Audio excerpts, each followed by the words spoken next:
Hopefully, you're going to take that thing on the roll off. I'm going to do it against that. We're going to have to do 7 calories.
First thing you're ready on the third round.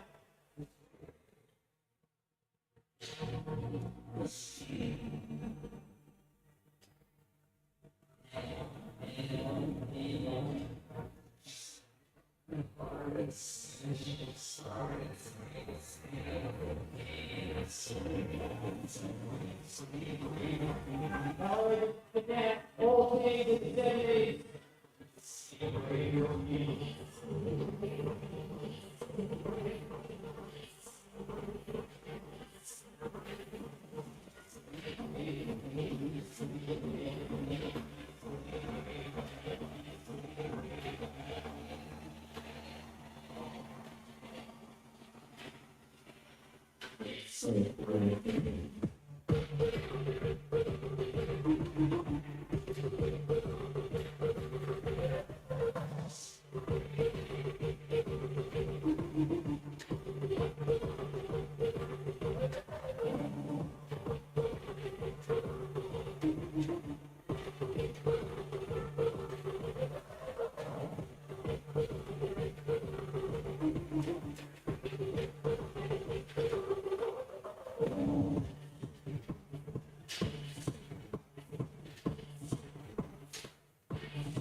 down to the final 2 minutes. Who can hold that form? Who can hold that pace?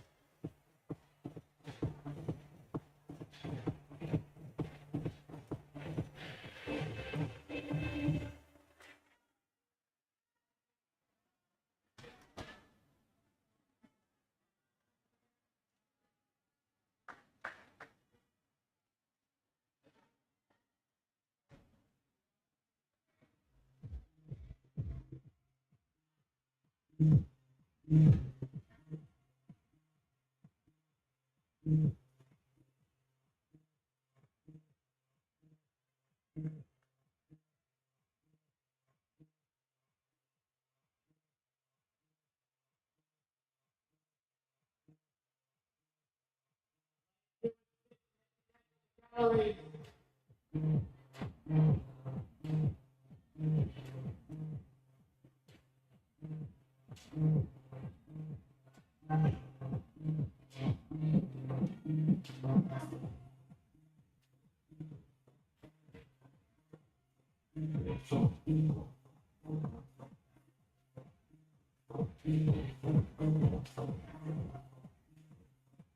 Final minute athletes. All rollers within 5 calories of each other.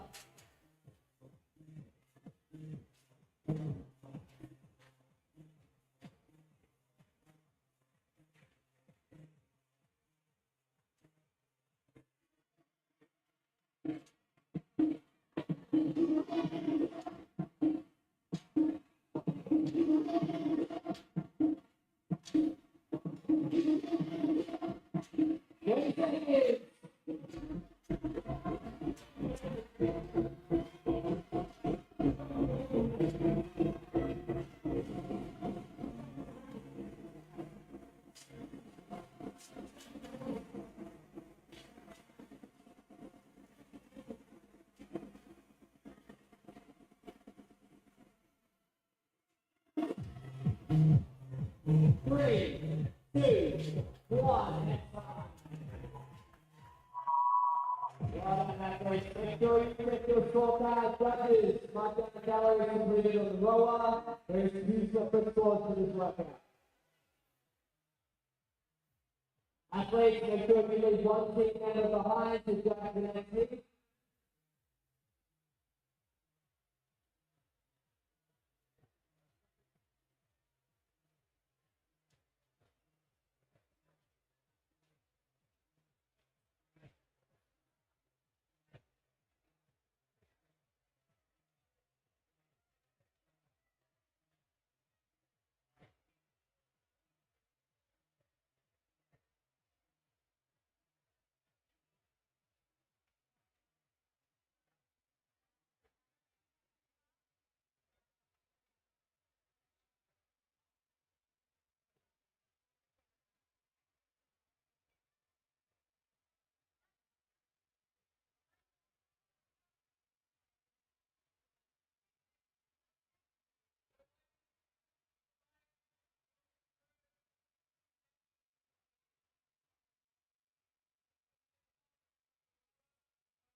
Remember, if you're in the previous heat, you need one judge to stay back, one athlete to stay back and judge.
Ankles back to the line number for me.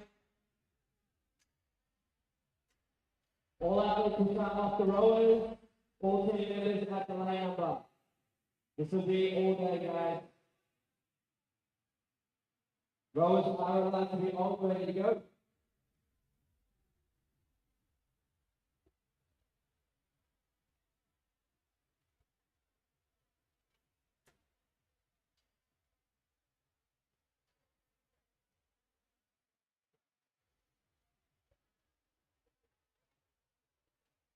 Seconds.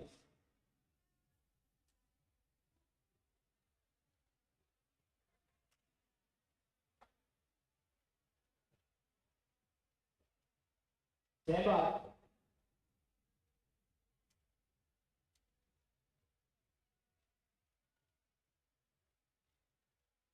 Go.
Also starting hard, ready to have 3 teams over 6 calories.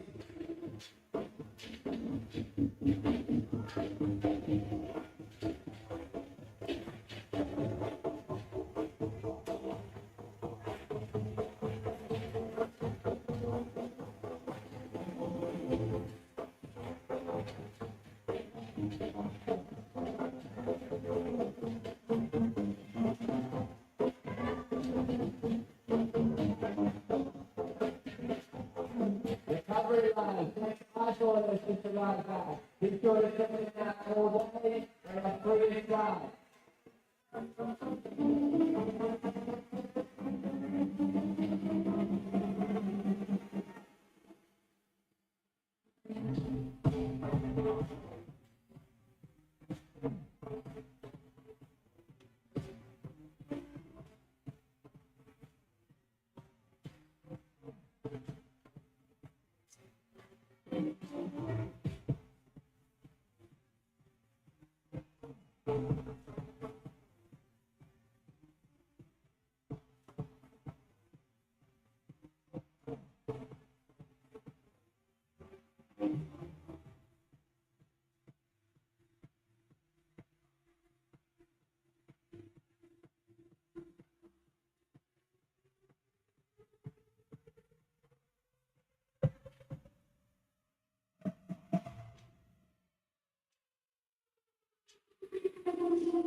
Five calories in coming.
All that change now with the 5 calories of the shot.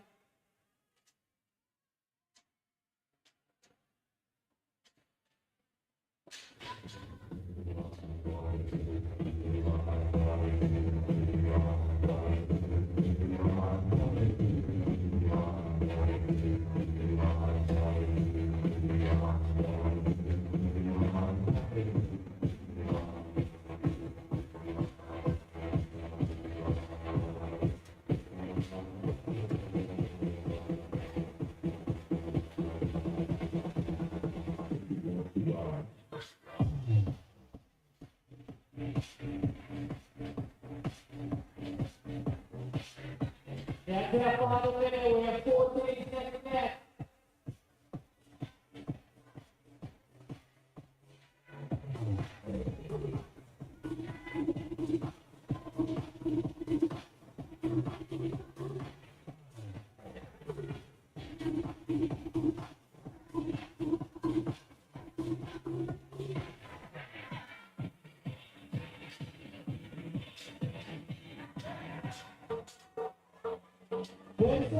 Please.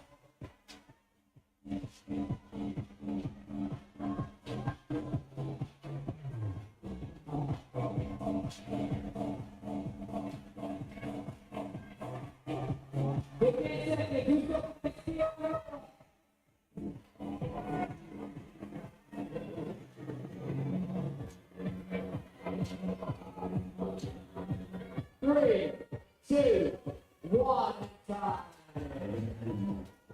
All right, guys, give me a round of applause. much harder than it looks. Athletes, just double check your scorecard. Judges, please mark it on the calories of the rower. And then teams, just make sure you have one athlete remain behind to judge the following heat.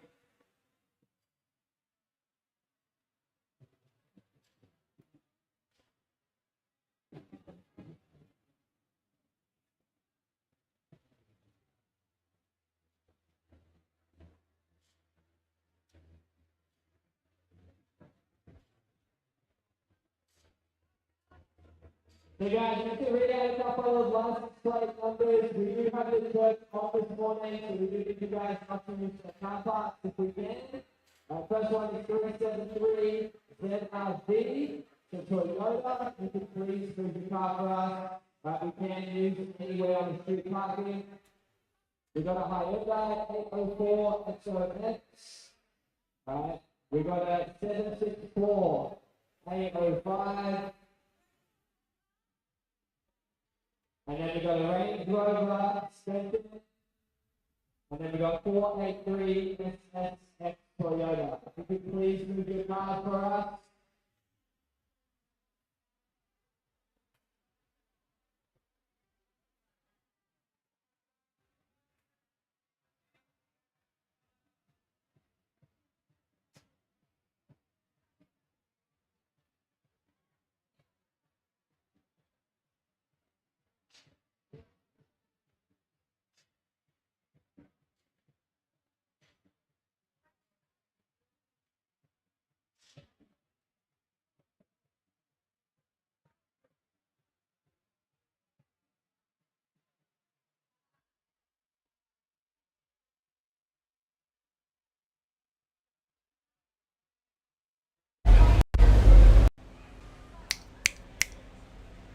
We're on.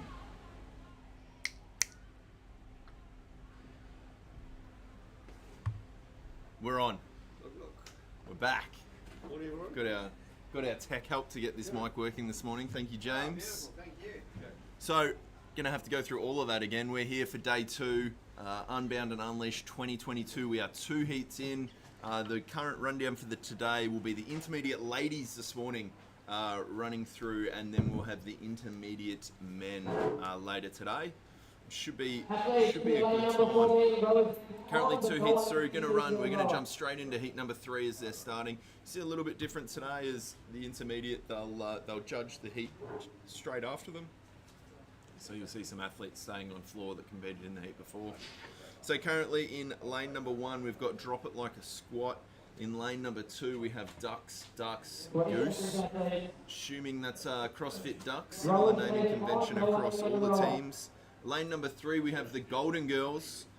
2 empty lanes in 4 and 5, and then in lane number 6, we've got Legs Miserables. That might be the name of the day. And lane number 7, Mean, Keen, and Lean. Definitely leaner than I. All right, about to kick off. 5 seconds until we start. We'll be jumping straight into heat number 3. There's 6 heats for event 1. Lanes to watch in this heat is all of them, except for 4 and 5 that don't have teams in them.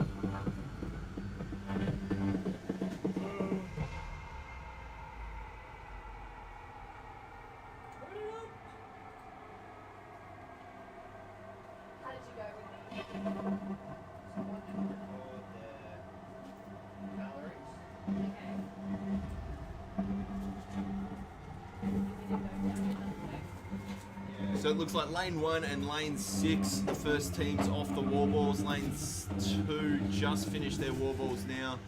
A little bit different to yesterday, so this is just the standard wall ball. So the 6 kilo wall ball for the ladies, it'll be the 9 kilo wall ball for the fellas later this afternoon. All teams now onto the deadlifts. Same as yesterday, so part one of this workout is the total calories rowed. Teams have to change every 35 calories, and then part two of the score is the total reps completed. So it's 30 wall balls, 25 deadlifts, and 20 pull-ups, just standard pull-ups for the intermediate division. Change as you like without a penalty, but the rower needs to stay the same for the full 35 calories. 52.5 kilos on the bar for the deadlift. Seeing a variety of different techniques used on these pull-ups. Kipping, butterfly.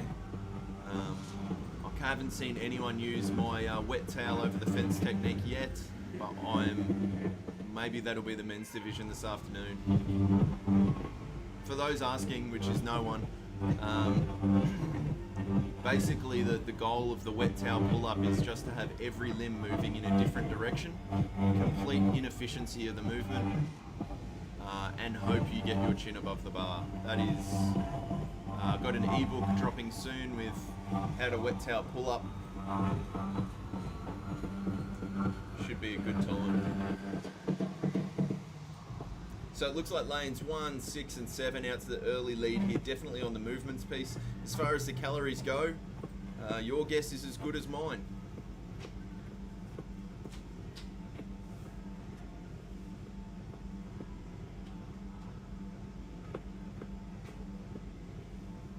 You really need someone to bounce off. I do, Kieran. I need someone to bounce off. We had a couple of different scorers in the box today. We got Kieran who's joined us. You want to say hello, Kieran? What's going on, guys? How are we today? We got Aiden who's here as well. He was here yesterday. You'll give the silent away. And Connor who's fixing everything over here. We are one camera down, so we don't have a floor camera today. I can go to the floor camera. That's it there, black screen. So, sorry. So it looks like, yep, lanes 1, lane 6 and lane 7. So drop it like a squat, legs miserables, mean, keen and lean out to the early leads. Lane 6, well in front of the rower.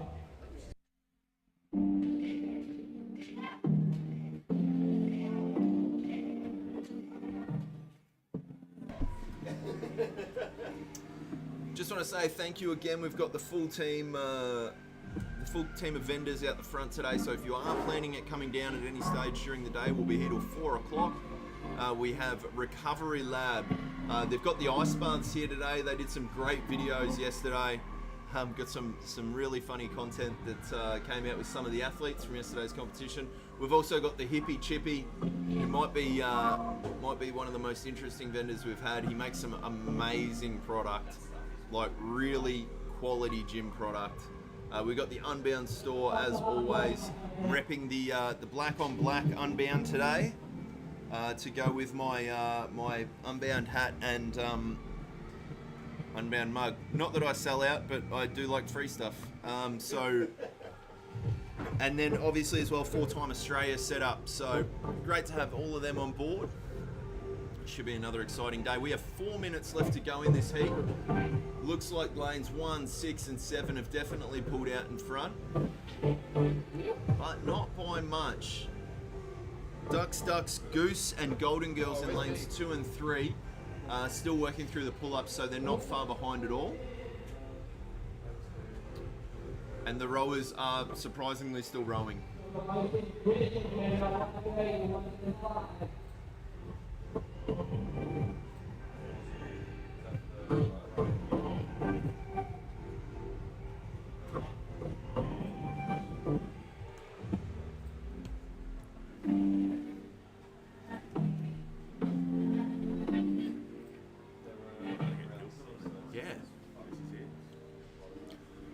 We've got Sanctionals athlete Matthew Gilpin up here just clarifying a few scores. Hopefully we can grab him for a quick conversation before he has to head back down to the floor.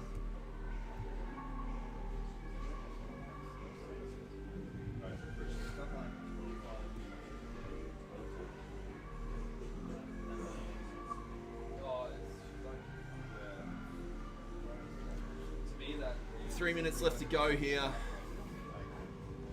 Looks like lane 6 is the first team to move on to the pull-ups.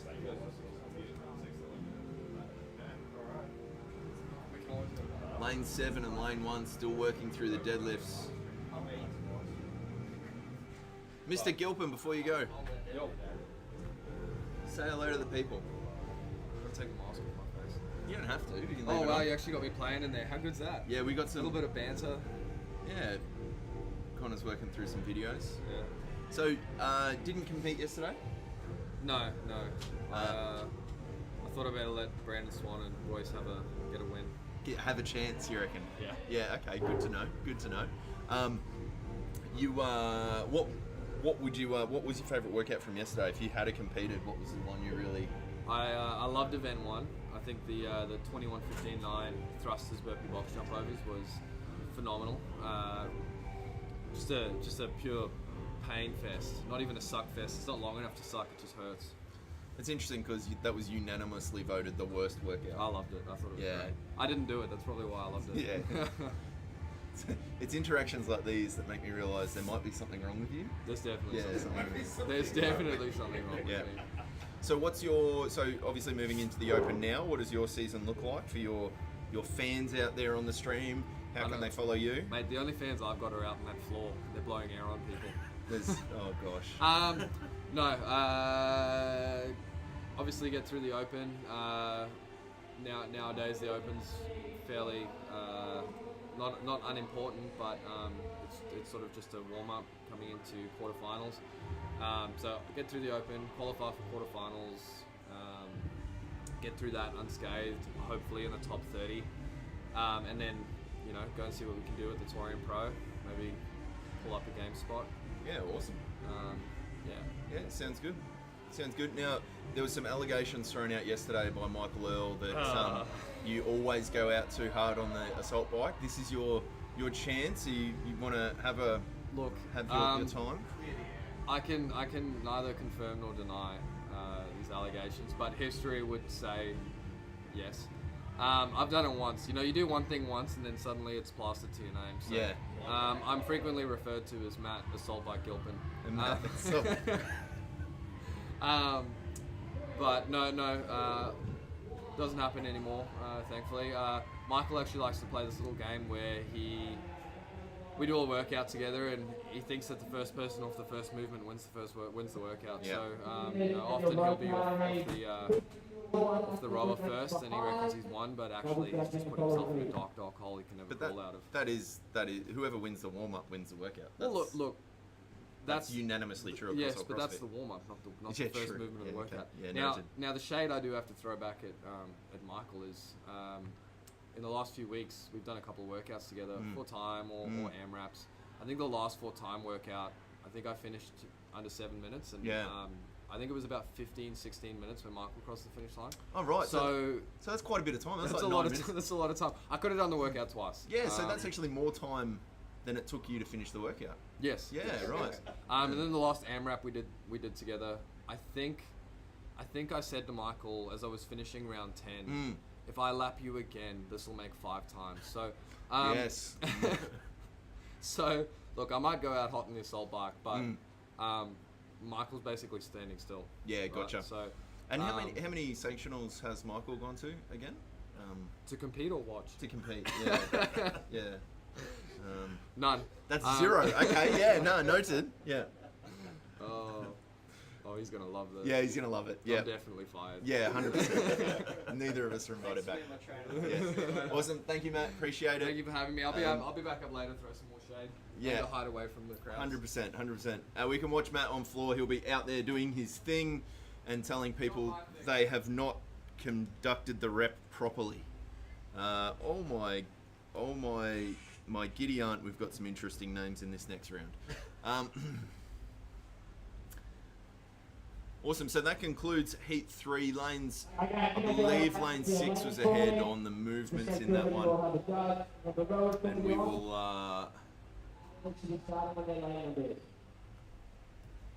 we'll be getting prepared for Heat number 4. So I think James Lunn 89, you're definitely our most engaged viewer. Probably the number one viewer at this stage. Where do you train out of, mate? You train locally in Queensland, interstate. What gym do you call home, buddy? Oh, I reckon I've got them trade. All right, we're just heat number 4, so we'll go through. So lane number 1, we have the MILFs. Yep. Lane number 2, we have MKJ. Lane number 3, Muscle and Hustle. Lane number 4, Out of Shape. Lane number 5, possibly the name of the day, Pastor Driven. Yeah, that's good. Lane number 6, Peachy Keen. And lane number 7, Slade Black. You train here? James trains here. Have I met you? I'm not good with names, so apologies. I think we should get Michael up here to defend his honour. Kieran, Michael was here yesterday and threw more shade than a willow tree. We've got 40 minutes before we go. No one escaped his firing line.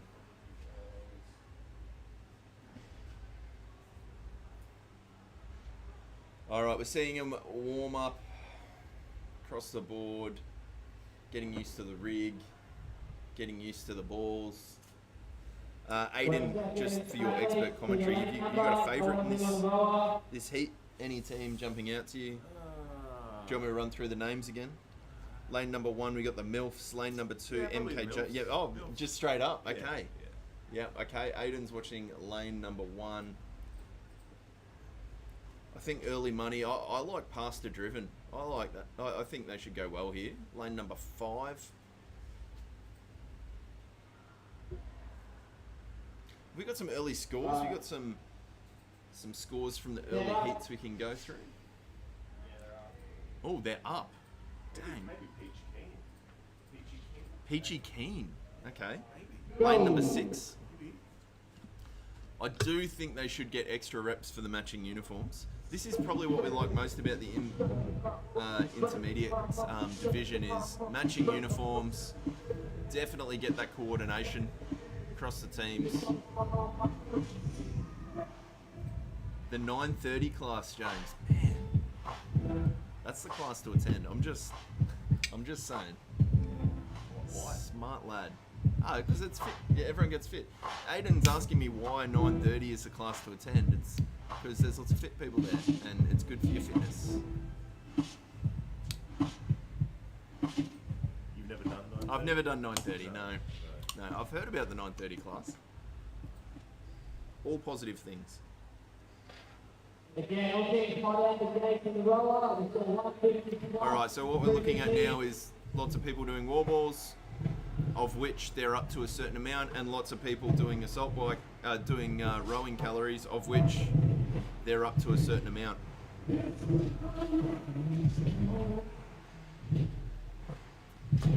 Phew. All teams moving straight from the wall balls into the deadlifts. It is really tight at this stage.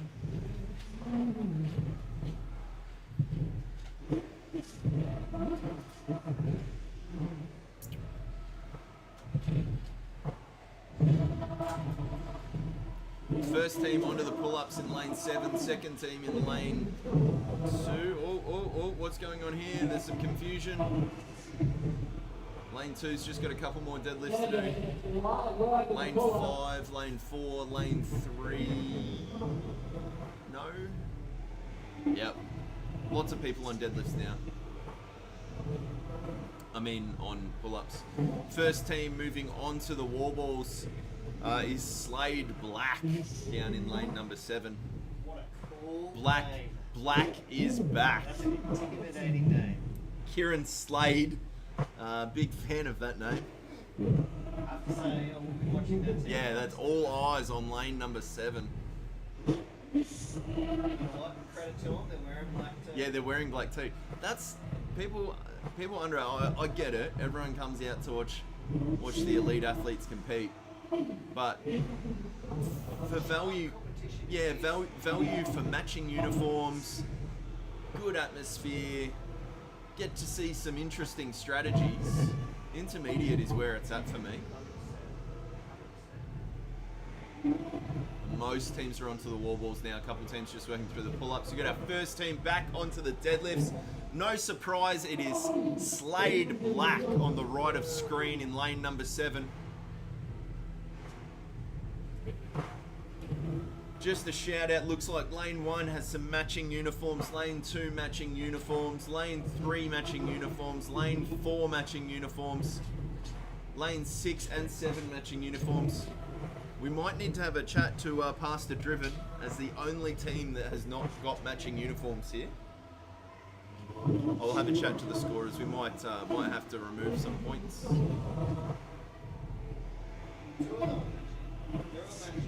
Can we get someone to run down and tell lane 7 Slade Black that they only have to do 20, not 200 pull-ups?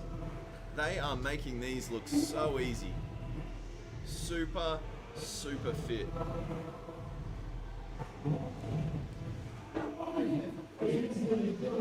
I wonder if they're from CrossFit Slade. Because they're called Slade Black. Yeah, good observation. So in the lead we have Slade Black in lane number 7. Looks like they're just about to lap Peachy King in lane number 6, which is all good. It's all fun. It's all about fitness today. No sheep stations have been put up for the winners. We've got lane number 5 and lane number 3 moving back onto their pull-ups. That's Pastor Driven and Muscle and Hustle. And lane number 1, the MILFs have moved back onto their pull-ups as well. Lane number 5 moving onto their wall balls. Looks like they're sitting in second place at the moment behind Slade Black in lane number 7.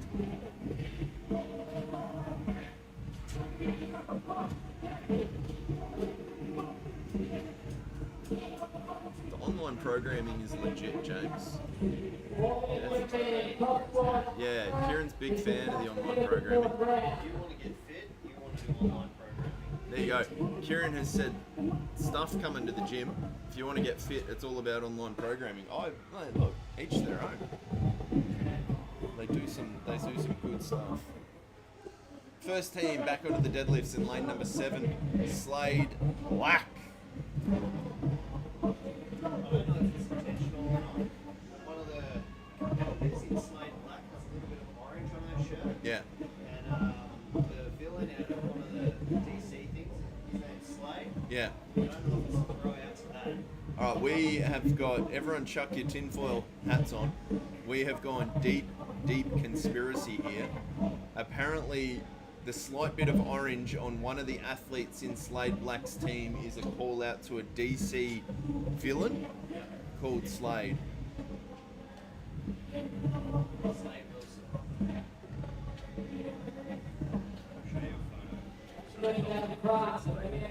I think it might be they're from CrossFit Slade, yeah.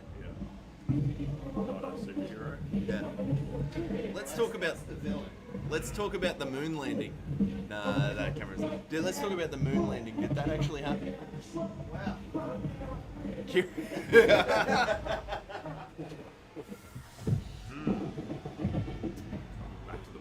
Back to the workout. Let's talk about those crypto prices. Yeah. What a transition in lane 7. That ball did not touch the ground.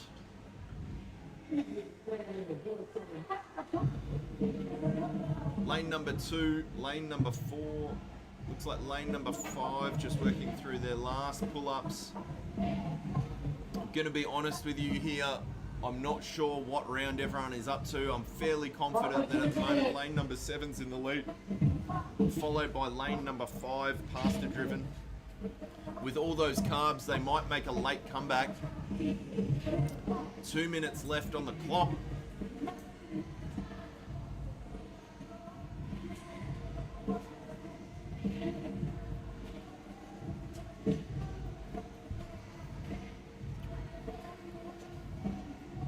It's like lane number 4's hurt.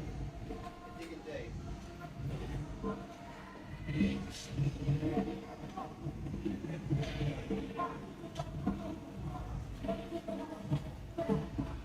Again, just to clarify what you're looking at here, the workout is 30 wall balls, 25 deadlifts of 52.5 kilos, and 20 pull-ups for the intermediate division. One athlete needs to be on the rower at all times, changing every 35 calories.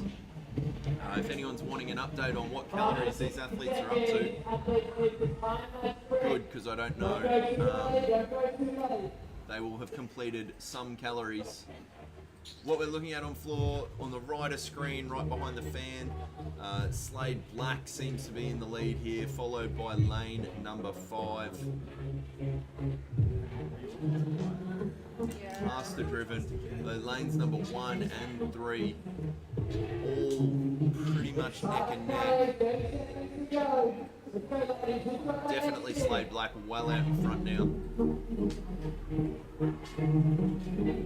We need to get clarification if it's CrossFit Slade or if it's named after a DC supervillain due to the orange tinge in the black shirt.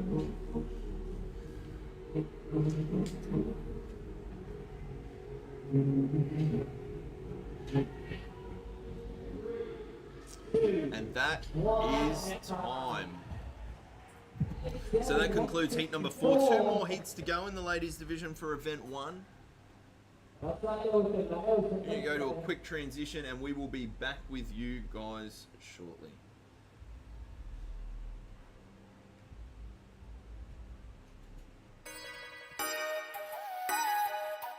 Again, just a reminder, guys, an elevator. Let's take this short back and see we have 2 scores. Please get one athlete behind. I do need a question, athlete. We'll be moving into heat 5.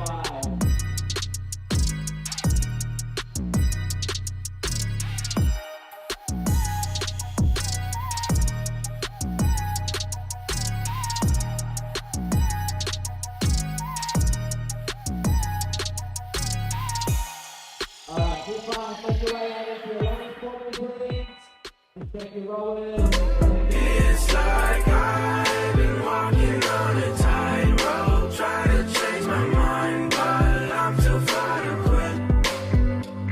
And you can keep your shiny light, 'cause I'm in love with diamonds, we're flawless as it is.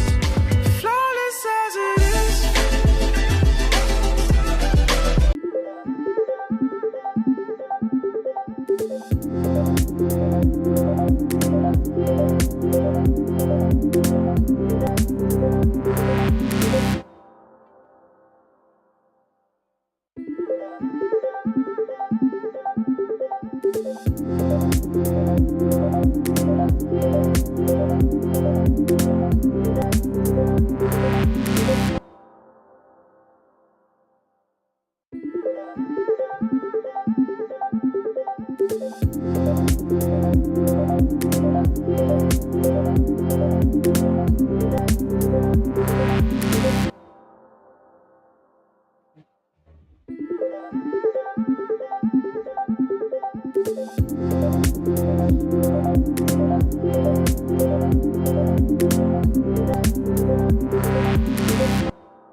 All 3 athletes are willing to throw up. Always stay on.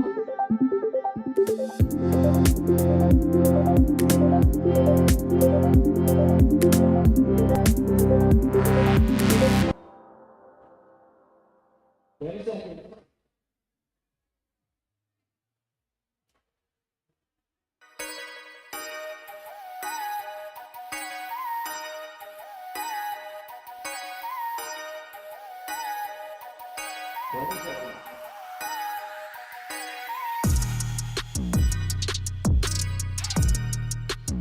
Stand by.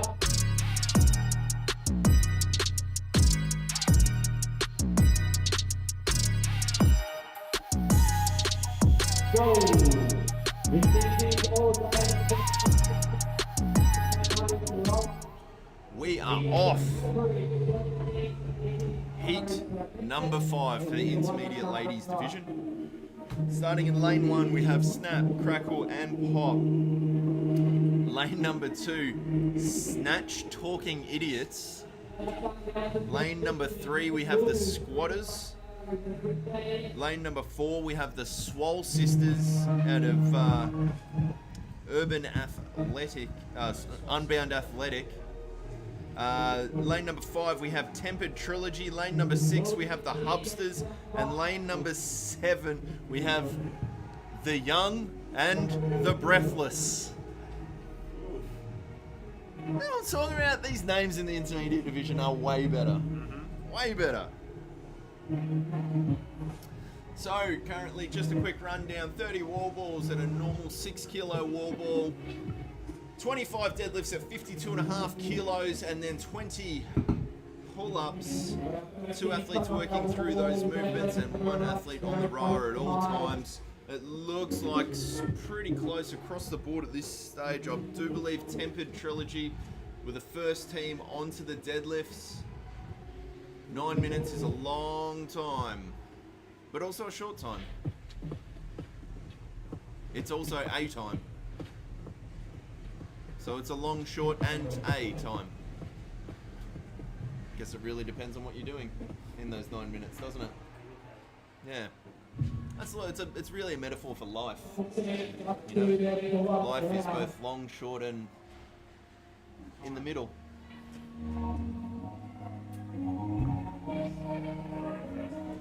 For those people watching here going, that sounds painful to be in that room with you all day. It is. Yeah, 100% it is. That's why we had to change the scorers today. The ones yesterday quit. So it looks like lane number 1 is the first team into round number 2, closely followed by lane number 5. So that is Snap, Crackle, and Pop, followed by Tempered Trilogy. Tell you what, Nick, I've had a few people wanting to bite off me already. Lane number 5's got a change on the rower, closely followed by lane number 1. Early read on this would be that lane number 1 and lane number 5 are the lanes to watch. We've been joined by Michael Earl. Good morning, guys. Take 2. So we've been seeing girls open up at about 1,600 calories per hour, but the team that sustains about 1,150 average seems to be the teams who are finishing with that 155 plus. So that's typically what the ladies are working through here, 155 calories in 9 minutes. Yeah, 164, 5, I think was the top score we've seen so far. Yep. If the team can crack round 5, that's good. You're starting to see them reach that 150 plus wall ball mark, starting to get over that 140 deadlifts and starting to accumulate around that 100 pull-up mark, so it does definitely start to add up. That's some serious running, so that's like 16, 17 calories a minute. If they hold that, they'll be probably a top 5 score. Across 3 athletes. You're looking at about a 3 to 5 calorie transition, so if you have a look at a lot of these teams, if they haven't competed together before, you definitely notice they're not ready for the transition. Yep. So the athlete's standing there waiting, or they're just not paying attention to the person on the rower. Yep. Now, even a good transition, you're losing 3 calories. So a bad transition, you're up 6 calories, you're looking at 4 transitions. Most teams are finishing in at 130, that's the difference between the 130 to 150. Yeah, so we saw that yesterday in the RX division a little bit, that transition, particularly late in the workout. So there were a couple of teams that probably got caught short 5 or 6 reps as, one team member was finishing the chest bar and then had to go straight into the wall balls because the other athlete went to the rower instead of potentially, handling that transition a little bit better. So it meant you didn't have an athlete working on the reps in that transition. And I've definitely noticed that if you do have a Marvel team name, right, the synergy between athletes seems to be a lot better. A Marvel-based team name. Yeah, and I don't know whether it just seems to be a comic gamer thing. Yeah, right. There is some deep theory up here, and the tinfoil hats have already been out this morning. So CrossFit Slade Black in lane number 7 in the last heat, won that pretty comfortably. Yeah, I think they forgot to compete yesterday in RX. Yeah, maybe. But, hey, look, super fit.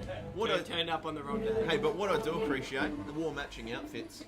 the current theory that needs a tinfoil hat is one of the athletes had some orange on their shirt, and then there's a deep theory here that they are actually named after a DC villain named Slade instead of just being from CrossFit Slade. So who do you reckon will come out on top, DC or Marvel? Yeah, it's Probably Marvel. it's a conversation, not a good one, but it's a conversation. Any Sony? And he's Sony, Spider-Man. Yeah. So watching here, it all looks pretty close. It's been neck and neck till about the last 2 minutes, and then it's really come down to, as we said, who's just able to maintain their organisation and their transitions. The wall ball cadence is pretty much going to be the same for all teams. Most of these ladies will be doing the wall balls and the deadlifts in 1 or 2 sets, which only means one transition typically through that period. It really appears to be the pull-ups, particularly in that last 2 minutes, that seem to be separating the teams. Yeah, if you can sustain double-figure sets, if you're going 10-10, or you're athlete who's going at 14-6, definitely making a big difference.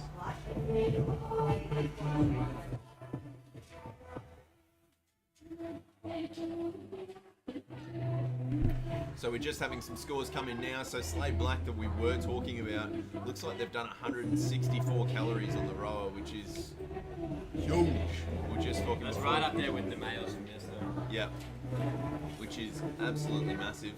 Michael, we did have we had a chat to Mr. Gore a bit earlier. Did he defend himself? No, he was really polite. Did I win? He was really polite. He said, I definitely don't want to insult my boss and lose my job. He mentioned a couple of workouts, one which he finished in just over 6 minutes, and, or 7 minutes, and at the 15-minute mark you were still working through that workout? Yeah, I was just making sure he was safe. Yeah, Finishing okay. out his run. Yeah. I'm a bit of a team player. I tend to make sure everyone gets back Yeah, first from the gotcha. runs. Yeah. You know, I just don't want anything to happen. You never know if someone's going to trip, hurt their ankle. Yeah, fair. Like, I'm not a super fit athlete, but I don't mind math. So like at 7 minutes, and then you're at 15, technically he could have finished that workout twice before you finished that workout. Yeah, probably. Yeah. Also, just a question from the stream: how many sanctional events have you competed in? Zero? Or Zero. Okay. Do dreams count? Dreams count. Yep. No. Because plenty. Plenty. You need a good coach. Some people are called to be athletes. Yeah. Some people are called to be coaches. All seriousness, Michael is an excellent coach. Half as fast as Michael as Matt as an athlete, it would appear. Hey, we just need more strict personal workouts. Just more strict workouts. Thank you, Michael. Appreciate it. Thank We you, will guys. catch up with Michael again before the day's out, no doubt. And back to the action. So just a recap. Lane number 1, snap, crackle and pop. Lane number 2, snatch, talking idiots. Lane number 3, squatters. Lane number 4, swole sisters. Lane number 5, tempered trilogy. Lane number 6, hubsters. And lane number 7, the young and the breathless. The numbers are at running across the diagonally across the middle of your screen, but the top left of your screen is lane number 1, going all the way down to the bottom right of your screen in lane number 7. So just tallying up the scores from the first 4 heats, definitely a few flyers. 2 out of lane number 7 in heat number 1, BD Chicks and Slade Black in heat number 4, both putting up very competitive scores. We don't have the official scores back yet, but they will be through soon and we can talk them through. So that is heat number 5 done. Moving on to our last heat for workout number 1. We'll go to a quick transition and we will be back with you all shortly.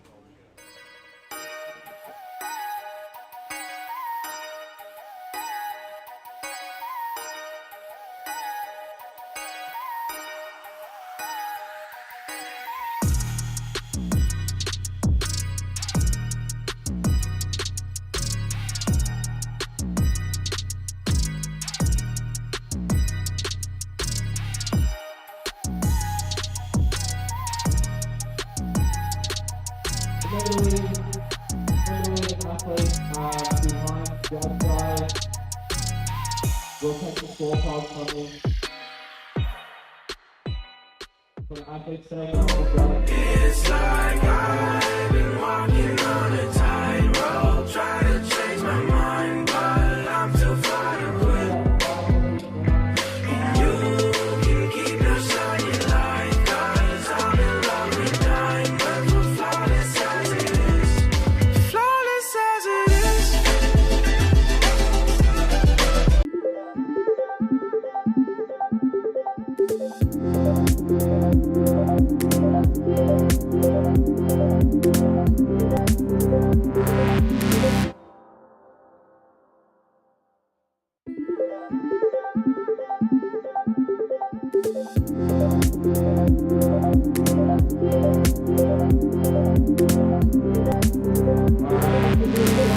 Every running athlete, if you don't have a drug, put your hand up and go.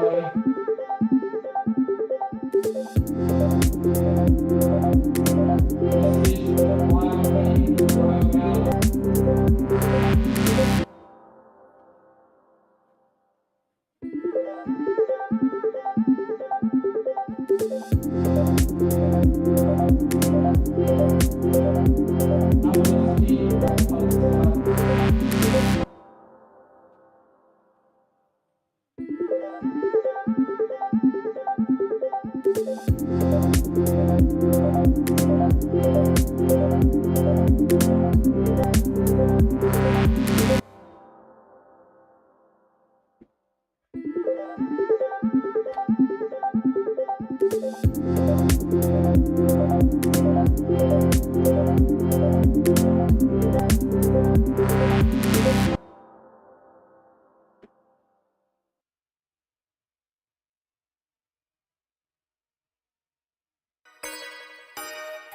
Athletes, the you at your starting match goes on.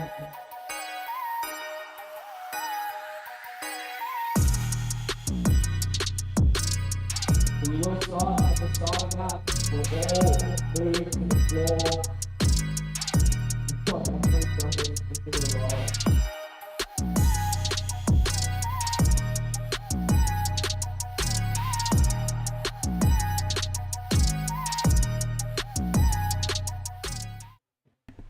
We're just getting set up for heat number 6. Oh, no, 6. Right. My bad. It wouldn't be the first time I've got a heat wrong. No. Let me just check that I've turned the microphone on, because I've done that a few times as well. No, we're not muted. We're good, guys. So heat number 6. So this is the last heat of our event number 1 for the intermediate ladies. Lane number 1 at the top of your screen. We have till the wheels fall off. Not the walls, the wheels. 10 seconds. Lane number 2, trio of dips. Lane number 3, triple cheeseburger. Lane number 4, extra points for creativity on this name. 2 boys, 1 girl. 2 boys, 1 girl. Get it? Get it? Did you get it? Yep. B-O-Y-C-E. Boys. 2 boys, 1 girl. It's a good name. Lane number 5, Urban Pinks. Lane number 6, WGI Performance Team. Lane number 7, YTG. Yeah, the girls. So just a recap, if you've just tuned in, this workout is 30 wall balls with a 6 kilo wall ball, 25 deadlifts at 52.5 kilos, and then 20 pull-ups. 2 athletes are working through those reps. They can change at any stage to work through those reps. 1 athlete is on the rower at all times. They need to change every 35 calories on the row. Just to draw your eyes to lane number 5, Urban Pinks. Pulling that rower off its hinges. I'd be very surprised if she is not the first person off the rower. We are a minute in and she might be through 35 calories already. So how this workout is scored is a total calories rowed across the 9 minutes, plus all the reps completed across the 9 minutes. So you need to do both row and move through those reps. Every team currently on the deadlifts, what we've seen so far is about 150 calories seems to be the mark for those top scores. First team, lane number 7, moving on to the pull-ups.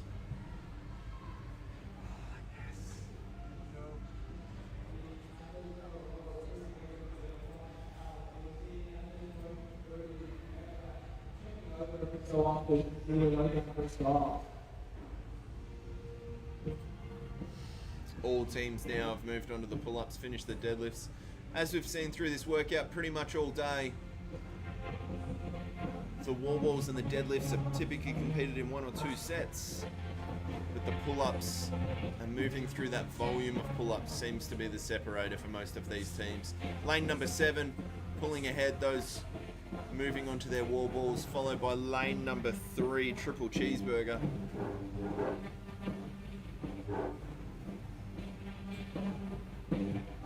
Just a reminder as well that we're here all day. We've got vendors out the front till 4 o'clock. Recovery lab here for all your recovery needs, whether it is massage guns and tapes and ice baths. They've got all of it here today. Please go down and have a chat to them. We've got the hippie chippy here with all your needs, from everything from boxes to pegboards and everything you might need for a home gym or indeed a commercial gym. The Unbound store here is as well, with all the apparel and accessories, and of course we have 4-time Australia with a full setup. Heaps of awesome product there. Go and check them out. If you're not coming down today, please go and check them out online. Lane number 7, lane to watch here. Moving through the deadlifts. Just over 3 minutes into this workout.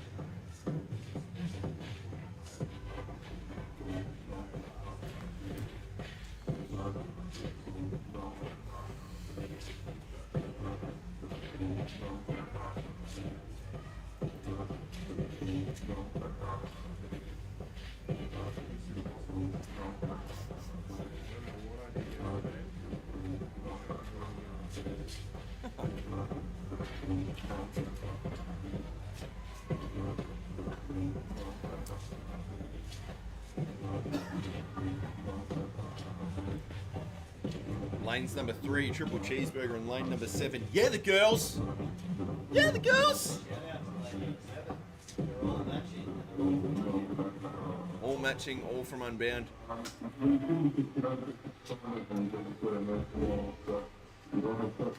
think we might have a... Oh no, lanes number 2 and 3 have a couple of athletes who aren't exactly matching. Couple teams in the 7 now, Charlie.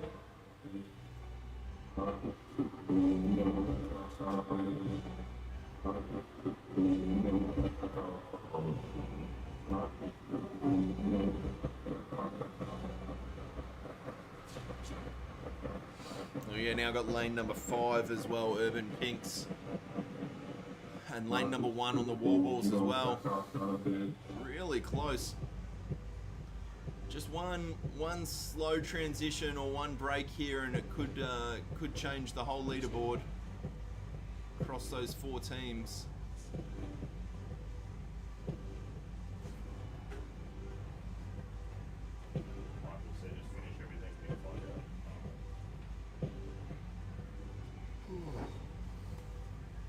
What a model. What a model.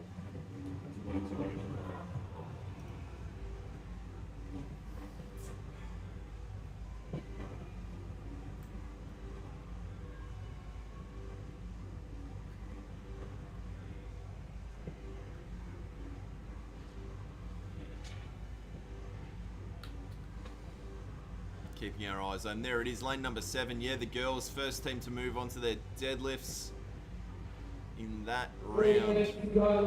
Lane number 5 as well, absolutely flying. Let's not forget the athlete who just finished their deadlifts there also rode about 1,000,000 calories. Lane number 3, triple cheeseburger, not far behind. So currently, yeah, the girls, Urban Pinks and triple cheeseburger, the 3 teams to watch. Be interesting to see. So that's your far right-hander screen. Urban Pinks seem to be the first team moving on to their pull-ups.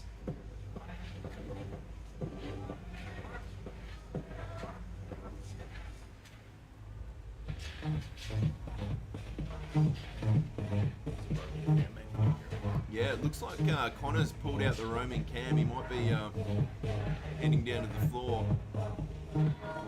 Might get some excellent up close footage for everyone.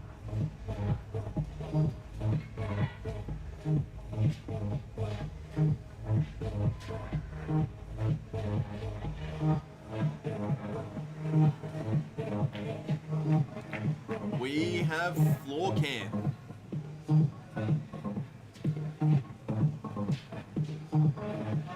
Lane number 3, triple cheeseburgers there. Hitting that row. Looks like they're out in front. If not just behind. Lane number 5, Urban Pink, seem to have just pulled ahead, be the first team to move on to their wall balls here. And then lane number 7, which you're looking at now, which is, the girls, YTG.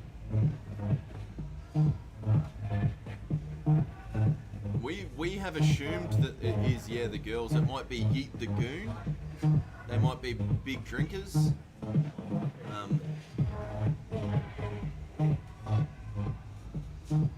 Yummy triple ganaches. Yes to gin.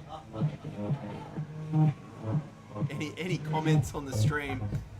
What could the possible names for YTG be? Yes to gin, the girls. Yeeting the Goon.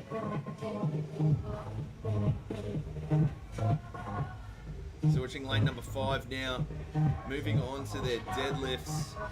This is Urban Pink. I think they're just in the lead. They're definitely the first team to move on to their deadlifts there. It's the same athlete that's on the deadlifts now that pulled 1,000,000 calories started on the row. Lane number 3, triple cheeseburger, also onto the deadlifts now as well. Just immediately followed by Yes to Gin in lane number 7. 3, 2, 1. And that is super close. It looks like Urban Pink got one pull up in there. But as with all these workouts, it's a combination of your rowing calories and your reps. So it's going to be interesting to see how those scores shake out. So that concludes workout 1A and 1B. We'll be taking a quick break. Workout 2 is set to start at 8:15. You do have a thought for the transition time, however. Workout 2 is 4 time sharing as needed, 70 calorie echo bike, 60 front squats at 40 kilos, and 80 toes to bar. No rounds, just do that work across the 3 athletes and you are done.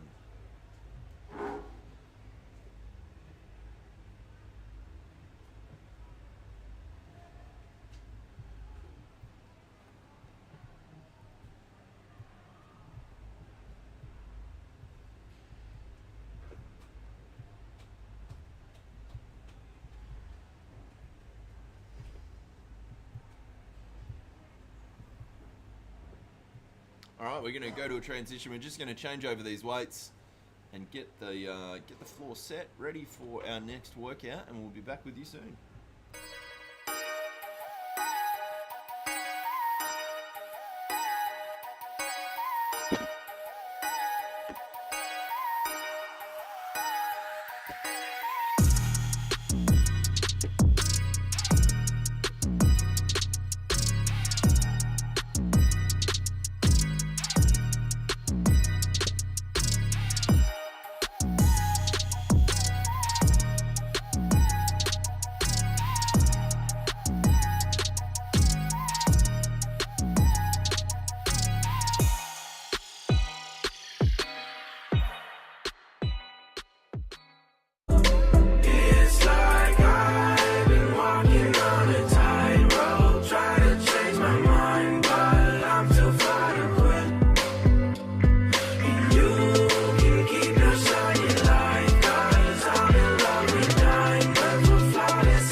It's like I've been walking on a tightrope, trying to change my mind, but I'm too far to quit. And you can keep your shiny light, 'cause I'm in love with diamonds, but flawless as it is, flawless as it is.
One athlete to come back and judge for us. Need one lady to be starting right away.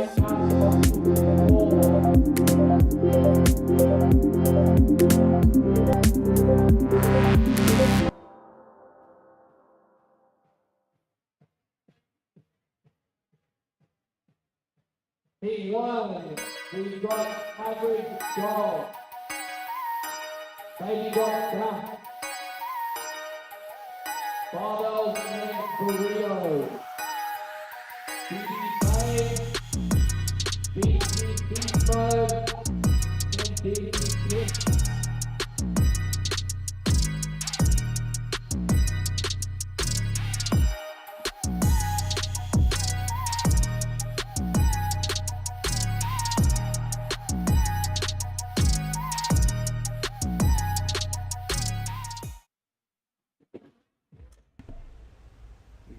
Welcome back. So we are starting event number 2 and heat number 1 with athletes making their way out to floor now. In lane number 1 we have the average dogs. In lane number 2 we have Baby Got Back.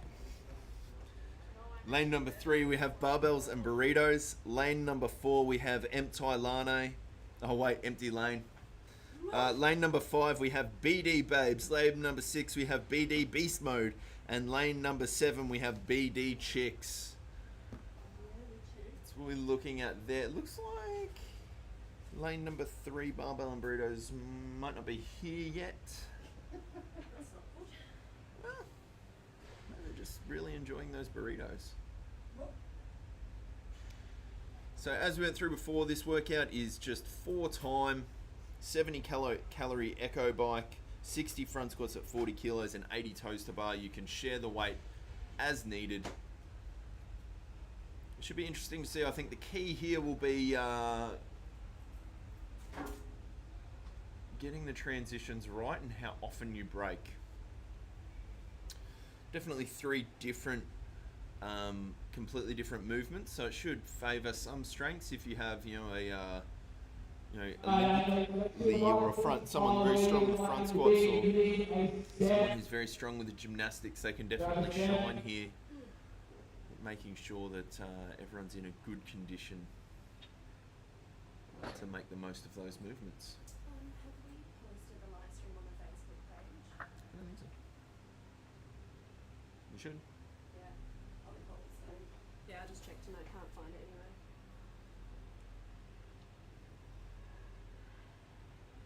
Alright. So it's going to be a slow start to this workout from a viewing perspective, because they're going to be on the assault bikes for 70 calories. That's probably going to be 4 or 5 minutes. Or 35 minutes if it was me. Yeah, Karen, give the camera a wave. No, they're filming you out there. Hi, Mom. I'm on TV. With live streams, you can't go back. Hey? You know, once it's out there, it's out there. That's awesome. And you have to wait until it's published to be able to rewind. There's no edits. It's one run. I like it. Get it done. I just want to see what the form's like.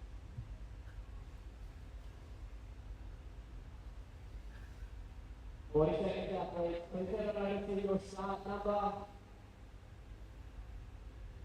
We are just about to start here. Make your bike on standby. Oh, that's yesterday. Aiden, did you want to run through the odds? Do you want the team names again before you... Give me the team. Yeah, okay. So in lane number 1, we have Average Dogs. In lane number 2, we have Baby Got Back. Lane number 3, we have Barbells and Burritos. Empty lane in number 4. Then 5 is BD Babes. 6 is BD Beast Mode. And 7 is BD Chicks.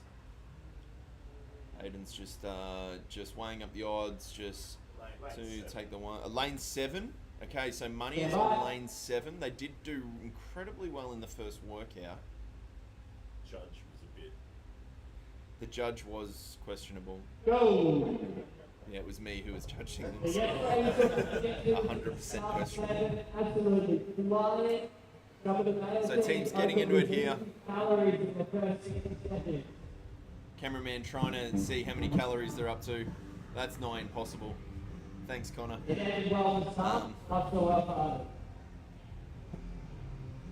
Couple of different techniques. You've got out of the saddle on the right. You've got a lot of arms in lane number 6. An early transition in lane number 1, so it looks like they're looking to change pretty frequently. Lane number 2's got to change.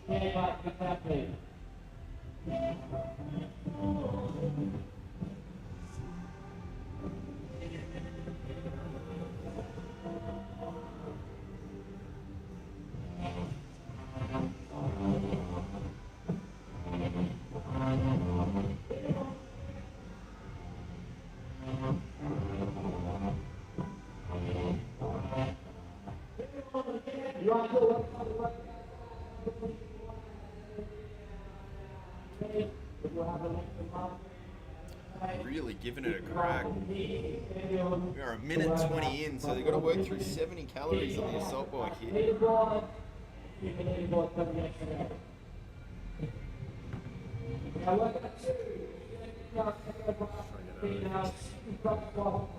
Mr. Gilpin, welcome. So Not much. At the moment, we're watching 5 teams work through 70 calories on the assault bike with no idea where they're up to. Yeah, so it's going to be 3 odd minutes. I was down there a second ago, and most of those girls were ticking over 20. A minute. 20. Just over 20 cals. So. Yeah, right. I mean, camera one over there, she's really hoofing it. Really putting the effort in on that bike. You know, you get a lot back from that bike when you really. I mean, it's like a relationship, really. You get what you give. Wow. Yeah, I know, right? Deep. If you're gonna half-ass it, it's just gonna be. We need a new slow and teeter off. A new segment, life lessons with Mr. Gilpin. CrossFit taught life lessons. CrossFit taught life lessons with Mr. Gilpin. What lessons? CrossFit, yeah, What lessons do wall walks teach you? When you get down, you gotta get back up again. Yeah. Wow. This is profound. Absolutely profound. Sometimes, you know, it's better to take small steps than big steps. Okay. I like that one. I mean, Yep. yeah, I think I nailed that. Yep. Excellent. What about the ski erg? What lessons does the ski erg teach you? The ski erg. Yeah. Better just to spend the money and go to Aspen for the weekend. Yeah. Some of these girls look like they're heading over to their front squats now. A little bit of a stretch. They move through this incredibly fast. So just over 3 minutes. So he's really motoring. Yeah. There you go, first team. Boom, on those front squats. So lane number 6 and lane number 7, the lanes that we thought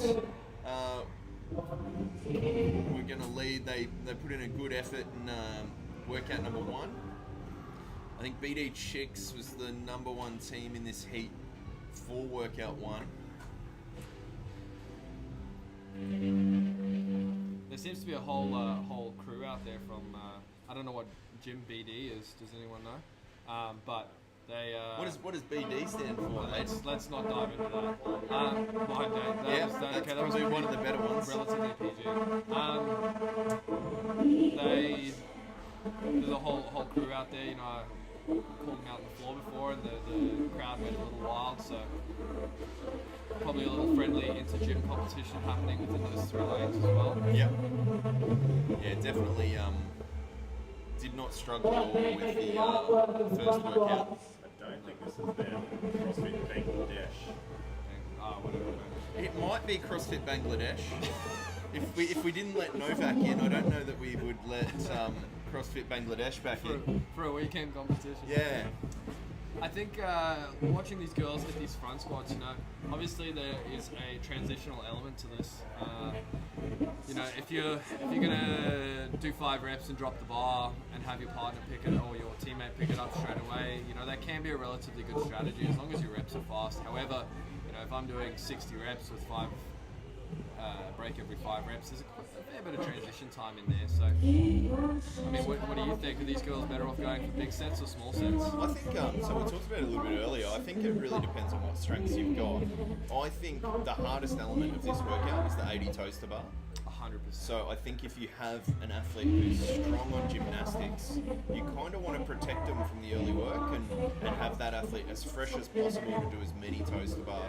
I think as we saw, all the athletes were kind of off the assault bike at the same time. I expect all the athletes to be onto the rig within 60 seconds of each other, and then I think that 80 toes to bar is really going to be the deciding factor. So.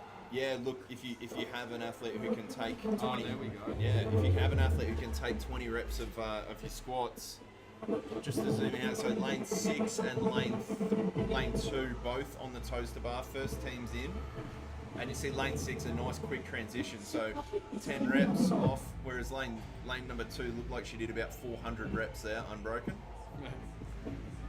I mean, she would have finished the workout a while ago. And not 20 seconds later, lane number 1, lane number 7, and lane number 5 all onto the rig now. With that, pretty much predicting it down to the second. Yep. Lane number 3 will have just a couple of reps left. I mean, you know, at the end of the day, I think 80 toes to bar across three ladies, you know, it's 20, what's that, I don't know the math on that, but 26 and something, half toast to bar each. 26.6 toast to bar Yeah, each. there you go, 26.6. So I don't know where the 0.6 is going to come in, but you know, it's not a whole lot for most of these ladies to get through within a session. How smooth does that look? I know. You'll see a few different styles here. We can have that tuck and flex. That athlete there in lane number 7 that we were just watching was moving through more of the straight leg tight kip. It's going to take a little bit longer, but much better in terms of maintaining fresh. So obviously with the rig set up here, there's a couple of bar spaces. If you were doing this competition, would you set up athletes on different bars to make those transitions quicker? Yes, ideally, or I would encourage athletes to work in a bit of a like a queue up and jump up scenario. So you know, athlete 1 may jump up and do 5 to 10 reps, and then athlete 2's right behind them to ready to step in when athlete 1 jumps down and moves forward. We did see a little bit on the previous workout though, some athletes trying to do that with the wall balls and miscommunicating and literally running into each other. So as long as the communication side's there, I think that's an effective way to do it. Otherwise, yeah, just go next to the bars like we see there in lane number, I think that's lane number 6 or lane number 5. Yeah. The one thing to add there is these bars are quite high. A lot of the ladies are pretty much stuck on that single low bar, so Yeah. I think that does play into it as well. Yeah.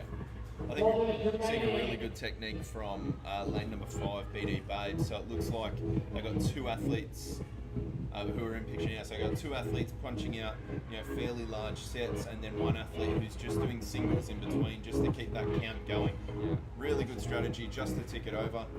Realistically, 26 toes to bar each is a fair bit of volume for an intermediate athlete. So I think in these team workouts we always talk about it is you know, time off the bar is or time that someone's not doing work is wasted time, and it's completely unnecessary. So in a team, especially teams of 3 like this, there's absolutely no reason that all 3 athletes should be standing around at all times. So, yeah, I think even just those quick little singles, just to give athletes 1 and 2 a break while the other one punches out a set, really does make a difference. So we've got a couple of teams that have finished here. So I believe lane 2, Baby got back, and lane 7, BD Chicks are the first 2 teams to finish fairly close to each other.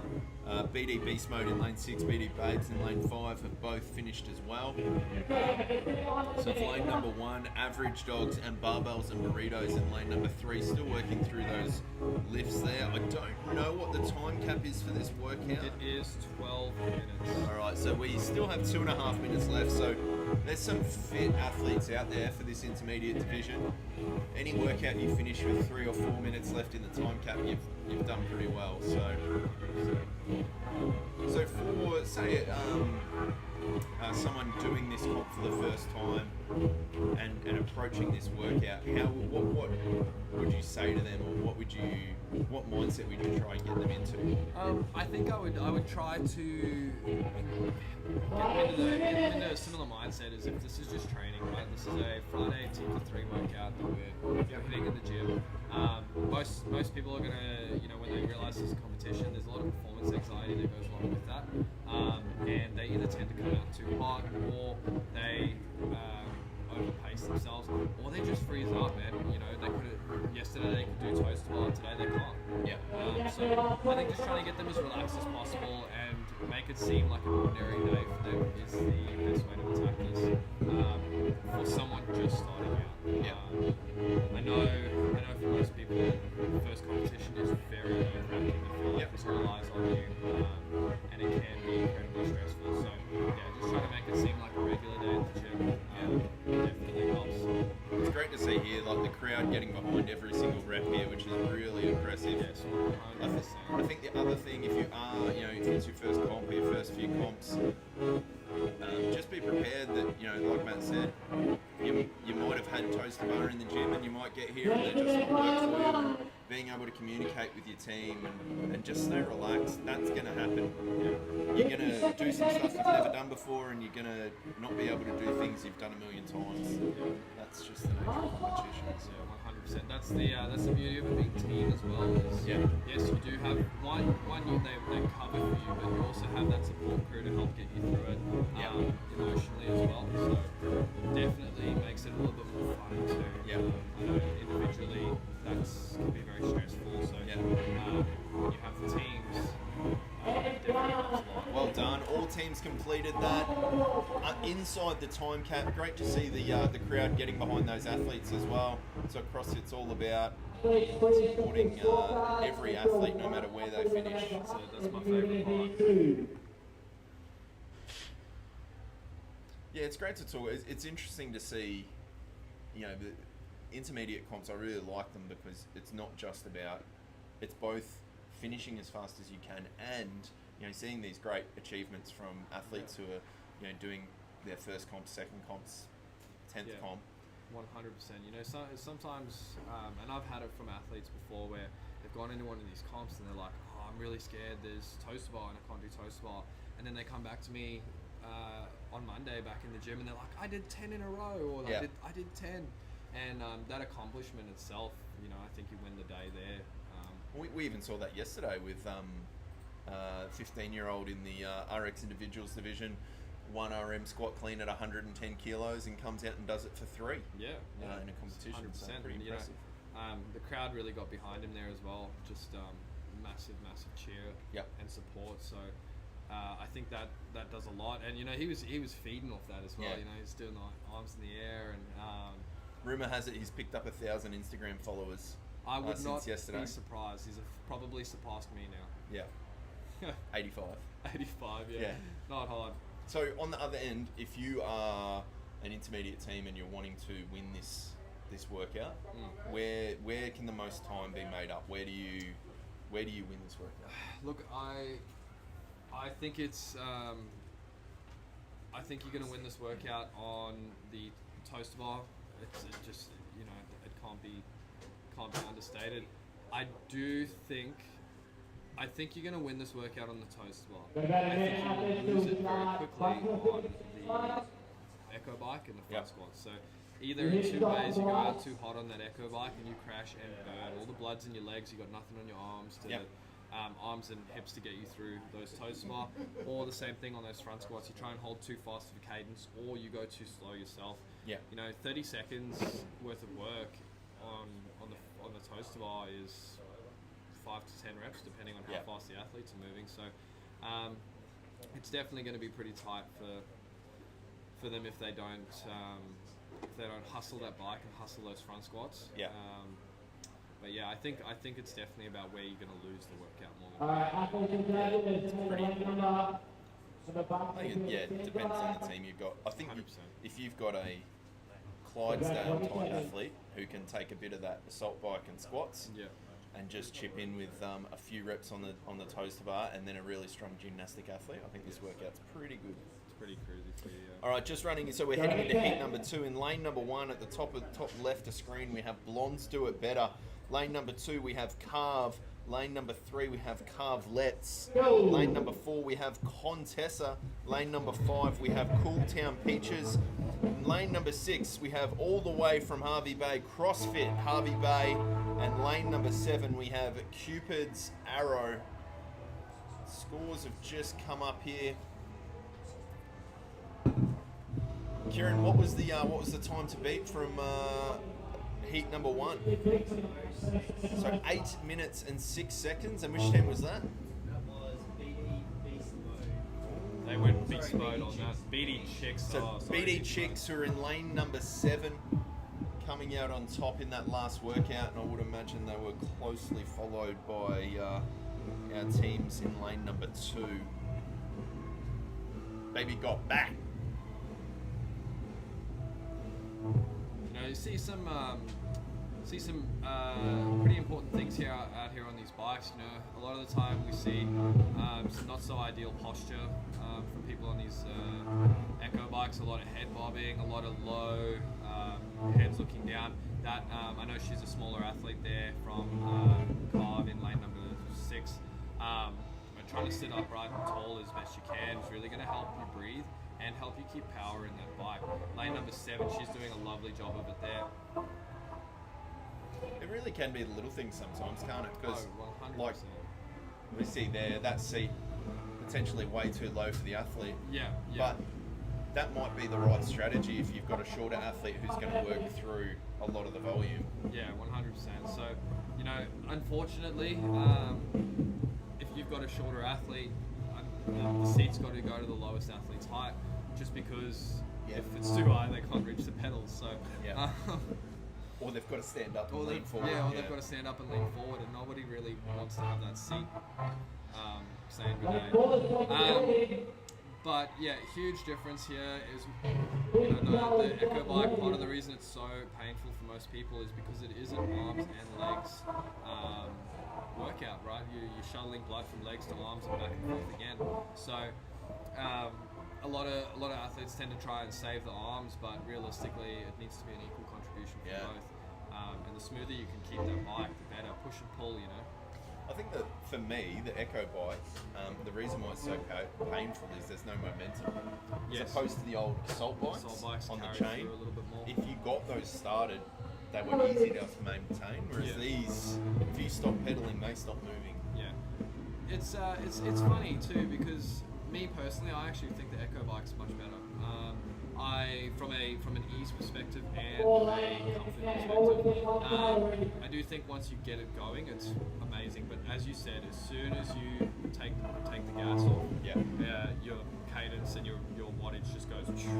So athletes now moving on to the front squats.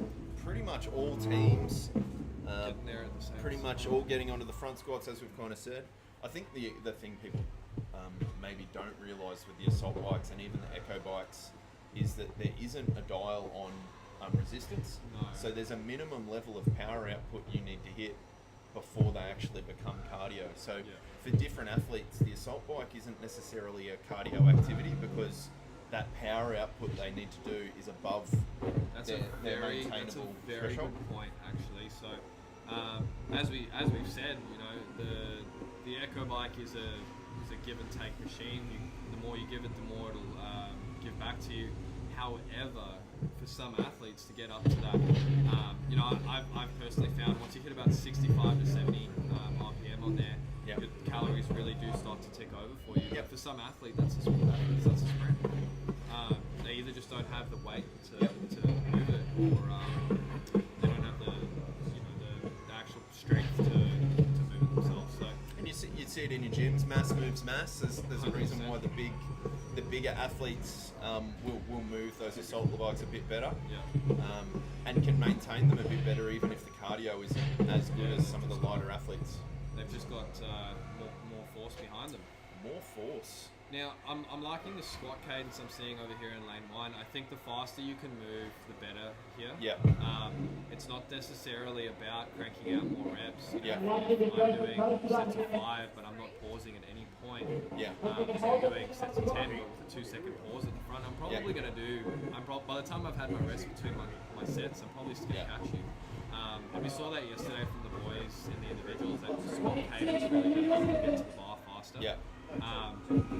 The big thing as well is, you know, honestly, whether you hold on or not, it's still going to hurt the same. Yeah. Just hold on. So it will depend on each athlete because the amount of reps you're doing, but what type of rest to work ratio would you be hoping for on a movement like squats? Look, I'd be wanting to see probably about a 1 to 2 work rest ratio. So you know, I'm taking 10 seconds and then I get about 20 seconds. So ideally, that's enough time for me to clear a bit of the fatigue that would be sitting in my legs. And just catch my breath again. And would that differ with toes to bar, or kind of the similar principle apply? I think a similar principle on the toes to bar. You could probably go closer to a 1-to-1 work rest. You know, I like the idea of I think it was 19.2, which was 16.2. The toes to bar double under squat clean. You know, I did 5s in that workouts, but I gave myself 3 seconds between sets, and that was about 1-to-1 work rest time. So that kind of cadence there will just help you get through that. That was one of my I hate and love that workout. Why? Because it's got heavy squat cleans, but you've got to do some Correct. squat You've to got get to there. earn. You've got to earn it. The perfect workout is a 1RM power clean, and I won't hear any other way. No, but I think it's a perfect workout to actually do the maths on and go, okay, I've got 75 reps plus cleans, and I've got X amount of time to do them in. So, we saw athletes doing singles on the toaster bar, getting into the third round and getting into the heavy barbells because they just managed their rest. Yeah, 100%. That was it. The more you can keep moving, the better. I think in any kind of workout, rest time is dead time, right? It's a waste. So if I asked you you can put it this way, and you can put this to any workout. But if I said to you do 100 calories on an echo bike, you're probably going to pedal 100 calories straight at a steady pace. Yeah. You're not going to go and sprint for 20 and rest for 20 seconds and sprint for 21 because that just sucks. Yeah. And it won't be as fast. You won't recover nicely. Now imagine doing that in a workout where you've got 10 rounds of time and you're trying to sprint and rest and sprint and rest. You just feel worse and the workout becomes even harder. Yeah. So I think trying to make any kind of workout as smooth and steady as you can, even if that means you move slower, is a more optimal way to approach this. So, in training, do you monitor that like through heart rate, or do you do any specific training for those zones? Honestly, no. I wear a heart rate monitor when I do like monostructural stuff or longer stuff, just to get a gauge of where we're at. But I think at some point it becomes very subjective as well. Yeah. So at any point, I roughly know about where I am, and you learn how to understand that pace. The other side of that is learning how to pace. Not attacking every workout at full gas. Sometimes the goal for the workout needs to be more along the lines of I want to finish this comfortably and feel good, not I want to send this as hard as I can. And it's purely just from a perspective of learning to understand what your pacing strategies is. Yeah. And I suppose what you want to get out of the workout. Yeah, exactly. Yeah. So we've got a couple of teams that have finished. So teams in lane 2, the Carvelettes, Team Carve in lane 3, CrossFit Harvey Bay and Cool Town Peaches have all finished this workout in incredibly fast times. Lane 1 looks like they've finished now as well, and lane 7. We're only at 9 minutes. There's 3 minutes left in this workout. We've got Team Contessa here in lane number 4. Just working through their final toaster bar. So with toaster bar, why when you lose it and you can't get it back? I think there's a few reasons. In order to do an efficient toaster bar, you need to be able to touch your toes, right? So for a lot of people, if that position's really tight and we lose that strength in the hip flexors to actually pull into that range of motion, I don't think I think it suddenly becomes a lot harder. The other side of that is, I think, in terms of the pattern fatigue, and you can kind of see it there where we're starting to swing because we can't create enough strength through the lats to get us up. It definitely starts to hinder. But yeah, I think for the most part, for most people, it is an inability to fold under passive tension. So they just can't swing their legs up there without any issues. What you'll often see is their bums end up in front of the bar rather than being behind the bar, which you can kind of see it's happening there a little bit, which is just lat fatigue and inability to fold. And, that's where the pattern goes downhill. So if you had to give 3 movements or 3 accessory movements to work on to improve your toaster bar, Jefferson curls for the folding, which are you stand on a box, hold a kettlebell or something like that, you curl from your neck, spine, all the way down like a straight-legged RDL almost, but we're just working on folding there. Probably a hollow hold lat pull down. And then I would actually be working on doing some seated sit leg lifts, trying to get as high as we can so that it almost becomes a V-sit, but sat still. I think that's probably the best way to get there. And then obviously just do the toast bar. Practice, make sure you're practicing good reps. There's no point in practicing bad reps. You're just reinforcing the wrong pattern. So I think, well done. I think what we saw there was really good. You got a team who just doing singles and moving through those reps still finished more than 30 seconds on the clock. So just make really a impressive. train bit, you know? Yeah, for sure. 1, 2, 3, 1, 2, 3 all the way around. Yep. I'm really impressed that teams have, at this stage, every single team we've had compete in this intermediate division has finished this workout. Yeah. I definitely wouldn't say that, like, even the teams who just finished them were slow. No, everyone's moving, you know, at a good Just a- clip. Yeah, really high level of fitness. So really tight heat there. I think lane 6, CrossFit Harvey Bay, put in a really good time, and our two teams, Carve and Carvelets, in lanes 2 and 3, both would have performed incredibly well.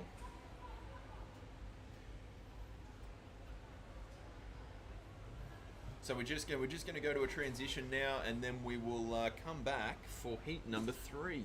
If you've got any questions, by the way, in chat, we've got 30 odd people watching. Any questions for Matt, or any questions on this workout, or how to improve your toaster bar, or anything like that, let us know. We'll ask him.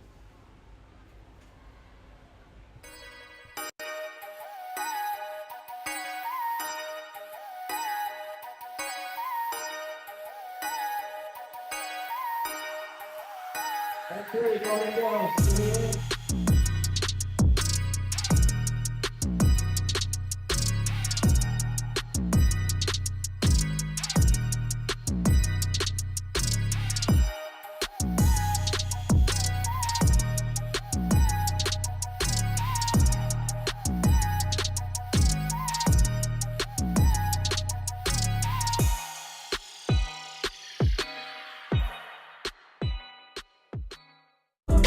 It's like I've been walking on a tightrope, trying to change my mind, but I'm too far to quit. And you can keep your shiny light, 'cause I'm in love with diamonds, we're flawless as it is. Flawless as it is.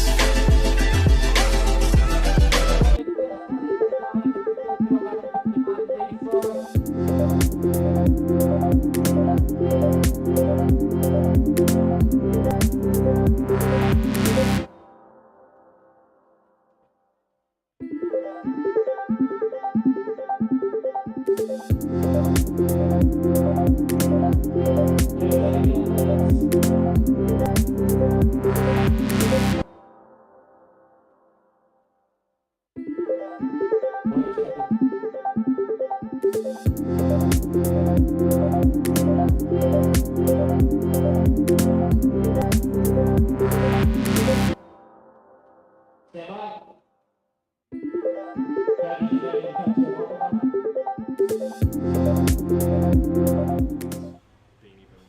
Go. All right, getting into heat number 3. On the top left of your screen, in lane number 1, we have drop it like a squat. In lane number 2, we have ducks, goose. In lane number 3, we have the golden girls. Lanes 4 and 5 are empty, and then we have lane 6, legs miserables, and lane 7, mean, keen, and lean. Going off workout 1, eyes definitely on lane 6 and 7. Put in an incredible score for the first workout. So 6 heats, we're into heat number 3. 6 heats in the ladies RX intermediate division. We have 4 workouts. The workouts 3 and 4 are combined later today. They'll include a conditioning piece and a heavy complex, or a light complex, depending on what weight you want to do it at. Just going to have a quick chat to our scorers. What was the fastest time from that last heat, Mr. Kieran? The fastest time we got overall is 7:01. So 5 minutes under the time cap. That is, 59 seconds. Come yeah, on. yeah. Come on. That is incredibly fast. Incredibly fast. Pretty good that everyone's coming under. Yeah, it's a really fit field. For those watching at home, like 12 minutes is not a super generous time cap. It's a good time cap, but for all teams so far to have come in under time cap is really, really impressive. I think all teams have done an incredible job of sharing that workload. Particularly, we've been talking about the toaster bar. Super important to make sure you're not getting stuck on those toaster bar. A lot of teams are like working well and not gas themselves, which is very, very easy. Yeah, seeing an interesting strategy there in lane 7. So it's kind of what we're talking about with one athlete coming on and just putting in a bit of a surge and just ticking over 10 or 15 calories on the assault bike really quickly, and then getting another athlete back on the bike to cruise. I know for me, that's probably how I would do this workout. Yeah, that's impressive. Lane 6 onto their squats already and moving through them really fast. That is a really fast squat cadence. Lane 7 not far behind them. So as we said, lane 6 and 7 have both had good scores in workout number 1, and they're both first teams onto the bars in lane number 2. They are onto their bars under 3 minutes, which I think is the fastest time we've had so far going from the assault bike to the front squats.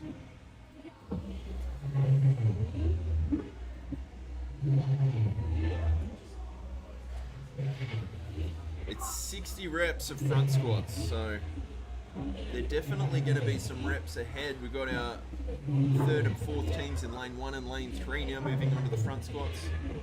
I think it's all going to come down to the end of the day where they go with their toaster bar. So 80 toaster bar will be the deciding factor for this workout. Yeah,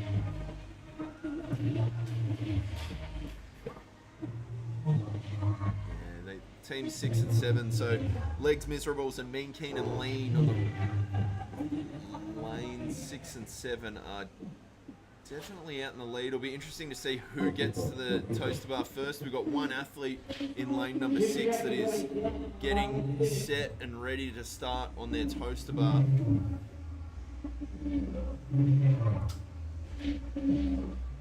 We've got Holly from YTG.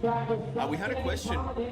What does YTG stand for? Is it yeeting the goon? Yeah, the gin? Yes to gin.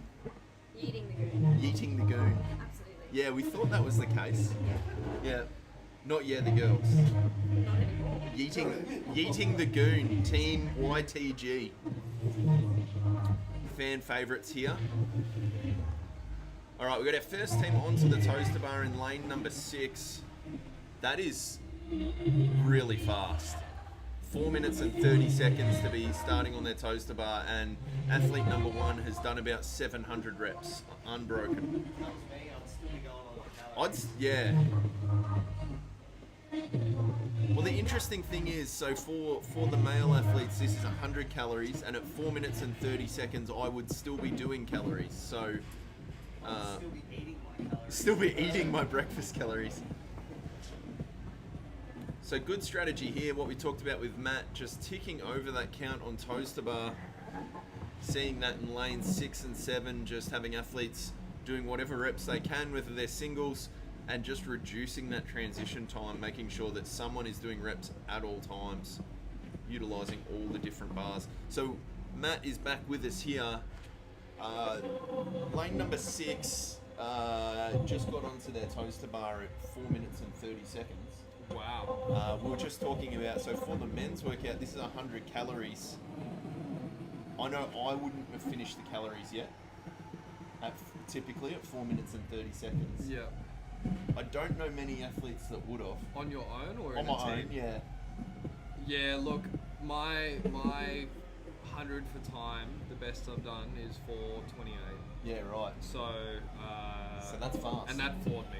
Yeah. I was in a way. Now, noting for the ladies division, it is 70 calories, but being a power output movement, we do put that percentage change on it. Yeah. That's pretty crazy obviously it's teams of 3, but I love those toes to bar. How smooth Nice, is that? efficient. I think what we saw before was, you know, an athlete working to what their strengths are. You don't need to necessarily just go one rep into the next. If you're holding good form, you can have a little kip in between. Yeah, they're flying. I think lane 6 as well. So lane 6 and 7 are the two teams out in front. We saw with lane 7, they had a strategy where one athlete was getting on the assault bike and just sprinting for about 15 to 20 seconds just to really ramp up that calories. And it did seem to work for them. Lane 6 had a similar strategy. Yeah, look, I mean,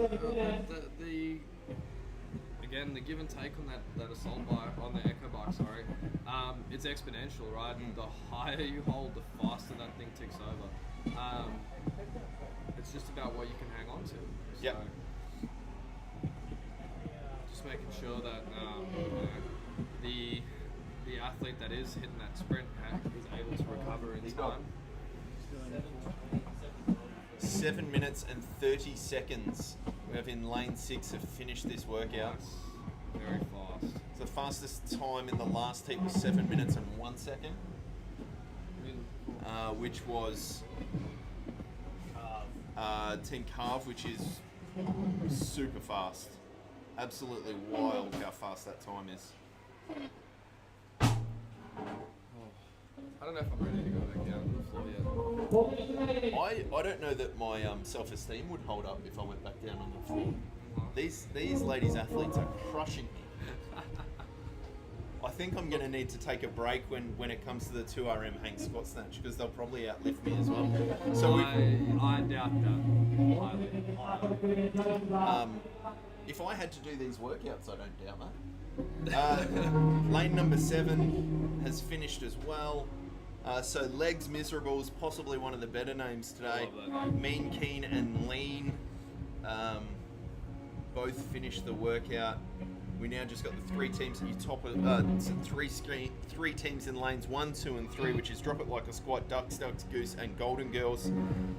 We have confirmed with YTG, which is lane 7 in heat 6, that it does stand for Yeeting the Goon. Yeeting the Goon.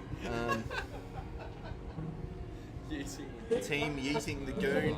They performed incredibly well in workout 1, so see how we go. We've had another team finish there, so lane number 2, Ducks, Goose. Looks like they're done there just at the 9-minute mark. I feel like CrossFit Ducks has just got the best naming ability. You know, yesterday we had the boys, the Ducks Nuts. The Ducks Nuts, we had the girls, Ducks Clusterfucks. Ducks Clusterfucks, you know, just that name, the Ducks just fits everything. Yeah, Team Cup, respect to, CrossFit Ducks have had teams all over the weekend. CrossFit Torian have had people come up, which is awesome. Harvey Bay, Carve. We even had we had some guys down yesterday. Young Alex Davison in the individual division. Shout out to him. He's only 17 or 18 years old. Came down from Bundaberg, I believe. Yep. And there were a couple of teams, I think, from Bundaberg as well. So we got CrossFit Harvey Bay here today. We had CrossFit Contessa. We had CrossFit Mavita. We had heaps of teams from Urban. Down on the Gold Coast, as well as some other gyms down on the Gold Coast as well, which was great to see. Hopefully all the teams have had a great time. Feedback's been incredibly positive. Well, we are done with 90 seconds left in that heat. Those teams have absolutely crushed that workout. Yeah. What heat was that? That was heat 3. Heat number 3, so we're up to... Heat number 4. So this is possibly... Heat number 4 has some of the best names in it, and I think Slade Black were the fastest team for event 1. If they're not the fastest, they were close to. It was between them and Carb, I think. Yeah. It's good to see some competitive teams coming in and smacking this. So if you could change one thing about this workout, Matt? This workout. Add a movement in, take a movement out. Honestly, I probably would have changed the front squat. I probably would have made it maybe an overhead squat or thruster or some barbell cycling. So it would Yep. have been nice to have seen some power snatches or Hang cleans or hang something. clean and jerks or something like Yep. that, where athletes are incentivized to hold onto the bar, but not blow themselves up. I do think that would have maybe been a little bit more testing, especially from a grip perspective, getting them to the toaster bar. So yeah, that for me that would be one thing I would have liked to have changed. You do add in an element there though of skill where you do start to slow people down. So I think that's something else to think about within these workouts is, you don't have to be skillful to go fast on an echo bike. You don't have to be skillful to go fast on a front squat. Yeah. So I think adding in that aspect of skill may have taken out a bit of the suck factor. Yep. But I think for the most part, it still would have been the same for the best teams. Yeah. Where it was just tough all the way through. Yeah. But I definitely think it would have slowed some teams down. Yeah. So it's interesting you say that, just with the skill element slowing things down. We asked Michael yesterday for the RX individuals on workout 1, why were we allowing hands on the box? And he said it was purely an intensity piece. Just Yeah. Now, Ooh, now I'm going to be controversial here and say that hands on the box is no faster Right, and everybody, no guys, easier what's up? than just jumping. Yeah. That's me personally. I think the positions that you have to get into to get your hands on the box and your feet on the box on a normal 24-inch box Yep. doesn't make a difference. Yep. However, if that was a big games or regional style box where you've got the width and Yep. you can open up a little bit, maybe a little bit different. But I think on that one, I don't think the hands on the box really did anything from in my personal perspective. Yeah, interesting. I think you should just be jumping. It was interesting to see because there were definitely a mix across all athletes, right? Yeah. So and not necessarily consistent across times. Like some athletes who were putting hands in the box still finish incredibly well. What I saw was athletes they jumped and then they went to hands on the box when they were Fatigued. ruined, when they Yeah. were fatigued. Yeah. I think that was, maybe that's a smart way to start going to it. But I think definitely jumping is still going to hold the highest intensity there. And at the end of the day, if your fitness is there, it's going to be the faster one. Yeah.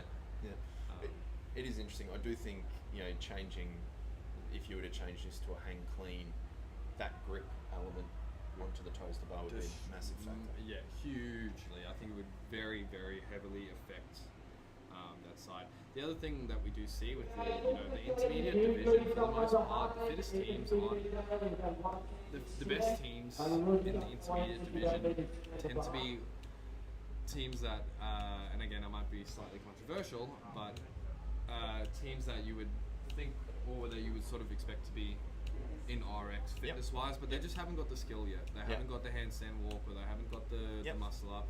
So they pop themselves back into intermediate. So I think throwing in that little bit of an element may have been good to see, where there was some kind of skill and another factor to it. And the thing I like about teams competitions is that, like these workouts, like this is still too much work for one athlete. Yeah. It doesn't matter how fit you are. This is still too much workout for one athlete. Maybe if you've got two really fit athletes, you'll get through this fast. Yeah. But there's still massive benefit from having 3 average level athletes who can communicate well. Yeah. You'll see across all the teams who are working out today and doing well, Right. their communication and more so the lack of downtime. So Yeah. As we said, time where you're not working on a Go movement back is to the end of the waste right. of time. So yeah, you've got to really be putting the pedal to the metal on these workouts. Okay, If you're so- not, then you're selling yourself short immensely. Yep. So just a quick rundown here. So heat number 4, in lane number 1 we have the MILFs. Lane number 2 we have MKJ. Lane number 3 Muscle and Hustle. Lane number 4 Out of Shape. Lane number 5 and my personal favourite Pastor Driven. Lane number 6 Peachy Keen, and in lane number 7 and possibly the team to watch, Slade Black. So if you were sitting at home and going, this looks like a fun workout, how would you break this workout out for an individual to get a similar stimulus or a similar feel for how this workout's going to? How would I Yeah. attack the workout? Or how Or would you adjust it. how would you change the workout for an individual? If I change this for an individual, I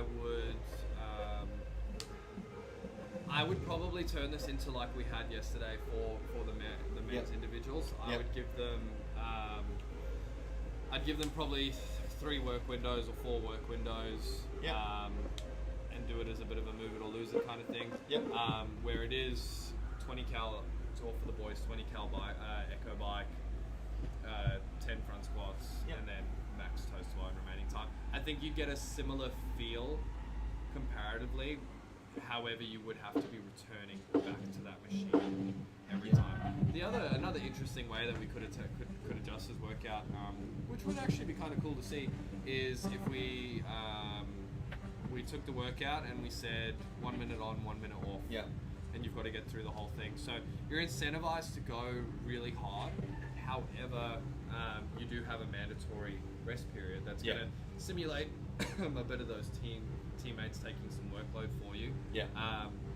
Maybe even make it 30 seconds. Yeah.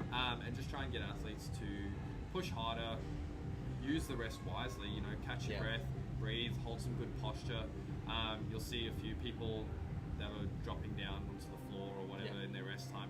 Hands on the knees posture is actually quite good for you in terms of recovery. So if anyone ever tells you not to have your hands on your knees because it's bad, they're wrong. Yeah, Dad. Yeah. Yeah. All that childhood trauma. Put my hands on my knees and recover.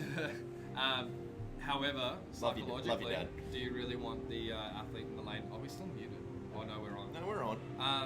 You don't want the athlete in the lane next to you This is true. to see that you're buggered. So the more upright you can stay, the better. Yeah. But anyway, back to the workout at hand. Yeah, so look, lane number 7 looks like they're about to start their squats.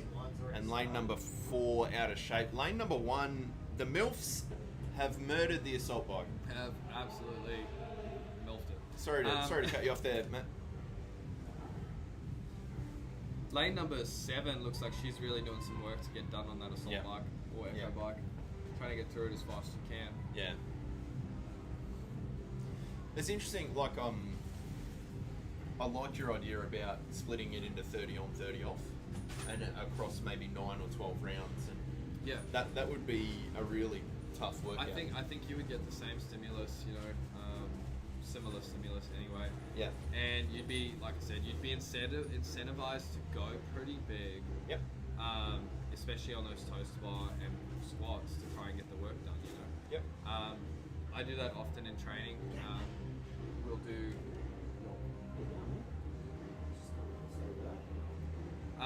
We'll do, a workout that's 21, 15, 9 thrusters, burpee box, jump overs. Yeah, right. But after every set of, you finish your thrusters, 20 seconds rest. After your burpee box, jump overs, 20 seconds rest. So Yeah. we're practicing holding a slightly higher intensity than we normally would. Yep.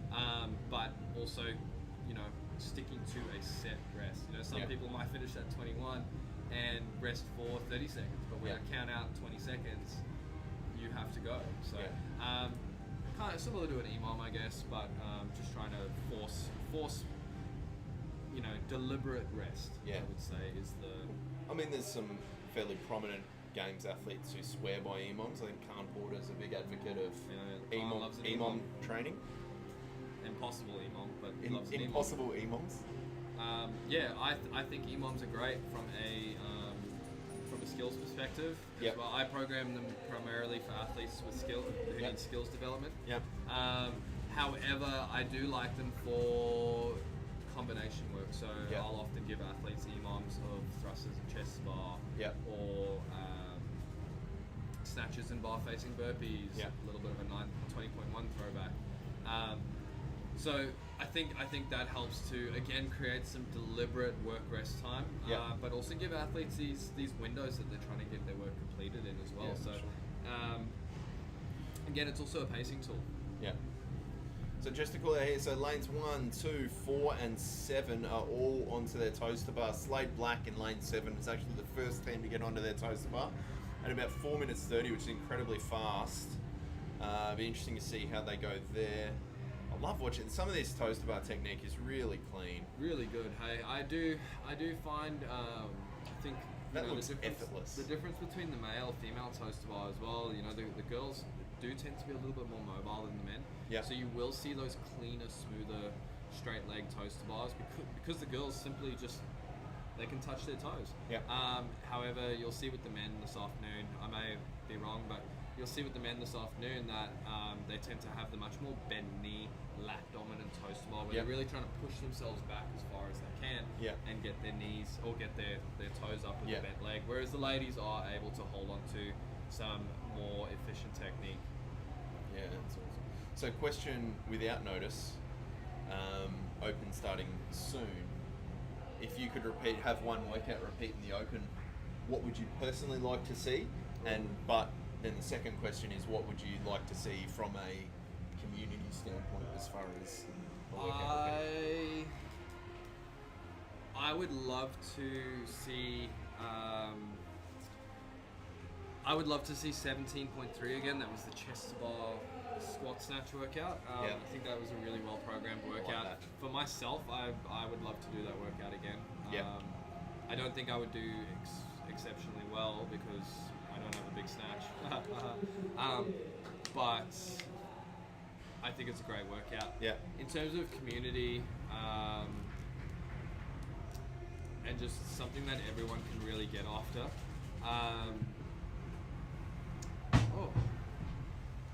That's a hard question.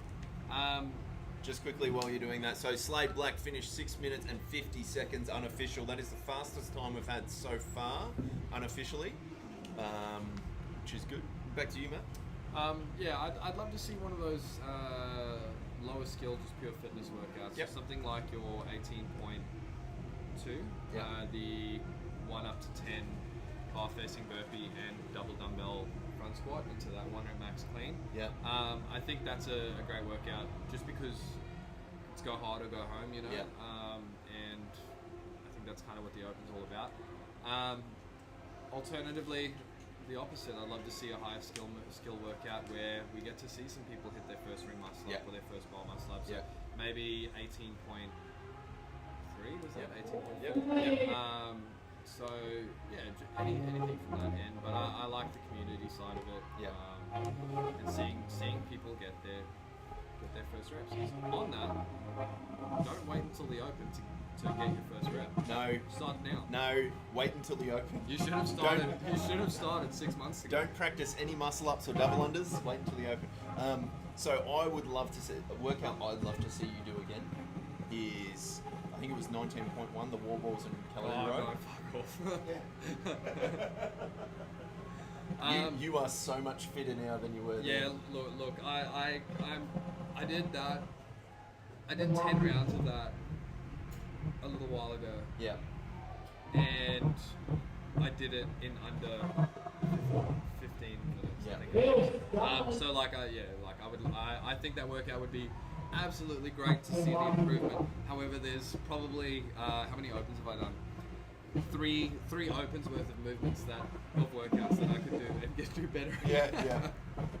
The reason why I really like that workout is that it's 2 different workouts depending on how fit you are. So for your average athlete, that workout is about when you break your wall balls. Yeah. And how big a sets do you do from the start, and do you do 11, 10 and hold that. And for your super fit athletes, it is about how fast you can row. Yeah, 100%. Well, I did that workout twice. Did that workout twice for 6 extra reps.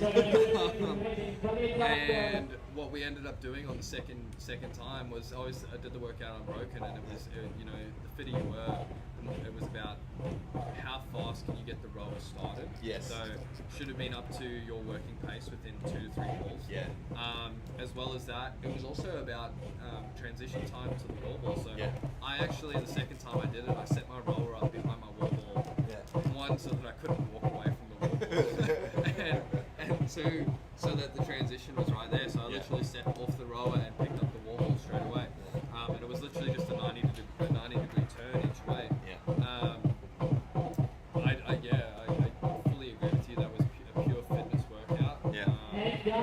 Obviously, it sucked for some of the short guys, but I'm not one of them, so I don't really care. Well done to all the teams. Everyone's finished. 90 seconds left on the clock, so another really impressive heat there. Sorry, Matt, back to you. Open workouts, yeah. Yeah, look, there's a few that could obviously be repeated. So that's the one I'd like to see you do. Yeah. Because I watched you do that one last night. You judged me do that the first I time. think I did, yeah. The ones I love for the community, and we've already kind of mentioned them, are the ones that increasing weights with a time gate. I don't like the time gate. I actually think for the community, just prefer to see remove the time gate and give them 20 minutes to work through. Like 19 point something. Yeah, I think they did it with It was the box jumps pistol clean one. I don't think you earned the time gate. You just kept going. And also the dumbbell squat burpees into 1 RM clean. I didn't mind that. I think it was nice. So when we repeated the toaster bar, skipping, and snatches and cleans, hey, Look at it. Hey, look at those. Hey. Small. Hey. I think when we repeated that and the gate extended so that you could do the 80s, I think that was nice. Yeah, I like that. But yeah, I like those ones because you see people work really hard to get to a bar and have a crack. Yeah, 100%. I personally really liked. I'd love to see a repeat of the dumbbell front squat burpees. Yeah, definitely. That to this day was probably the hardest 100 kilo clean I've ever done. I've heard that. I was rehabbing an ACL injury during that open, so I didn't actually get to do that one. Yeah. But I've heard that. I remember watching people that had 140 plus cleans failing like 80 kilos. Yeah. So I think that's a great workout. I'm trying to think if there's any other ones that I would really love to see. I would love to see something in it though. Actually, you know what I would kill to see? 7-minute AMRAP burpees. Yeah. I would love that. That's. I'm sure people that's would. fantastic. I'm sure people would kill whoever programmed it as well. Well, it's not Dave Castro, is it? I think the only hard thing with that movement is the standard. Yeah. So I think it's burpee over bar or something. I think burpee over bar would be cool. I know. Wow, 6:45. So 6 minutes and 45 seconds. Slade Black has finished that workout in. That is Crushed it. They're nearly half. that's the time beyond out. fast. That's like the equivalent of me working out with Michael again. Yeah. Could have done it twice. Could've done it once. twice. So I've lost my train of thought. Heat 5, 27, the young of the breakfast. Anyone knows where they are, we're waiting on you. Yeah. What were we talking about? We're talking about open workouts. Open workout. Yeah. Yeah. cleans? So no. The 7 minutes of 7 minutes of burpees. So, yeah. There's a couple of ways you can game that.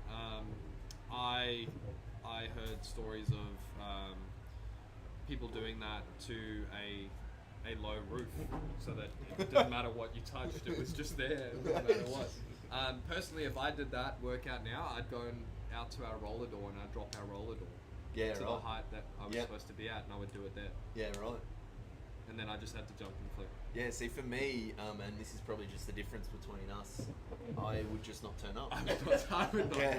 do it. I'd take the DQ, thanks. Yeah. No, 7 minutes of burpees isn't bad.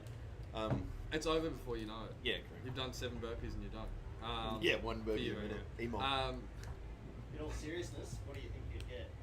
Well, that's a good question. 7 minutes of burpees. 100 and... Oh. We're going to get another minute, guys. Has anyone seen that? Young of the breakfast. Yeah, no doubt. 140 to 150. I've done 5 minutes. Yeah. And got 120. You reckon you get 30 more than that in 2 What? minutes? Fuck yeah. What's what movements do you think should be removed from the open? Athletes, please, just get away for from testing running or ahead just of for schedule. You have to live safety stream or what they're if you measuring want. is not really We could relevant. be doing It's that not as really well. I think I know they've only been up once, but I think pistols were unnecessary. Yeah, right. I don't think your general CrossFitter think it's a bit iffy to cap people out on a pistol. Just because there's a lot of loading through the knee, there's a lot of positions that have to be.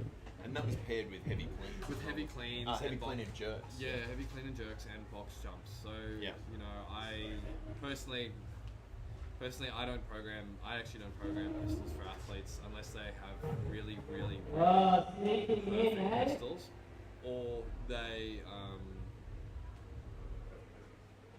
perfect pistols, or Talking about me, guys. all about Jeremy, or they're like a semi-final level athlete, and we're 2-3 months out from the competition Yeah. season.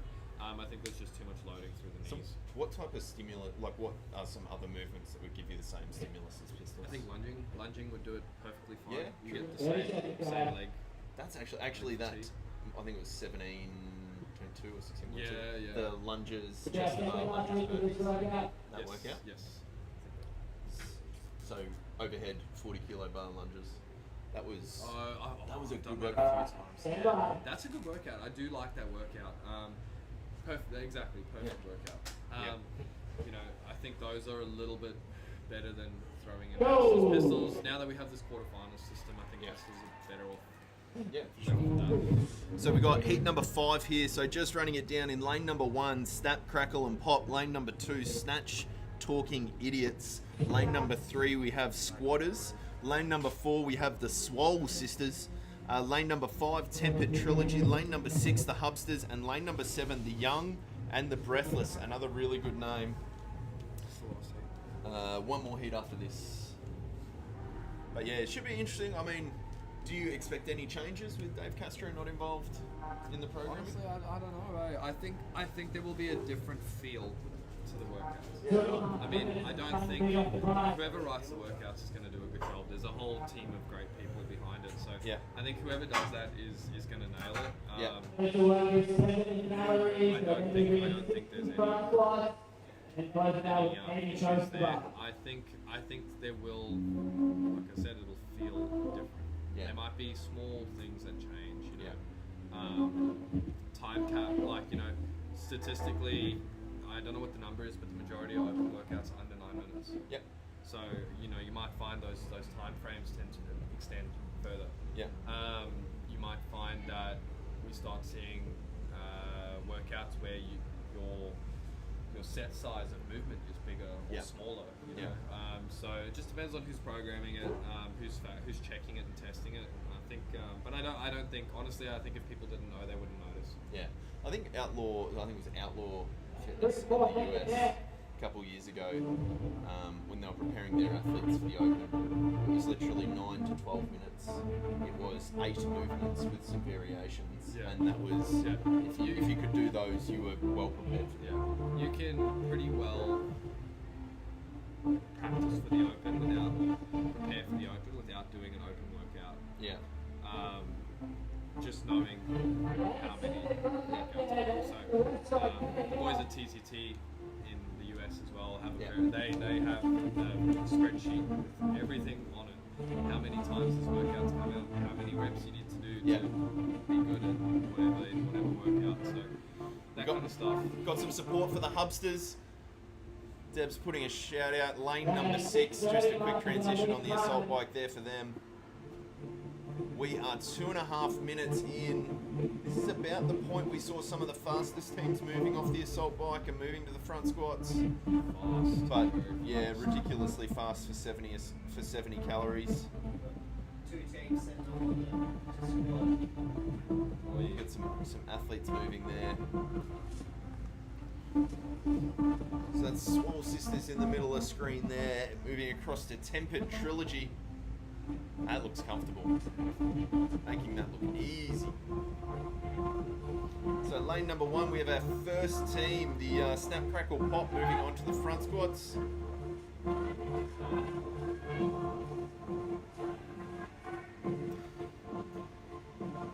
Yeah, I think the only movement I would and I like that they put wall walks in, is handstand push-ups. Not for the elite. Take them out. Yeah, not for the elite. I just think for, I don't mind strict. Yeah. They put strict handstand push-ups Yeah, in. I think I don't kipping's- like kipping handstand push-ups. Yeah, I agree. I think kipping created too much controversy. The standard that I have seen for kipping programmed elsewhere is you have the box Yeah. on the floor, fantastic, but then it's feet together at the top of the rep. Yeah, right. Yep. Removing the height, Yeah. the target height line. That I think obviously takes out the Jacob Hepner Yep. issue The where forearm length and yeah, measuring and where your body proportions just one in a few thousand just yeah, screwed you can't over. compete, yeah. So I think that would get rid of that, which would be fantastic. However, I do think just keeping it strict is fine. Well, I mean, we had for quarterfinals last year, we just had to keep our hands in the box. Yeah. That was it. So I think that part is okay. I would be quite fine with handstand push-ups being removed from the open now that we have this different format. I think the wall walk is a great alternative. Yeah. That really threw a lot of people last year, a lot of very good people. Yeah. And I think it gives you a very similar stimulus. Very, very I similar. agree. I mean, for the 80% who aren't in that elite, or the 95% not in the elite, Yeah. it's just not a movement that, for me, No. And that's the nature of that portion of the season now. Is Yeah. the Open is no longer. It's no longer the games part. Yeah. The step before the games or the step before regionals. It's Yeah. the step before the step before. Yep. So Snap, Crackle, Pop in lane 1, first team to get onto the rig. Just over 5 minutes, moving incredibly well there. Everyone else is still working through their front squats. Incredibly fit. So again, interesting to see how these girls choose to break this up. Again, like I said, I think it's all about movement speed. Yeah. As soon as you slow down on the movement, it's time to get off and let someone else have another go. Yeah, we got the Hubsters. Lane 6 also moving onto their toe to bar. Second team to get to the rig. I really like how they're doing this. Just shuffling through, couple reps, next person up, couple reps. Not a lot of downtime. We're now seeing lanes 3, 4, Look at and those 5. toast bar from Mandy over there in lane number 3. Little secret. Mandy's been working with me for a while to dial those in. Yeah. Oh. So if you want good toast bar, Matt Gilpin programming.com. give us a yell. Shameless plug. If you go to mattgilpin.com and use promo code CAKE10, nothing will happen. We'll add a price. It'll go up. In all seriousness though, we take a look at Mandy, and Mandy was classic for what I spoke about Yep. the other day. Yep. Just needed more mobility work, a little Yep. bit more hip flexor strength, and Yep. Just spent a number of weeks, months, if anything, just Yep. trying to dial those in, those things diligently, Yep. and now she's stringing together some very, very smooth and efficient toast. Yeah.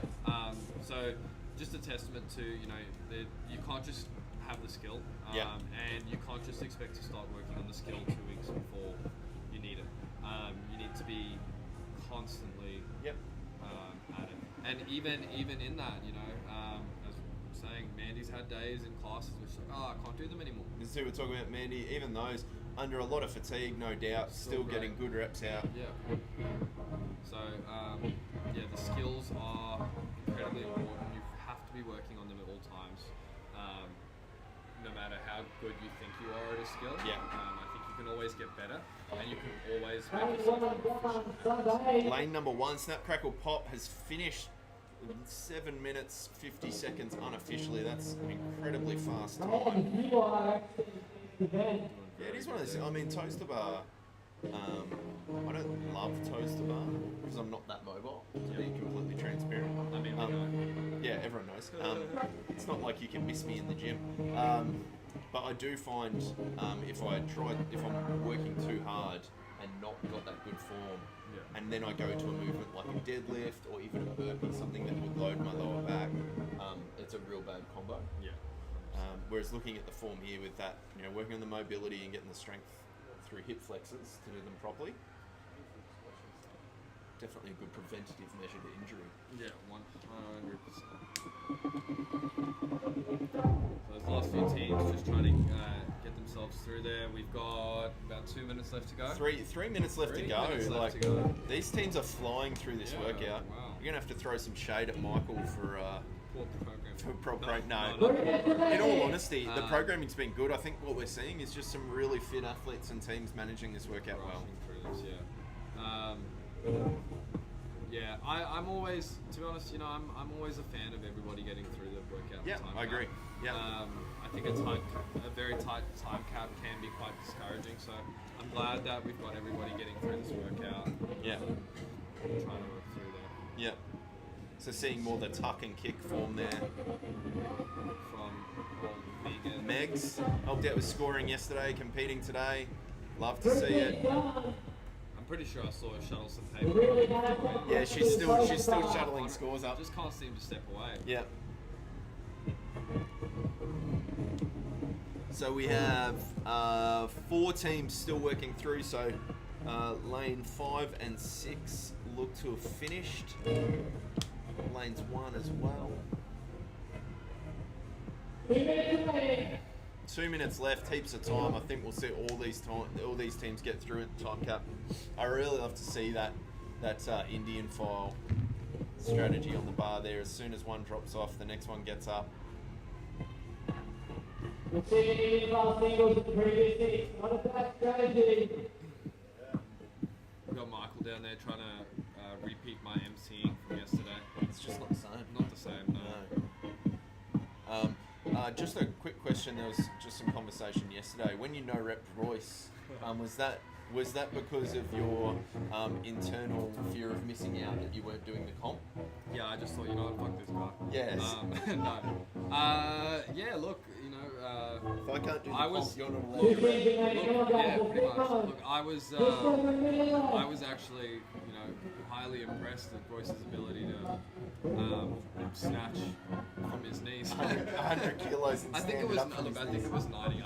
I was a little disappointed that he missed the 90 kilo snatch. But yeah, 90 Yeah. kilos down to the knees, and then gets back to his feet, looks me in the eyes to see if he's got the rep. I was almost gobsmacked that I couldn't answer him. So, Swole Sisters have finished their workout there. A bit of loving embrace. It's Oh, like- man. Who's And that? it looks like Snatch talking idiots and squatters have all finished. It's the whole field has finished. 11 minutes and 30 seconds. It's awesome. We have one more heat to go here.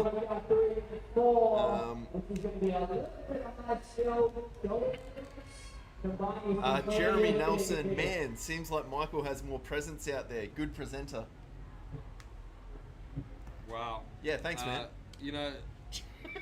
Jeremy Nielsen. What can I say about Jeremy Nielsen? He is competing this afternoon. Is he actually. competing this Oh, afternoon? Jeremy's Mate, competing you this are in afternoon. so much trouble. Oh. I think I know Rep Royce. Oh. Michael has presence, but is he good to look at? Probably not. Some would say yes. He's pretty attractive. Michael. Yeah, he's a good looking Yeah, guy. he's an alright looking dude. You're a good looking guy as Thank well. you, thank you. Look, it's not about looks, alright? It's about fitness, and that's all we Yeah. care about. You're definitely fitter than Michael. Twice as fit. 10 times as fit. Jim thinks he's sick. He's just calling in unwell. I think I'm sick. Yeah. You'll be alright. Hang on, is that a question? Man, seems like Michael has more presence out there, question mark.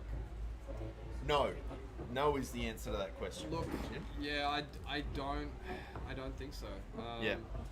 He might be bigger, but his aura is not. He might... We've opened doors there. Yeah, we've opened doors. Yeah, look, back to bringing this PG again. One more heat to go. So, Michael's doing a great job. Thank you, let's just Michael. leave it at that. Yeah, Matt did a great job yesterday, really impressive. It was good to have an athlete down there commentating on particularly those late heats. It was really exciting with the muscle up count and how close that competition was. That It was good. was insane. I actually, I couldn't believe the females. That blew my mind. Just being able to hang on to the bar. So, He's more handsome too. We've seen Matt without a beard. I don't think I have seen Matt without a beard. you weren't around at that point. Yeah, look, the last time I shaved my beard off, my girlfriend tried to leave me. So, I was banished to the corner of the house until I grew it. Grow it. Grow it back. Until I grew it back. She actually tried to glue it back on my face. No, she didn't. But It's good to know. I found out how ugly I was apparently. So Jim, do you actually have any questions about the workouts that you're going to compete in this afternoon? You want some pro coaching from Matt? Can do strategy time with Matt Gilpin. my coaching for Jim. We'll see what he says first before I go and throw him under the bus. Yeah. There's a little bit of a delay, so If you're anything like that, guys, lane one, comment will be till the coming wheels through. fall off. Here we go. Shady reps, please. All the allowance. Yeah, no. My coaching tips for Jim, mate. Honestly, yeah. Start fast, stay fast, finish fast. Yeah. I've heard Jim has no problem with finishing fast. No, definitely not. I've heard that from a few people too. And so we've got Heat 6. Heat 6 in workout 2. In lane number 1, we have Till the Walls Fall Off. In lane number 2, we have Trio of Dips. Lane number 3, we have Triple Cheeseburger. Lane number 4, 2 Boys, 1 Girl. That's a good name. That's smart. Lane number 3, Urban Pinks performed incredibly well. I think they came close to winning workout number 1.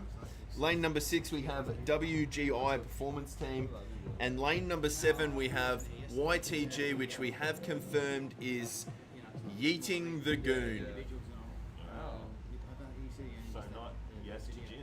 No, not yes to gin, it is Yeeting the Goon. 100% Interesting. Yeah, a lot of photos. Is that on Urban Dictionary? What that is? Jeremy Nelson, if you aren't first, you're last. Actually, depending on the competition, there's plenty of positions, Jim. The second, third, Look, fourth. you know, In this heat, there's 5th, 6th, and 7th. I think, if you aren't first, you're last. I would just like to throw it out there. It's you are last. Oh! Sorry, Jim. No, not sorry, Jim. Use the appropriate Use grammar. the appropriate grammar. Look, there's a big difference in there. I'm trying to think of a good example of it, but more emphasis. More emphasis. All right.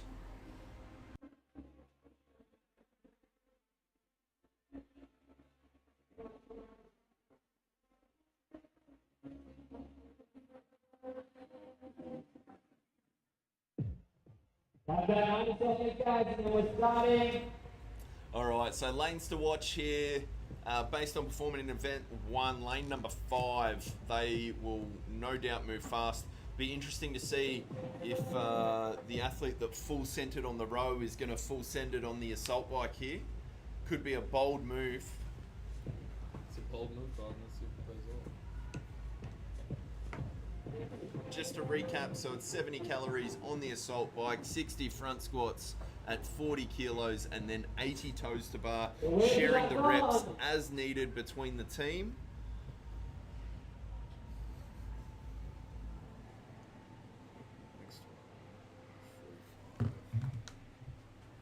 Hey guys, please stay behind the live stream if you can. We'll get anything sorted out. We are 10 to 15 minutes at any time.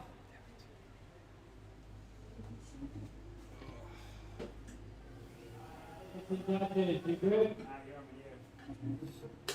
You actually didn't mean Stand right. 6.5 minutes in front of the gate. When you sub 3 on the flat. G. Starting in 3 seconds. Go!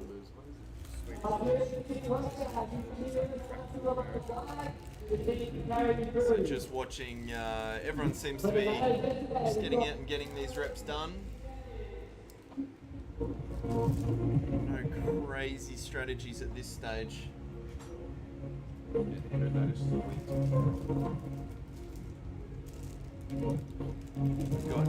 We've got people bringing gifts to the streaming box up here. First change in lane number 5. That was meant to be for my between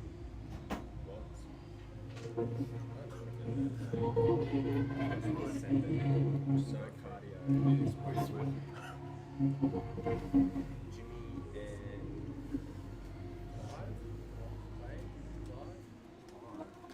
All right, lane number 5. This is the athlete that went absolutely ham on the rower, and she's doing the same on the assault bike. Where does this lane number 5? Lane number 5. Oh yeah, she's really going for it. First change in lane number 6. A minute 15 in.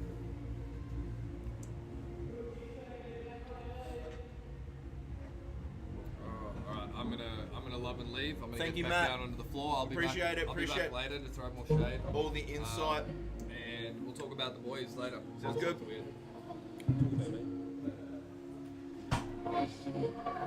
So left of the screen, we got Till the Walls Fall Off. Lane 2, Trio of Dips. Lane 3, Triple Cheeseburger, who had an incredible finish in event 1.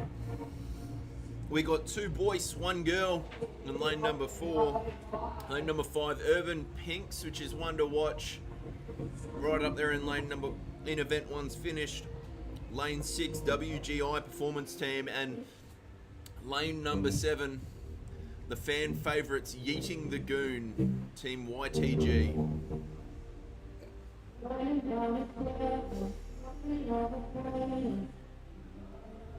Just for those wondering, yes, we did confirm that team name with the athletes. We had Holly in here before to confirm that it's not Yeah the Girls or Yes the Goon, it is Yes the Gin. It is definitely Yeeting the Goon.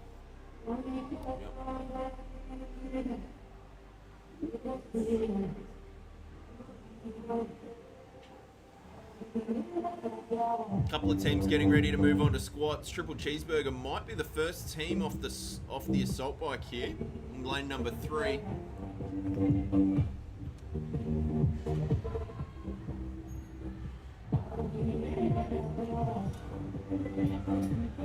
It looks like YTG almost done a Jeremy Nelson there and went early, but they've got a few assault bike calories left to go. So 2 teams, so Triple Cheeseburger in lane number 3 and Urban Pinks in lane number 5, both really fast finishers in event 1. Both the first teams onto the front squats here. YTG is now onto the front squats, as well as WGI Performance Team. Joined in lane 2 by Trio of Dips. You could throw a handkerchief over this whole field. big handkerchief, Jerry. Thank you, Aiden. It is a large handkerchief. Yes.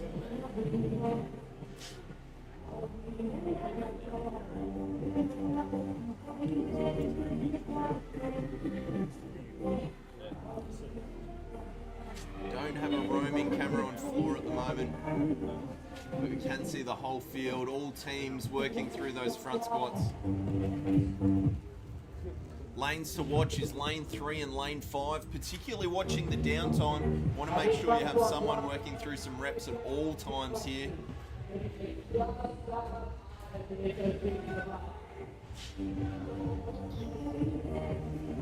The squat cadence in lane number 3, those squats are going down faster than Bitcoin in the last 2 days. Hey, there we go. Everyone's pumped for that metaphor.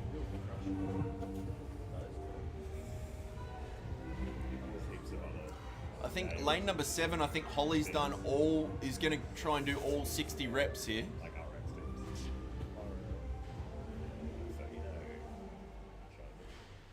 So, Just working through the front squats. We're not seeing any teams with athletes moving to the rig yet. Got it. No one's getting prepared for the next phase. Starting to see some athletes in lane number 4 just using the rig as a rest tool. That's my normal use for the rig. Yeah.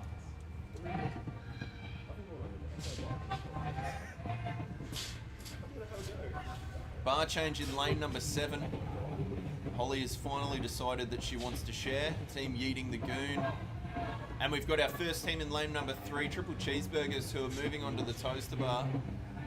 5 minutes and 25 seconds. Not quite as fast as our fastest team. Slade Black still in the lead with 6 minutes and 45 seconds. We'd need to do 80 toaster bar in a minute to catch them here. Fairly safe to say, I think that time's safe.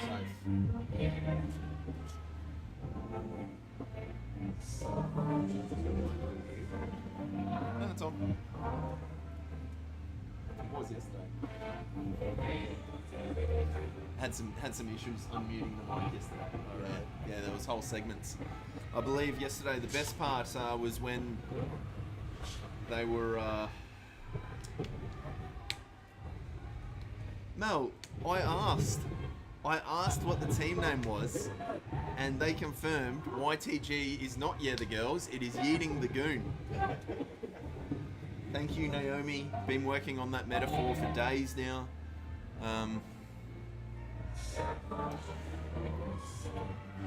All teams moving onto the toaster bar. So the lanes to watch here for the finish is lane 3 and lane 5.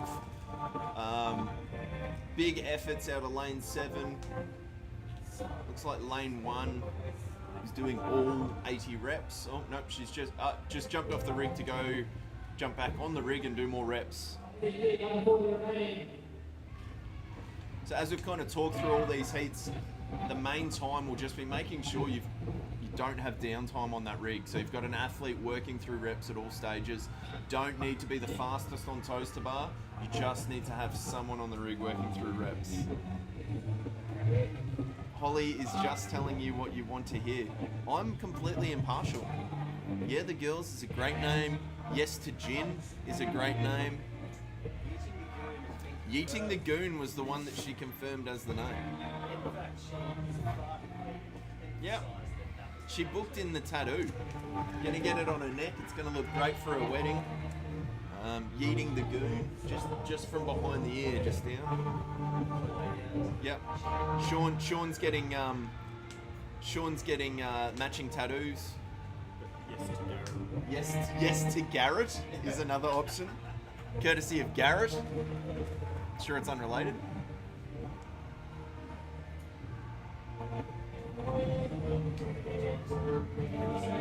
So we're at 8 minutes here. This could be anyone. Urban Pinks have finished, so they're the first team in this heat. Triple Cheese in lane 5, so they've finished. Triple Cheese, but lane 7's just finished. Takes out second in the heat. Yeah, crowd loves that. Yeah. You know what? That performance is directly relatable to the actual team name being Yeeting the Goon. Lane 1, lane 2, lane 3, all finished. Just one lane left, lane 4.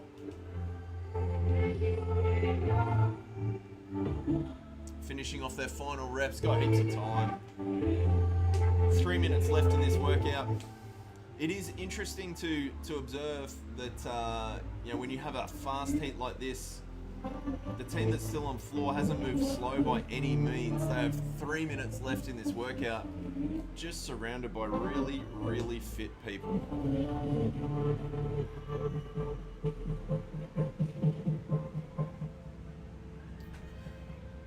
Thank you for everyone who's tuned in to join us. This is the last heat in event 2.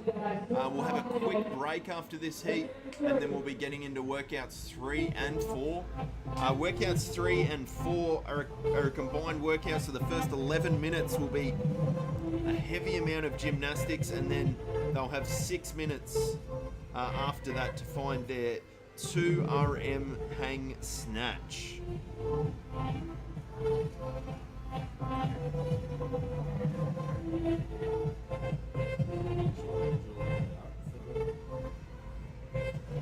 Yeah, so the score for your hang snatch workout will be the combination of all 3 athletes' lifts.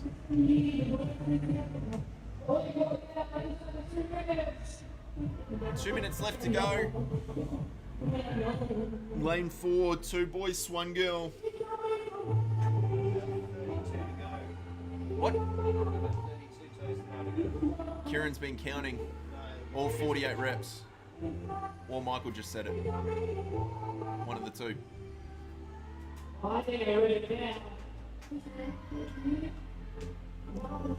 32 reps in 90 seconds.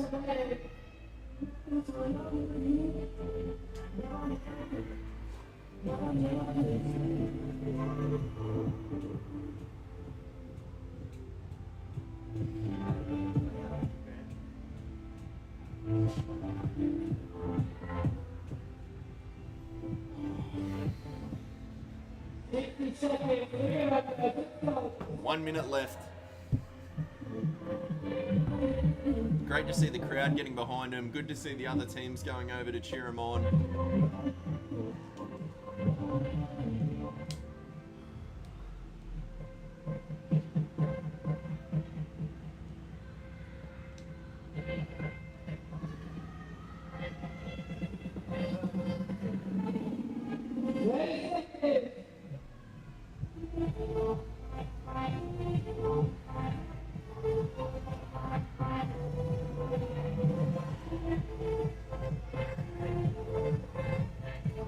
Seconds left. Can they do the final reps? Can they get it done?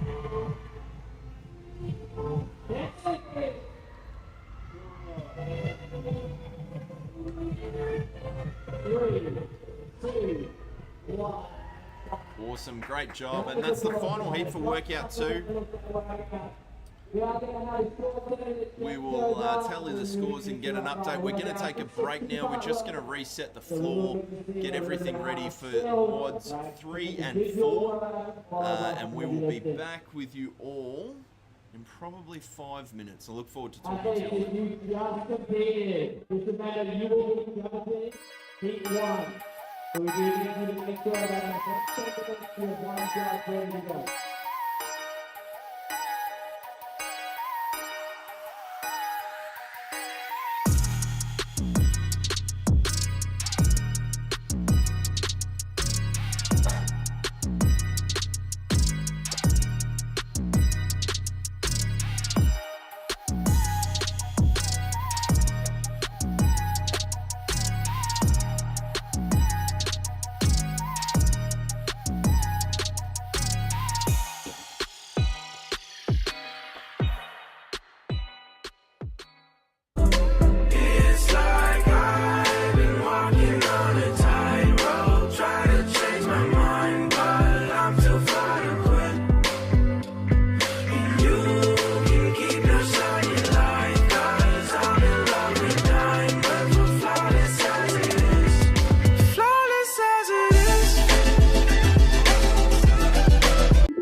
It's like I've been walking on a tightrope, trying to change my mind, but I'm too far to quit. And you can keep your shiny light, 'cause I'm in love with diamonds, but flawless as it is. Flawless as it is.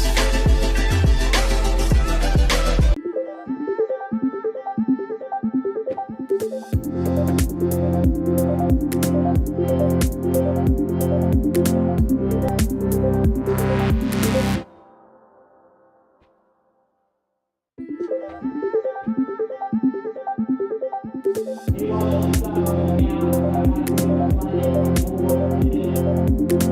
Planning from 3 to 4 minutes through the planning. It's only 4 will get away with no problem.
With a heat 6 for workout 2, good thrusting, heat 1 for workout 3.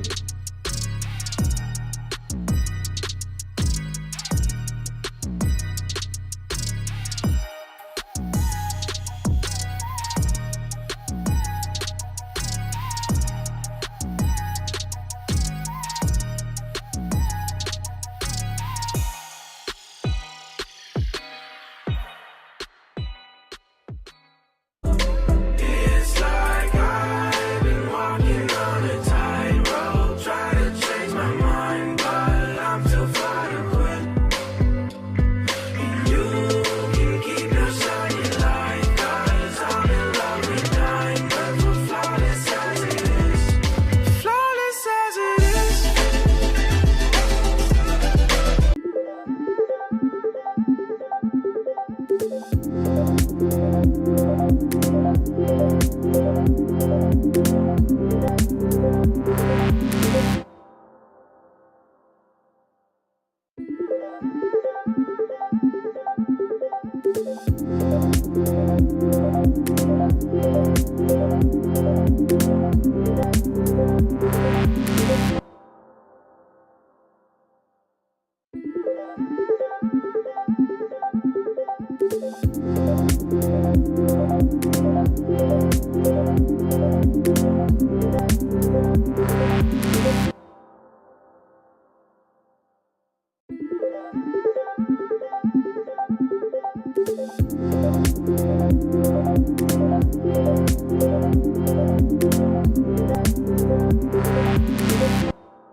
Just gotta get this clarify. You are allowed to step over the bar, the burpees. Alright, before your wall standard, fingertips will start on the yellow and clean. Any part of the hand, so both need to touch the blue with the wall. Alright, and then you need to turn back and touch that yellow before your feet go to the ground. Now every rep starts with the yellow on the ground. Alright, and every rep finishes when you're back to the yellow. Okay? The only other thing, guys, is if you do things daily, you aren't allowed to change your bar. So if you finish in 5 minutes, you aren't allowed to touch that bar for the 11 minutes. Right? The only guys that were allowed were the individuals.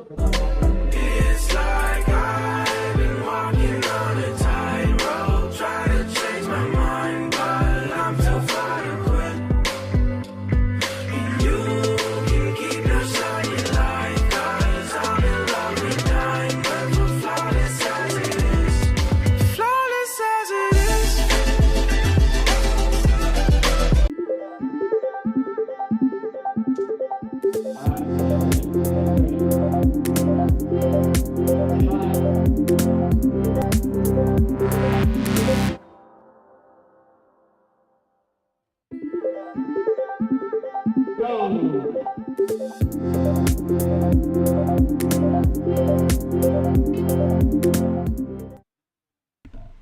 All right, we are kicking off into heat number 1 in event number 3 and 4. So this event is 6 rounds, 4 time. So alternating rounds, so one athlete needs to complete all the work in that round. I think there's a 7 burpee penalty if they change out because they can't do a movement. So it is 3 wall walks, 6 bar facing burpees, 2 squat cleans at 45 kilos. And then 3 wall walks, tag in the next person. 6 rounds, that is for 11 minutes, and then you are straight in 6 minutes working on a 2 RM hang snatch. So what we'll see here is we'll see different athletes working through. At the 11-minute, if they finish early, they can't load their bar, they can't touch their bar until the 11-minute mark. And then we'll see the lift. Hopefully we see a few PBs go down today. Super exciting event to watch yesterday. How many burpee over bar was there, Jeremy? There was 12 bar facing burpees. Yeah. You said 6. Did I? 6 rounds, there's 12 bar facing burpees.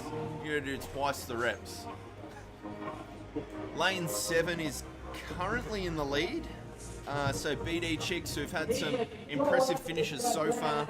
Just to run it down, lane number 1, we have Average Dogs. Lane number 2, Baby Got Back. Lane number 3, Barbell and Burritos. There's an empty lane in lane number 4. Lane number 5 is BD Babes. Lane number 6, BD Beast Mode. And lane number 7, and currently in the lead, BD Chicks.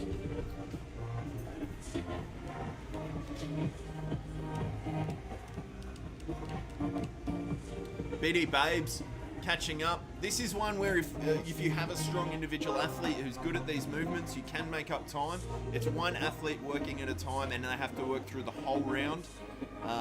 Otherwise there's a 7 burpee penalty. So fit athletes will do fit athlete things in this workout, no surprises. Just quickly cutting over to Aiden, do you have any live sports betting on this round here? Do you want the team names again?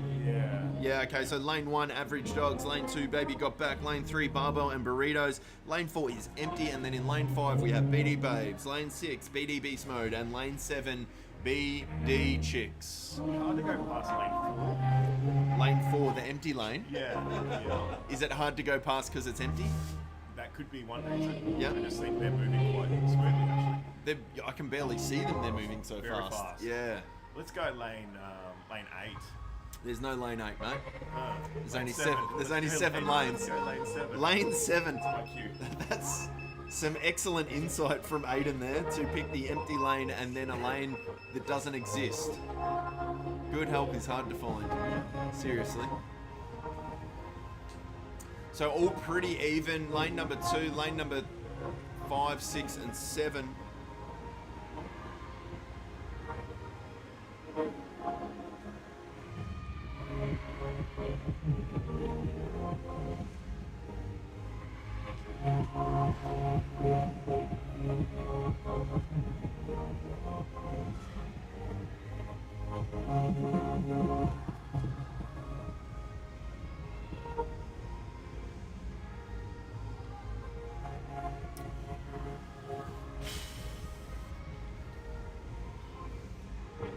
So currently 4 minutes down on the clock. They'll have 11 minutes to work through this, and then a 6 minutes to work on their 2 RM hang snatch.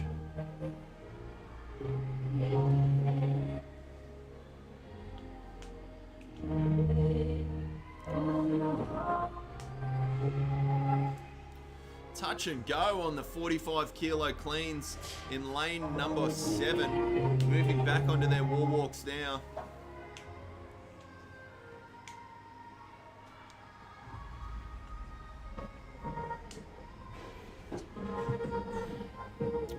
So Aiden, as you are competing this afternoon, are you worried that you'll be outlifted by the ladies' comp this morning? Yes, 100%. That's, Yeah. it's definitely, Yeah. You'll be pleased to know that lane number 4 and lane number 8 have both finished the workout That's because they're empty and don't exist. fast. Yeah, super fast. Time of the day. Yeah, look, we're 5 minutes in, 6 minutes to go. These teams are moving through incredibly fast. I think lane number 7, BD Chicks, is onto their second round through.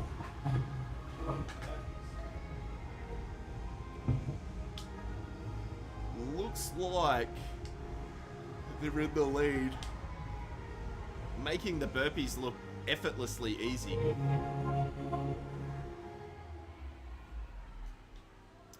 To be honest, I know I said 6 burpees before, but the speed these ladies are doing 12 burpees is as fast as I would do 6. That's a fair statement. Yeah. On your 10th round, then probably yes. At Yeah. the start, you're very fast. Yeah, I'm good for 6 reps. Yeah. Yeah.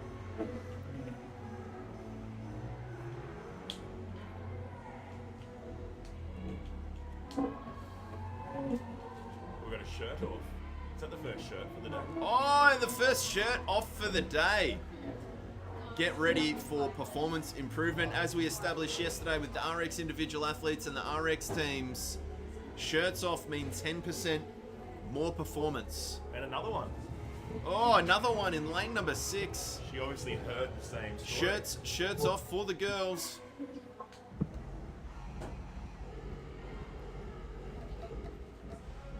We are 6.5 minutes. We are halfway through this. No, we're well over halfway through this workout. 11 minutes before they get the break.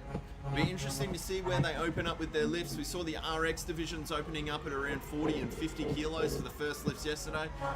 Yesterday was a hang squat snatch, whereas this is just a hang snatch. Will that make any difference for you this afternoon, Aiden? Yes, it will, because I can't squat snatch. Okay, well, that would make a huge difference. Massive. Yeah, But lucky I've got 2 very strong teammates to carry me yeah, fair. pretty much all day. Yeah, well, that's what you want. If you can't do it, get fit people to do it for you. That's what I've always said. It's like the cheerleader effect. Yeah. Yeah, Aaron, it's the least we can do. It's probably the most important factor here. You know, who has taken their shirt off in a workout. Some rumours circulating that some boys have just, for this afternoon's competition, have just not brought shirts. So they don't plan on wearing them at any stage during the workouts or indeed the day. And to be honest, if I had rigs like them, I probably wouldn't either.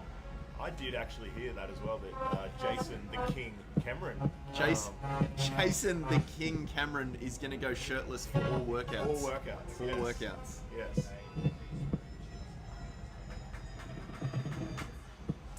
So it looks like lane 7 has one athlete left.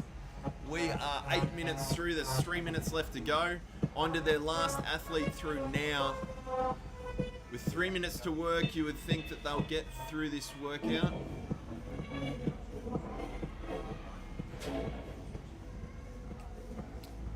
Just a hot piece of info coming from the chat here. Aaron has heard that Jason the King was also going to go pants off. Going to do all workouts in DTs. I haven't heard that, but that is possible. I hope for the families and children that that's not the case. But it might be. It would be interesting. I definitely think there's performance gains. If a shirt off gets you 10% improved performance, you got to think there's another at least 5% to be gained there. Easily 5. Yeah. That would be good. So lane number 7 just working through their burpees. The last athlete working through. We are 9 minutes through the workout with 2 minutes left to go. Once the burpees are done, the athlete will work through 2 squat cleans and 3 wall walks. And that will be BD Chicks finish this workout.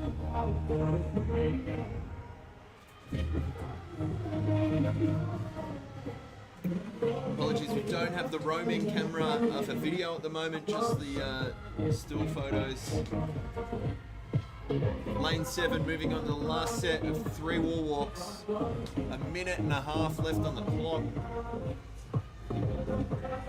Emery has said that it will just be a mankini for Jason.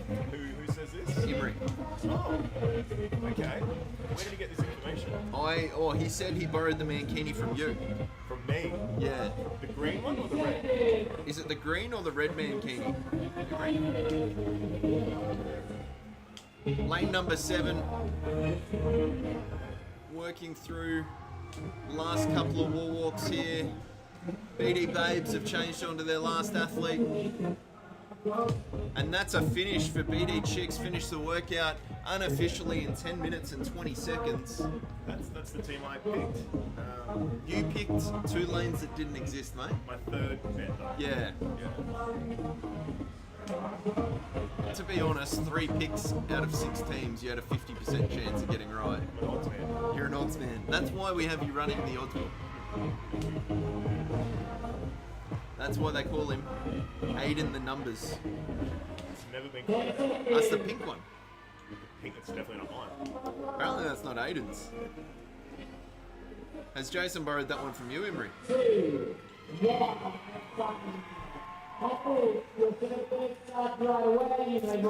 Well done. So what we're seeing now is the ladies are heading straight into the lift. So time is essential here.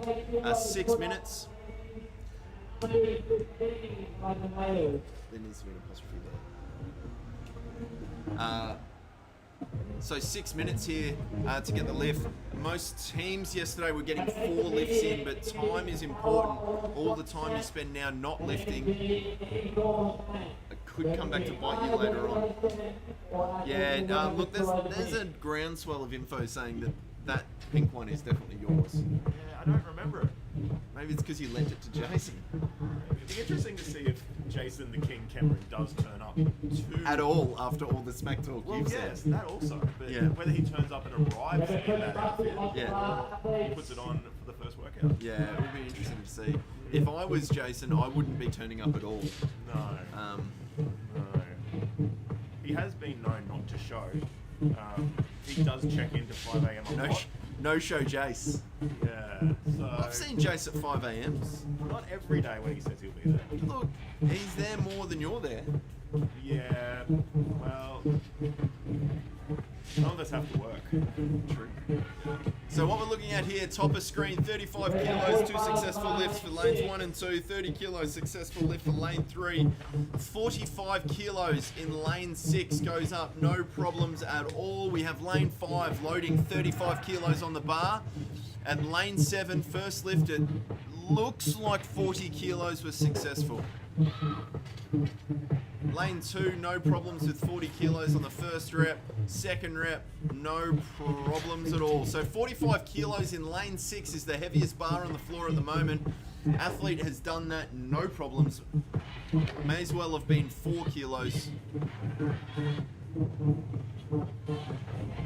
So going to 42 and a half here. No. Going to 37 and a half. Some interesting loading strategies. What you really want, you don't want any more lifts than 4. You don't necessarily need to do that, but you do, that first rep is going to be the hardest rep, even though it's probably going to be your lightest. As I say, that lane 5 is putting 35 kilos overhead with absolutely no problem. That's a good lift in lane 6, 37 and a half kilos. Heaviest bar on the floor at the moment in lane number 7 at 45 kilos. 2 reps, no problems at all. Still powering those. Lane number 2, loading up to 45 kilos as well. What's the next jump here for lane number 7? Looks like they're going to go to 55 kilos. Loading the blues on. So this is where time is critical. We're halfway through this workout already. There's literally only 2 minutes. 2.5 minutes to go. 55, heaviest barbell on floor at the moment to the right of screen. 55 kilos.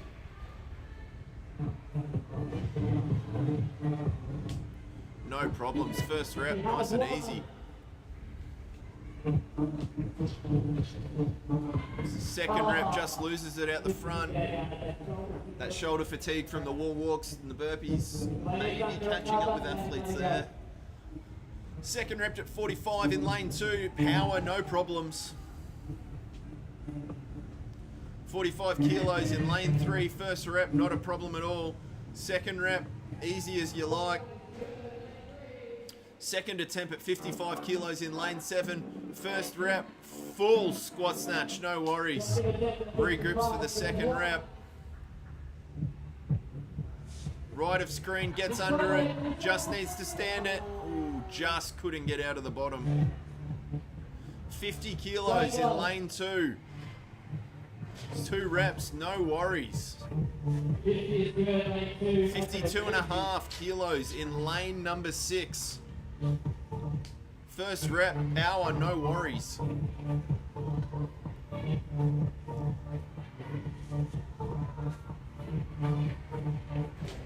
Second rep, no problems. 50 kilos in lane number 2, just missed that.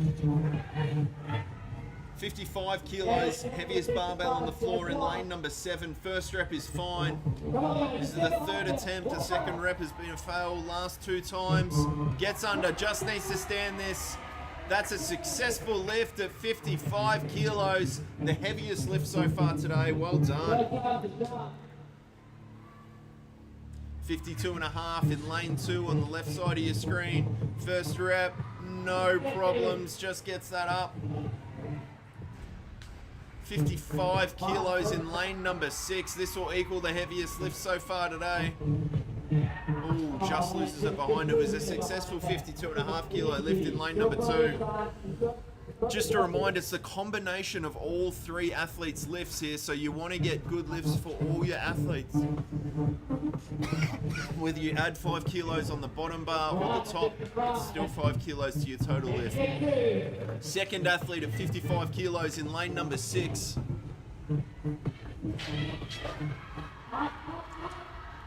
Successful lift, no problems.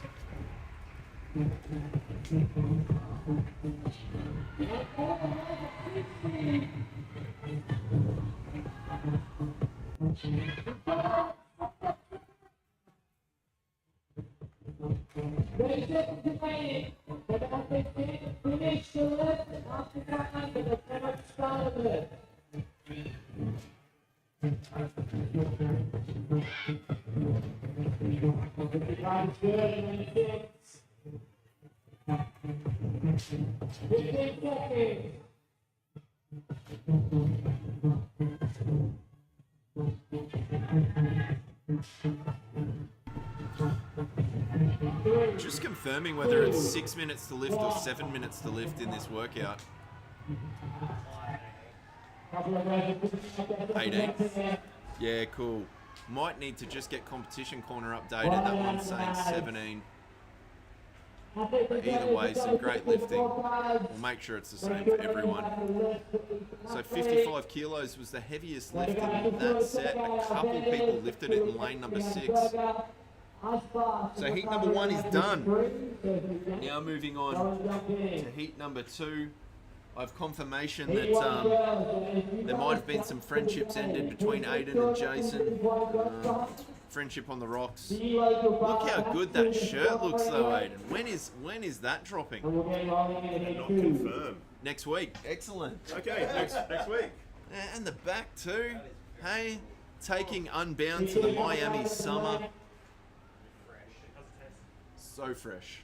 Oh yeah, it's good. You got the teams coming out for heat number 2 now. We're going to go to a quick transition while they reset all the bars, and we'll be back in just a moment.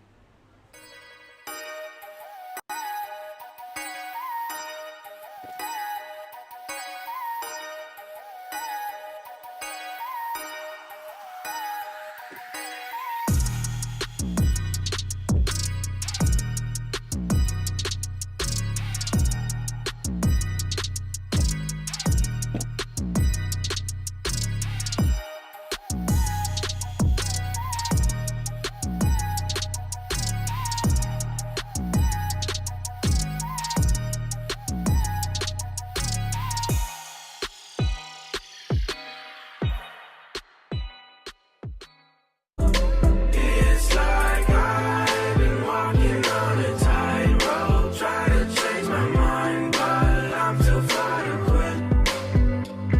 And you can keep your shiny light, 'cause I'm in love with diamonds, but flawless as it is. Flawless as it is.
So every rep you'll go test the ground except for your completion of your final rep. If you do decide to use your flag, there's a safety line, then we will need to transition back at the athlete. They perform a certain opportunity, they come up, they perform the remaining repetitions of the movement, and then I come back and flag the original athlete. The original athlete starts off to the everything.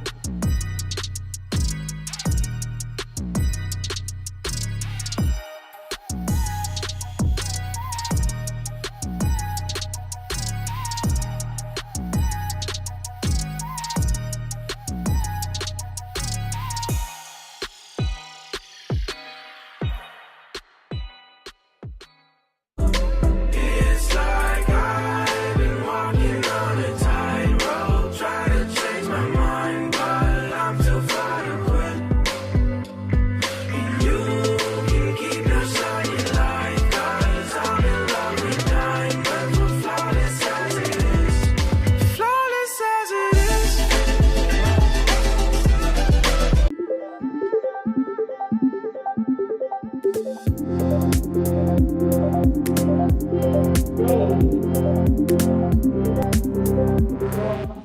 All right, and we are heading into heat number 2 in WODs number 3 and 4. This is the final event for the intermediate teams today. As we've been through before, this is 6 rounds, alternating rounds per athlete, so 2 rounds per athlete, 3 wall walks into 12 burpee over bar, into 2 squat cleans at 45 kilos, and finishing with 3 wall walks. You can substitute halfway through a round, but there is a 7 burpee penalty for another athlete to complete the round for you. Best way to go is just work through each athlete. We've seen one team in heat number 1 finish this workout so far. Everyone else got time capped.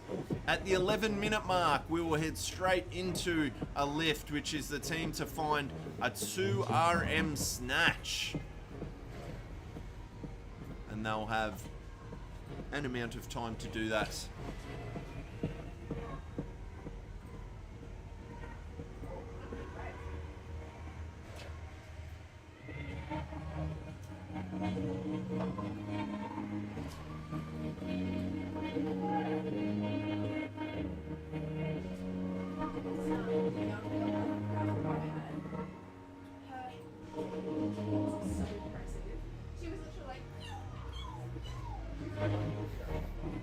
Ladies, making their way through the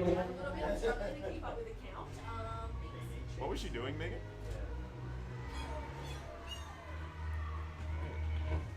That's how wall walks go. That's the sound of wall work. Wall walks. If you're wondering, the official CrossFit sound for a wall walk, we've found it. Meg, did you want to give us the official CrossFit sound for a wall walk? Yeah, we're picking that up on the mic. Loud and clear. Loud for people in the back. Why 3 pews? Because that's just one pew that she was that fast for each 1, wall 2, walk. 3. Yeah.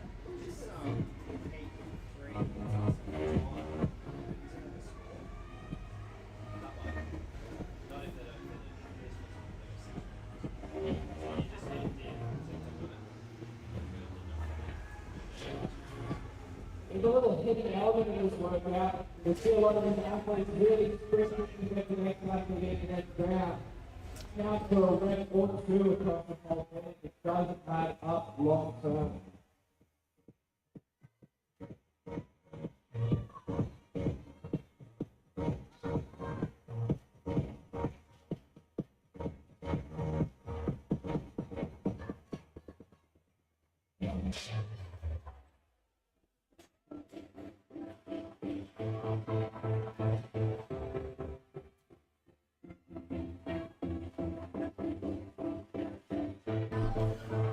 We are 3 minutes in, so they have 11 minutes to work through this first piece. As mentioned, one team has finished so far.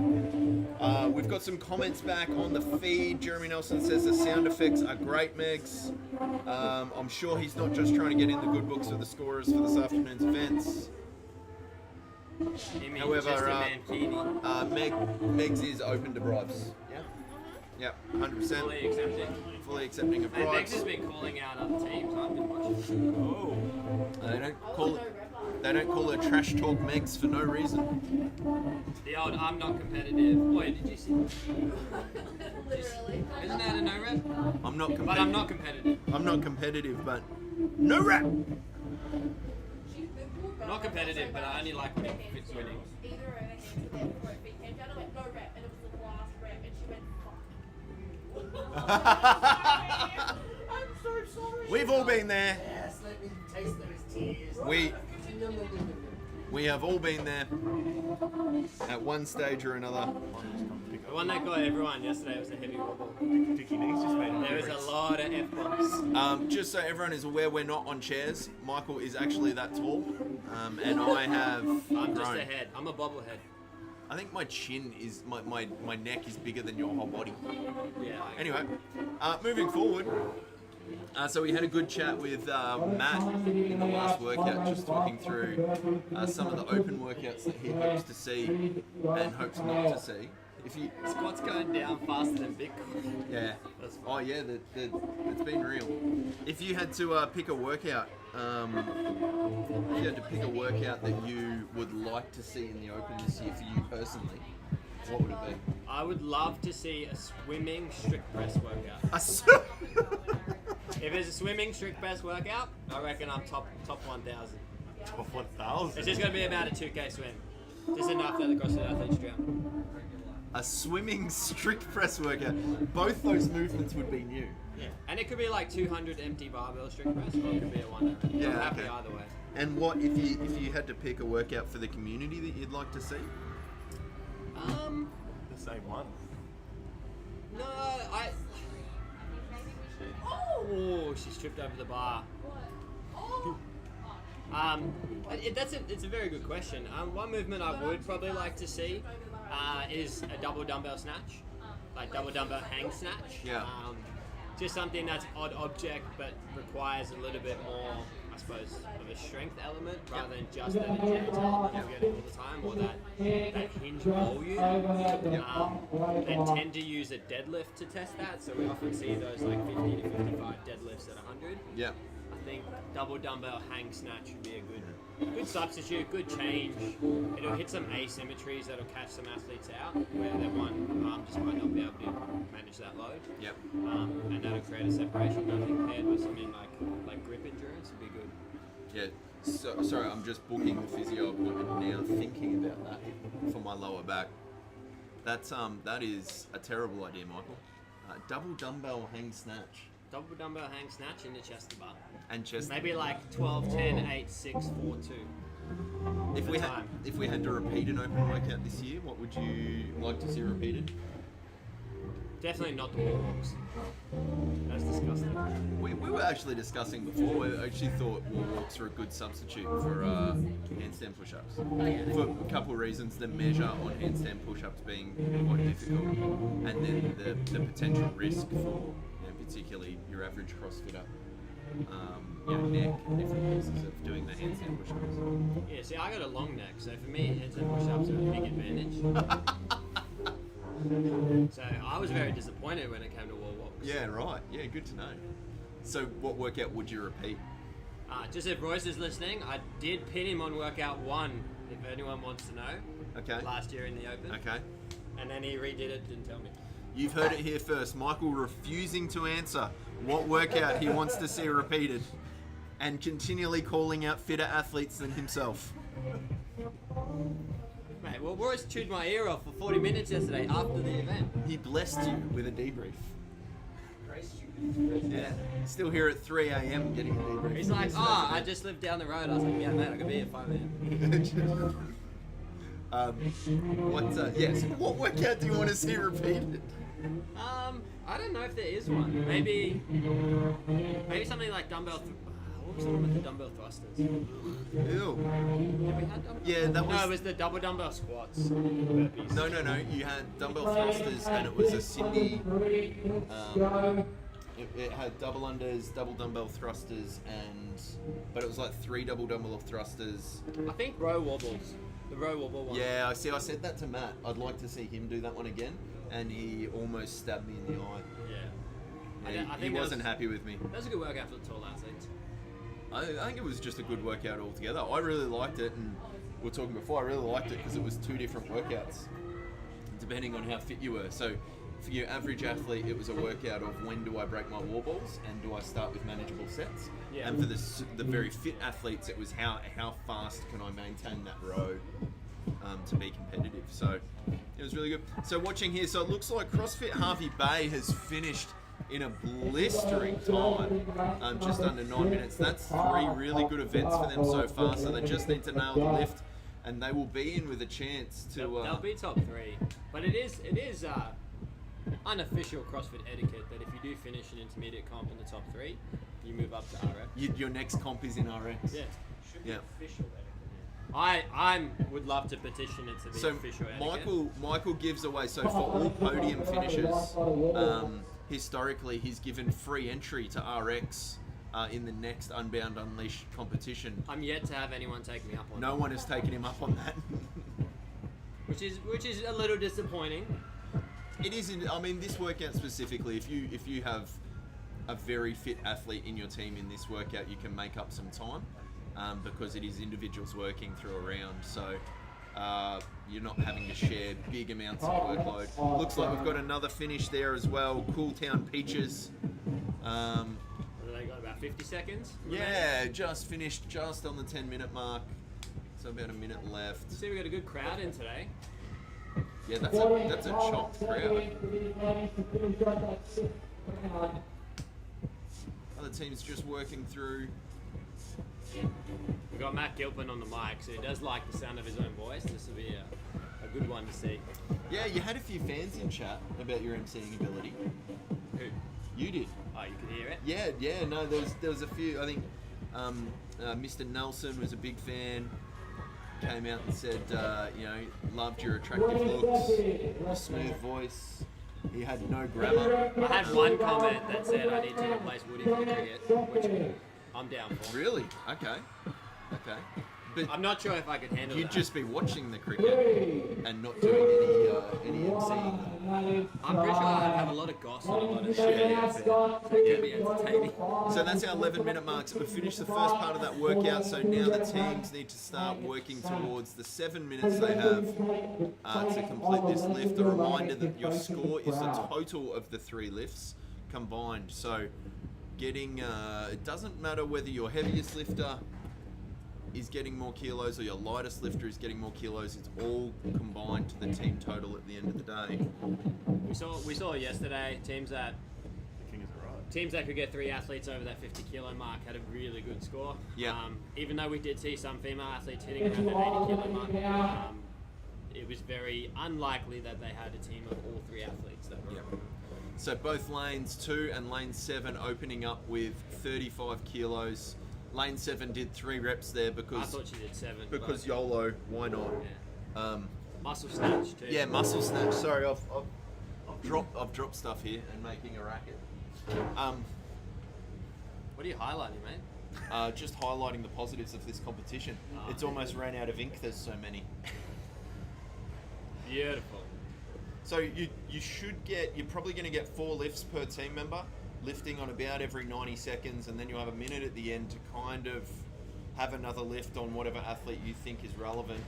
Heaviest barbells on the floor at the moment are both in lanes 5 and lane 6. 45 kilos in lane 6 went up.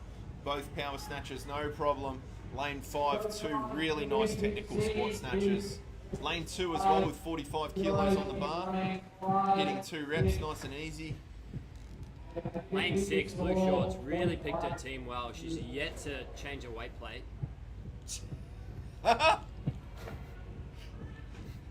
People look for different things in teams. Some don't want to change weight plates. When I pick a team, I'm going for who's the most organised, going to get my gear out. When you pick a team, you look for the guy who's going to fail box step-ups. And for those watching or listening, if you didn't think it was possible to fail a box step-up, It's been done. It's been done. it's possible. Very possible. And if you've seen the size of his legs, you would still question it. I've done it. What would your calves be? 65 centimeters? Thick. Yeah. 2 Cs. Around. Hey? Around. Yeah. So the heaviest lift from the last round was 55 kilos. When you start seeing the yellow or the blue plates coming out, we're getting into that spot. 50 kilos in lane 6, just loses it behind. Almost overpulled that. That was got enough power to lift that easily. We've seen this all day yesterday. Every athlete pretty much being fine getting the bar overhead. It's just stabilising. A very smooth 45 kilos in lane number 7 behind the fan there. Nice 50 kilo power snatch there in lane number 6, and the second rep, no problems. 45 kilos for 2 in lane number 2, no problems. Lane 2 carve, definitely carving it up.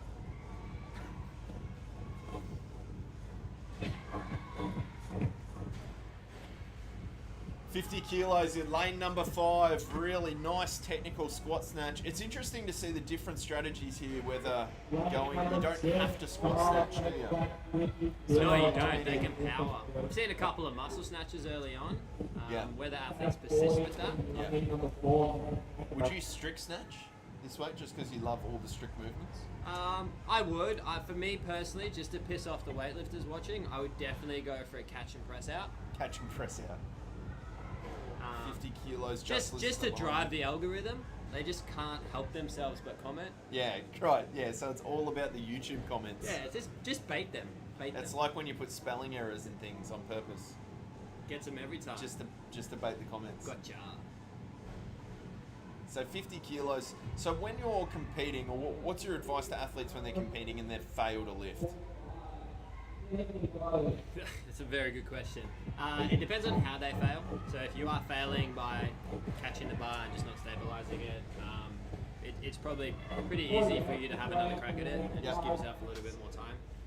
If you are failing it by not getting under the bar, or not having enough power to get the bar high enough, that's probably a bit different. Yeah.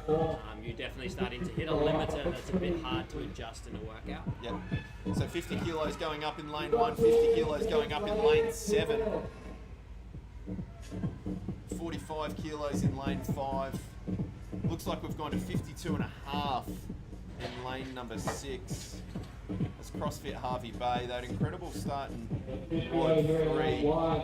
So loading on the yellow plates in lane number 2. Getting themselves set for some heavy lifting. Thank you, Michael. Appreciate you having a chat to us, giving your insight. 52.5 kilos, the heaviest lift so far in lane number 6. First rep is good. Blue plates going on in lane number 1. Kerry saying strict and then press. 55 kilos in lane number 2. Just missed the second rep. 55 kilos being loaded in lane number 1. The heaviest barbells on the floor at the moment are on the left of your screen. Lane number 2 for the first rep. Overhead, stable. Needs to hit the second rep. This will be an equal heaviest lift so far today out of 2 heats. Just loses it behind. Lane number 1 hits 55, no problems. 52.5 in lane number 6. First rep just loses it forward.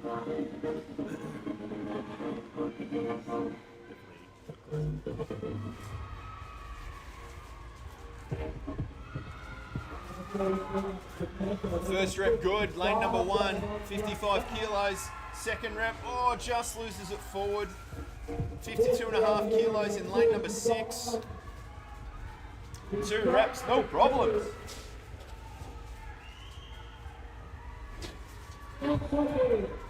10 seconds left here. 45 kilos. Need to start the lift before the time. Second rep, 52.5 here for CrossFit Harvey Bay. Gets under, stands it up. That's a good lift. So heaviest lift on the floor, lane number 1, 55 kilos. Same as we had for heat number 1, which is a great result. Just had some celebrities drop through in the booth here. Jace the King was actually wearing a shirt, which is surprising. So we do need one athlete to say back and judge for the following week.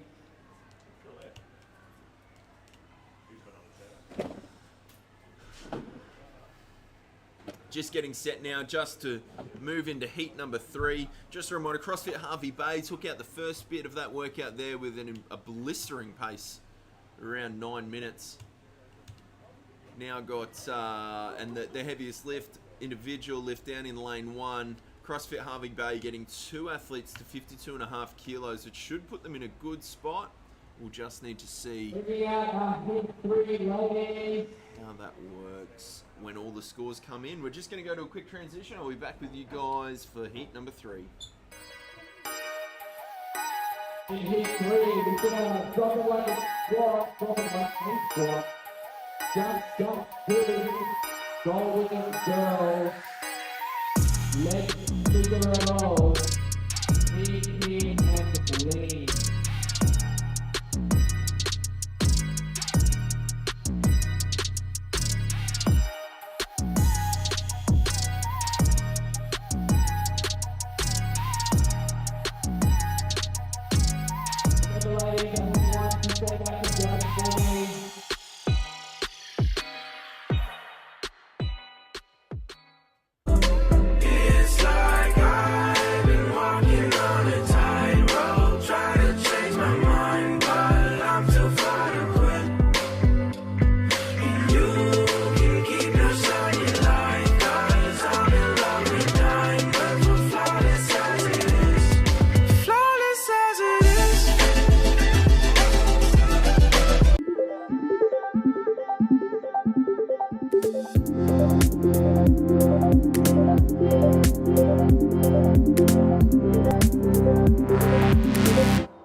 Alright, ladies, we're gonna look at you guys moving.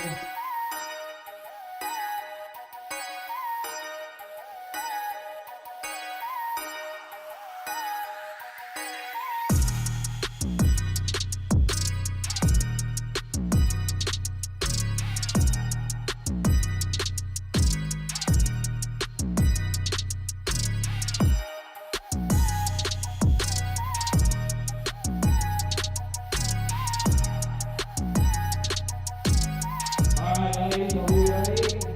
10 seconds.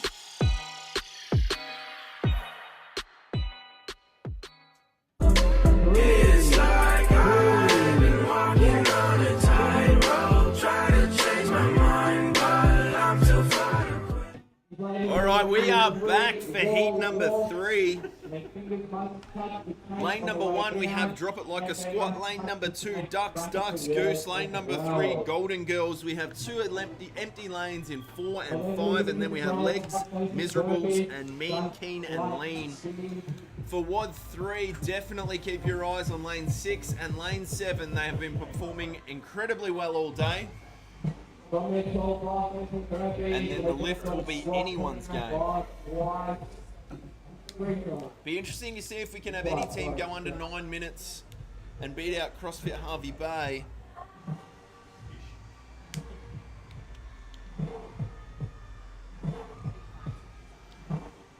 Two teams on the right of screen definitely giving it a fair crack.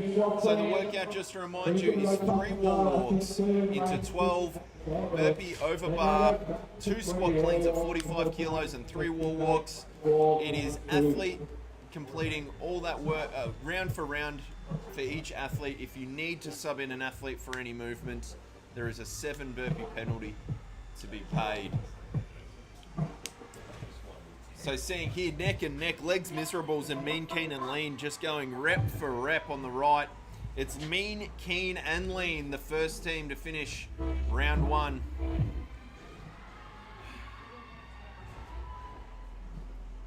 Or are they like remembrance of them?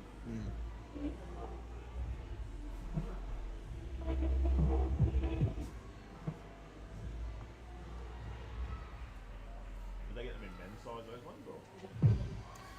Apparently we got some wardrobe changing up here for the heats, for the men's heats a bit later today. This is going to be a disaster, I'll call it now.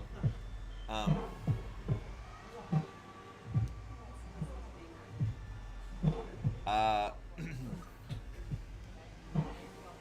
don't really know where to go from here. Like, Yeah, look, it's conversation stopper. I guess I don't want to ruin the surprise for everyone a bit later today, but we'll see how they go. So team in lane 7, Mean, Keen, and Lean, moving on to the squat cleans for the second athlete through here. No problems there, touch and go. 45 kilos.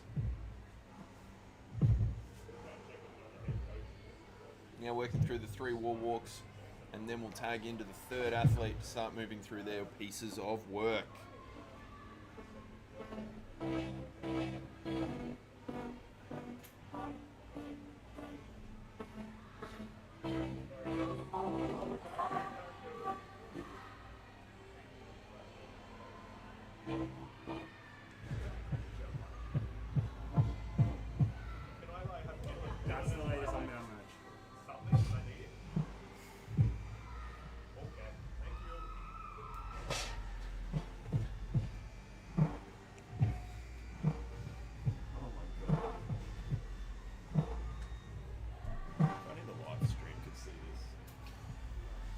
3.5 minutes into this first workout.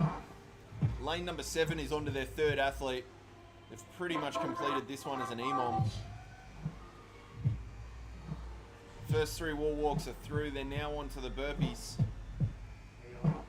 Holding this pace will definitely see them finish this workout under the time cap and potentially take on CrossFit Harvey Bay. Got some strong teams yet to come in other heats.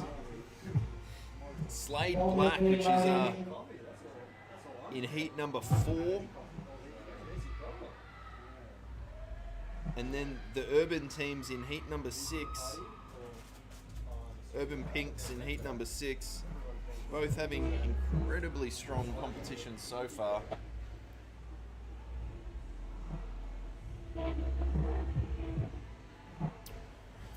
Lane number 6, the Legs Miserables have caught up on the burpees here. As mentioned earlier, it's one athlete working at a time, so if you have a strong athlete, they can make up ground for you.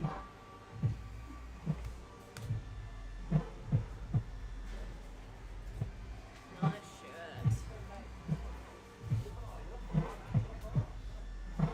Second rep is good in lane number 7. Moving on to the last 3 walks, but it's been caught right behind by Legs Miserables. They're going to do the second rep here, and they're going to be neck and neck on the wall walks.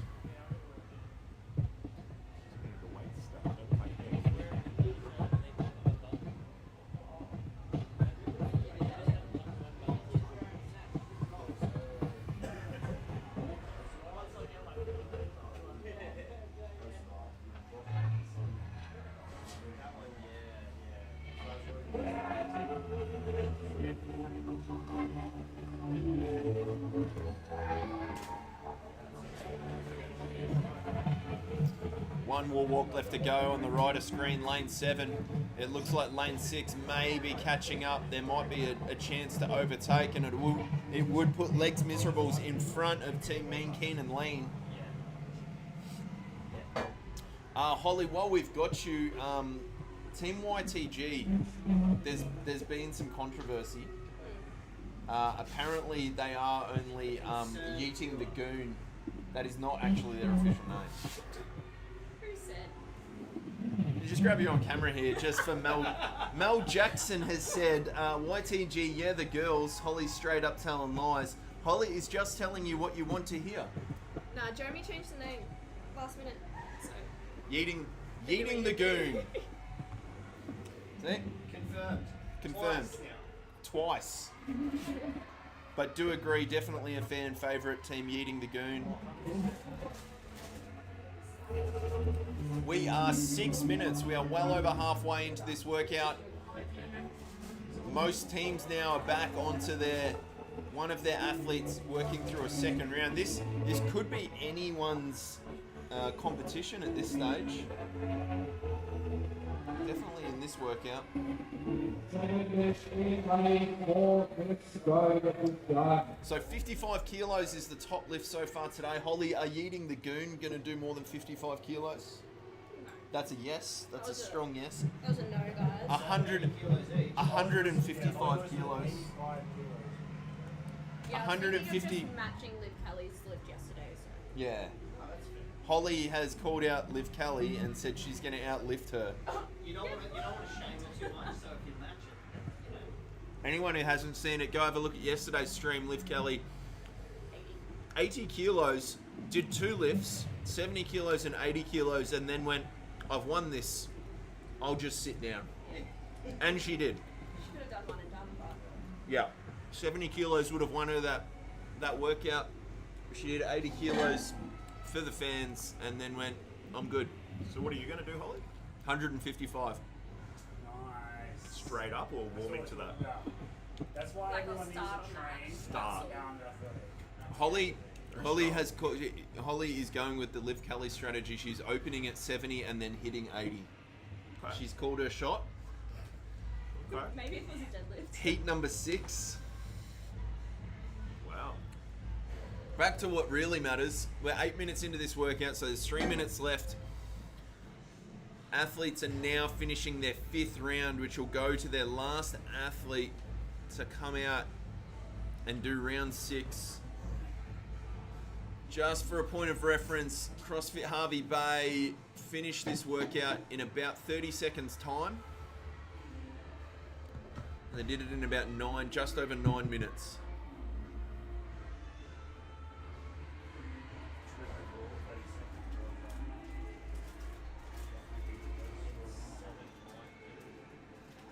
Minutes, ladies.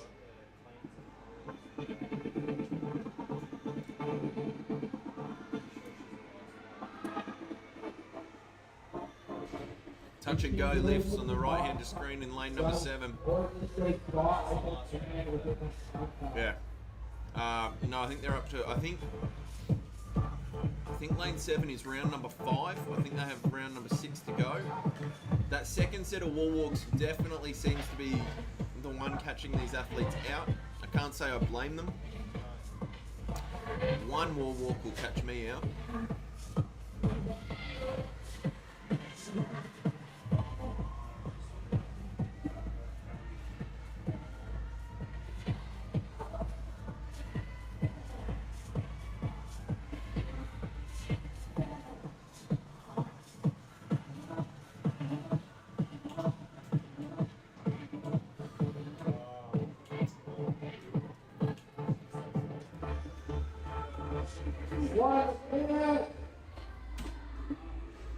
Seen a team change in just a member change paying the burpee penalties in lane 2 and 3 just to move through these squat cleans, I believe. A really good strategy. Just keeps the workout moving and saves you getting stuck on a certain movement.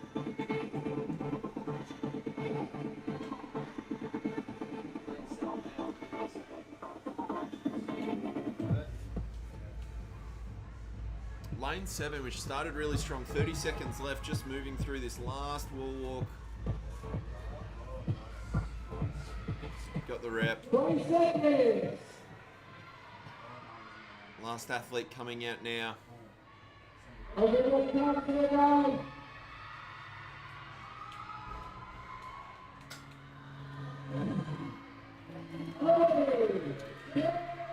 And that is the first, that is event 3 done. Athletes now will be preparing for the lift portion of this. They'll have 7 minutes to hit a 2 RM hang squat. Just a reminder that it is combined, the score is combined across all 3 lifts. All athletes need to put a lift up. Interesting strategies for opening weights here. Lane number 7 is pulling the bar right back to 25 kilos. Same strategy in lanes number 2 and 3. Lane number 1 is opening at 45 kilos, so we've gone almost very different options here. 42.5 kilos in lane number 6, no problems at all.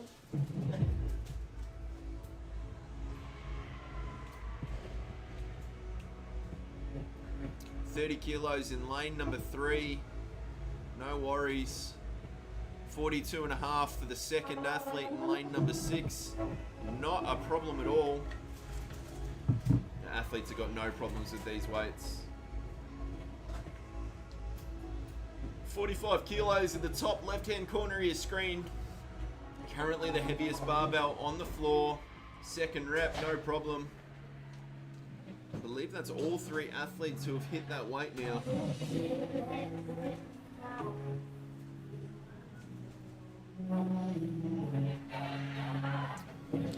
Mean, Keen and Lean in lane 7 fighting for that 25 kilos, all good.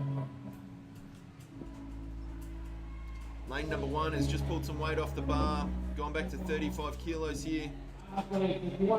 45 kilos in lane number 6, not a problem.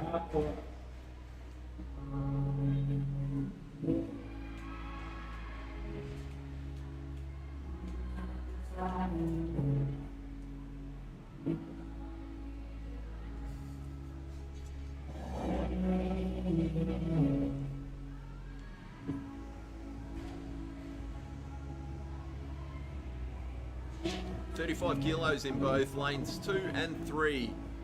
Second rep successful.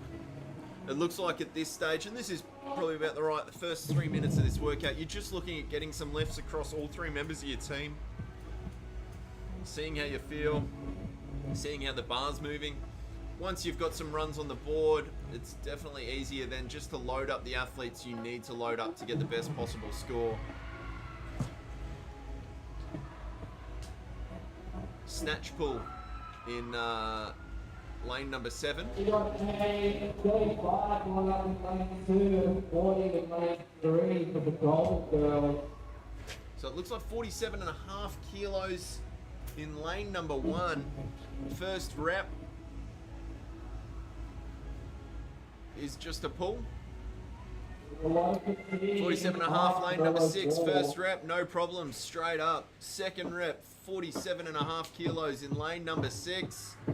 Yeah, easy as you like. Great lift, well done.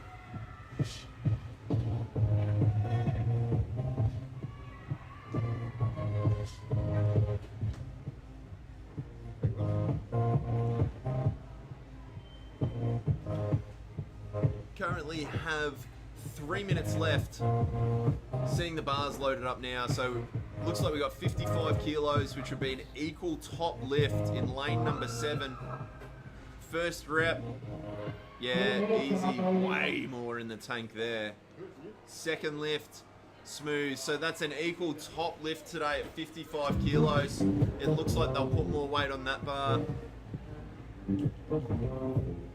50 kilos in lane number 6. Yep, good lift. Yep, 2 good lifts there. I think I'm still happy. Looks like we're going to 47.5 in lane number 1.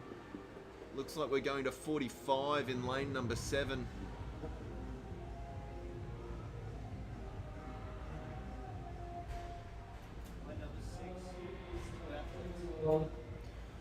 Yeah, so 2 athletes in lane number 6 who have lifted 50 kilos. It's going to be good for the total score. Moving to 52.5 kilos. 45 in lane number 7. Some good team scores up in lane number 1 as well. I believe all athletes have moved some fairly decent weight there. Second rep at 52.5 in lane number 6. Nice high pull, but just couldn't get under it. Second athlete at 52.5. Smooth, no problems there.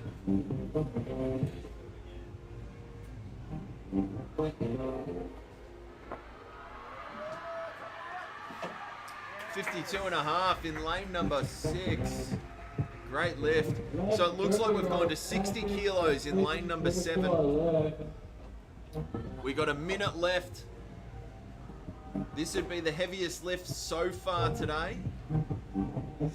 First rep, no problems. Second rep, no problems. Yeah, so that's the heaviest lift so far today, 62.5 kilos. Third athlete attempting 52 in lane number 6. Gave it a fair crack, 47.5 kilos at the top of screen in the top left-hand corner, lane 1. Second rep. Oh, just loses it forward. So this is the strategy here in lane number 7. You're seeing that they can't necessarily add more weight to certain lifts, so they've gone back to a lighter barbell to try and add 5 kilos on the lightest bar athlete so far. Every kilo is going to count towards a team score, so definitely worthwhile. That's 1, 2, easy. 55 kilos being loaded on the bar in lane number 6. Time is going to be super crucial here. There is 5 seconds. They're going to need to pick up this bar. Needs to start the lift. No, that is time. Time getting the better of a couple teams there. Just running out of time. Lots of bar changes. It's important to just have a clear strategy heading in so you know what numbers you need to lift, what bar changes you need to make. That'll be a 10-5. Heaviest lift from that workout, 60 kilos, lane 7. Lane 7 just having a go at 65 for fun. First rep's not a problem, still power snatching that. Second rep.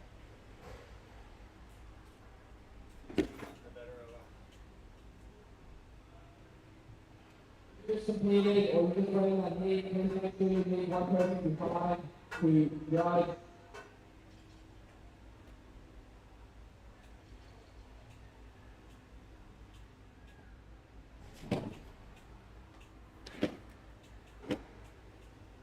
Alright. So 3 heats left to go here, and that will be the end of the intermediate division for the ladies. We got the teams coming out now for heat number 4. Lane number 1, we have the MILFs. Lane number 2, we have MKJ. Lane number 3, Muscle and Hustle. Lane number 4, Out of Shape. Lane number 5, personal favourite, Pastor Driven. Lane number 6, Peachy Keen. And lane number 7, and I believe our current leaders, Slade Black.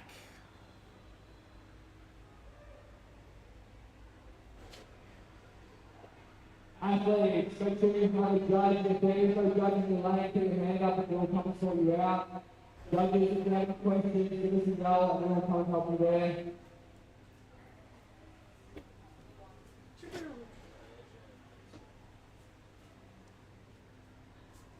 Hello, everyone. Hello, Deb. Teams just getting ready to set up here.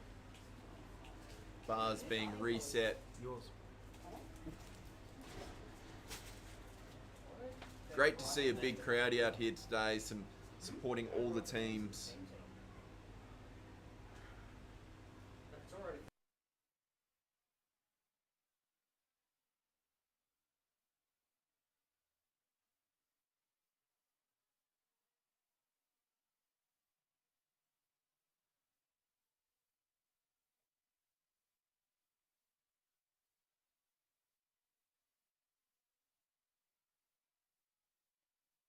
If we could have someone from Duck Shots Group come out to judge the previous heat, or the next heat, sorry.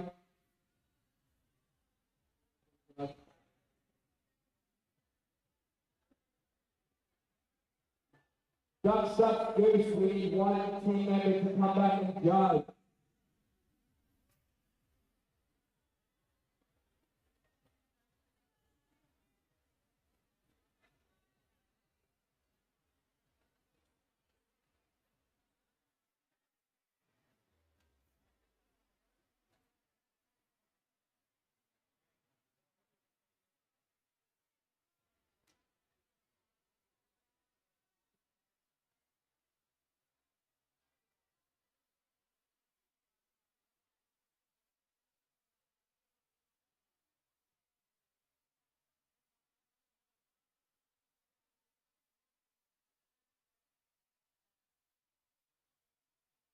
Judges, make sure you write the team's name on your scorecard, please.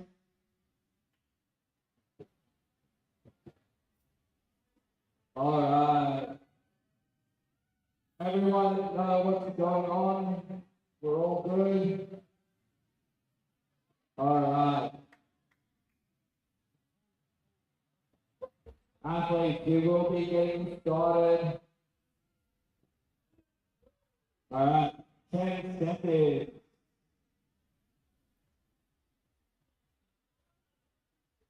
3, 2, 1, go.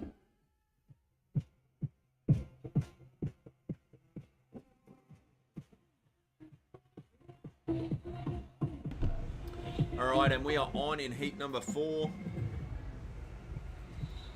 Running through the teams again. On the left-hand side of your screen, we have lane 1 with the MILFs, lane 2, MKJ, lane 3, Muscle and Hustle, lane 4, Out of Shape, lane 5, Pastor Driven, lane 6, Peachy Keen, and lane 7, Slade Black. Slade Black putting in a couple of strong performances, so be interesting to see if anyone can get close to CrossFit Harvey Bay's finishing time of about 9 minutes. in the workout one top lift for the individual top lift so far, being 60 kilos coming in that last workout. Athletes moving through this first round, no problems at all.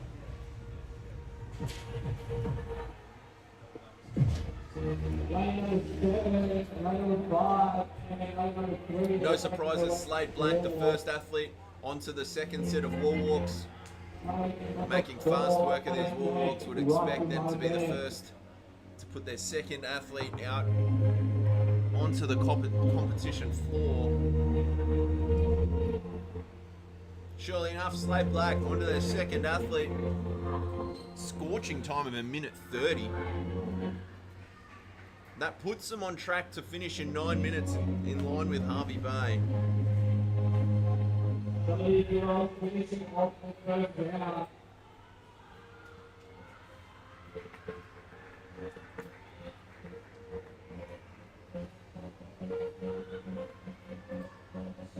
Slade Black straight onto the burpees. Wall walk's not a problem. It looks like Pastor Driven in lane 5, keeping up. Also Muscle and Hustle in lane 3. 3, 5 and 7 the lanes to watch here.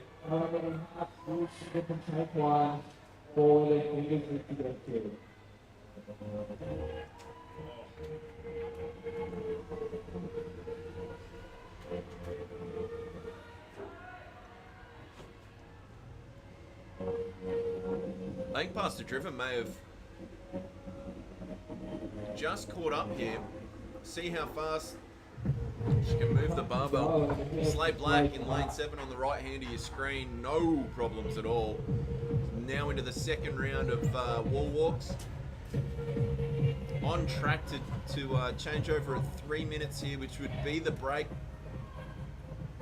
That would keep them on track with a 9-minute finish.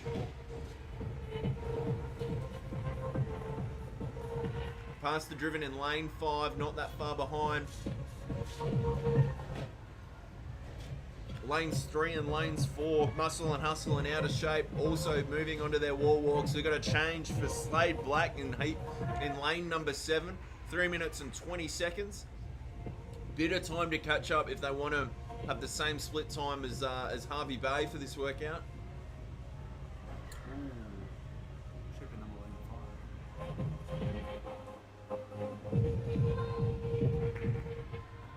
Slade Black through the wall walks straight into the burpee over bar. It definitely seems to be that second set of wall walks that are potentially catching athletes out.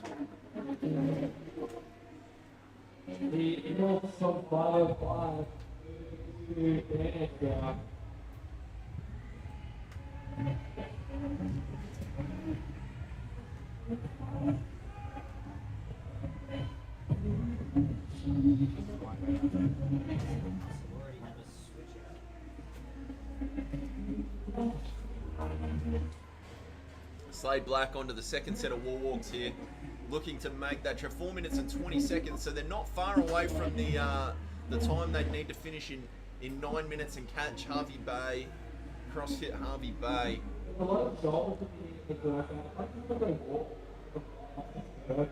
Pastor Driven in lane number 5, now onto the cleans as well.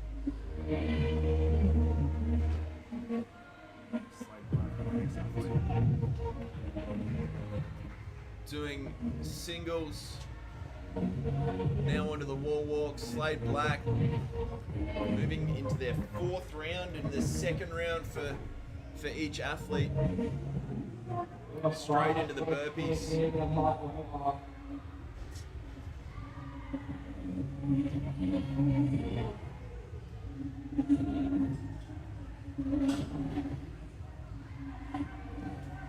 As you can see in lane 6, that second set of wall walks just takes its toll.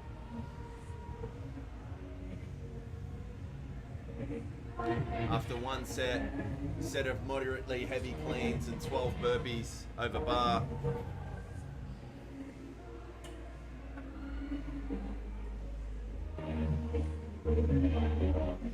Lane 6 changing out. Not a bad strategy to keep those wall walks moving over. 7 burpees won't ruin your workout, but it will keep the rep count ticking over. Slade Black, touch and go on those squat cleans. Just coming up to 6 minutes. Would need to really pull a massive effort out to take out the event win here in WOD 3.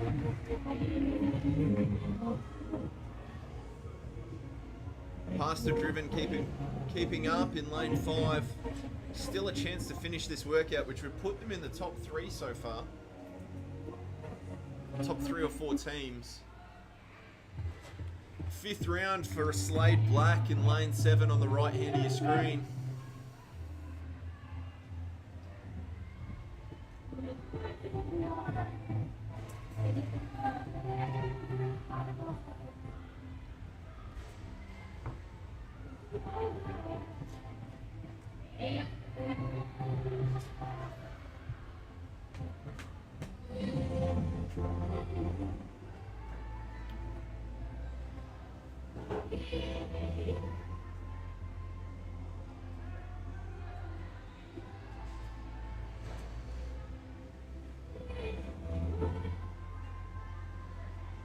Definitely looks like we're going to have a couple teams finish this workout.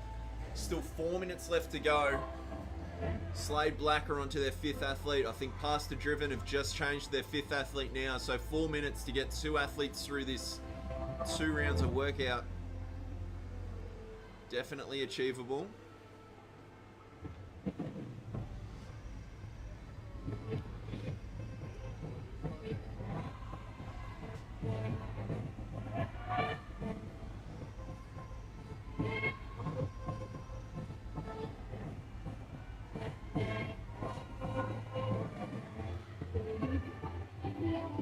Slade Black moving on to the 2 cleans here in lane number 7. Should go touch and go. Will go touch and go. Gonna move straight onto those wall walks. Just ticked over 8 minutes, so Harvey Bay probably breathe a sigh of relief that their time will stay safe here. That's a great effort in lane number 6. Really had to fight for that squat clean.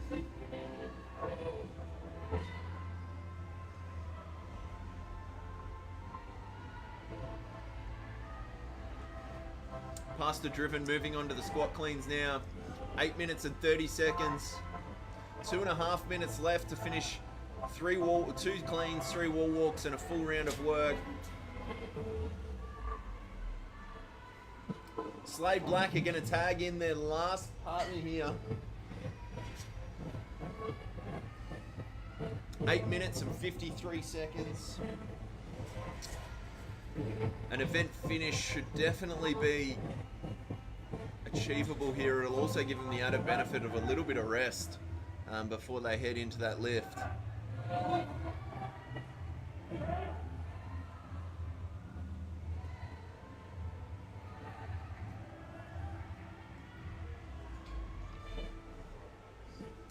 Almost a little false start there in lane 6.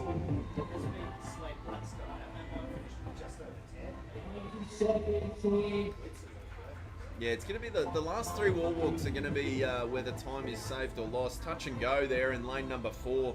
Those cleans look really, really good. Slade Black, touch and go, 2 reps, 3 wall walks to go, and this workout is done for them. 9 minutes and 49 seconds. Are you pumped?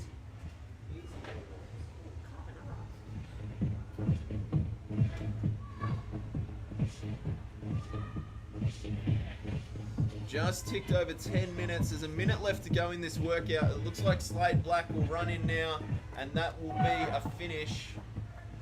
Where that will sit in the big schemes, I'm not sure. I think we've only got 3 or 4 teams to go.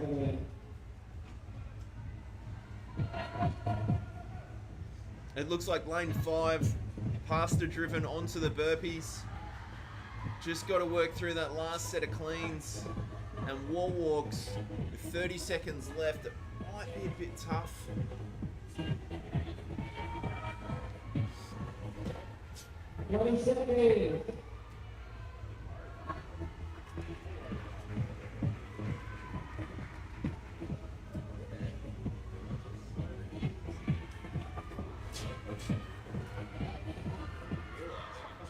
3, 2, 1, 5.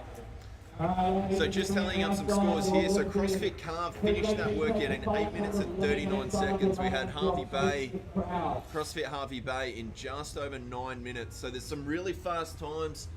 That 10-minute time there for Slade Black probably put them in a top 5 position. But now all eyes onto the lifting. Slade Black have opened up with 45 kilos. That will be the heaviest starting bar we've had so far today. But not to be outdone, lane number 3, Muscle and Hustle, opening at 45 kilos as well with 2 smooth reps. Second rep, 45 kilos, good. Pastor Driven opening at 50 kilos. You'll get that one.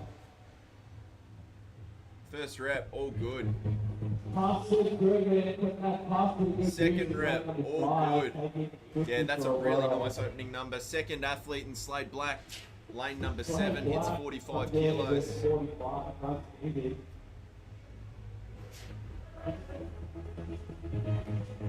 Looks like lane number 2 has taken some weight off and now putting some weight back on. Just getting those opening numbers right. So it looks like all 3 athletes in Slade Black have hit 45 kilos as their opener. That's a really strong total. 35 kilos in lane 5 for Pastor Driven. 45 kilos in lane number 2, just in the top left hand of your screen. First rep, just loses it forward.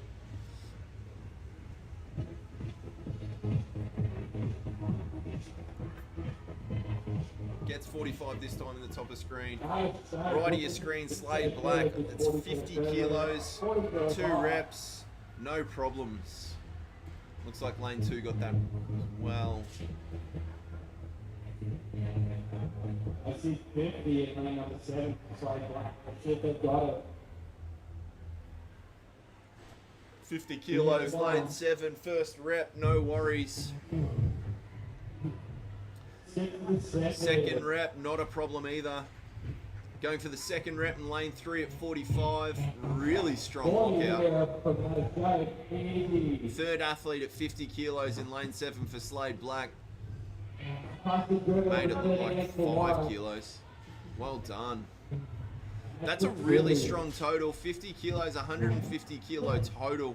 That may actually put them in the lead already. Now, granted, there are 2 heats left to go, but a strong start. They finished the workout with about just over a couple minutes left. The current total is 157. So they've got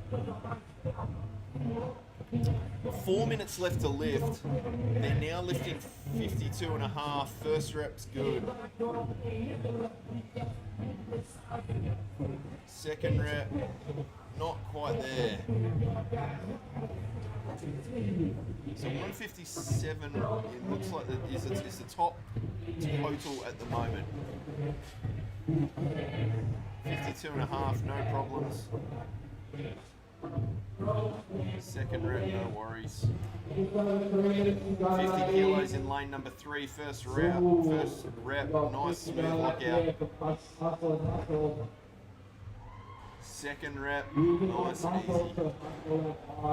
That's a good lift at 50 kilos. 45 kilos in lane number 4.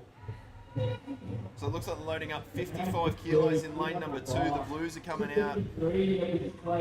Second rep for Slade Black. Right hand of screen. So that takes their total to 155. They just need a couple more kilos. Looks like they're going to 55 now. 55 going up, no problem in lane number 2.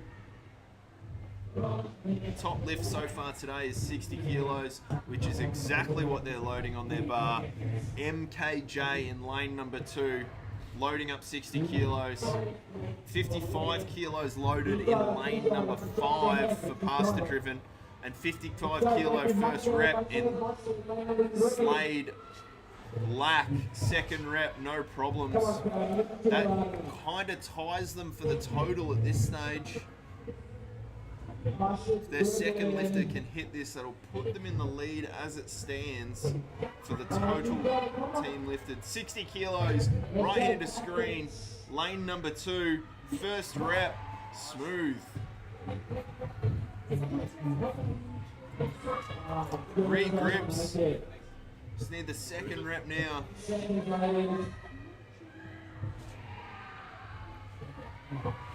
Yeah, second rep. That equals the top lift for today.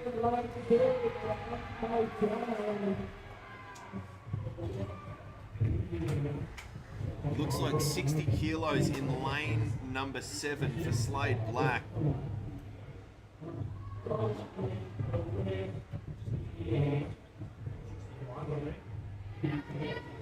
First lift. Really good. Second lift, no problems. Equal best lift today. Once more. 67 and a half. 50 kilo lift going down in lane number 4. 55 kilos just missed on the second rep in lane number 5. Left-hander screen, lane number 2, 62 and a half kilos. Getting set for that second rep. Under it, just loses it forward. 62 and a half kilos on the right-hander screen in lane number 7, Slade Black. First rep, easy as you like. This will be the heaviest lift today.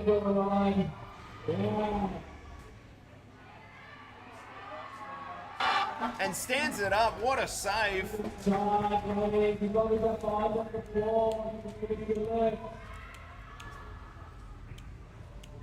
Great round. So Slade Blake finishing workout 3 and then putting up the most competitive total at the moment for workout number 4. New heaviest lift at 62 and a half kilos for a 2RM snatch, hang snatch. That would be fantastic. Some impressive lifting. Some very quiet fellas up here who are very nervous that they couldn't lift those numbers. Kieran's got a busted knee, he's in a brace and can't lift anything. He's very nervous.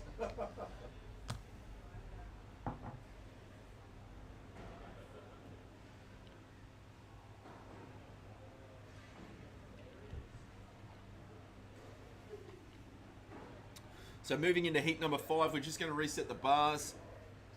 2 more heats remaining in this intermediate ladies competition.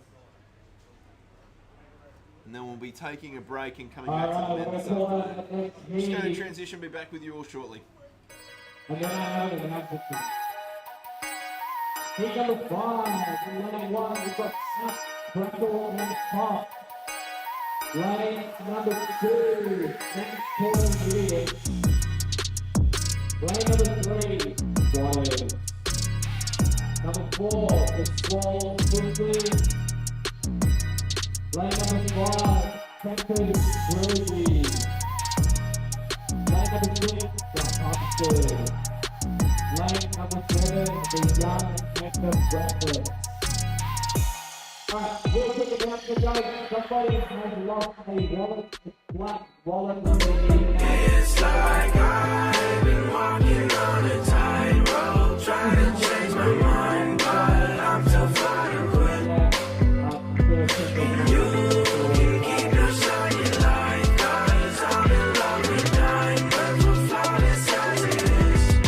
Flawless as it is.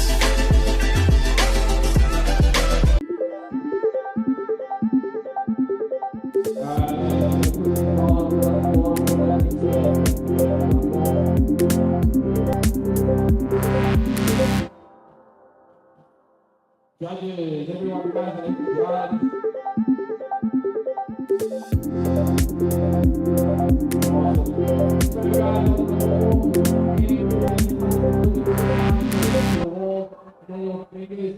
Contact with the judge and the before your feet drop to the ground.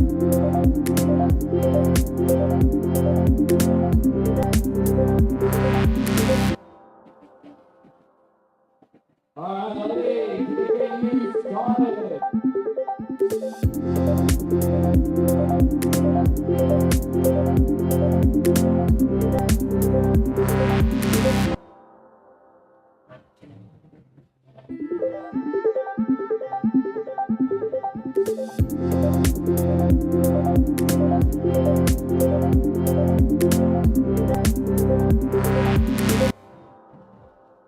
ladies. Let's get ready to rumble. Let's go.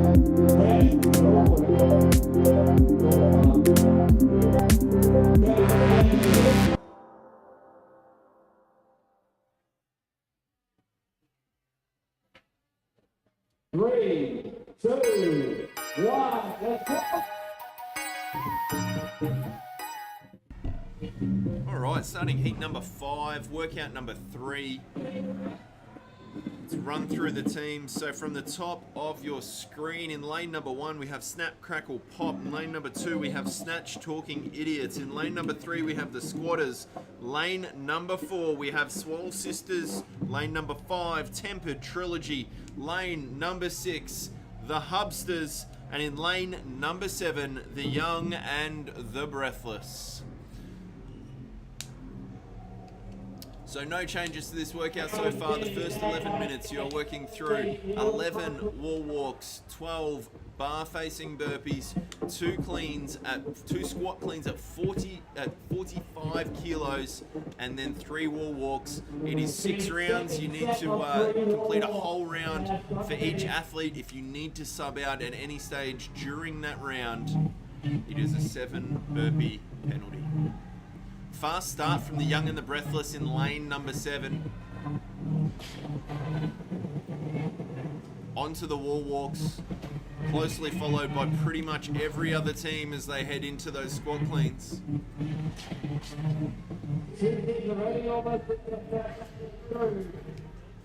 Starting to see some of the male athletes arrive for this afternoon's competition.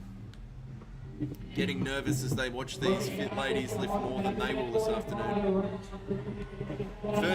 First round is done for the Young and the Breathless, and Snap, Crackle, Pop on the ends of each lane. You got lane 1 and lane 7, both leading at the moment.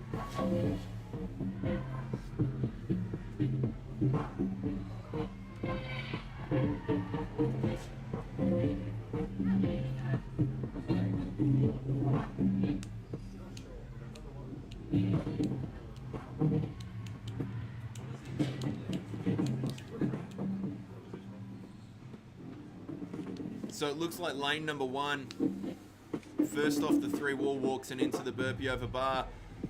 Lane number 5, Tempered Trilogy, have opted for a burpee penalty just to sub in an athlete here. Not the worst idea in the world, particularly, it's going to be faster, particularly if you're going to get caught on the wall walks or that clean weight. But the lanes to watch is lane 1 and lane 7. Don't know how you'll watch both at the same time. It's like a reverse cross-eye. I'd still be on the first wall walk.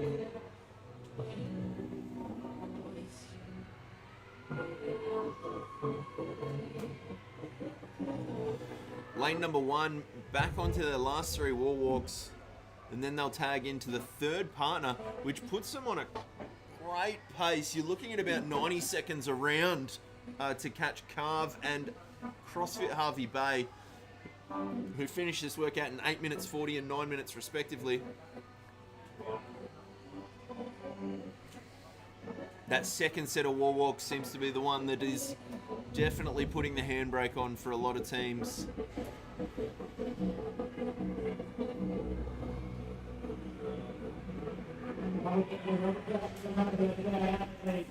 Lanes number 6 and 7, the Hubsters and the Young and the Breathless, neck and neck on this second round.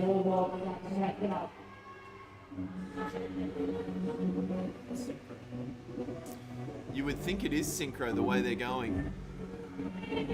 And that is the CrossFit approved resting position on the wall walks there, laying face down on the ground with your hands directly out in front of you, like you've been run over by a bus. Anyone who has done wall walks will know that position well.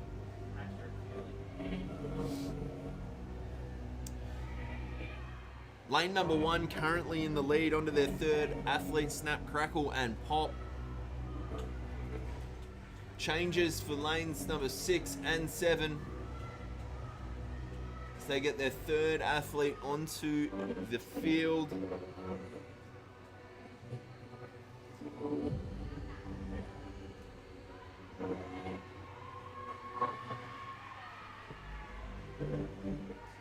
Lane number 1 looks like Snap, Crackle and Pop moving onto the lift. This is their third athlete to move through.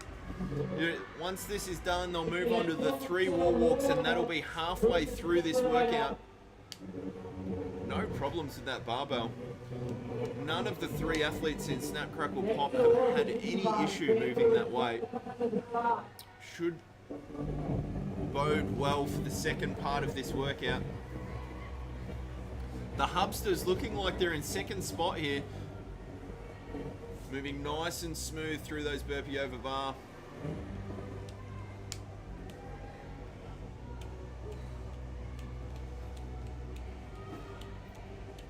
Just need to get some cold air, I think. Sick. This competing business is hard. Neck and neck in lane 6 and 7, working through these burpees. We've got a moving on to round number 4 in lane number 1. So Snap, Crackle, Pop, more than halfway through this workout at 5 minutes and 50 seconds. They will need to move fast to finish in under the time cap. 5 minutes left in this workout. It looks like the Hubsters have just pulled ahead in second spot,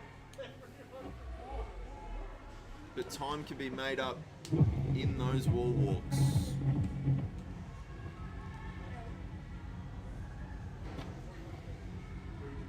Swole Sisters in lane number 4, moving that barbell like there's no weight on it at all.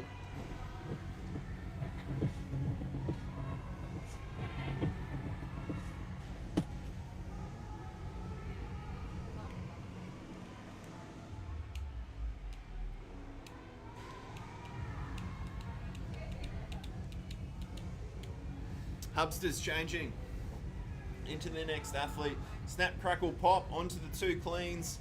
Touch and go, no problems there. I believe all 3 athletes have gone touch and go for Snap, Crackle, Pop. Probably the team to watch for workout 4 with the 2RM snatch, hang snatch, if they've made such light work of that clean.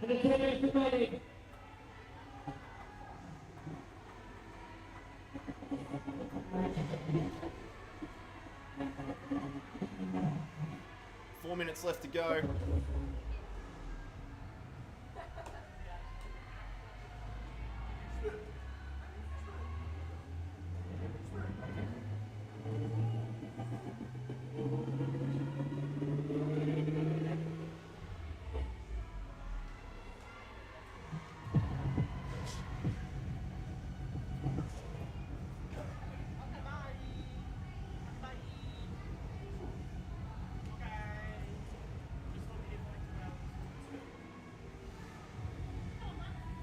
Lane number 1, Snap, Crackle, Pop.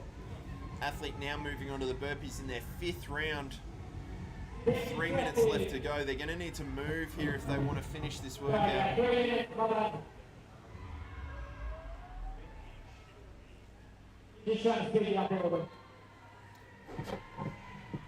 Hubsters in lane number 6.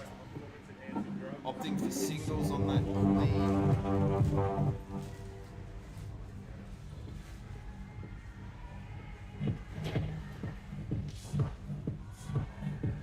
Looks like there was a team change in lane number 7 with the young and the breathless.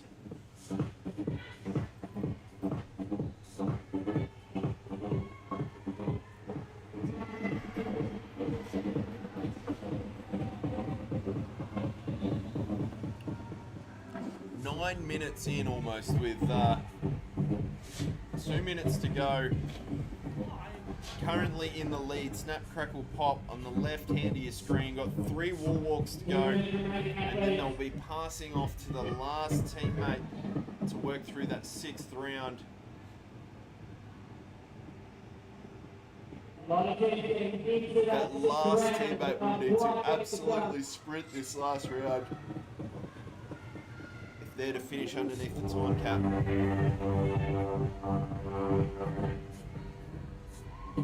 Some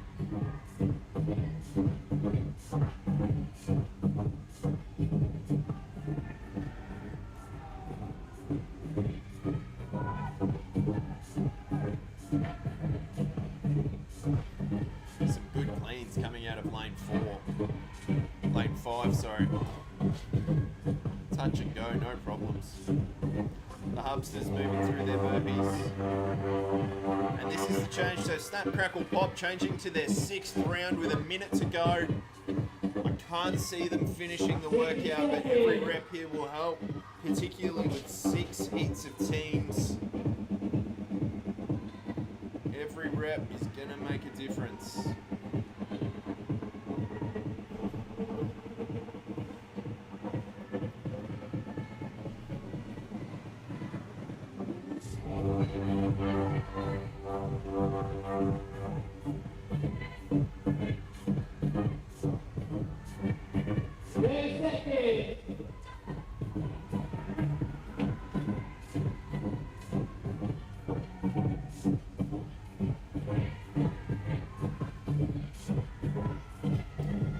Seconds left. Snap, Crackle, Pop on your top of your screen is currently in the lead, working through their burpees, looking to get as many reps as possible. Doesn't look like we're going to have a team to finish this workout in this heat. 3, 2, 1. Okay, workout 4. You have 7 minutes to establish a 2-hour degree topic. So 7 minutes now to hit a 2 RM hang snatch. Team's getting their barbells set up.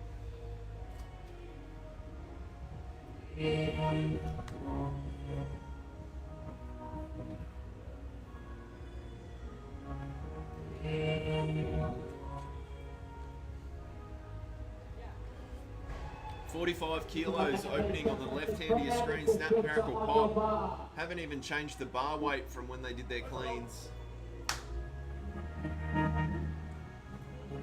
Blades 7, 5, 4, and 2, all opting for 25 kilo opening weight.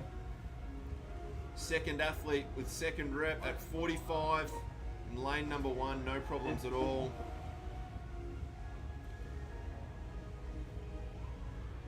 No issues were expected there. All 3 athletes went touch and go on the clean weight.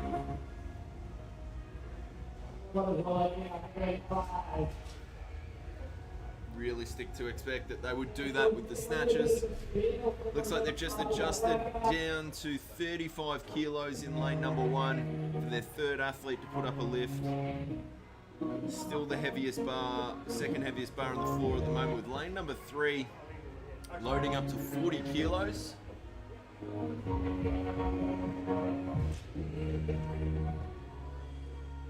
Two reps, no problems.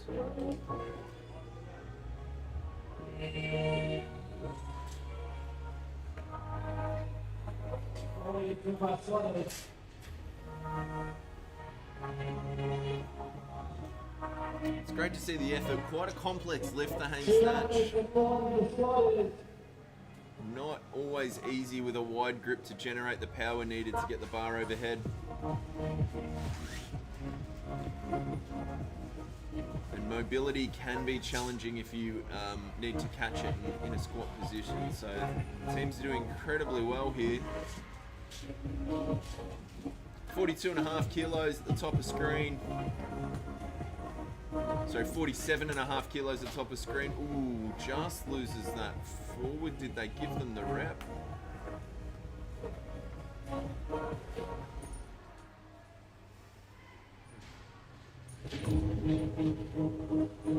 Some nice easy reps in lane 7. 42.5 kilos in lane number 3. Failed first rep in lane number 1 at 47.5 kilos. Currently the best lift so far today is 62.5 kilos from a team athlete in the team of Slade Black, who are also in the lead for the total weight moved.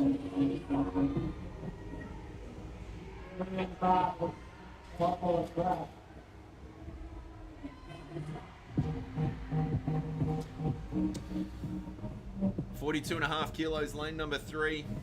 First rep, no problems. Great lockout.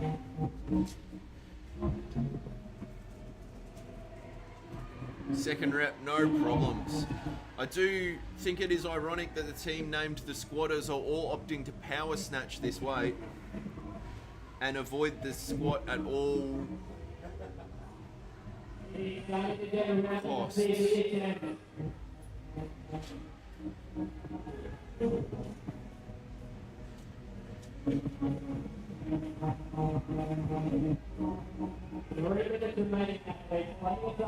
40 kilos in lane number 5. Tempered Trilogy, really easy. 52.5 on the top of screen. Snap, crackle, pop. They were leading WOD 3 in this heat. Now hit a double. They're going to put up a really competitive total with that. Loading up to 45 kilos in lane number 7 with the young and the breathless.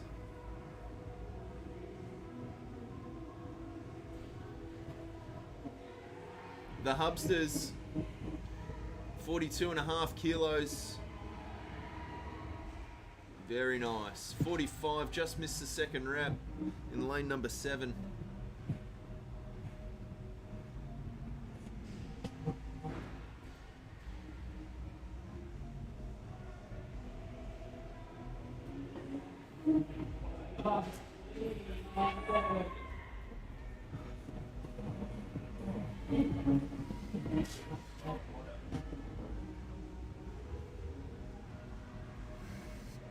$50 kilos in lane number 1 for 2 reps.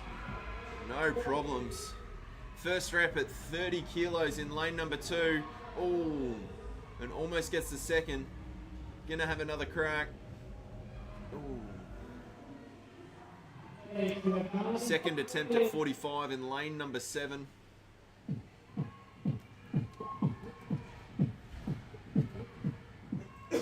First rep, no problems.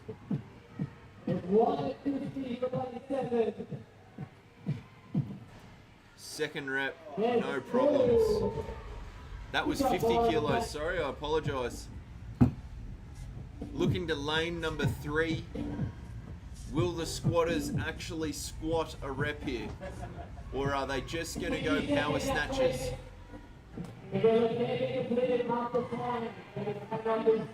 A minute, 50 seconds left, some frantic weight changing just to try and get all they can out of this workout. 45 kilos in lane number 3. Will we see the squatters squat a snatch? First clean pull.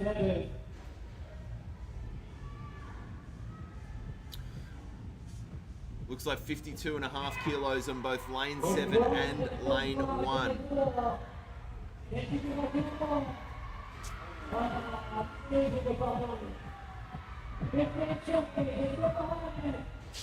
Lane number 1, 52.5 kilos. First rep, all good. Second rep, no problem. Oh, just loses that forward. And that is time. So that's our 5th heat. We have one more heat left in the ladies intermediate division. The 2 workouts, workout 3 and workout 4. And that will be the end of the ladies intermediate division.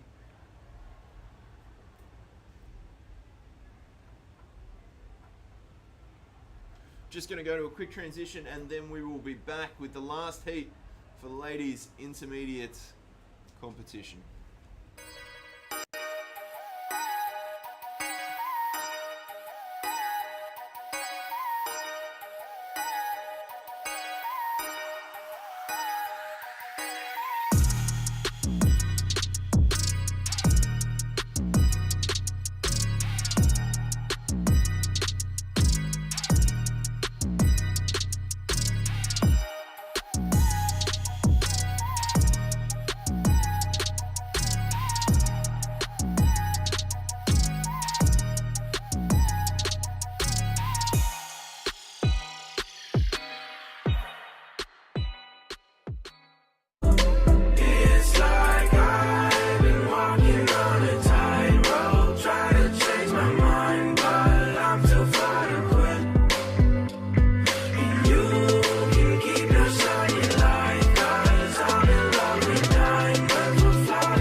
And guys, you can be in the pretty safe. If you want to, you're gonna have to drive.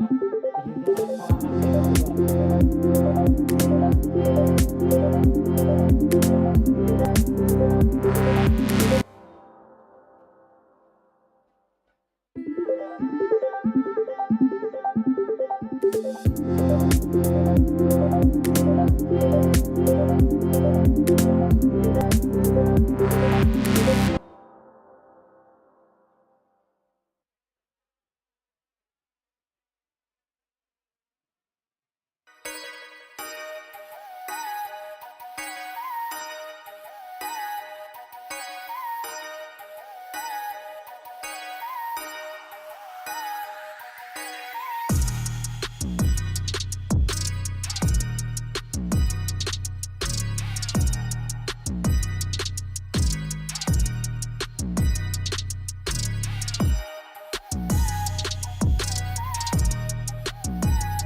It's like I've been walking on a tightrope, trying to change my mind, but I'm too far to quit.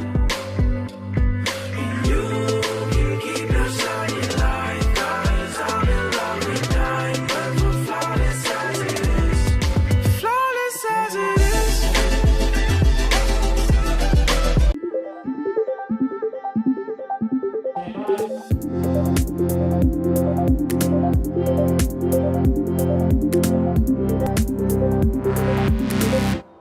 go. Well, folks,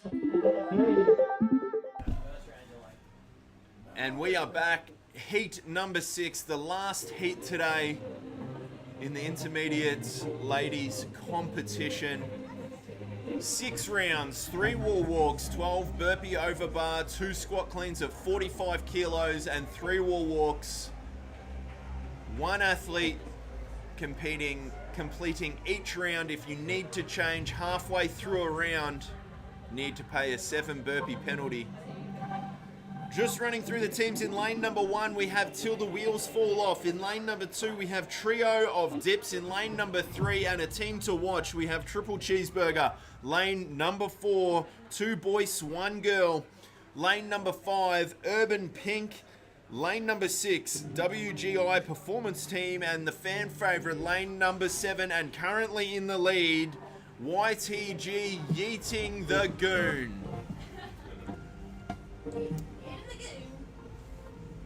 So lanes number 3 and lanes number 5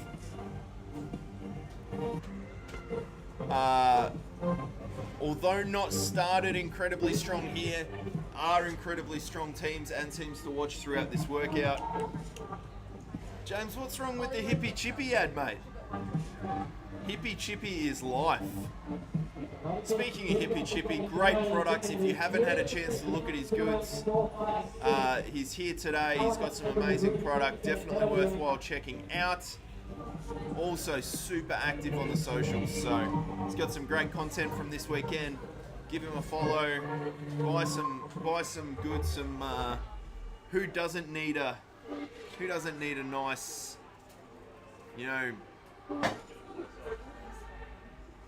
custom made timber box to do burpee box jumps over, or a nice pegboard for the front of their house. I agree, Matthew. Go the Goon.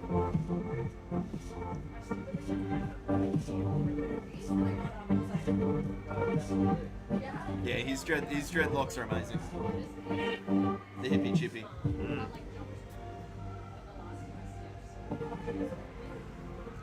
Super close. So it looks like lane number 1, till the wheels drop off, first team onto the second round of cleans. 2 minutes 30 seconds.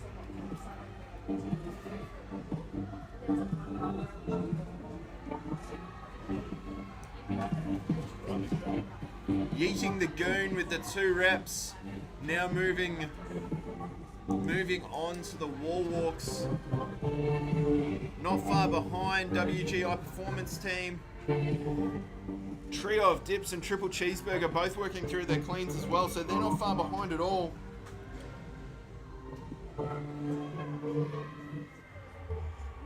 This is the second athlete and we're just over 3 minutes, so just out in the lead we have Till the Wheels Fall Off. Closely followed by Yeeting the Goon in lane number 7 on the right hand of your screen. Go the Goon!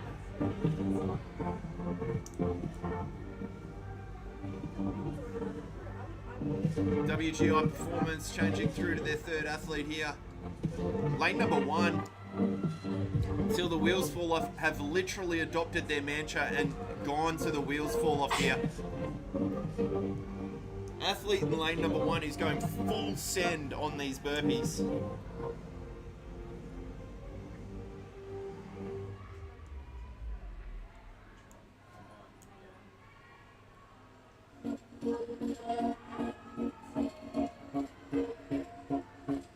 Yeah, Holly finished her round well under 90 seconds, would go close to the fastest round so far today. The best team, Team Carve, was at 8:43, which means all three athletes need to do their rounds in about 85 seconds or 86 seconds.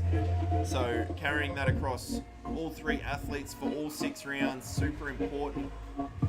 You know how Holly broke that? Because she was yeeting the goon right before she started. Getting that goon power. Till the Wheels Fall Off literally had the wheels fall off on her way back to tag her partner there. They're into round number 4 at 4 minutes and 50 seconds. They're well on track to finish this workout. I don't think they're going to catch Crossfit, catch Team Carve at the time of 8:43 or 8:46. Still a really impressive time. Here we go.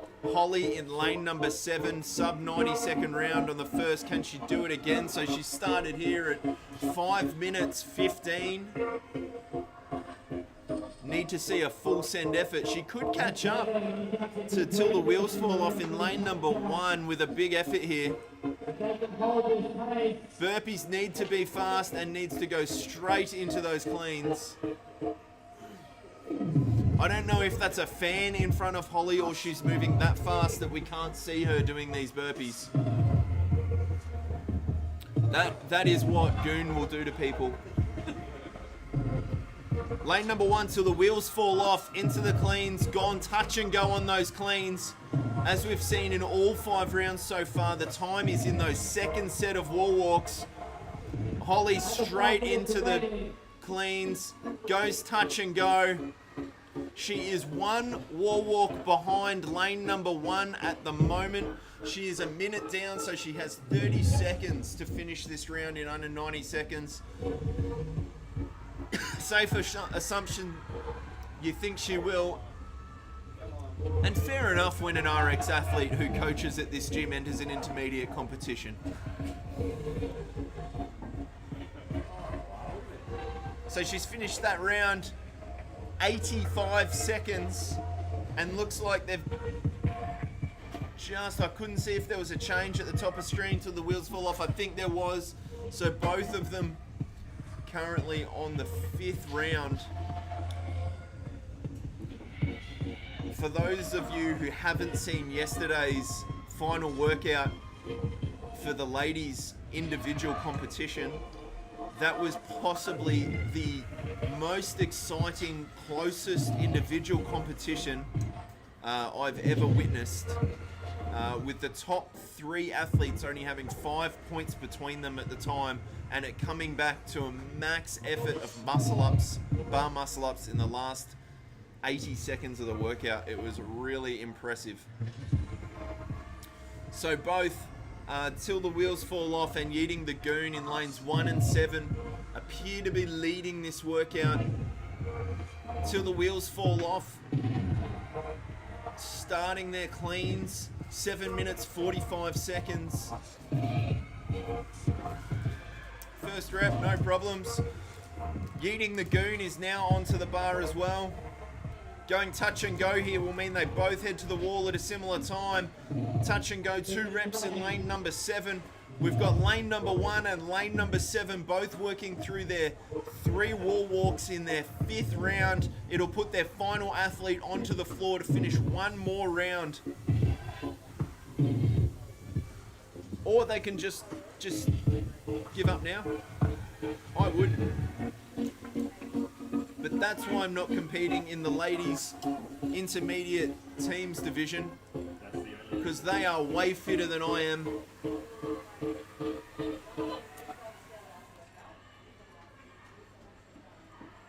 WGI on the cleans here, going touch and go, easy as you like. Back to the wall now for the wall walks. Really tight competition. Lane 2 you have trio of dips. In lane 3 you have triple cheeseburger. Lane number 4 two boys, 1 girl.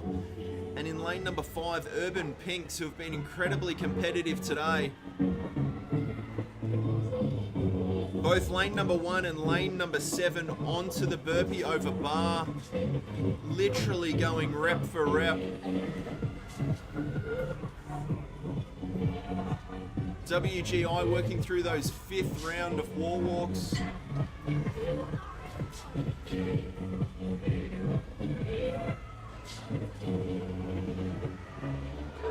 Till the wheels fall off now, working on those 2 cleans. 2 cleans and 3 wall walks to go. We're currently sitting at 9 minutes and 40 seconds. There's a minute 20 left in this workout. Till the walls fall off. From the window to the till the wheels fall off in lane number 1. 3 wall walks to go. Closely followed by YTG eating the goon in lane number 7 with 3 wall walks left. 2 boys, 1 girl opting to take the 7 burpee penalty here, just to move a new athlete onto those wall walks. Good call.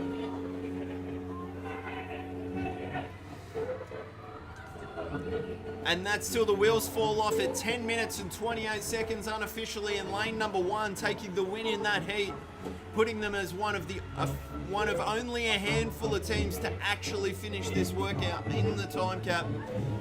YTG yeeting the goon, gonna cross the finish line and finish this workout in 10 minutes and 46 seconds. Every rep counting here. YGI touch and go on those cleans. Gets back to the wall with 3 seconds to go. Amazing effort from all the teams there. 7 minutes now to establish a 2RM hang snatch.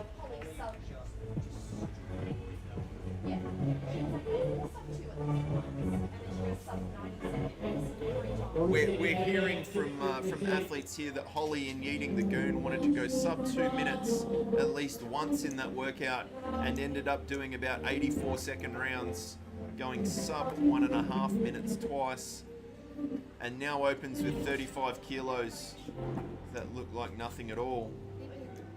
Now, I heard on good authority that Holly was going to open, she said she was going to open at 70 kilos. Yeah, I'm disappointed that she hasn't.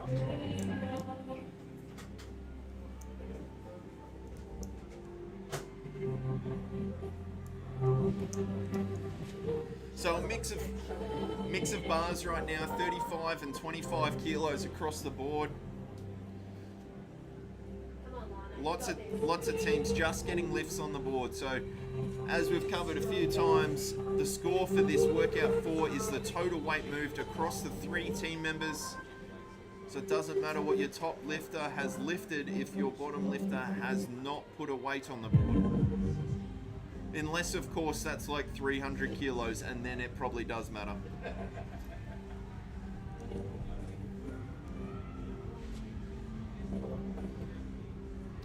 $40 kilos in lane number 7 goes up for 2 reps We are a minute and a half into this workout. 35 kilos in the top of screen in lane number 3. Just a nice hip bounce there for 40 kilos, as easy as you liked from Triple Cheeseburger. All right, heaviest bar at the moment at 45 kilos in lane number 6, WGI Performance Team. This will be their first attempt at 45 kilos.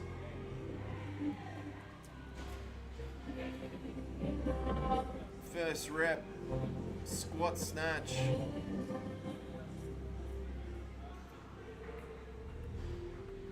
Second rep. Yeah, nice. Easy as you like. Being told that might be 50 kilos with some 2.5s that are black there, which are hard to tell with the 5 kilo black weight plates. Either way, some impressive lifting. Current heaviest lift so far today is 62.5 kilos. 45 kilos in lane number 7. 42.5 kilos for the Triple Cheeseburger team in lane number 3.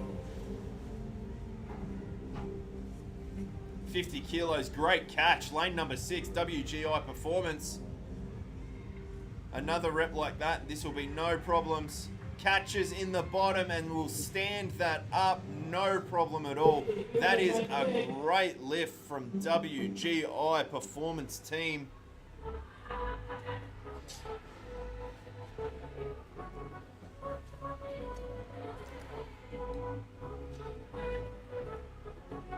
Three and a half minutes left, and this is where the strategy comes in. Most teams will have a lift on the board now for every lifter. It's just choosing where they want to, where they can add the additional weight to improve their team score. Still waiting for one of these teams to pull out another base color other than green. Love to see someone in the ladies division just load on the reds here. Just go straight to 65 kilos. For those who didn't see it yesterday, we had Olivia Kelly just load up. First weight at 70 kilos, hit it no problem, which would have won her that workout, and then loads up 80 kilos, hits it for a double, and she was done. Got to rest for the last 4 minutes of that workout.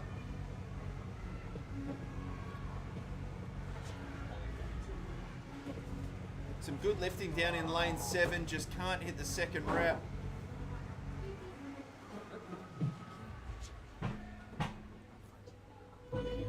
$45 kilos in the top of screen in lane number 1. That's another good lift. Good team total there across the board. I still think the biggest irony award today goes to the squatters team that opted to power snatch every rep.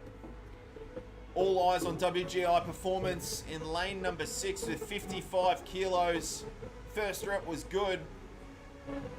Second rep, not a problem.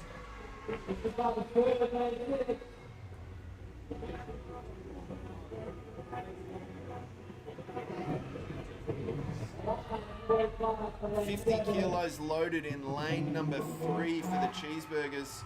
50 kilos for the second rep in lane number 1 for Till the Walls Fall Off. Second rep, just loses it forward. After all the wall walks and burpees, as we've seen in every division so far, the lockout is where you'll lose this weight. The shoulders will be absolutely blowing. 55 kilos, lane 6, all eyes on lane 6 at the moment. WGI Performance, first rep, great catching position. Another rep like that for the second rep and she will be fine.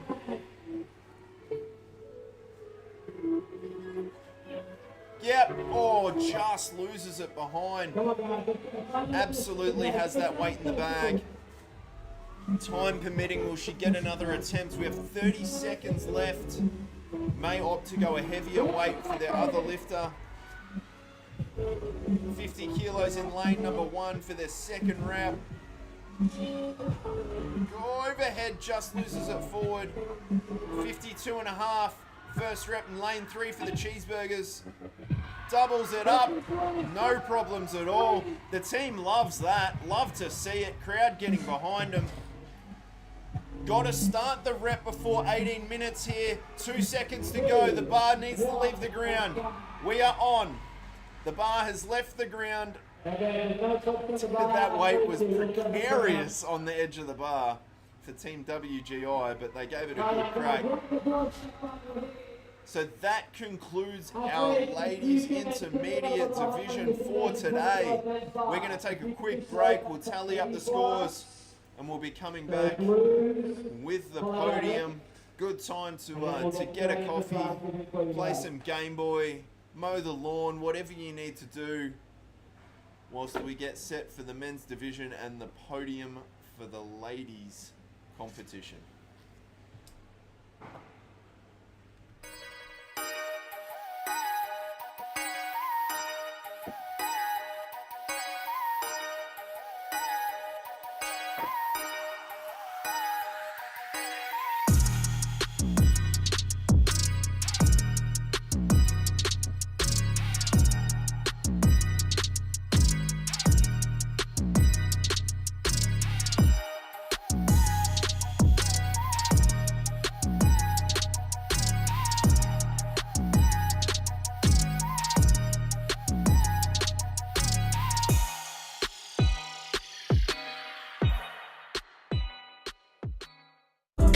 It's like I've been walking on a tightrope, trying to change my mind, but I'm too far to quit.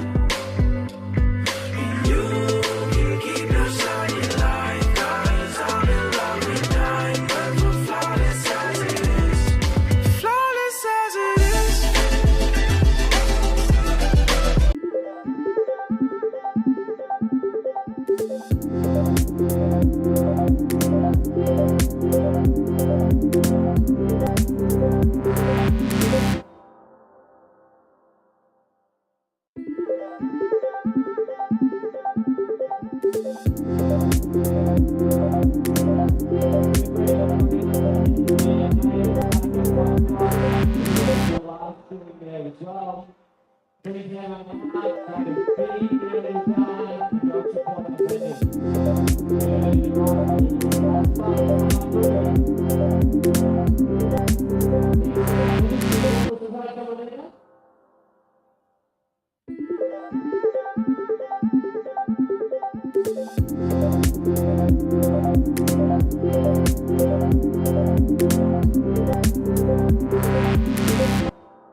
It's like I've been walking on a tightrope, trying to change my mind, but I'm too far to quit. And you can keep your shiny light, 'cause I'm in love with diamonds, we're flawless as it is. Flawless as it is.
It's like I've been walking on a tightrope, trying to change my mind, but I'm too far to quit. And you can keep your shiny light, 'cause I'm in love with diamonds, but flawless as it is. Flawless as it is.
Finalizing some shorts for the last takeout and we'll make it.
Alright, that's 2 minutes away from prize giving.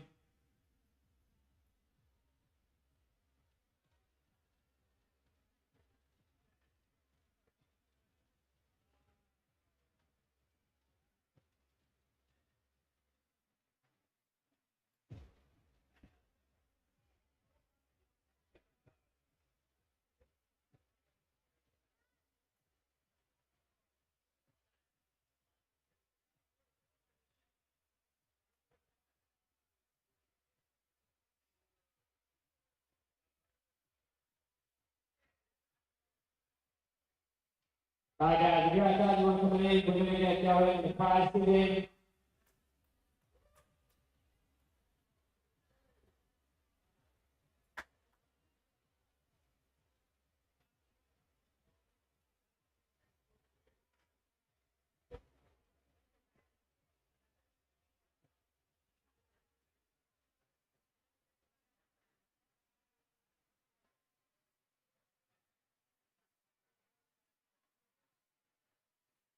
Alright guys, we're gonna get going on podium. Just a little time just to get things ready for the read medals. We will be starting with our third place finisher. Alright, on 395 points, we've got Carlos. Coming up there, really coming with you. Come and grab your medals, and then just jump on up number 37.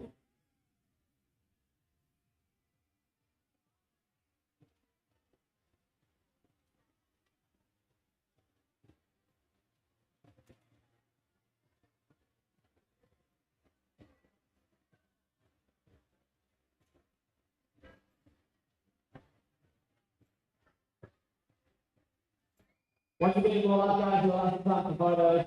Come on right there and get some. Alright, in second place at 427 points, we got Carl. So, Carl's left second and third, and Carl's second and second.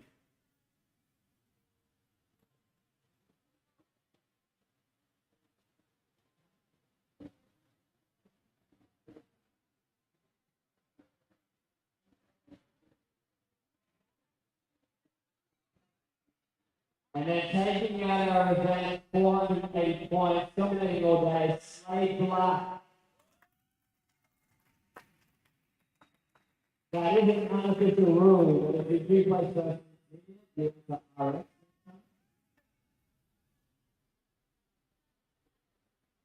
I would love to see a team taking up on the offer, and I'm happy to give them a free entry.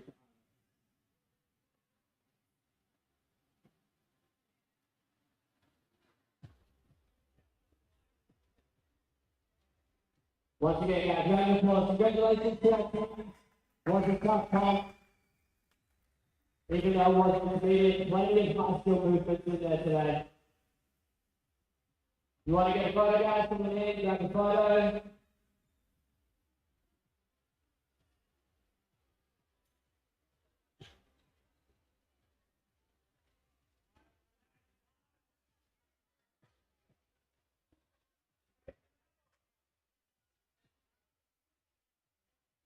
Alright, guys. Thank you for the team at Unbound. Hope you guys stick around with the kids. We've got 40 minutes before we kick off on workout 1 for the men.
Ferguson, weightlifting series sitting lane number 5, Black Mike.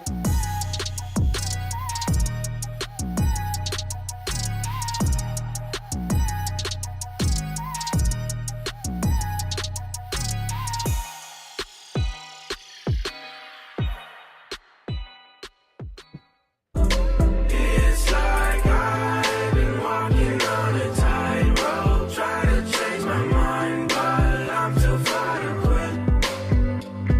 And you can keep your shiny light, 'cause I'm in love with diamonds, we're flawless as it is. Flawless as it is.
It's like I've been walking on a tightrope, trying to change my mind, but I'm too far to quit. And you can keep your shiny light, 'cause I'm in love with diamonds, we're flawless as it is. Flawless as it is.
It's like I've been walking on a tightrope, trying to change my mind, but I'm too far to quit. And you can keep your shiny light, 'cause I'm in love with diamonds, but flawless as it is. Flawless as it is.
It's like I've been walking on a tightrope, trying to change my mind, but I'm too far to quit.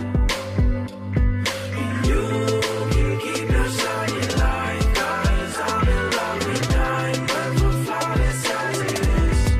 Flawless as it is.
It's like I've been walking on a tightrope, trying to change my mind, but I'm too far to quit.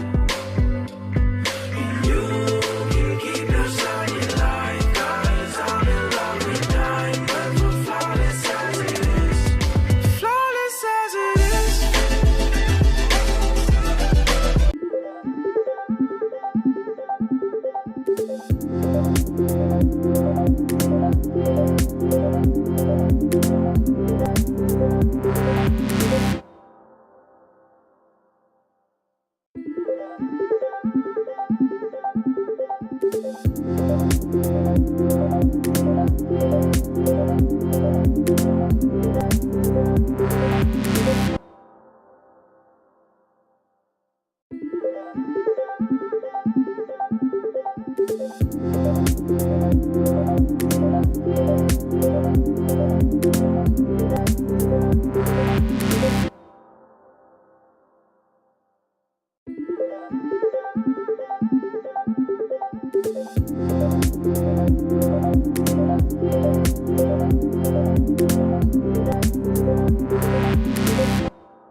It's like I've been walking on a tightrope, trying to change my mind, but I'm too far to quit. And you can keep your shiny light, 'cause I'm in love with diamonds, but flawless as it is. Flawless as it is.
It's like I've been walking on a tightrope, trying to change my mind, but I'm too far to quit. And you can keep your shiny light, 'cause I'm in love with diamonds, we're flawless as it is. Flawless as it is.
We're going to 14 minutes to do that exercise for week 1. Quickly making sure you're nice and warm. It's like I've been walking on a tightrope, trying to change my mind, but I'm too far to quit. And you can keep your shiny light, 'cause I'm in love with diamonds, we're flawless as it is. Flawless as it is.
It's like I've been walking on a tightrope, trying to change my mind, but I'm too far to quit. And you can keep your shiny light, 'cause I'm in love with diamonds, but flawless as it is. Flawless as it is.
Alright guys, hit the wall, start rolling the guys out to your running, and get ready to have this You guys want to make your way. Now, we do have your running something, so It's like I've been walking on a tightrope, trying to change my mind, but I'm too far to quit. And you can keep your shiny light, 'cause I'm in love with diamonds, but flawless as it is. Flawless as it is. in terms of our position or what we do, and then like how we do it.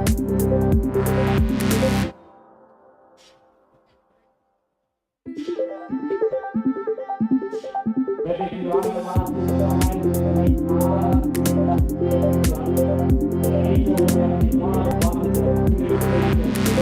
we are four. For this first workout, we do have some really jumps.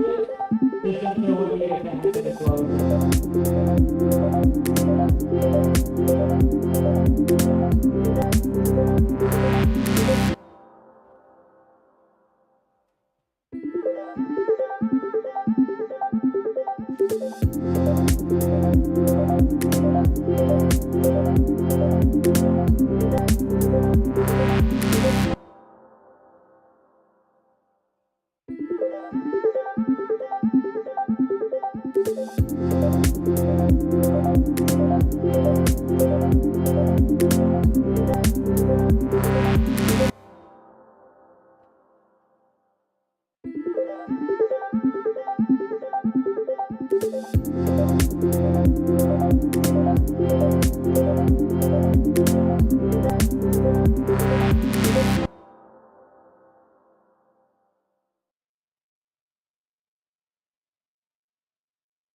It's like I've been walking on a tightrope, trying to change my mind, but I'm too far to quit. And you can keep your shiny light, 'cause I'm in love with diamonds, we're flawless as it is. Flawless as it is.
Welcome back. We are here for the men's intermediate division teams event. We're about to kick off. The athletes have taken the floor, lots of nerves, we have one shirt off and a fantastic beard to watch in lane number 3. Should be a fun afternoon. Just a couple minutes away from starting off. Only 4 heats for the men, so the same amount of workouts, but only 4 heats for the men this afternoon. Should make some light work of it. So 10 seconds to start. Just a reminder, so this first workout, part A, is 9 minutes of rowing, changing every 50 calories. And then the other 2 athletes will work through 30 wall balls, 25 deadlifts at 80 kilos, and 20 pull-ups, changing as they need. This is a standard wall ball, so 9 kilos, not the 15 kilo wall ball we saw yesterday. With the RX individuals and RX team events. So just running through the teams we have here. So currently we have no one in lane 1. In lane number 2 we have Body Dynamics. In lane number 3 we have Cartel Tacos. Lane number 4, Oldie but a goodie, Chalk Dirty to Me. Lane number 5, Chris's Angels. Lane number 6, CrossFit Carve. And lane number 7, CSJ Unbound. Good to call out from this morning. Congratulations to the ladies intermediate teams. Black Slade from CrossFit Slade taking out number 1 spot. They were super impressive all day. And then we had Carve and Carvelets taking out 2nd and 3rd spots. Some really, really impressive fit people, which is good to see. So the real strategy here and the real challenge is when you change, the total score will be your row plus your work plus your reps in the workout portion. We see 2 teams already, Chalk Dirty to Me and CSJ Unbound in lane number 7, moving on to the pull-ups, as well as Body Dynamics at the top of the screen. How often you change and move through these reps will be pivotal to see how many reps you actually get through for the full workout. As we can see, Chalk Dirty to Me out to an early lead. The first team back onto their war balls into round number 2. However, lanes 2 and 3 don't have anyone on the rower at the moment. It means they're not accruing reps on that rower. Really key part of this workout is being mindful of when you need to jump in for the next reps on the movement, but also when that rower has hit 50 calories. Because any downtime on that rower is lost reps, and any downtime on the movement is lost reps.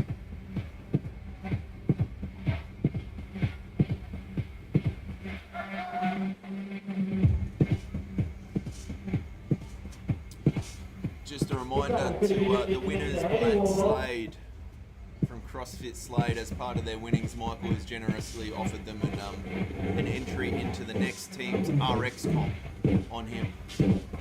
They did an incredible job today, super fit, really good effort. Lots of different rowing strategies you can see across the guys. You got from the right, a nice short compact rowing stroke.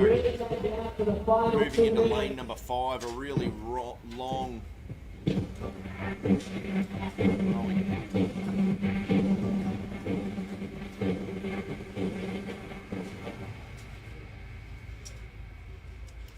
Chalk Dirty to Me in lane number 4, still the first team to move on to the pull-ups, slightly ahead in these movement standards.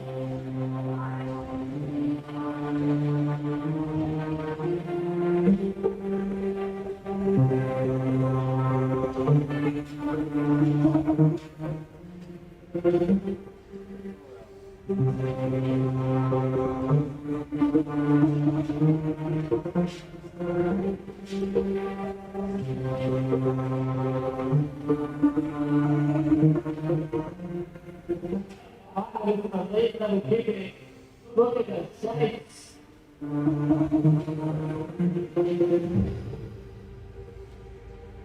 So lane number 4, Chalk Dirty to Me, back onto the wall balls, closely followed by CSJ Unbound and CrossFit Carve in lane 6, and CSJ Unbound in lane number 7 on the right of screen. These 3 teams now making some distance between the others who are just joining them on the wall balls. As you can see though, in lane number 6, an empty rower, which is going to cost them reps at the end of the day, as no one is on the rower.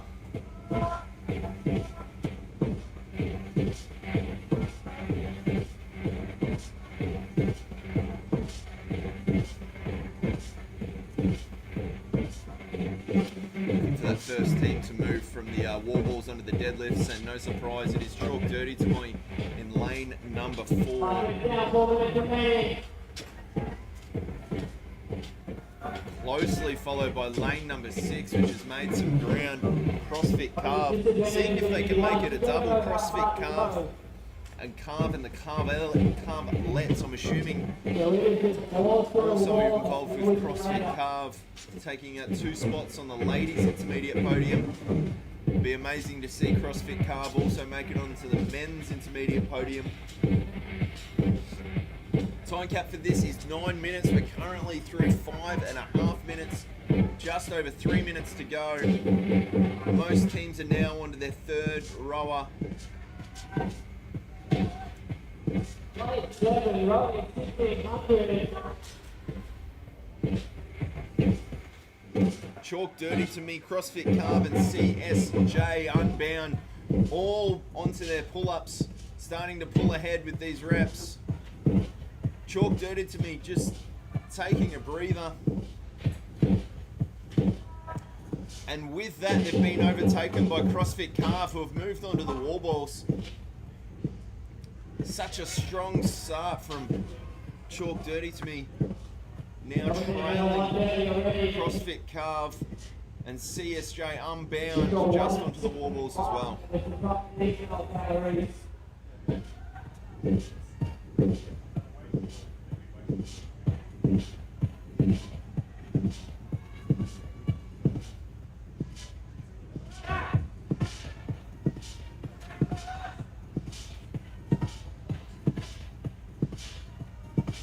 All eyes on lanes 4 in the orange, 6 and 7. It's good to see that Garrett's taken his shirt off in lane 7. It's hard to see the width of the floor here with the see the rest of the floor with the width of Garrett's muscular back. Lane number 5, we also have another shirt off, but the first team, lane number 6, back onto the deadlifts. CrossFit Carb, the team out in the lead, nice and early. Finished on the rower. And a quick transition with their second athlete on the rower. That's the 4th change there. Which means they're well over 150 calories with just over a minute to go. It's going to be a competitive score. We saw the top result for the ladies was 163 calories on the rower. I'm sure there is going to be some monsters of men well over the 200 mark. If we can get 3 good rowers in a team. This really is anyone's, this last minute heading into the pull-ups, as we saw with the ladies, the pull-ups are the real deciding factor. If you can get an athlete to jump on that pull-up bar and push a big set of 10, 15 or 20 in this last minute, you put yourself in a good stead. So currently in the lead, CrossFit Carb, only just followed by CSJ Unbound, putting a big set in. 20 seconds left to go.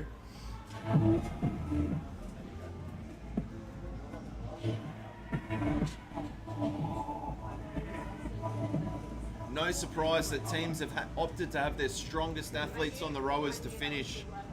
3, 2, 1.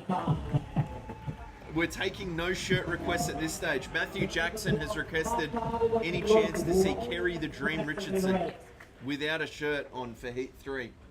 Okay, Holly is in strong support. The crowd will make it happen. Yep.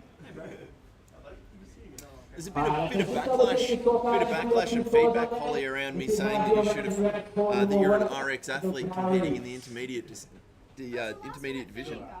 Please leave one athlete behind the drive. I just want to say, it's great from our, RX athlete and coaches to be last-minute fill-ins in the intermediate division. There is nothing wrong with that, but Holly is definitely still an RX athlete. The 80 seconds you took to do a round of that WOD 3 might disagree with me there. But no short of fit athletes. Going to get set up for the next heat, and we will be back in just a second.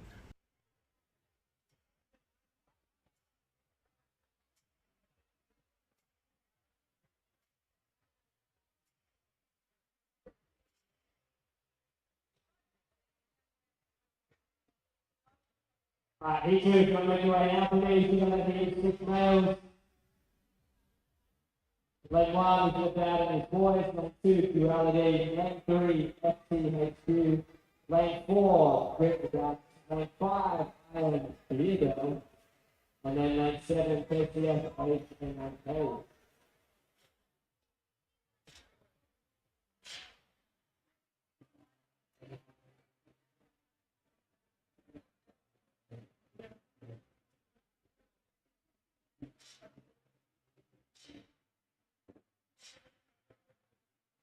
Athletes, you got a bit of time, don't 90 seconds, just over, make sure to the rig, make sure you roll it, it's on.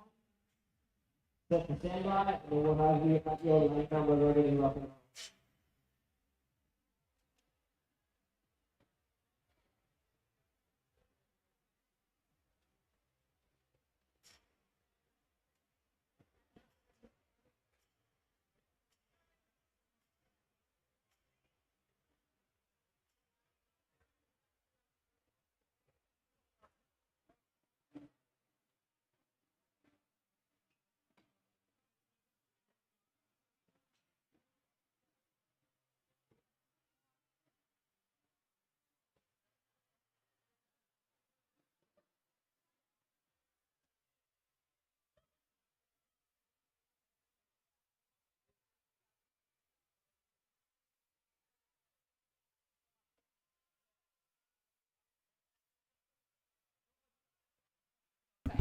We got the big dog here.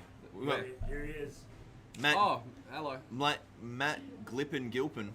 Gillipen. Gillipen Gilpin. Gilpin, Goldpen. No, it's Gilpin. Gilpin. Get it right. Nope. Matt Gillipen here. So we got him with one heat. So what did you think of the first heat? To tell you the truth, I didn't watch it. Okay. Yeah. Do you want me to give you a rundown? Yeah. Let's talk So about it looks like the pretty much all teams got over 150 Alright, calories so put into their take fitness away athletes this race. number. Do you think anyone will go over 200? Ready to go. I fully expect there to. Lane number 4, my big bloke there, Rhett Cope, he's fiddling with the rower now. Big South African man, weighs about 110 kilos, 6 foot 20. Where'd he park? I don't know. Did he pork his core in the core pork? Pork is cool in the core. Hey, look, I'm South African, so you can't make fun of that accent. Pork is cool. Park is... No, that doesn't work. Anyway, Rhett over there came and asked me before. He said, hey, do we have to change who rows? I said, no, you can stay on there if you want, but it means you have to do intervals of 50. And he's like, all right, sick. I think I'm going to row for 9 minutes. Look, I'm pretty sure Red can pull like 4,000 cal an hour in one pull. Whether he can hold on to that, I don't know. But, you know, I think we'll definitely see some over 200s. So what we saw in the last workout was Chalk Dirty to me, lane 4, came out nice and strong, but about the 5-minute mark, CrossFit Carve, just consistent reps and pull-ups, which got them ahead and got him into the lead in that workout. I out of all these movements, you know, wall and deadlift, pretty much just keep moving through. You're not going to fail a deadlift, especially in this way. You're not going to fail a wall unless you can get them at the top and throw it on so I think the pull-ups are the crux of the AMRAP. Yep. Especially because I'm high. Yeah. CO2 into it. So, I think that's something these guys have to be quite wary of. I'll give a quick rundown of the team. So on the left hand of your screen in lane number 1 we have Dad and his boys. In lane number 2 we have Duality, I'm assuming from CrossFit Duality. Lane number 3 FTHQ. Lane number 4 Grit Adapt. Lane number 5 Iron Beer Bell. Interesting. And lane number 7 KCF Aged and Uncaged. I want to say KFC. I think we should just say KFC. Yeah. That's it. Did somebody say KFC? Not a sponsor of this stream, although KFC, if you are listening, happy to talk. Happy to talk. So good mix across the teams. Yeah, it definitely looked like the team's holding, 10 to the bigger sets of pull-ups. And, from the men here, we can't expect as big a sets. Yep. The men tend to have more volume times. Yep. Especially when it comes to strength movements. So I think that's definitely going to play in their favour. favour. I think you can see an example of it here between lane 1, Dad and his boys. He's just moving through some, it looks like a set of 10 butterfly, and then lane 4, who's just had to do these as kipping singles just to move through the reps. Which is not a problem. Kipping singles still tick the reps over. It's just not going to be as fast as big sets of butterfly pull-ups. And as we've just said, Dad and his boys moving on to the wall balls, first team to do so. We really need to find out who in that team they're calling Daddy. Wow, yeah, that's quite intriguing. To bring this back to a bit of PG now, what I would love to have a bit of a conversation about is let's have a look at these rowing techniques. I'm seeing some fantastic rowing over here from lane number 4. We get a red coat, lane number 5. Lane 7's looking pretty good. Lane number 3 great as well, but I want to talk about Daddy and his boys at lane number 2, Duality, you know. Interesting technique there from Duality in lane number 2 with the sort of reach and upper body pull. The legs not really doing much for him there, which, you know, I gotta advise against. You know, ideally we want to see those legs doing a lot of work. After all, rowing's just a bunch of deadlifts. Yeah. So trying to maximise work, minimise fatigue. I don't think that's the right Definitely. Lane number 4, that rowing stroke just gives me comfort. It just makes me feel comfortable. It's like Manus Labuschagne just made 100 on the Gabba wicket. You just feel comfortable. You feel like nothing in the world is going to be a problem and nothing's going to change. Look, I'm guessing that's a cricket Table reference. tennis, yep. Cricket reference, which I don't care much for. Sorry, cricket fans. But yeah, look, it's like a warm bed on the cold winter It night. is. It is. It's like a home cooked meal coming home after a big day at work, isn't it? Yeah, I wouldn't know what that's like. What? You're lucky we don't know.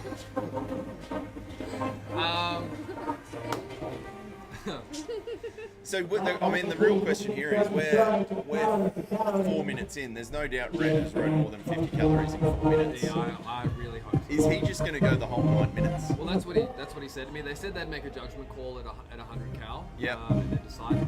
I mean, look, if you can hold a relatively decent pace on the rower, 100 cal, you should tick over that in under 5 minutes quite comfortably. Definitely going to save transition time. Yeah, 100%. So that was one of the things we talked about. Oh no, there's a change here. It looks like this will be a change Big at boy Red has burnt himself out. 4 minutes, 25 seconds, and all the good work he's done, and we spoke about this in the first workout, might be getting undone here. That rower has not been active for about 15 seconds. Yeah, which is not what we want to see. You know, 15 seconds. If you're rowing hard, that's 4 to 5 calories. So, and that was enough to separate the first from second in the previous workout. Yeah. So, So you can afford to have one athlete resting. In fact, you need to have one athlete resting. You cannot afford to have 2 athletes resting and not ticking over the reps or the calories in some regard. This is going to be close. There's a lot of fit guys here. Yeah, a lot of. Daddy and his boys over on the lane number 1 look like they're still in the lead, moving on to their deadlifts. Lanes 2, 3, and 4 all chasing him down on the wall balls. And lanes 5 and 7 just working through the pull-ups. I think next time we do this, we need to get a live score count going. I don't know how they actually do that at the games. No. If we've got to hire 7 people to hit a ticker for each lane, we'll have to do that. Definitely for like the row events. Yeah. That is super helpful. I would love to see that. If there's a display or something you can put in front of the rowers. Yeah, then we can really get into it. Because it is hard to watch, just people pulling a rower. So let's have a talk about lane number 5. He's going these really short strokes. He's also got his hands very narrow on the handle. Yeah. I would say he's sucking in some big ones after the wall balls, pull-ups, and deadlifts. Yeah. As long as he gets settled and settles into a rhythm again, I think he'll be right. I am still very impressed with the row form in lane number 5. That looks like lane number 4, sorry. That looks like another good bloke rowing at a nice, smooth, consistent pace. Lane number 5. That's a warm dessert. Lane number 5 is the physical representation of pain, of what you mentally go through when you think about the errors you made as a 7-year-old. and then you can't go to sleep because that emotional trauma keeps you awake. That is the physical representation of what that internal pain looks like. I think that's definitely pretty accurate. Yeah. It stopped at 7. Garrett just chiming in the back here. Emotional trauma still continues. Emotional damage happening during this workout. We are 7 minutes in, there's 2 minutes to go. So this is where we saw the big changes happen in the last workout. The daddy and his boys up in the lane 1 definitely look really solid. We'll see here. I definitely think they're going to pump out more than 10 reps. Tell you what, I don't know if those shoulders are passing behind the hip line there in Daddy and his boys lane number 1, but yeah, look, I think we've got to tidy that up a little bit. Unfortunately, it's an unfortunate byproduct to try to go fast. You know, yeah, 100%. Reps do get a little bit tight, but that's what we've got the coaches out there to try and correct it. Sometimes they don't see it, sometimes they do. That's just kind of a... And I think for anyone at home who's looking to do a comp, you know, at the intermediate division, it's really not about, you know, who's coming first or who's coming last on the day. It's a great experience. Yeah. You're going to get 4 or 5 really good workouts in with your mates. There's some great camaraderie. A couple of short reps on some deadlifts or wall balls. At the end of the day, we're dealing with volunteers. They're going to miscount some reps. Yeah. That's just going to happen as long as you're having fun. It happens at the highest level. So, yeah. It's here and there. It all kind of evens out towards the end of the day anyway. So it looks like Grit Adapt in lane number 4. It looks like they've just gone for the 2-rower strategy. Yeah, it looks like. Because there is no way they've rode less than 150 calories. I will definitely have to go and ask some questions when I get down there. Yeah. I'm very curious. But what I do like and what I noticed a lot on the previous heats is that the girls would have about 20 seconds left and they'd be time to change the rower, and they would change the rower, whereas I think just to roll it out. Whether they were watched the brief or aware that they were allowed to just stay on the rower, I don't think everyone watched the brief. No. But we did state it, and you know, I guess it just plays in there against their favour. I have to go and MC now on the floor. Thank you, man. As always, I will be back in 2 heats time. Look at that! Oh. Thank you, Mr. Gillipin. Always a pleasure. We're joined by Garrett here in the booth. Just competed in an event in heat number 1. How was it? Terrible. What was the hardest part? Probably the start. 'Cause that was my first comp. Yep. And the nervous energy really hits you real quick. So Yep. I think 3 wall balls in. Just that adrenaline dump. Yeah, it was gone. All those 4 litres of pre-workout you've drunk nervously. No, well, I strategically didn't have pre-workout for that very reason. But doesn't work that well, does it? Doesn't work that well. I think from experience from that heat 1 is there's going to be one person that ends up going second or for a second time on the rower. Yep. And it's pure pain cave. Yep. Yeah, pure fair. pain That was cave. calling your name. Really? Over the microphone. He said Jeremy Cake. Oh, Jeremy Cake. there you go. He wanted to tell you something. Oh. Alrighty guys, we are going to bring Can you find out what he wanted to tell me? Lisa's delivering half messages here, which is super helpful. Thank you for popping in, Lisa. Did we get the bonus points for the Magic Cup Garrett You did. transaction? Yep. Yep. Perfect. Yeah. Garrett has worn a Magic Cup shirt today, and when the shirt comes off, he's transforming into Gyarados, which is a reference that few people will get. But for those who do get it, they'll love Lane it. number 1, we have KCF Bro. I did say your back was so wide we couldn't see anyone else Oh, compete. there you go. KCF Bro. Yeah. They filmed Lord of the Rings 1 on the left shoulder. Lane number 2, we've got Mark From Hobbiton to Mordor is such the stretch of Garrett's back. Gary Richardson, going up the front, love it. Lane number 3, King River. Oh, look, we lost all our viewers. Lane Just number kidding. 4, let's go. So we are going into heat number 3. Lane number 4. We have the KFC Bro Sesh. Again, it's KCF, but KFC, if you're listening, we'd love to have a conversation with you. Really enjoy your product. We'd love to enjoy it more. Lane number 2, we have Night Army. Lane number 3, we have King River. Lane number 4, we have Let's Go! Lane number 5, we have Arbor Brokers. Lane number 6, we have FTB. Lane number 7, we have NGA Tane Pakaru.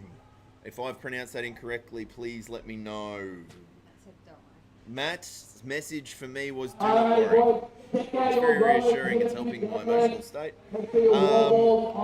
Lane number 6, we are unsure if FTB stands for the boys or fit tight booties. Yeah, FTHQ killed that workout.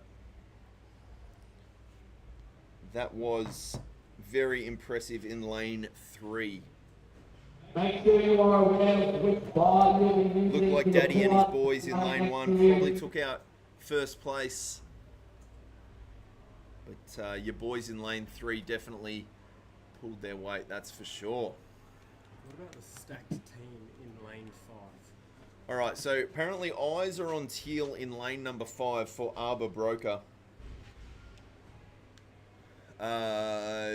Now, full transparency, one member of this team did try and go RX, but could not compete yesterday. So we should get a fairly, at least one of the athletes to be fairly fit. I just like the matching colours, look at that combination, all the way down to the shoes, I'm pretty sure. Well, they're Nike SB shirts as well, so pure quality. There's a lot of you know, we see this type of thing in the ladies division. And they're getting a picture, of course. Oh, they're probably charging for it.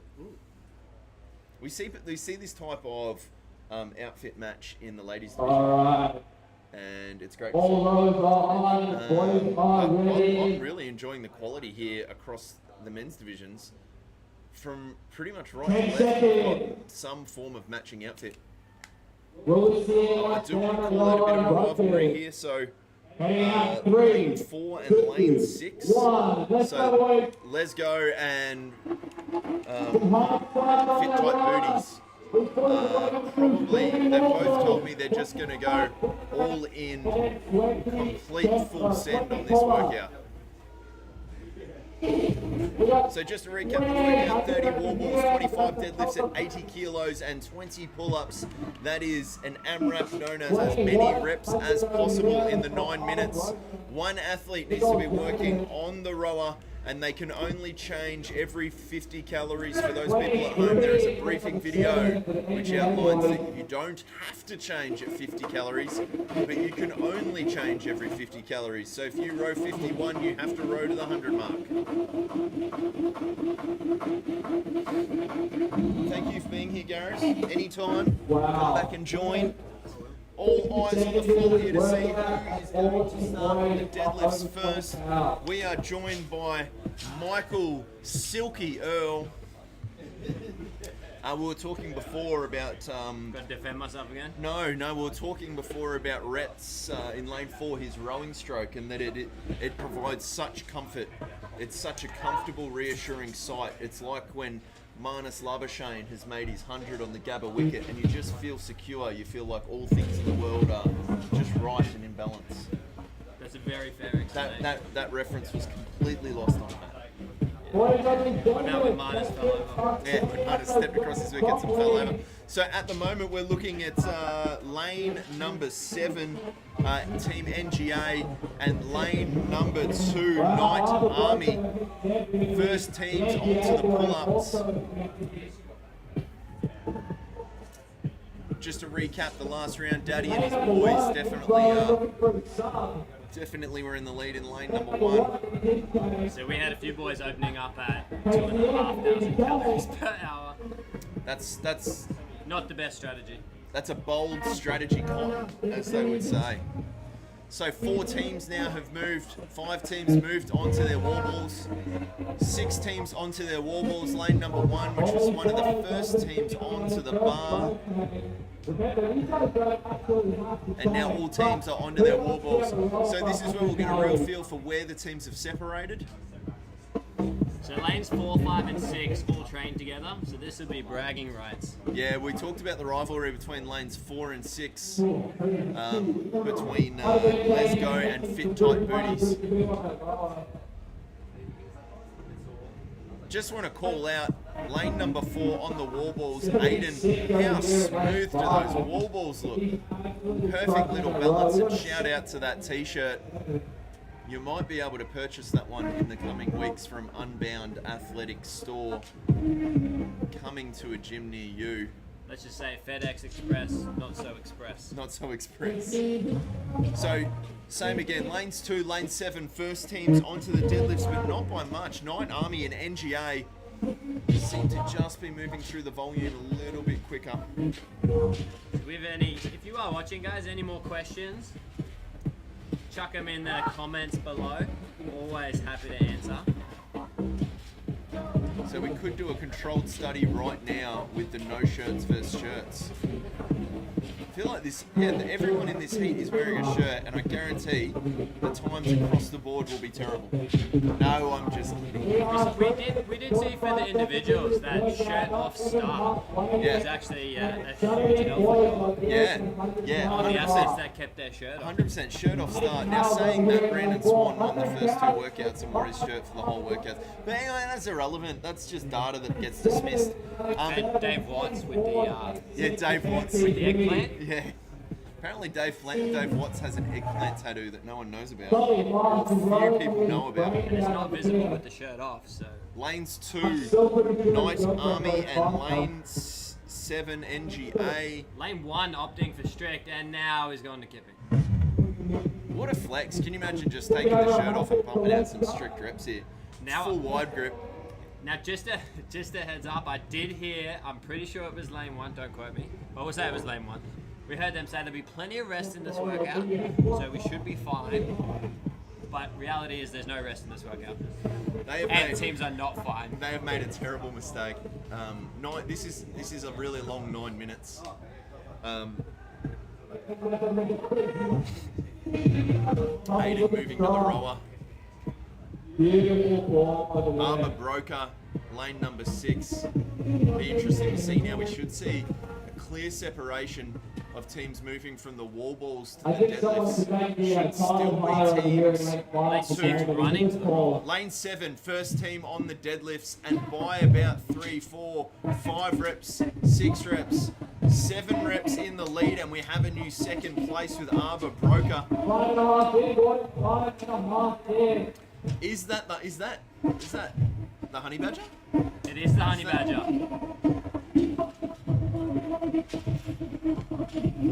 Can't believe we were able to get him after his time on The Bachelor. The honey badger's little brother. Not quite as tall. We'll do an ugly ad if you ask them. Yeah. Okay, we have our first shirt off in lane number 1. Expect them to go quicker now. The same team that said there'll be plenty of rest in this workout. So they weren't too worried. It looks like Matt Gilpin, as an MC, is taking his shirt off. Professional athlete he is. You know, he understands the benefit of shirtless training. Well, shirtless commentating. Shirtless. He just wants peak performance in everything he does. He's always looking for that extra 10%. So lane number 7, NGA, has pulled out ahead. They are the first team back onto the wall balls. They've done about 1,000 rounds, no doubt. This is what hurts you here. So have a look at lane 5 and lane 6. No one putting reps up. We've just seen lane 6 now get up and start throwing some reps up. Interesting strategy from Fit Tight Booties. I know for a fact how well Jim can row, and he's only just been put on the rower with 2 minutes left in the workout. You almost would want him first, so he's rowing last. You'd almost want him rowing the whole 9 minutes. Well, Rhett was going to do that, but he lasted 5 minutes, and then he was like, get me off. Yeah.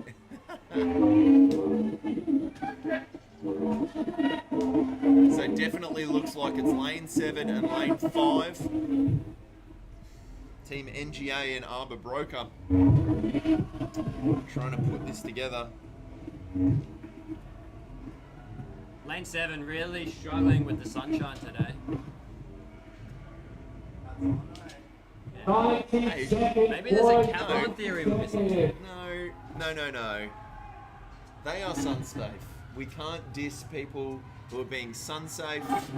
There is nothing wrong with wearing a hat indoors. As We are in an industrial area As in a- a hey, 850 look, square meter shed. we can't The glare off the driveways could be making its way through the doors. we can't all be blessed with Hey, boys, hold on. great skin tone and tans like you, Michael. Some of us burn in a completely dark room in the winter, and that's me. So I, for one, appreciate. Maybe they're going for the cap off approach. I A appreciate little it. bit quicker to take off with the shirt. I don't know. It'd be interesting to test, James. It'd be interesting to test the sleeveless strategy. Whether maybe one shirt with a sleeve and one without a sleeve. It could maybe that could compensate any left or right biases you have as an athlete. Yeah, the male crops, I think. Yeah. The male crops. If you watch James Newberry, Male crop. and dreads, definitely. Male crop. 30 seconds left. We have lane 7 back onto the wall balls, well out in front. Definitely going to win the workout portion of this. But as we have mentioned in every heat for 2 days now, it is a combination of 1A and 1B, and you can't just do the movements and neglect the rower. Have to make sure those calories are ticking over. Oh, as you can see, definitely plenty of rest in this workout. Athletes easily getting off the rower. Peeling themselves off the rower is probably Athletes, once you've yourselves up on the Wonder if there's floor, much smack talk between lanes 4, 5, and 6. I want to know, did Tom in lane 5 actually even get on the rower? Sure. Or did he just delegate those? I mean, he's an excellent manager, but did he just delegate those duties out to I everyone think, else? I think he managed to get the most rest. Yeah. He definitely strategized. Yeah. Not bad for 9 minutes. They're most coordinated with team costumes. So. Lane 4, first off the floor. I feel like they had more in their tank. Yeah. Alrighty, Lane 4's boys. still there. Lane 3. Make sure you leave one behind. Oh. Name card gone. Oh. Maybe a little disappointed in team members. Yeah. A little bit of controversy. Yeah. Wanted that last row. It'd be interesting to get a hold of some of these athletes and see how we go. We got a couple of individual athletes from yesterday floating around as well. We might try and get in for a conversation, see how they pulled up. Heat number 4, I'll be pointing out in seconds. Some You of have the the floor best, ready. fittest people in Australia. And Royce Dunn. Boys, make sure you leave an What a athlete rig. behind for us. What a rig on Royce Dunn. What is with you and Alright. Thrash and Royce? Let's Are you set gonna heat challenge number him to a 4 swimming strict out press on the workout? floor. Mate, I win every swim workout anyway. Those others we can solve. So, In lane Royce and I number swim together on 1. Thursday, and I'm Oh telling you, my there's shit thrown underwater. Yeah. Yeah.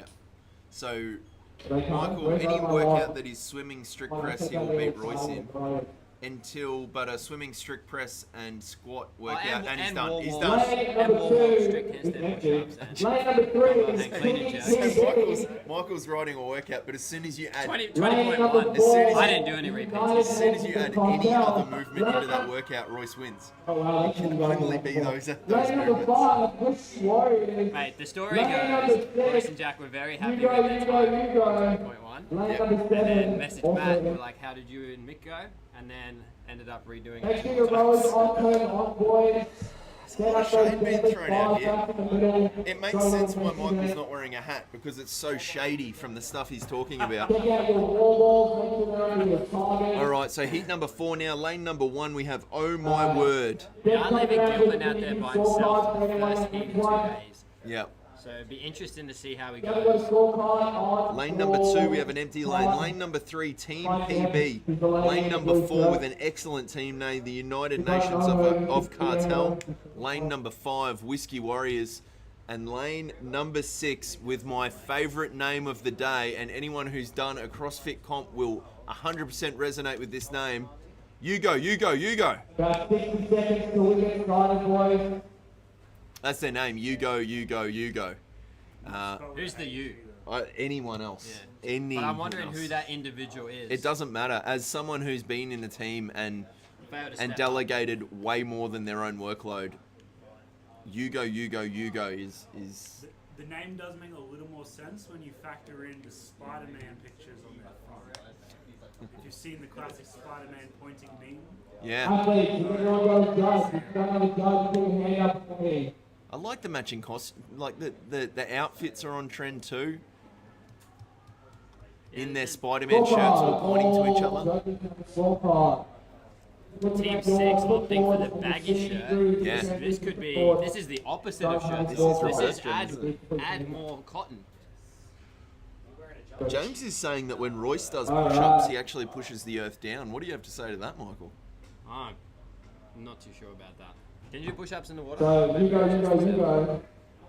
Maybe we can do swimming push-ups. Mate, underwater strict press and back squats is a new. Alright, boys. I don't know who's paying for all the barbells. Are we ready? it has been known that Royce is the Chuck Norris of 10 seconds, gentlemen. Both times Michael's been on stream today, he's made it a point to call out Royce. 3, For some reason.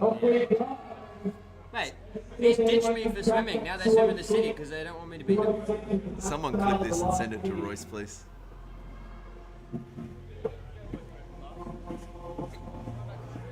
So no surprise, they're starting on the wall balls. 30 wall balls, 25 deadlifts at 80 kilos, and then 20 pull-ups. Looks like Gilpin's managed all right here by himself. Yeah. Eh? Some would say succeeded, thrived even under the situation. He does love the mic. He does love the mic. He does. We've got two, and I had to hide the second one. First change on the wall balls in lane number 6.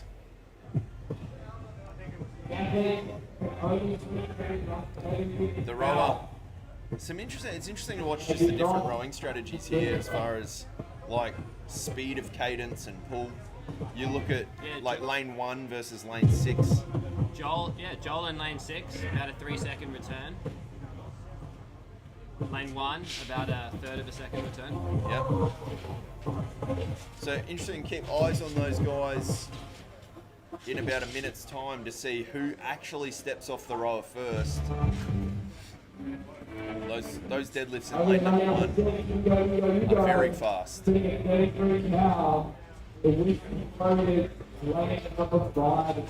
your money on lane number 1 or something like this already? I mean, the thing is, there's a 10% improvement. Well, that's the judge with a shirt. So does that help? How does that work? The judge is definitely... 5%? That judging accuracy will be on point. This is super tight. Pretty much all 5 teams here have moved onto the bar, working through the pull-ups. That generally happens 2 minutes into it. Yeah. Lane number 1 first. Look, lane number 1, which is the lane with a judge with no shirt on, is the first team to move onto the wall balls. Maybe we're onto something here. Maybe we need to start asking our judges to remove their shirt. Yeah, maybe. Lane number 6 is hollering for... There you go. So lane number 6. First done. First done of 50 calories, and by far looked like the most casual rowing technique out there. Straight into the pull-ups. Look at that transition. They've practiced this. Just a heads up, they have actually. They have actually practiced this, yes. They came in last week and practiced. May or may not have asked me some strategies. Oh, they should have asked Royce. There's no swimming in this workout. Yeah, but there's rowing, so anything that's got a bit of water involved. Yeah. Oh, I'd take Royce in a row over you. I would too. Yeah. Unless it's in the actual water. No, I'd still take Royce in the actual water. Cover drive? No, I'd take Michael. Let's go to the nets. Let's do the nets again. So lane number 1, moving on to the deadlifts, just ahead of lane number 4. So that's teams Oh My Word and the United Nations of Cartel. That's the workout I would love to see back. Crossfit did the throw. Left hand and right hand. The softball throw. The softball The throw. most unanimous hated CrossFit workout ever done. Hey, You're into it. I'm maybe up there. Yeah, okay. You got an arm on you. You got an arm cannon. Probably fall out now. Yeah. Back in the day it was fun.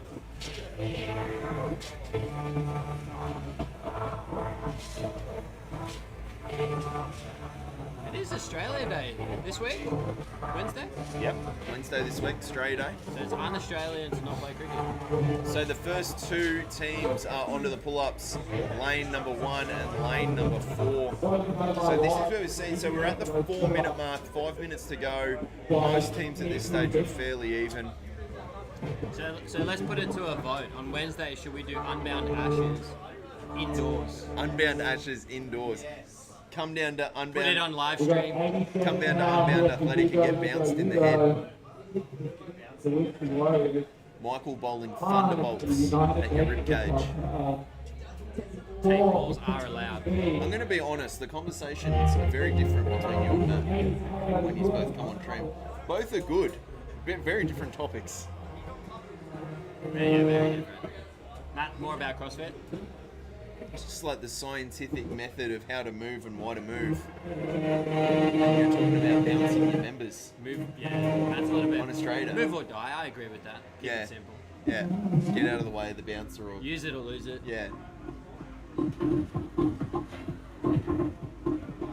So lane 6 looking around for his athlete to change. So this is it gives him the clap. This is what we saw before, is that when you have no one on the rower, and this is what might cost lane 1 here. No, perfect transition. So lane 1, first one onto the deadlifts. Those big sets, so those big pull-up sets late in the workout are the ones that you need to watch. Thank you, Michael. Appreciate your time. We'll be switching every 2 heats, so Matt will be back up there. As always.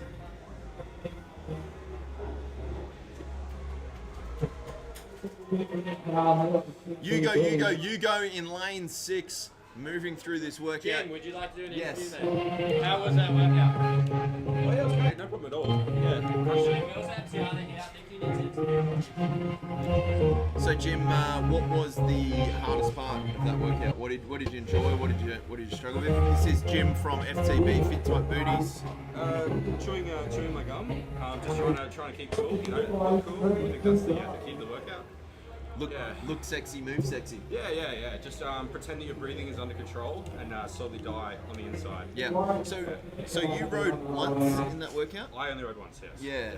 So having worked out with you before and being the best rower that I've ever met, do you think that is possibly a problem? No. I was just going with what was comfortable for the team. Unfortunately, it's that kind of workout that's just how it goes down. And one of the boys, he just sort of favoured the role a bit better. He wasn't as strong on the pull-ups. Fair. PSA for anyone who has to go next to Tom on the next heat, which is probably going to be us again. I understand he's a large man in more ways than one, but his wingspan on the bar is like that of 2 men. Well, we do have that. We do actually have to talk to Tom. He needs to share. Yeah. If you've got Tom there, we have a controversy we need to discuss.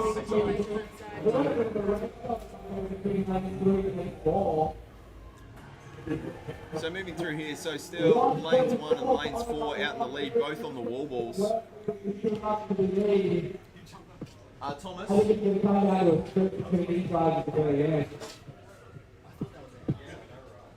Hey, so we're joined by Tom Marsh, Team Teal, Arbor Broker. Couple questions. Yep. Were you aware of which rig you were to use during the workout? Well, clearly not. I've just been advised. Okay. That, I thought I had that Yeah. We definitely took the whole Yeah. bar. Yeah. Could have been a tactic. You guys don't know. Yeah. Were you aware that when you did a wide grip setup, your lats covered the whole screen? Couldn't see anyone else on the floor? Again, probably a tactic that we discussed earlier. Yeah. In the piece, yeah. And we understand you're a really good manager, and we're just wondering how you're able to delegate getting out of any rolling. Just conceptually, yeah. Did you? Yeah. Yeah, when did you roll in that workout? Third? Yeah. Right. Yeah, good. You must have rode so fast logistically. I think, Yeah. I must have, yeah. Well, elite athlete. This is Tom, people. Thank you. Definitely best dressed. Nice matching on stream. I feel like I'm Yeah, I feel like Rafael Nadal. You do not remind me of Rafael Nadal. Spanish is Yeah, no, I can't speak Spanish. Not not even well. But yeah, how was that workout? What surprised you about that workout? It was deceptively hard, actually.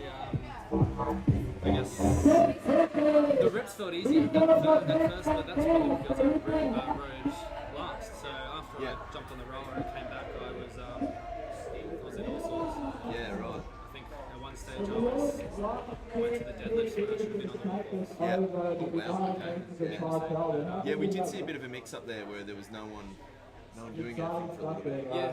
It actually kind of cost you catching up to the team in lane 7. Which you might not have realised, but you were neck and neck through that pretty much that whole workout. Were we really? And they pulled away at the end there. I had no idea. Yeah, well, sorry to rub that salt in the wound. So, was there anything that surprised you? Yeah. There are a couple of teams that were going with the strategy of just having one rower through the whole workout. They didn't end up doing it. That's ballsy. Yeah, no, they pulled off after 100. Yeah, They thought that was dumb. Yeah, no, definitely. Shed the load, I think it's. Fair. Well, thank you, Tom. Appreciate it, mate. You can go rest, recover, get ready for the second workout. Yeah, you can put a few in the bucket. Can I talk to an ex-combat?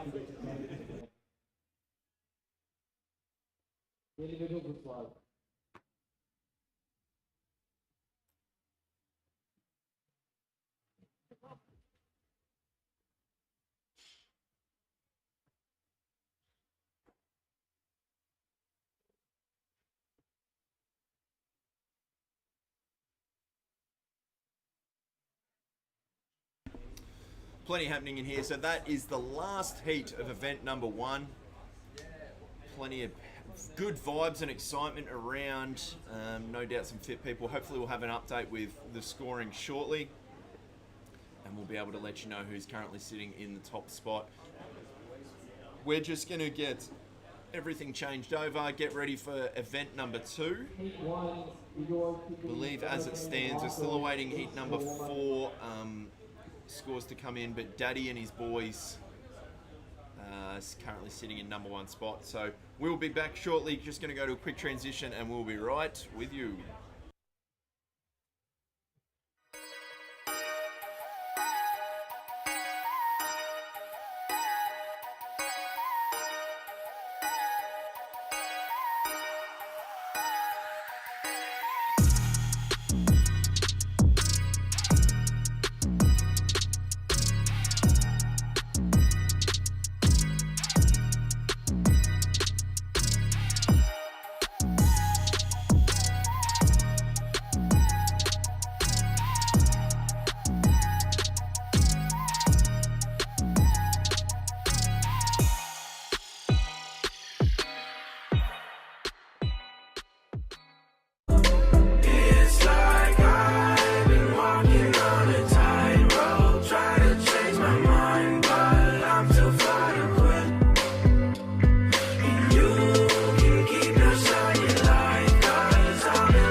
Athletes from Heat 1, we will start marking you out.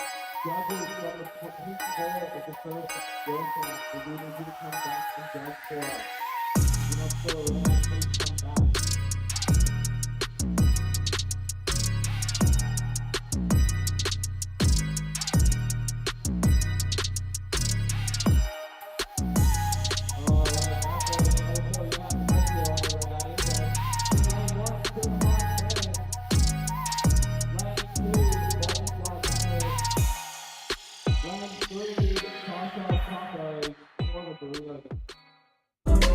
It's like I've been walking on a tightrope, trying to change my mind, but I'm too far to quit.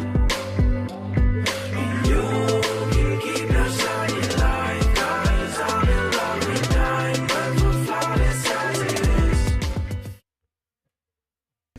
All right. We are back for workout number 2, heat number 1. So Daddy and his boys currently sitting in number 1 spot after event 1. Giving the rundown for this workout. So in lane number 2 we have Body Dynamics. In lane number 3 we have Cartel Tacos. In lane number 4 we have Chalk Dirty to Me. Lane number 5 Chris's Angels. Number 6 CrossFit Carve. And number 7 CSJ Unbound. Just to give a rundown of this workout, it is 100 calories on the assault bike, followed by 60 front squats at 60 kilos, and then 80 toes to bar. So as we've seen with the ladies, this workout will almost entirely be decided on the toes to bar and how you move through those 80 reps of toes to bar. Should be good to watch. This workout is for time. There's a 12-minute time cap, but as we saw with the ladies, no one hit the time cap.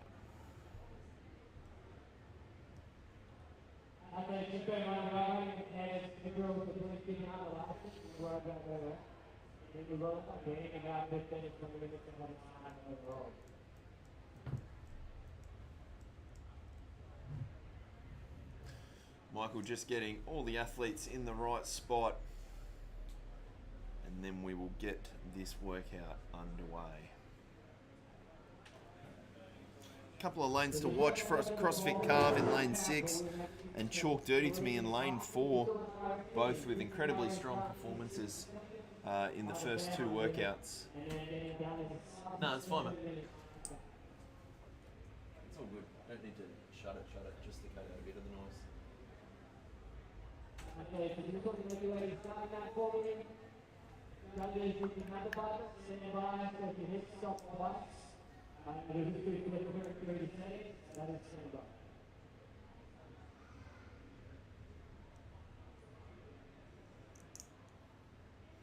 Final instructions just coming through from Michael now, and we will be underway shortly for the second time.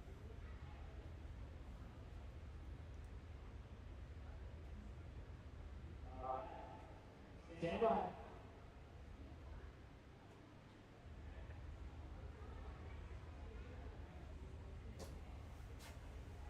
Go. See if any of these boys can do the RX teams yesterday. Opening up with 50 calories in 60 seconds.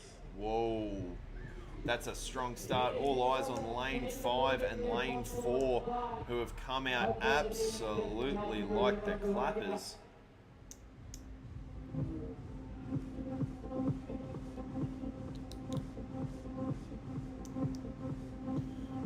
We're 30 seconds into this workout and they have gone full send.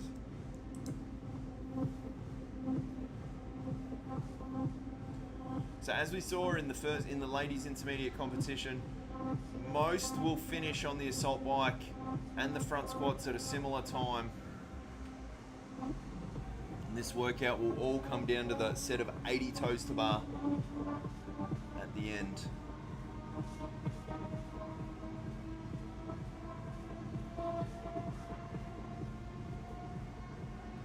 Lots of different strategies on this assault bike. Seeing lane 7 there with nice fast changes, but high effort, high output, and just turning that bike over.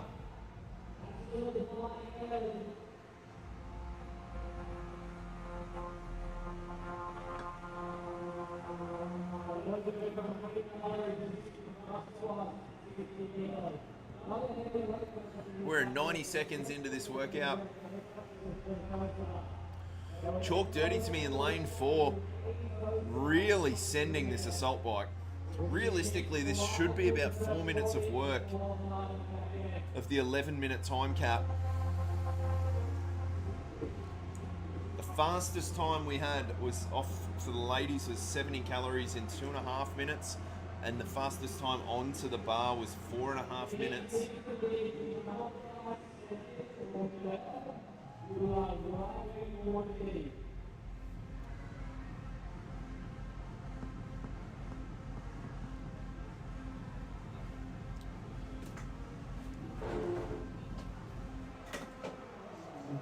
How was that, Aiden? Yeah. Yep. It was a workout. I thought it would be. Yeah, it's actually how I thought it would be. That good, hey? All right, we've got a hand in the air in lane number 6, and they are 2 minutes and 30 seconds for 100 calories on the assault bike, and they are starting on their front squats. Chalk Dirty to me, also moving to their front squats here. So it's 60 reps on the front squat and then 80 reps of toes to bar. CrossFit Carve performed incredibly well in that first event. I really like their transition here. No one's doing too big a set. They're just moving through as many units, as many reps as they can, whilst keeping the reps fast and changing to the next lifter. All teams now moving on to the front squats. 3 minutes and 20 seconds, so only 50 seconds between our fastest and our slowest teams for completing those 100 calories.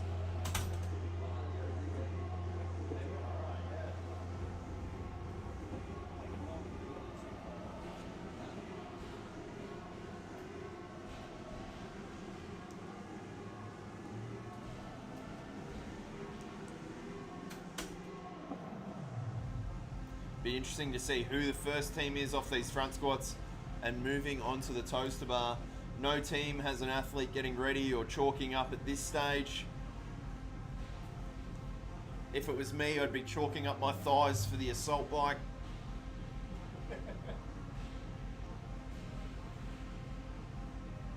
Coming in pre-chalked.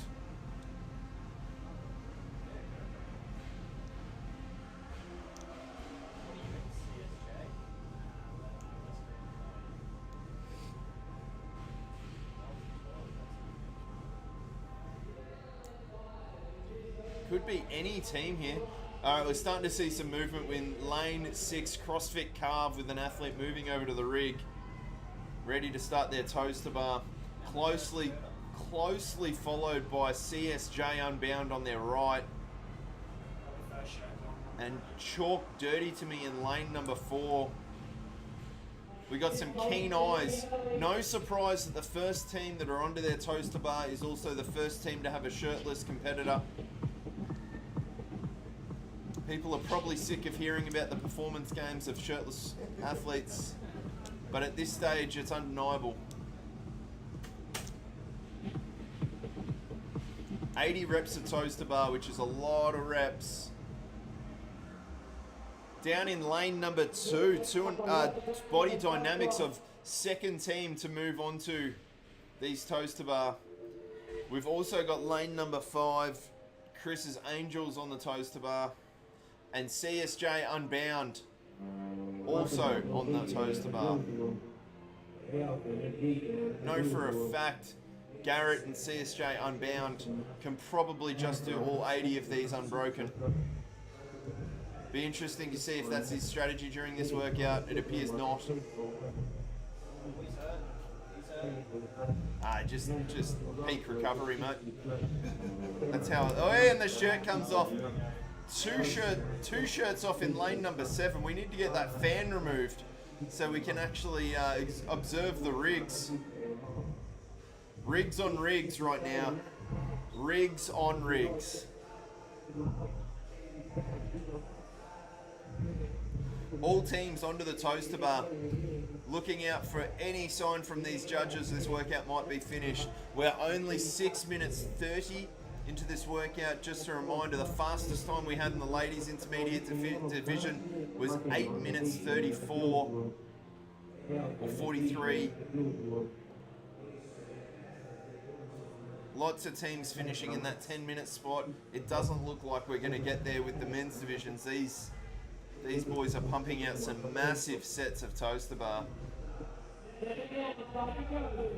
5 minutes left in this workout, and there is no way we go the full 11 minutes, 12 minutes here.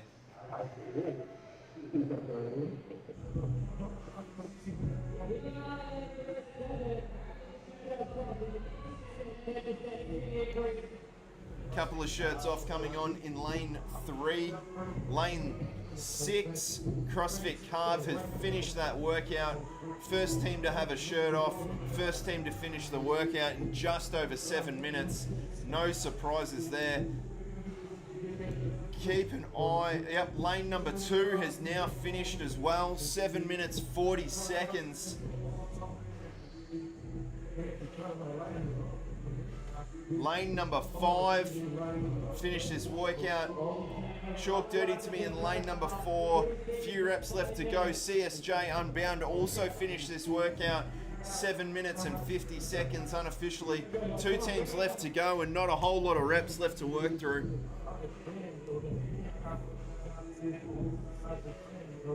So this is Cartel Tacos on the left and Chalk Dirty to me in the middle of your screen, both wearing orange.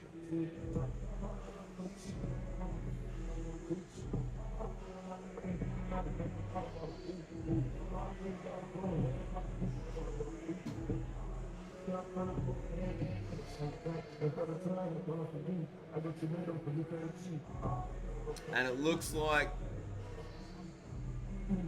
they are still going. Oh, Chalk Dirty to me looks like they're finished now. Cartel Tacos, still a few reps left to go, but astronomically fast time. Still 3 minutes under this time cap.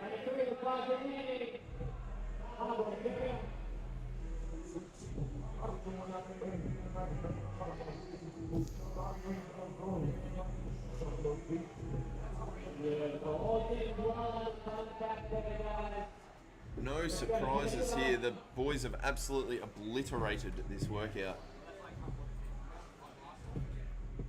And that is a couple more left.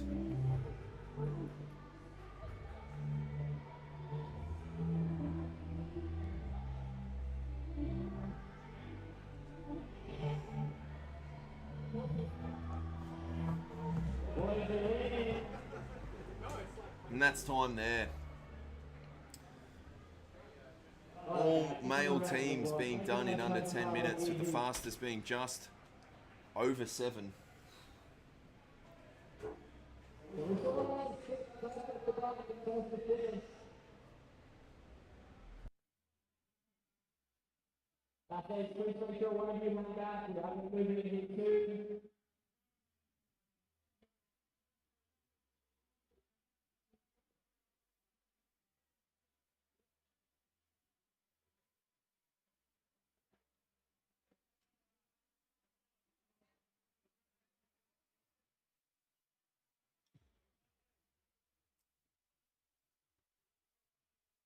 Alright, lane 2, good shot over lane 1. Got it, boys. Lane 2, duality. Lane 3, let's see lane 2. Lane 4, good lap. Lane 5, and lane 7, KCF Asian unsafe.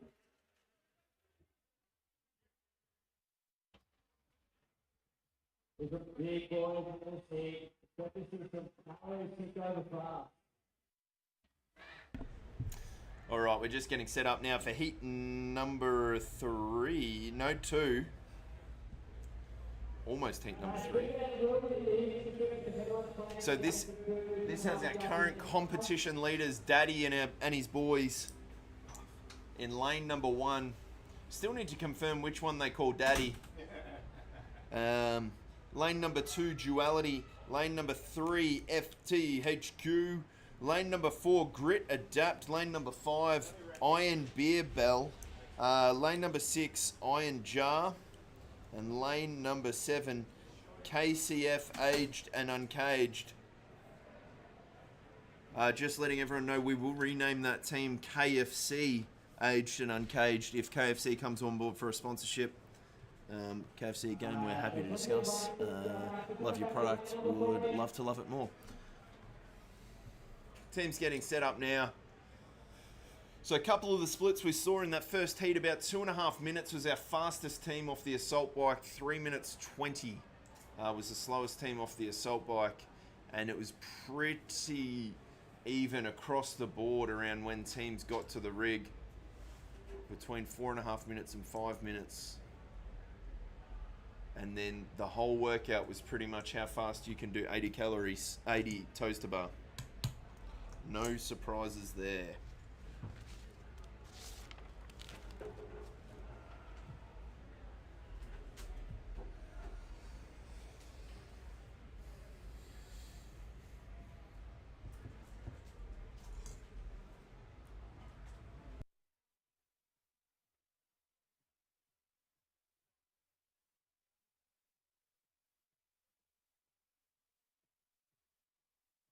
Again, guys, just bear in mind we are ahead of time tracking well. So please, if you think you're ready to go.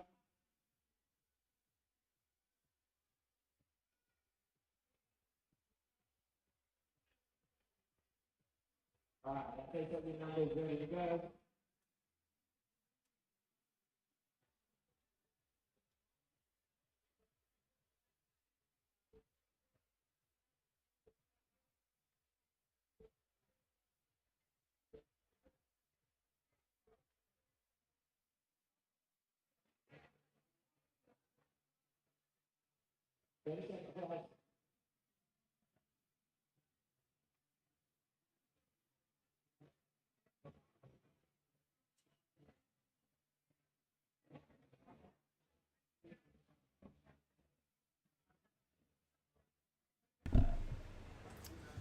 Just a important announcement for heat number 3.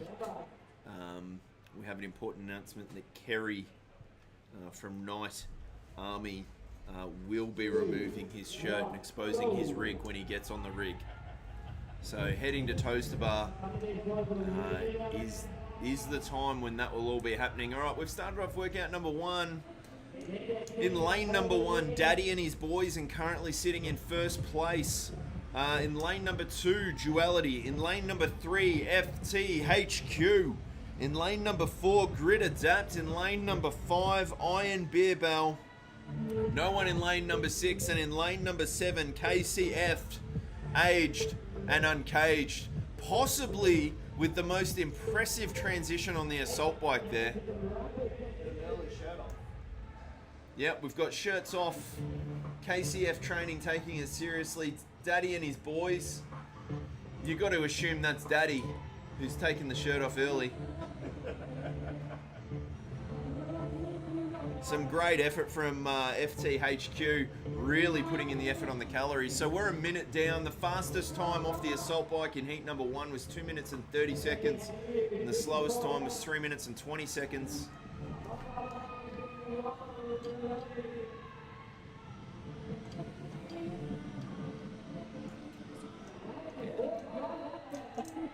We've got Holly in the chat at the moment. You know, questions and comments. She's just monitoring the stream chat. Everyone on their best behavior, please. But feel free to say hello.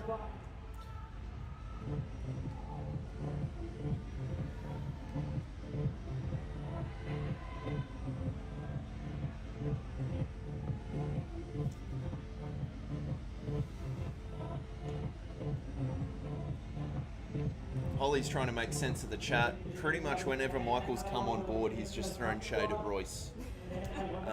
That's the chat history there. We're 2 minutes into this workout. Starting to see some athletes moving from the assault bike, getting ready to start the squats. FTHQ looking keen to get onto those squats.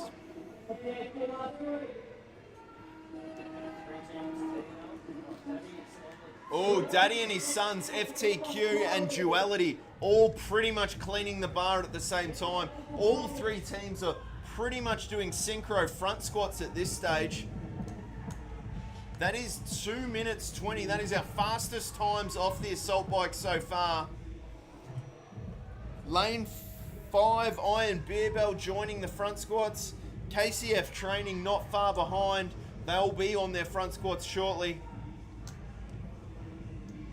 Grit, Adapt, not too far. Just a reminder, we're still 30 seconds away from where heat number 1 was in getting to 100 calories on that assault bike or air bike, whatever they're called. Funny story for you from that one. Garrett's got a funny story from that last story time with Garrett. Please entertain the masses. So lane 7, before we started, our team member Carlin decided that it was a pretty good idea to do tactical vomits next to the assault bike. Oh, good. Yeah, before the workout started. So, yeah. So Carlin from CSJ Unbound decided to just drop a bit of fertilizer, mouth fertilizer, just beside the assault bike. It looked like that he had fruit salad for lunch because it was all cubes. Yeah, right. Yeah. Maybe he's just meticulous with cutting up his vegetables. Well, I tell you what, he needs to chew more. Okay, you've heard it first on the stream. Carlin from CSJ Unbound needs to chew more. Coming up to 4 minutes here. Pretty much all teams are going to be on the front squats with notes in no time. Still, lanes 1, 2, and 3 are pretty much doing synchro front squats. We've got our first team onto the rig. Daddy has jumped on the rig. No shirt Daddy from Daddy and his boys. First team just pumping it. He's probably going to do all 80 toes to bar. Probably. And he doesn't. Still did a lot. So we got lanes 1 and 2 both on the toaster bar right now. Daddy and his boys and Duality working through those toaster bar. We are 4 minutes and 50 seconds in. As mentioned, this whole workout is about the toaster bar. Is that what you found this morning, Molly? Yeah, absolutely. Yeah. Yeah. We're Good seeing transitions. Good transitions. Yeah, we're seeing very little time between teams getting to the rig, but when they're on the rig, that's where the whole workout is decided. So nice fast transitions on those toaster bar. Doesn't need to be big sets from what we've seen, but you do need to make sure you've got an athlete working at all times, just ticking those reps over. Oh, even the MCs are getting into the shirtless spirit. They understand the performance benefit of 10% with no shirt, not inhibited, no aerodynamic issues. So from the right hand of screen we have KCF, aged and uncaged, working through those front squats. In lane number 5 we have Iron Beerbell, who have just moved onto their toaster bar, and next to them we have Grit Adapt, who are also just chunking through their toaster bar now.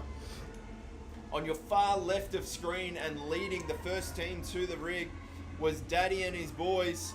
Lane number 2 next to them was Duality, and in the white shirts perfectly matching was FTHQ.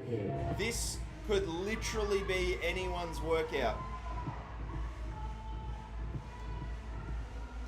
We're at 6 minutes and 30 seconds. Just a reminder, 7 minutes and 30 seconds was the... Holy moly, Daddy and his boys have finished. Woo. They could almost done this workout twice.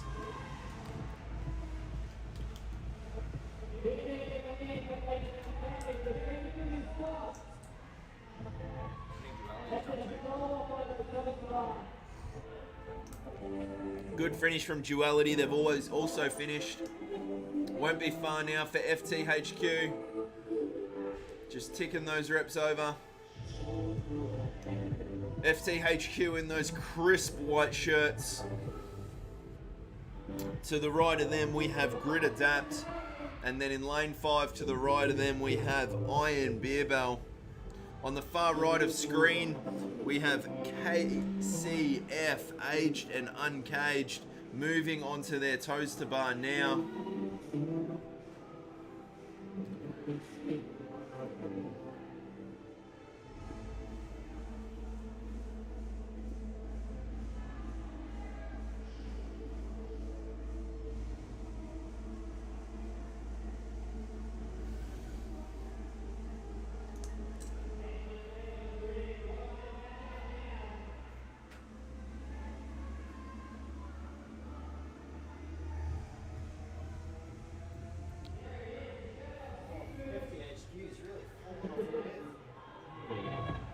They're right. This is 80 toes to bar is hard work, particularly after front squats.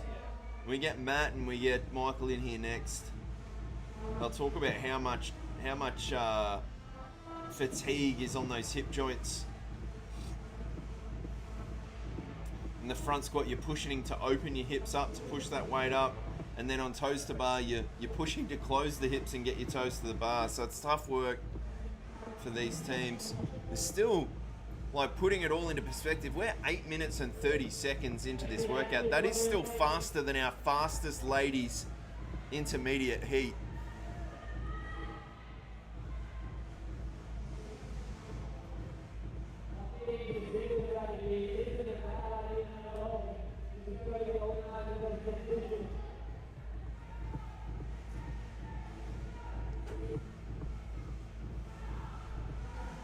Been there, FTHQ with the rep attempt. As we've discussed earlier, once these toes to bar go, they're really hard to get back.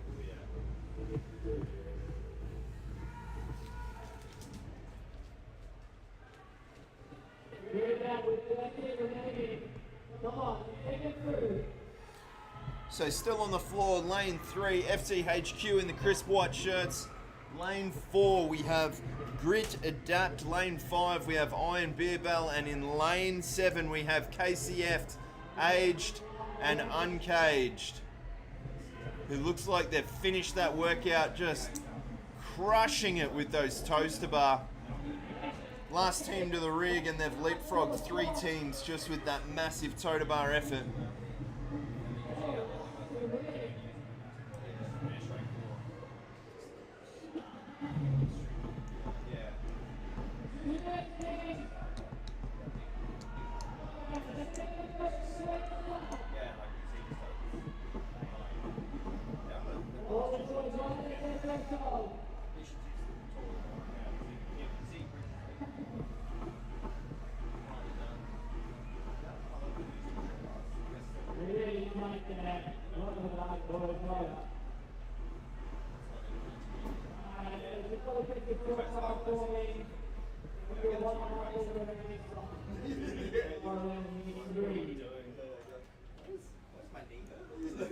And that is all teams done in heat number 2.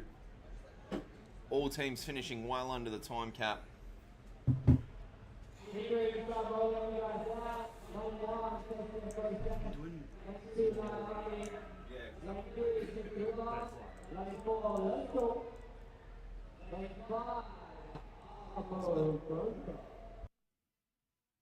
Lane 6, FTD, for the boys, and lane 7, NGA, time, Buckaroo.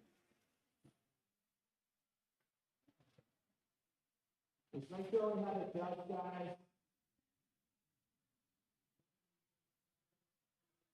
Remember, Unbound team is bragging rights to the first team off the bar.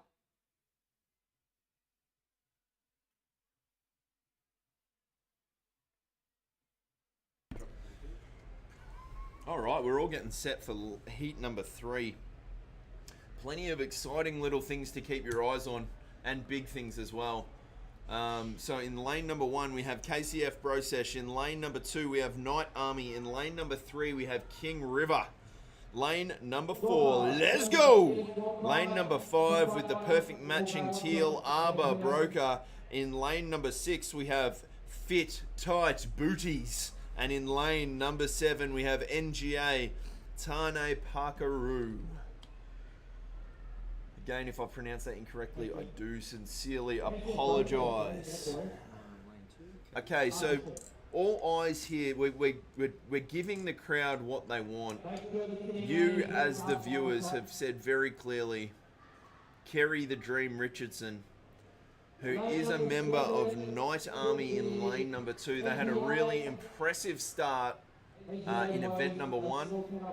We're being told by people close to Kerry's camp that when he goes to the rig, we'll see the rig. So potentially shirts off when it's time for Toaster Bar is what we're being told, which I could not be more excited about. So lane, also just to call out, lane 4, 5 and 6, all Unbound locals.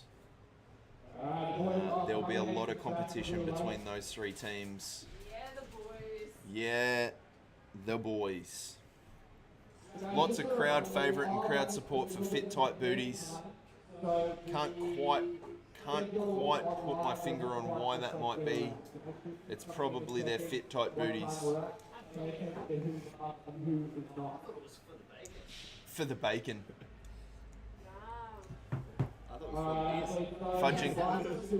Fudging the books. The accountancy firm. Yeah, I believe it's for the boys is the correct. Fishing the bass.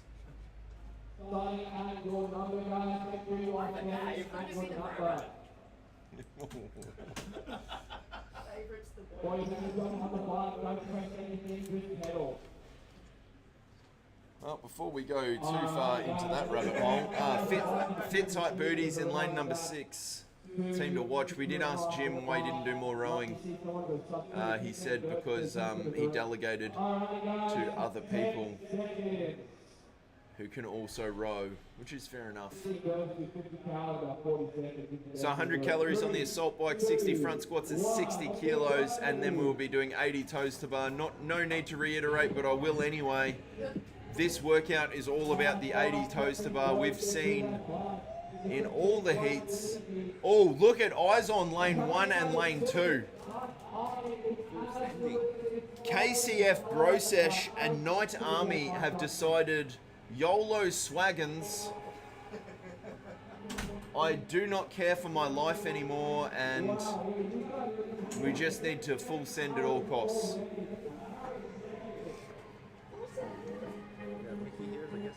We've got Michael back with us.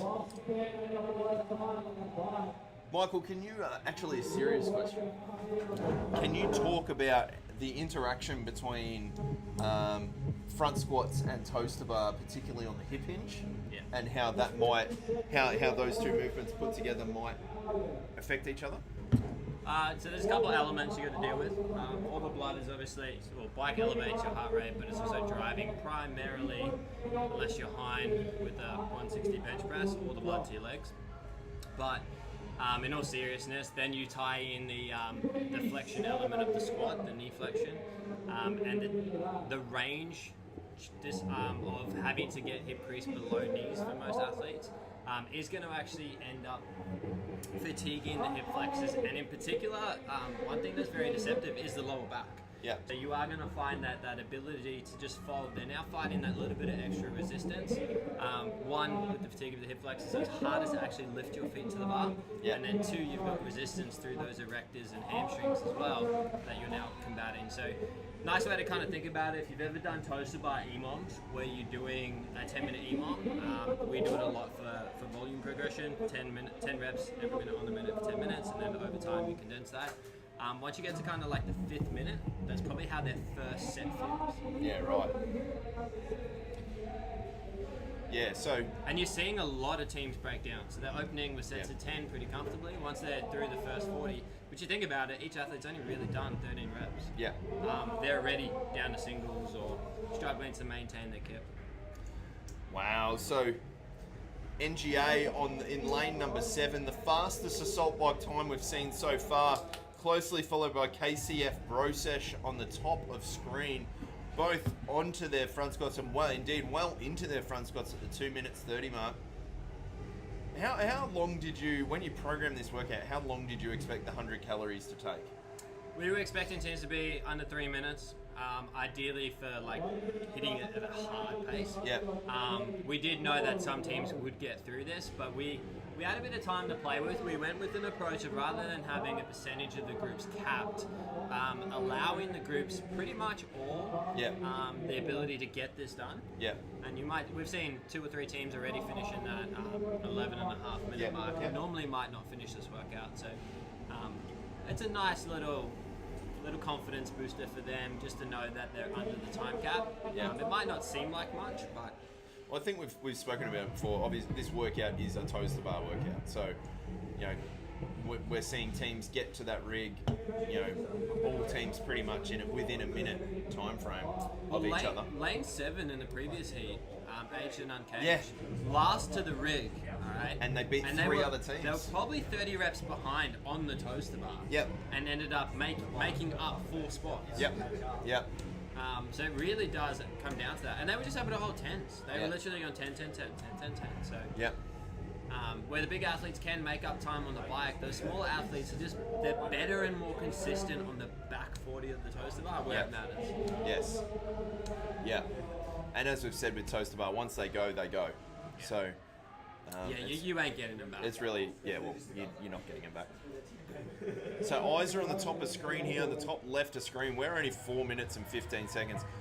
I think it's crazy that you program a workout for the assault bike to be at 3 minutes, and then teams are coming out here and doing it in 2 minutes and 10 seconds for 100 calories, which is almost 50 calories a minute. Yeah, flying. We're seeing now same team, so NGA in lane number 7 moving onto the toes to bar, opening with a big first set. And they still have their speed boost left.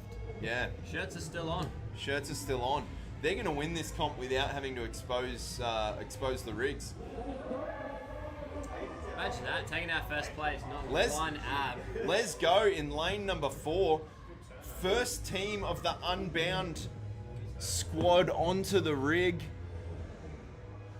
Lane 5 and 6 both trailing. We now see lane 5, Arbor Broker heading onto that rig.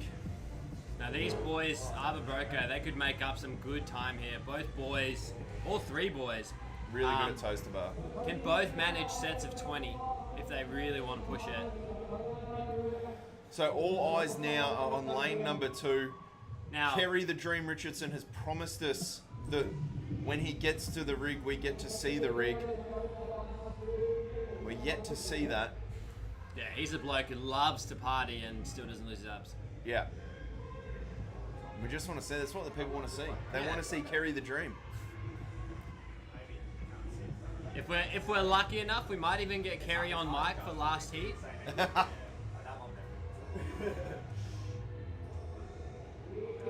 That man does love a little bit of floor time. Loves a bit of mic action. I'm pretty sure he goes to the opera just in his spare time, trying to get an act. Just hoping someone pulls out. Yeah, for sure. To be honest, if I had a rig like that, I would too. Now, Arbor Broker, 2 of these boys literally cut down trees for a living. So quite comfortable hanging. Hence, and the other one's a broker, no surprise. So you'll probably find he'll make the other 2 do all the way. So we got to finish 6. That is going to be close to our fastest time with NGA in lane number 7. 6:21's the fastest. That will probably put them in second then. Daddy and his boys, 6:21. Daddy and his boys, they were quick. We found out in that workout too who was Daddy. It takes a daddy to rock up to the first workout without a shirt on. I think it's coming off. Here comes the shot. first shirts on. Given Kerry, Kerry's got it off. Kerry has given the people what they asked for. Did you hear the crowd? Made a lot of people very happy. Now, normally there's a crowd toss, so he may not actually get that shirt back. There it is, top of screen. Lane 2, look Kerry, at him. Look at those toaster bar have never looked that good. He's a fresh dad too. Oh, dad bod. Taking after Brandon Swan. So lane number 1 has finished. Lane number 3, 4, 5 have all finished. Lane number 7 has finished. Lane number 6. Look at Arbor Broker. Broker holding the sign up. The boys do all the work. Yeah, good delegation. Yeah. Definitely know who the manager in the team is. Lane number 2 has finished the workout. I just want to remind everyone watching, we're only 8 minutes into this workout. This is still 45 seconds faster than our fastest ladies team to complete this workout. So even though we have one team left on the floor, it's by no means a slow time. If anything, just an astronomically fast team. And we're done. All teams done. All teams done in under 8 minutes and 30 seconds. Delay fatigue. I don't know what's happened between finishing and moving off the field, but hasn't made it past his lane number. We've got a casualty at the bottom of the screen. NGA. Now that bike does have that delayed effect. Yeah. You hit it hard, get off, super proud, and then all of a sudden, in the gutter. Yeah, I find all movements at the gym have that effect. I feel like we should give these guys the bonus workout. Give them the individuals. Well, they kind of already the done 21, 15, 9. Oh, yuck. Just a burpee box jump overs. Oh, it's synchro. Maybe we should vote on it. If there's enough comments. Top 3 teams. Give these boys a surprise one. Top 3 teams.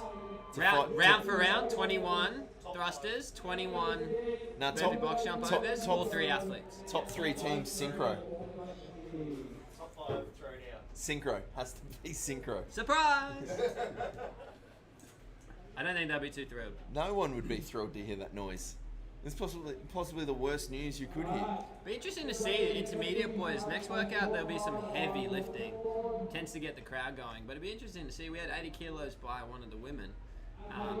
Maybe if we let them know that, we might just get a few extra kilos out of the boys today. I think there's a good amount of people who are competing today who are well aware that the RX women yesterday lifted 80 kilos comfortably and could have done a bit more, and that it was 62.5 kilos this morning went up by a number of athletes. I don't think we'll see many bars below that 62.5 kilo mark as an opening lift. No, it's extremely impressive. You think about the last 2 years, just the sheer number of athletes, like female athletes now, that are comfortably over 50 kilos on their snatch. That used to be the benchmark, was to get 50. Now, pretty much 85% of the field. I mean, you had 40% of the field in intermediate hitting 50. Well, it's not too different to 100 kilos used to be the mark for male athletes and male athletes snatch, and now 115 and 120 at least. Yeah. Well, we had 113 being done as a complex yesterday.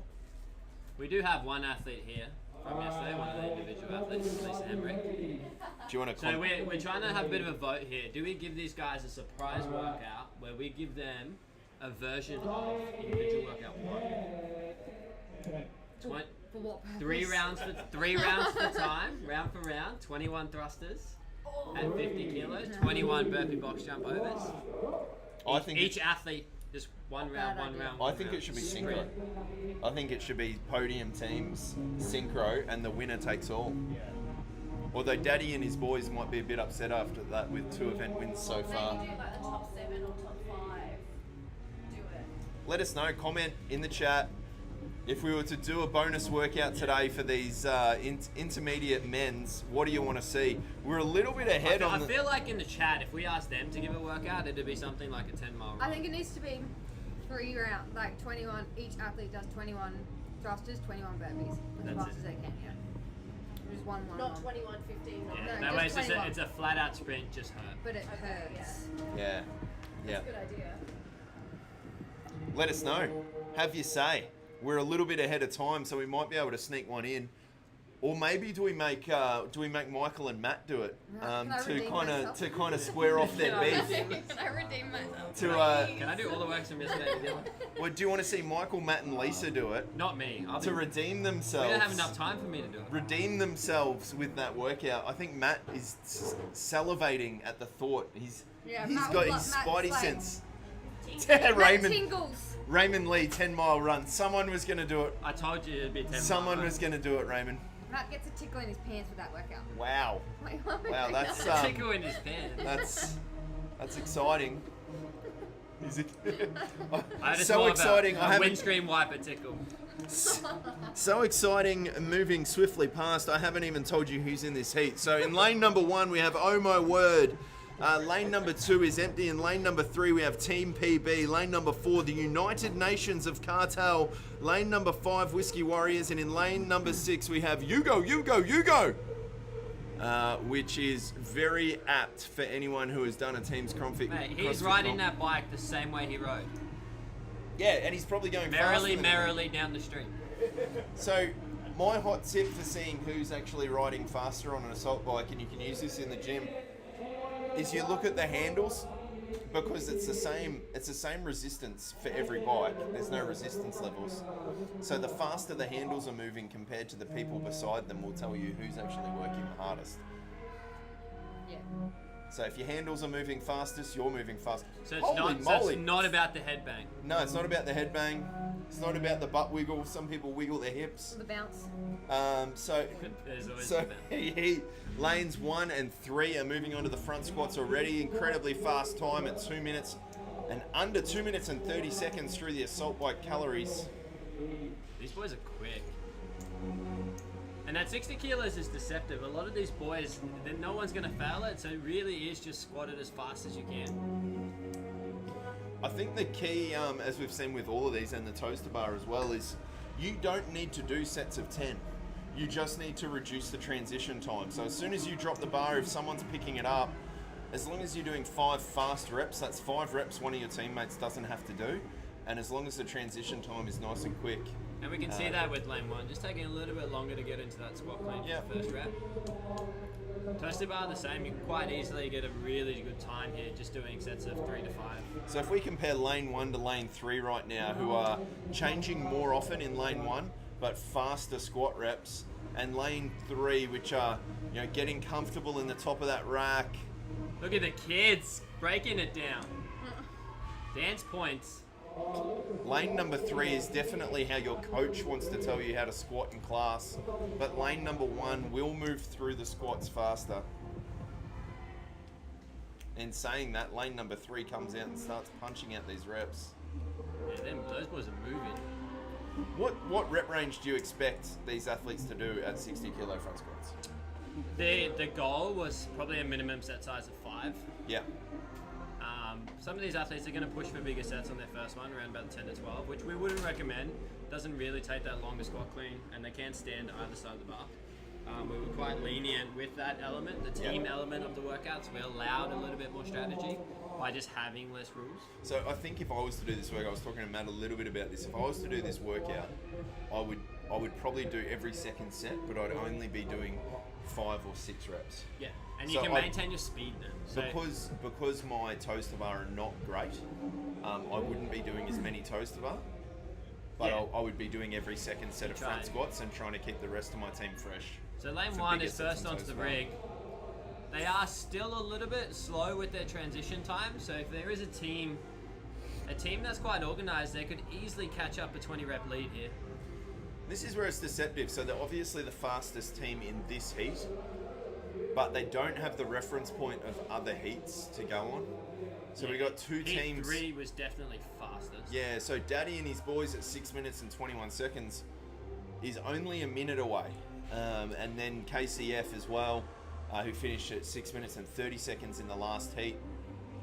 So they might feel quite comfortable now. It looks like they've got a lead on the rest of the field, but as Michael said, that can evaporate pretty quickly with a big set of toaster bar from another team. but also they're chasing down the other athletes.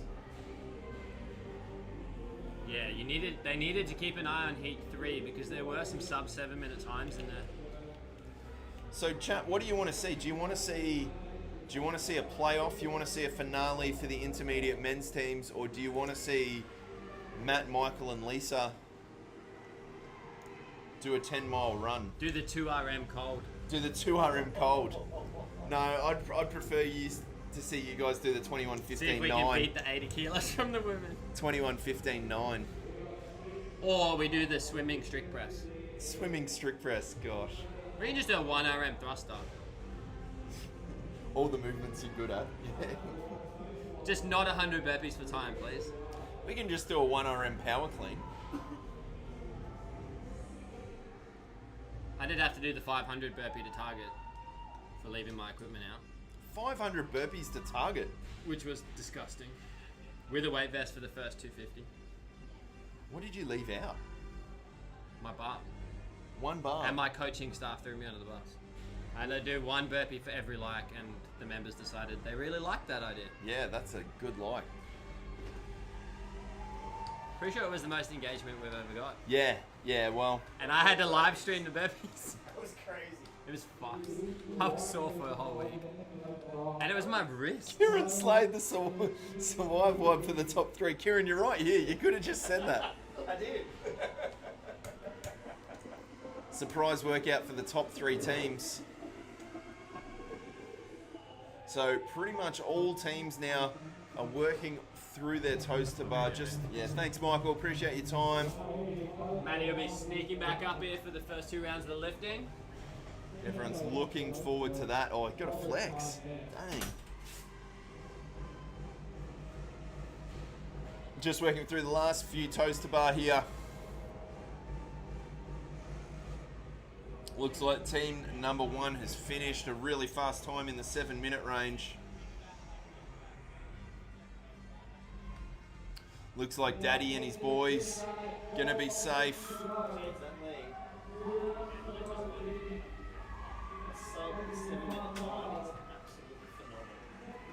Got some athletes who've just finished in heat number 3 coming in here. Do you want to tell us what the worst part of that workout was and why it was the toaster bar? It was the toaster bar. Yeah.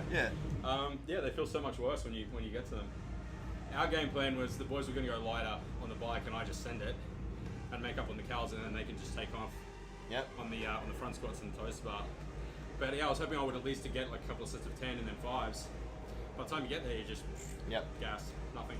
So Michael, probably would have been helpful to see the info from Michael before the workout, but he was talking about the interplay between your in your hip flexor and how the front squats play off with the toaster bar. It's not that easy to just go from front squats straight into toaster bar. That would have been good to know. The debrief would have been good. And literally all the blood is in the bottom half of your body, coming off the bike, heading into Absolutely. Well, that was where you felt it. When you get out for the toaster bar, it's 100% in your core. Yeah. Yeah. He did incredibly well. I mean, even in that heat, still in the 8-minute range, which is everyone in that heat finished about half a minute faster than the fastest ladies intermediate time. But it would have felt like you were out there forever because everyone else in your team, in your heat, was savages. Yeah, exactly. Yeah. You get to that point where you're looking around and you're like, oh, okay, all right. Yeah.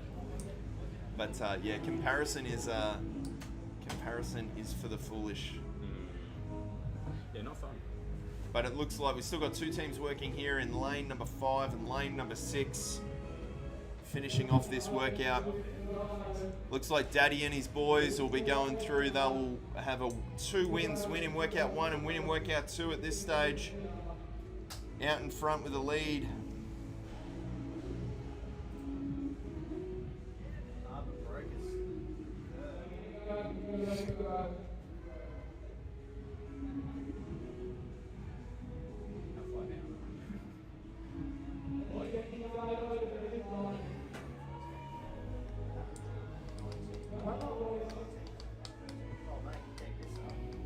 Last few reps now for the Yugo team. And that will finish off, when these guys are done, that will finish off event 2, leaving us only event 3 and event 4 which will be done in one section to go. Go, Daddy!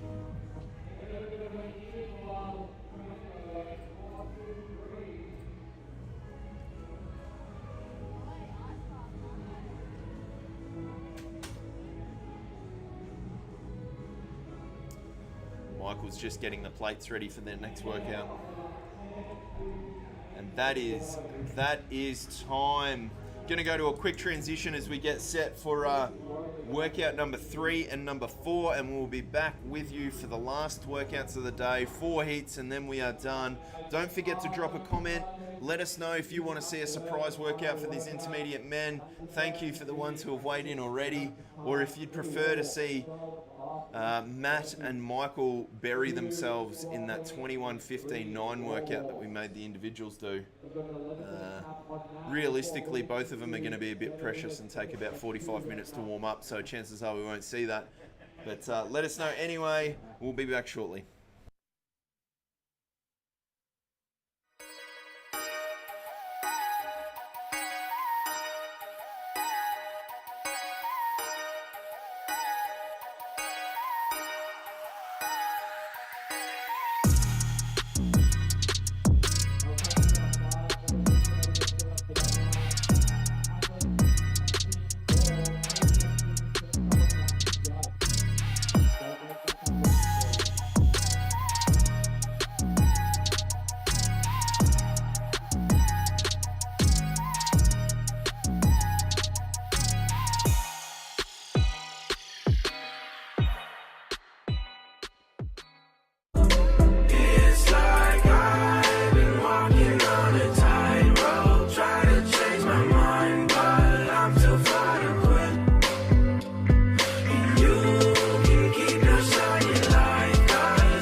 Unbound.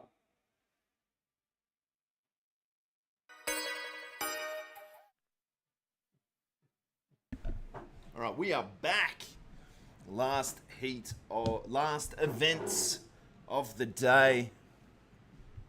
Wall walks, burpees, squat cleans, and wall walks into a 2RM hang snatch.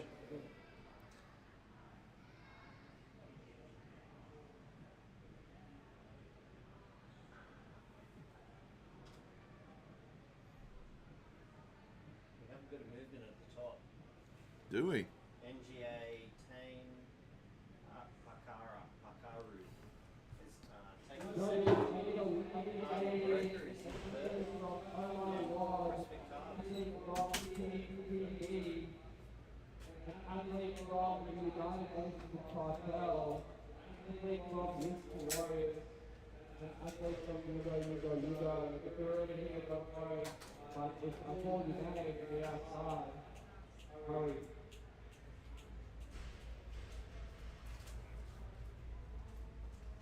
Daddy.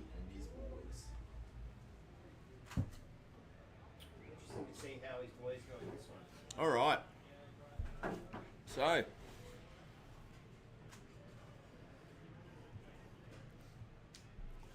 last two workouts of the day. 110 max. Current leader for the competition is Daddy and his boys. Closely followed by NGA.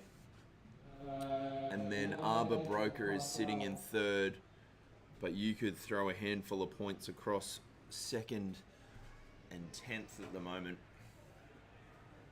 And with two workouts, including a max effort lift, this could absolutely go any way.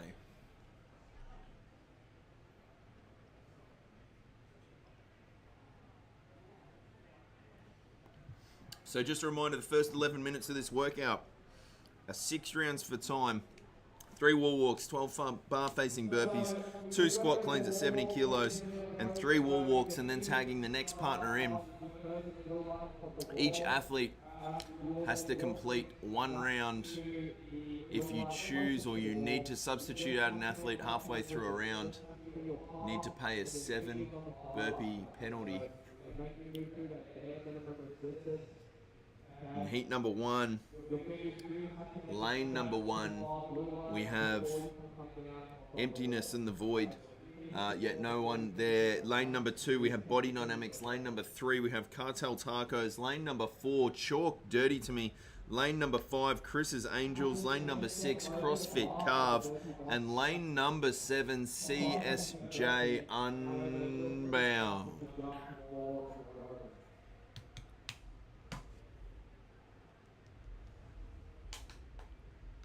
Just getting everyone ready on the floor now. Before we start. All athletes being called to the starting mat.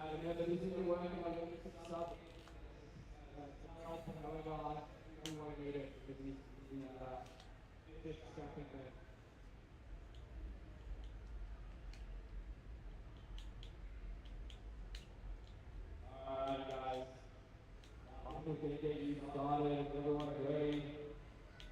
That doesn't matter if they don't know what's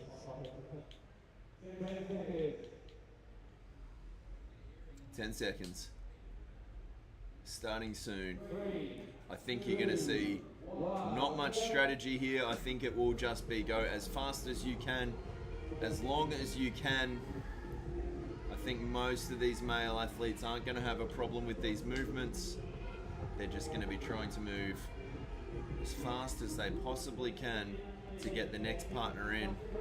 We see straight away CrossFit Carve, first team, onto the burpee over bar. I don't think I've done burpee over bar that fast in my whole entire life. He is absolutely flying.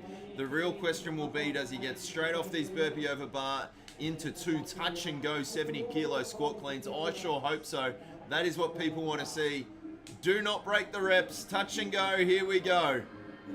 Number 1. Oh.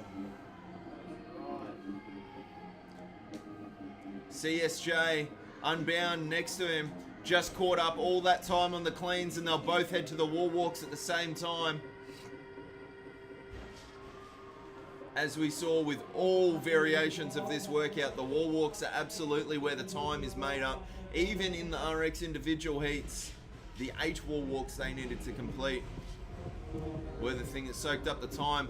And indeed, CSJ Unbound are the first team off the wall. First team to sub in their next player.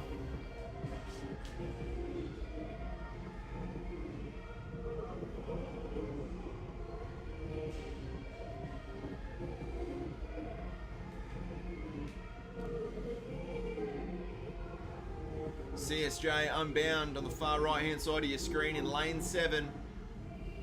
We got a change at the top of your screen. Lane number 2.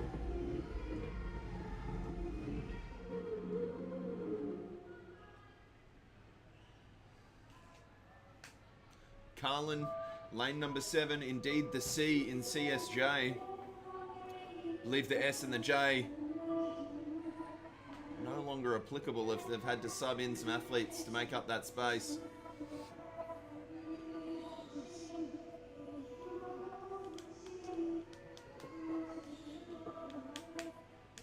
First rep, second rep, touch and go on the far right hand side of screen. Carlin is moving to his 3 wall walks, 2 minutes and 27 seconds. This is well on track to be a sub 9 minute time. Exactly what you want to see. As I say that, I have absolutely put the caster curse on him.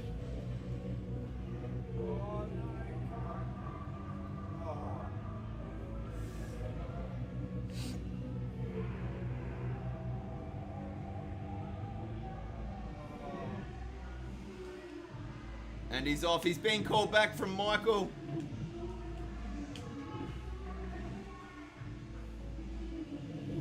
And with that, CrossFit Carve will take the lead. They got their third athlete out on the floor.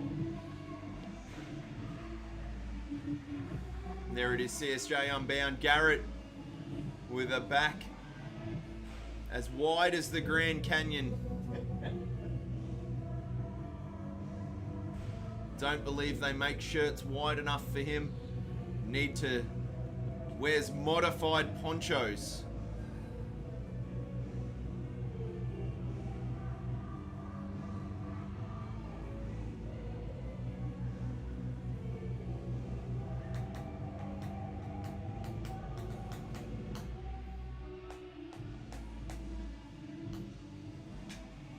Chalk dirty to me in lane number 4. New athlete heading out on floor. Gonna start these 3 wall walks. 4 minutes into this workout. We've still got 7 minutes remaining in this workout. 2 cleans completed by CrossFit Carve. 2 cleans about to be completed by CSJ Unbound. 2 leaders are on the right hand side of your screen.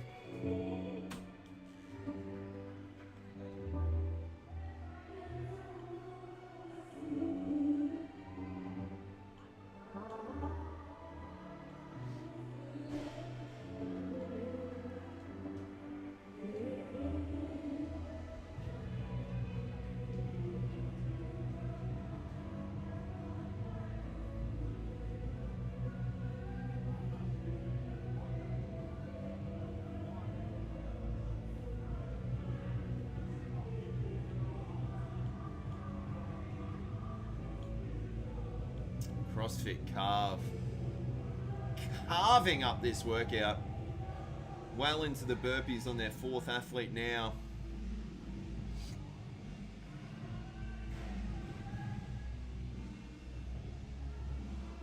Starting to slow as we hit the 5 minutes and 30-second mark of this workout. Coming up to about halfway through.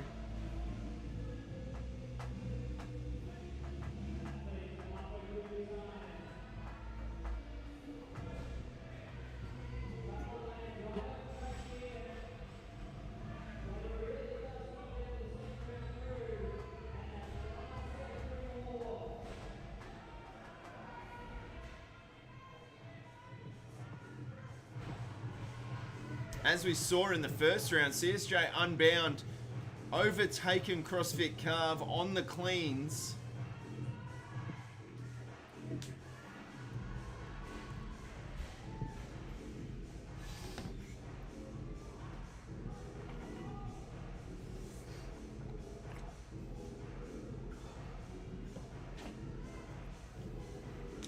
Putting into their 5th round now, CSJ Unbound. Far right hand side of your screen in lane number 7.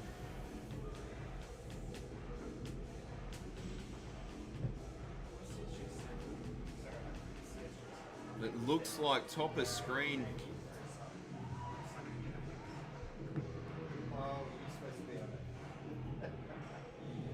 Body Dynamics in lane number 2, making a huge effort here as well.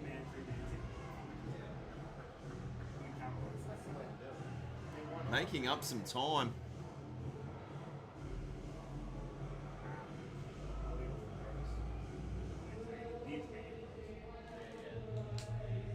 Could be anyone's heat at this stage.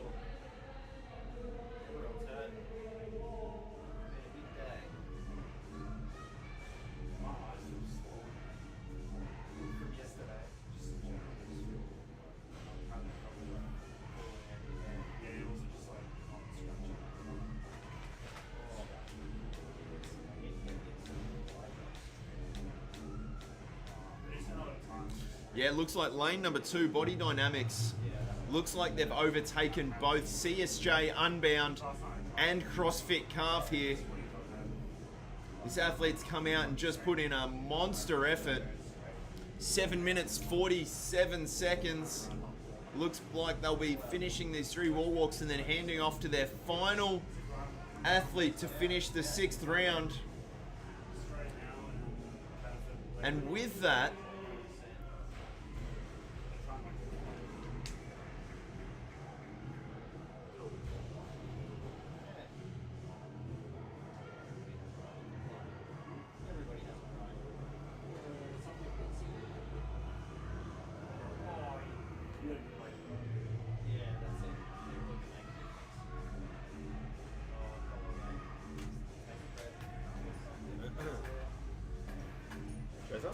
hey,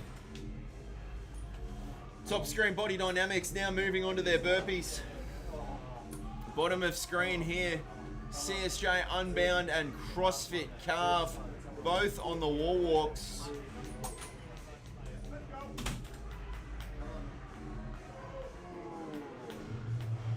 CrossFit Calf onto their last athlete now.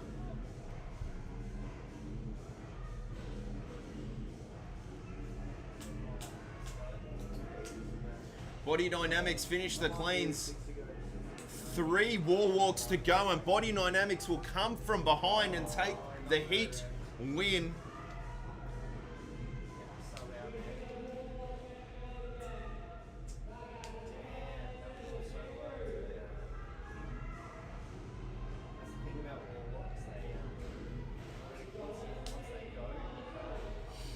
And that's a finish for Body Dynamics in 9 minutes and 31 seconds unofficially. Take the event win. CSJ Unbound going to switch their final athlete. Garrett will have 1:20 to work through this.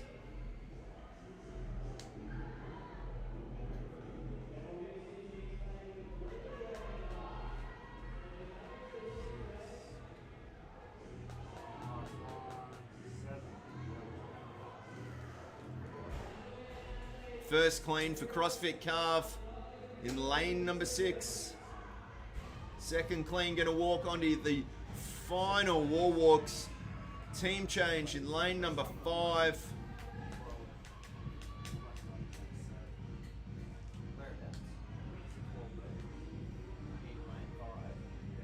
Chalk dirty to me, lane number 4. Just getting all set and prepared to hit this clean.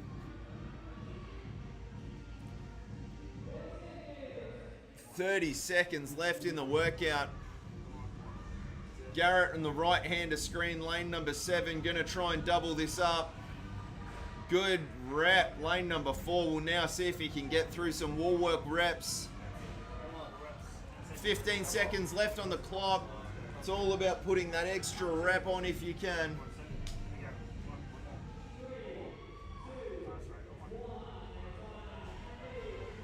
Great job. Now we got 7 minutes straight into this rep. Need 10-mile run for the finale. Let's go!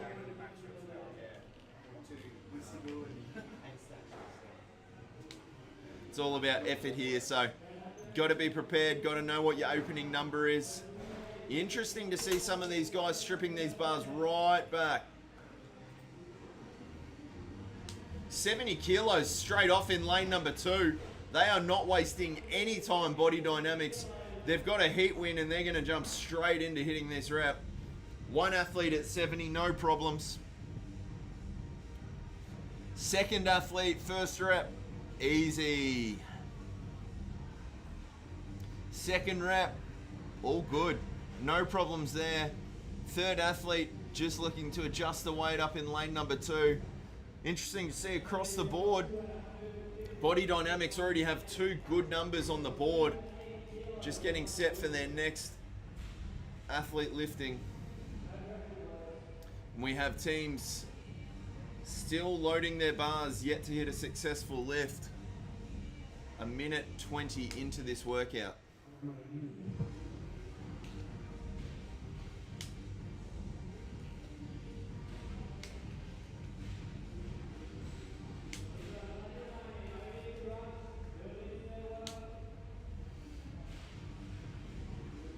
CSJ Unbound, no problems, opening at 50 kilos there. 2 athletes with numbers on the board.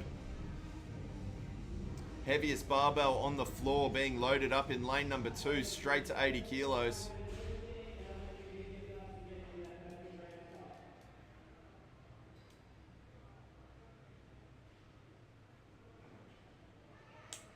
$45 kilos in lane number 4. Chalk dirty to me. Good lift. CrossFit Carve opening with 50 kilos. Rep 1 good. Rep 2 also good. 80 kilos. All eyes to the left of screen. First rep at 80. No problems. Second rep at 80 kilos. No problems.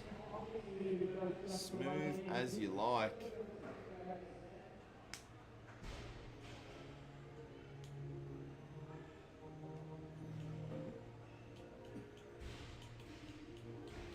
$60 kilos in lane number 7. First rep at 80 kilos in lane number 2. Just misses the second rep. Definitely has that one in the bag. Just needs a bit more time to get ready.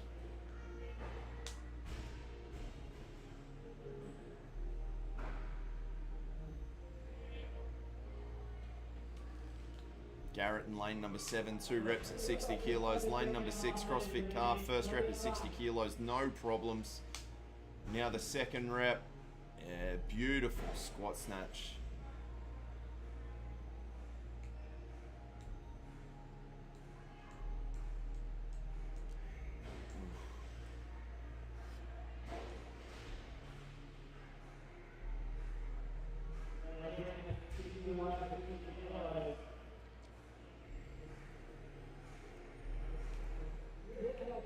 $60 kilos from CrossFit Carve. First rep is good. Second rep is good. No problems at all. Second attempt at 70 kilos in lane number 2 for body dynamic.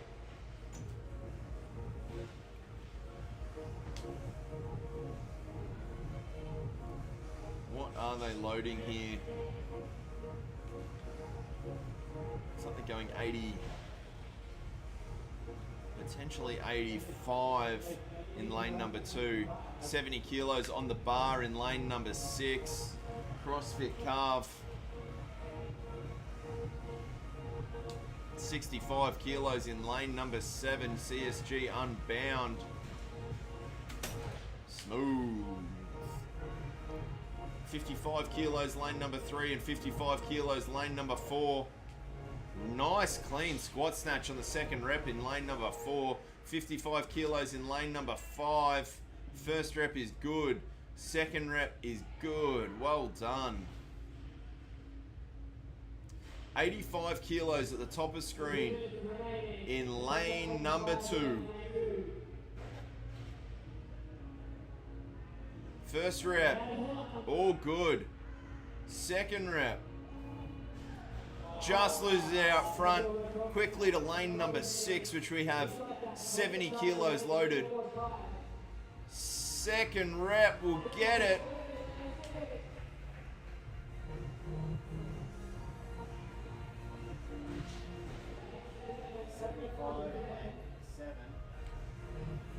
Carlin with a 75 hip thrust to press out in lane 7, CSJ Unbound. That's impressive. 80 kilos in lane number 2. Just loses that forward.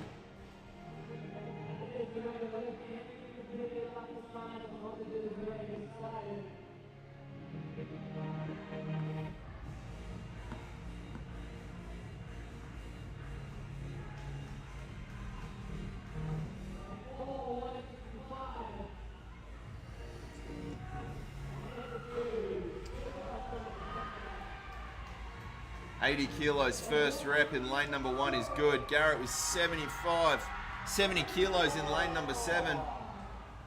Just missed the 80 kilo rep in lane number 2. Going 72.5 in lane number 6. 85 kilos is the top left at the moment. Looks like they'll be going 87.5 in lane number 2 with 80 kilos in lane number 7. 10 seconds left, just have to start the rep. Oh, CSJ Unbound just misses. 85 in lane number 2. Great rep. So top weight so far, 85 kilos for the fellas. Just need to reset the bars now.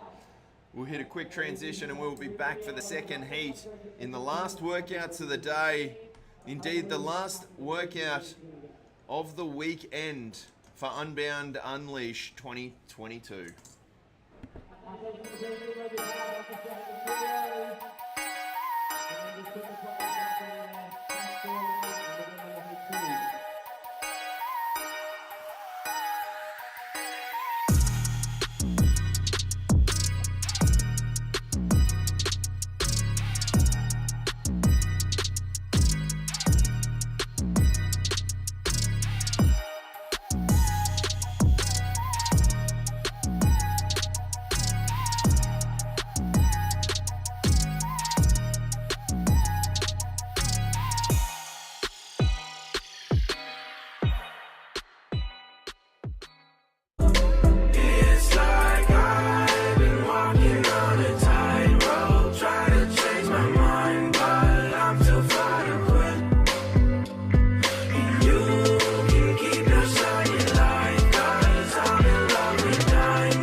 All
right, stand by.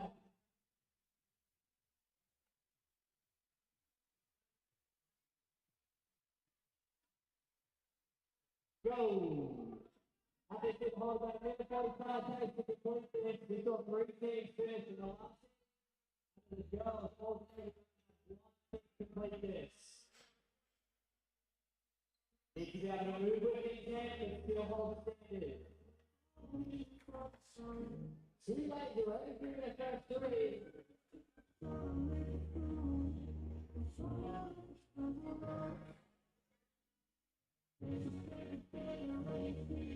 These are right separated from the barbell. But don't underestimate the press. If you have a couple of that be moving into the press if you want to the wall.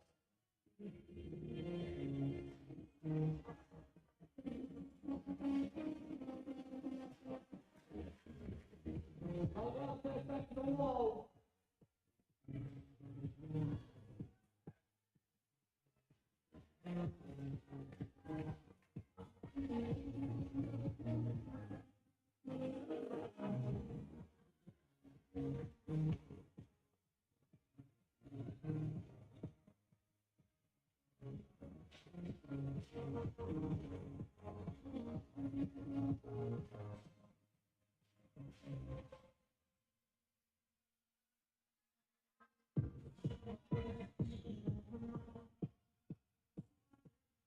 Yeah, ready, big difference, and take it to the wall.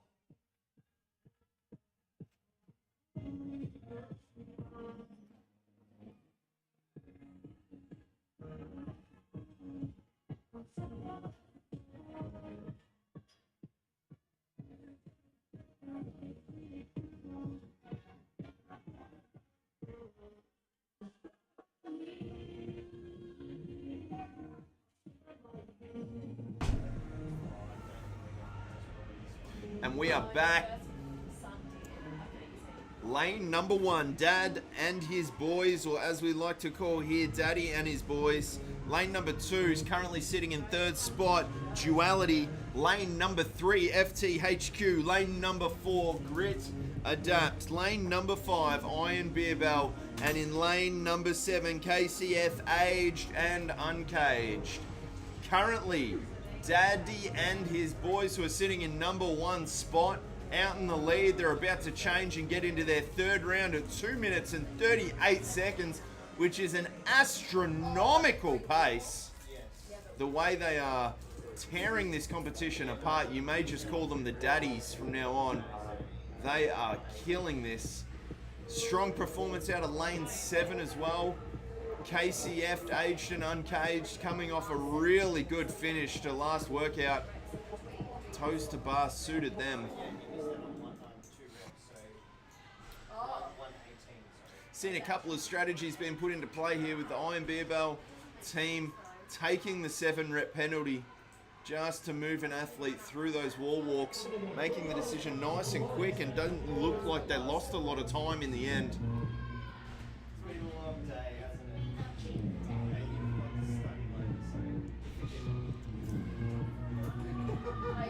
3 minutes and 30 seconds, still heaps of time left. 11-minute time cap for this part of the workout. This, as we've seen in every division, in every heat this whole weekend, the second set of wall walks is where the time is made or lost. Top of screen, third athlete in the third round, heading on to their second set of wall walks.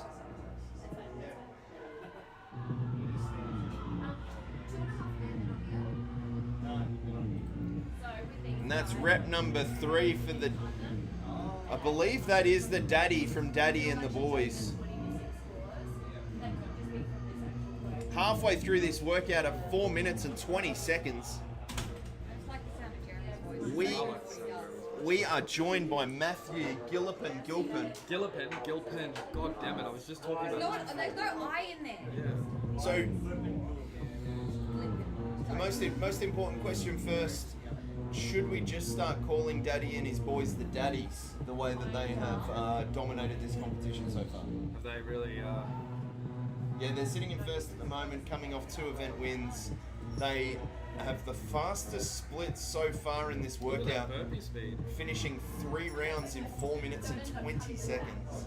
Yeah, let's call them the Daddies. The Daddies. The Daddies. I'll see if I can MC. I'll announce Yeah, the Daddies. the Daddies.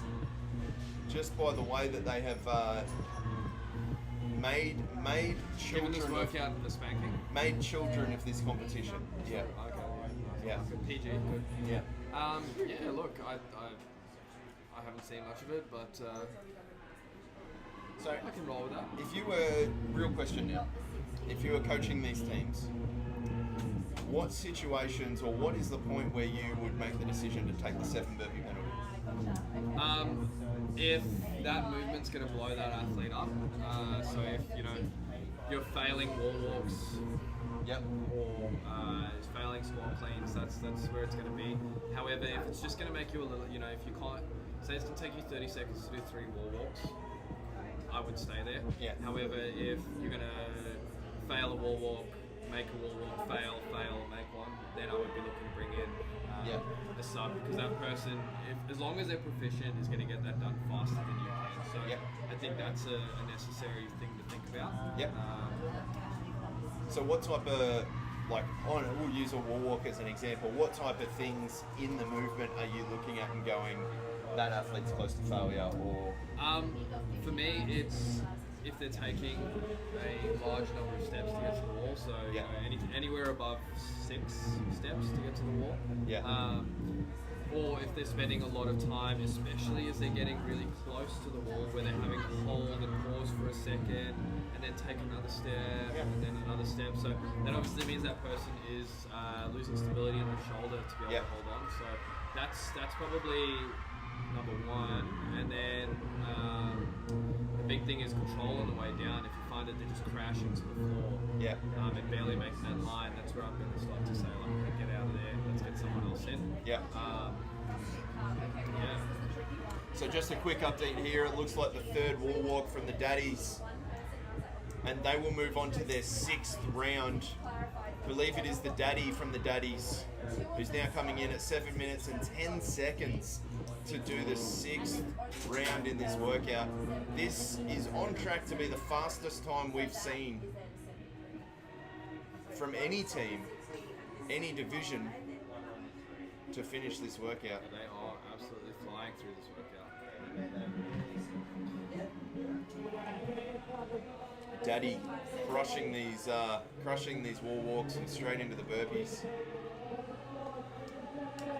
What I like there on that burpee is, he's quick to the floor, quick to get up, right? And then the jump, he takes his time a little bit, but as a whole, there's a good cadence there.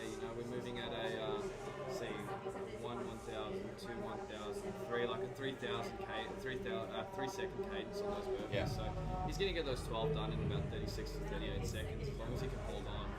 And that's fast, for this kind of workout with that extra bit of shoulder fatigue on the wall walks. He's moving at a good clip there. Would you call it daddy pace? It's definitely daddy pace. Golden years, silver fox daddy pace. I'm not the person to comment on burpees, form burpee technique. for anyone who's seen me in the gym. But the thing I like to watch there is it's there's no movement that's not needed.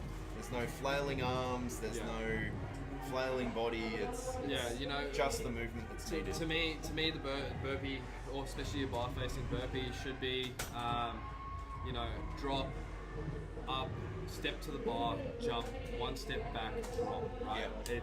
It's very inefficient to do more than that. Yep. If you're jumping up, taking 2 steps to get to the bar, jumping up over the bar, taking another 2 to 3 steps to get back down, you're just wasting your energy at that point. And I know it seems silly that a step is a lot, but I mean, you imagine you do 100 burpees with 3 extra steps that you need. Yep. It's Yeah, for sure. 300 unnecessary movements. So unofficially, the daddies have come in there at 8 minutes and 57 seconds, just behind our fastest intermediate ladies team, which was Team Carve at 8 minutes and 43 seconds. But still, doing the math on that, that is under 90 seconds a round for every athlete for every round, which is, that's fast going. That is absolutely fast going. That is going to be tough to beat. I like what Kieran Slade said here on the live stream. Surprise WOD for the top 3. If I wasn't so tired and had to work tomorrow, I'd be definitely down for that. We're a little bit ahead of schedule. Michael was 21:59 thrusters and burpee box jump overs. So Michael was putting the idea out there because we're a little ahead of schedule. We were having the competition, the conversation around what workout would you want to see, and who would you want to see do it. It might have been floated by me to see you and Michael and Lisa have a crack at 21:15.9. Then the conversation was... Matt's lips are going. He's like, oh my god. I want to work out. Matt's salivating in the corner. I am. He is salivating. I did make the comment when though... his lips go...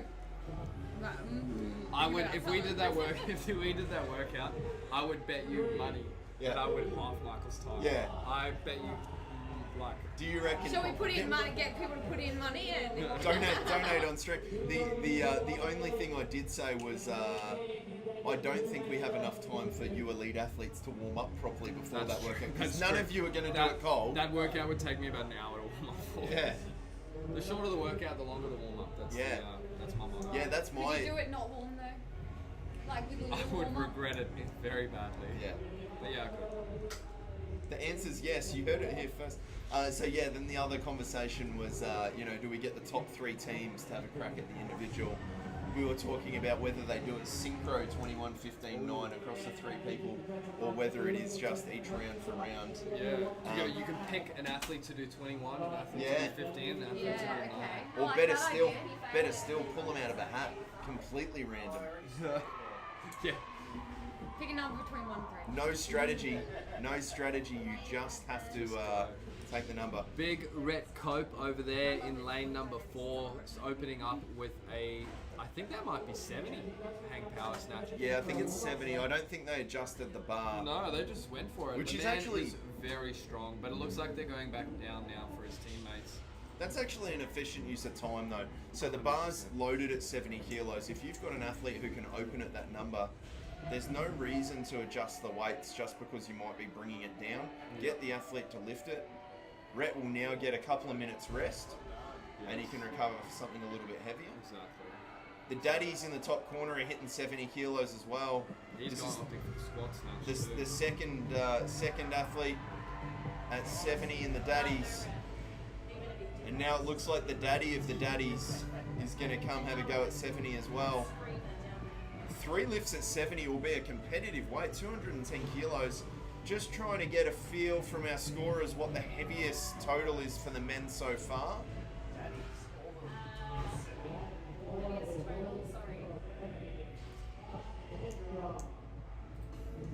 While we wait for that, I think it's interesting to see 215. So, 270s Daddies have and hit 75. 210 So with they just 370s.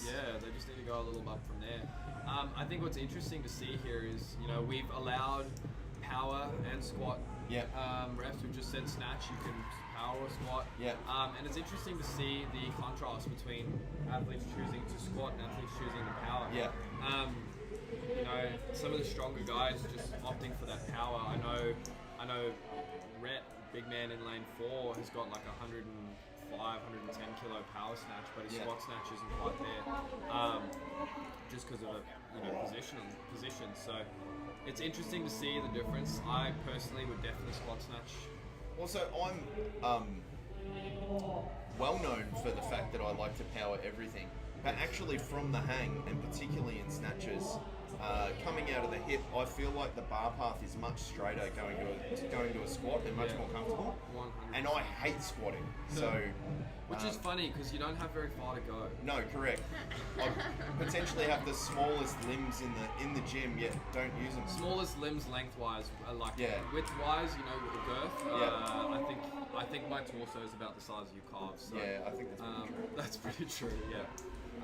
So 75 kilos in lane number 1, 80 kilos just went up successfully in lane number 3. So the heaviest barbell on the floor currently is lane number 6 at 80 kilos. I think that's lane number 5. Actually. Lane number 5, sorry, I apologise. And one's just gone up to. Lane number 1 has gone up to 80 kilos. Lane number 5 is at 80 kilos. Lane number 3 has successfully lifted 80 kilos.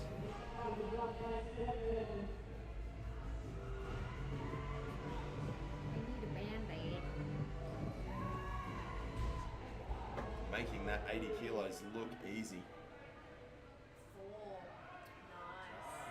Well, the daddy's going for that 80. The daddy's. Bit shaky on the first one.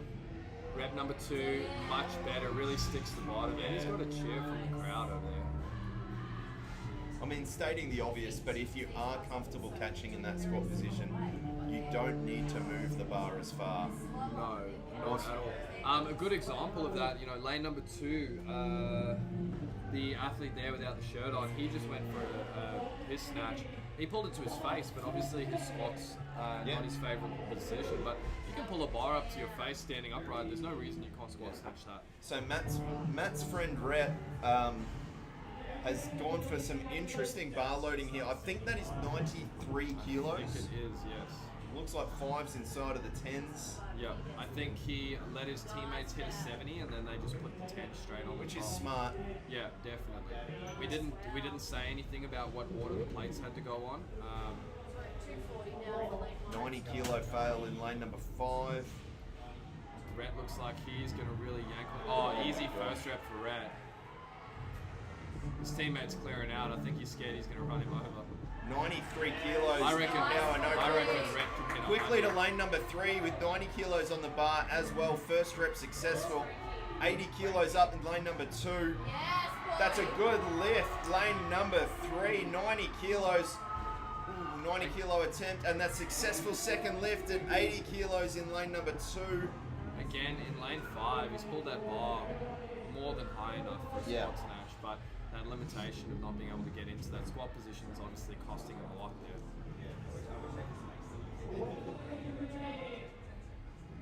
What do you think the most common reason is for not being able to squat snatch or not feeling comfortable in that squat snatch is probably a better question. It is thoracic extension and shoulder flexion. So for most people, it's just an inability to get the upper back extended enough, and it's a byproduct of our desk posture that we have nowadays, or text neck or stuff like this. So the more upright you can be with those arms overhead, the better it's going to be. Everyone thinks it's their ankles and their all that kind of thing, but realistically it's a premature squat caused by poor motor patterns and a tight upper back, not being able to fully extend their upper back and get their arms overhead with that in that position. It's very, very common within the gym. I would say 90% of our members, or members at any CrossFit gym, suffer from that as we saw Daddy of the Daddies with a successful lift at 85 there, up in lane number 1. So what type of, is there any accessory movements that specifically would help with that? Lots of squatting plate press outs So in the bottom of a squat, press a plate overhead. Yep. Some SOTS press with some light 2 kilo dumbbells. And then just some good old, wall angels and, thoracic rotations from a squatted position. So the more time you can spend squatting in a squatted position with your chest upright, the better it'll get. As a coach, what do you think about like maxing out every session to try and get better? That's stupid. So that's dumb. So Don't be highly dumb. regarded. Very Definitely suggest. Very dumb. Don't do it. And on that note, I'm gonna drop that bomb for everybody, and I'm gonna go and MC. And so as we all plan to hit our 1RMs this week and max out every session. Thank you, Matt. Appreciate your time. Some great insight there. Going to be interesting to see the scores come back here. There were some big lifts, but I think the daddies across all three lifters may have actually won that lift portion. They definitely had the fastest time in part 1 in workout 3. We'll just need to see if they've won workout 4 as well.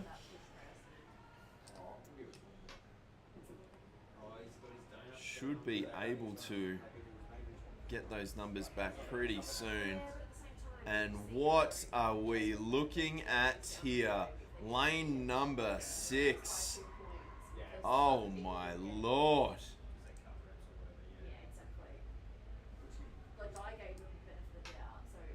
That is a tall glass of milk in a fancy shirt there. 90 kilos of twisted steel and sex appeal in lanes number 6. The teal shirts in lane number 5. Arbor Broker currently sitting in 3rd. Have you seen the latest? Lane, can you please Lane 6 has a new card down there. So previously known as FTB, Fit Tight Booties. I can't see what that card says. Jason is single, hashtag the king. Okay, just letting everyone on stream know, Jason is single, hashtag the king.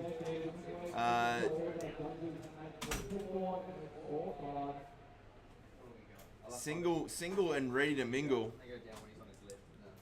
Making the most of his opportunity on floor to get the word out there. You got a match already? Nicole? Yeah. Oh, really? Well, we had a candidate from yesterday. Okay, so going through the heat listing here. In heat number 3 at the top of screen in lane number 1, we have the KCF Bro Sesh. In lane number 2, featuring Kerry the Dream, is Night Away. And in lane number 3, King River. Lane number 4, Let's Go. In the teal, lane number 5, Arbor Broker, wearing the fanciest, most flamboyant cutoff shirts I've seen in a long time. We have Team FTB, Fit Tight Booties. And in lane number 7, currently sitting in 2nd spot, we have NGA. There is some serious speed and intent in this first round. For those watching, that is Jason, and the white piece of cardboard on the floor is telling everyone that hashtag Jason is single and ready to mingle, hashtag the king.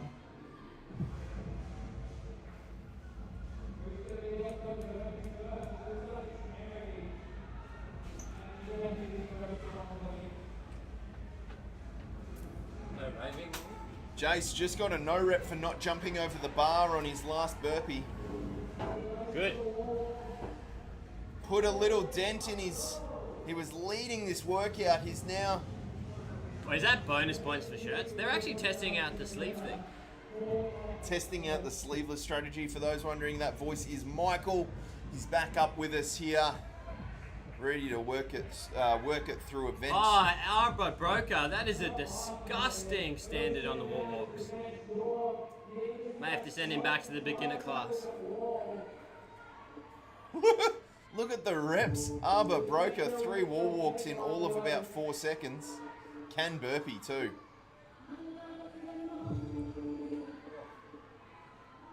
Just the old Tom Marsh we need to keep an eye on here on these wall walks. There's some shade. Michael has not been commentating for 15 seconds and already throwing shade on another athlete.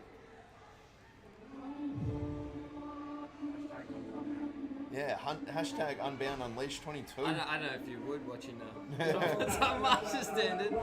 Come on, Tom. Knee sleeves on. 70 kilo squat sleeve. Need those knee sleeves. Squat sleeves, knee sleeves. 70 kilo squat cleans with knee sleeves. Apparently English is difficult. Aiden making light work of the 70. Rumor is he has the smallest tush in CrossFit. The smallest tush.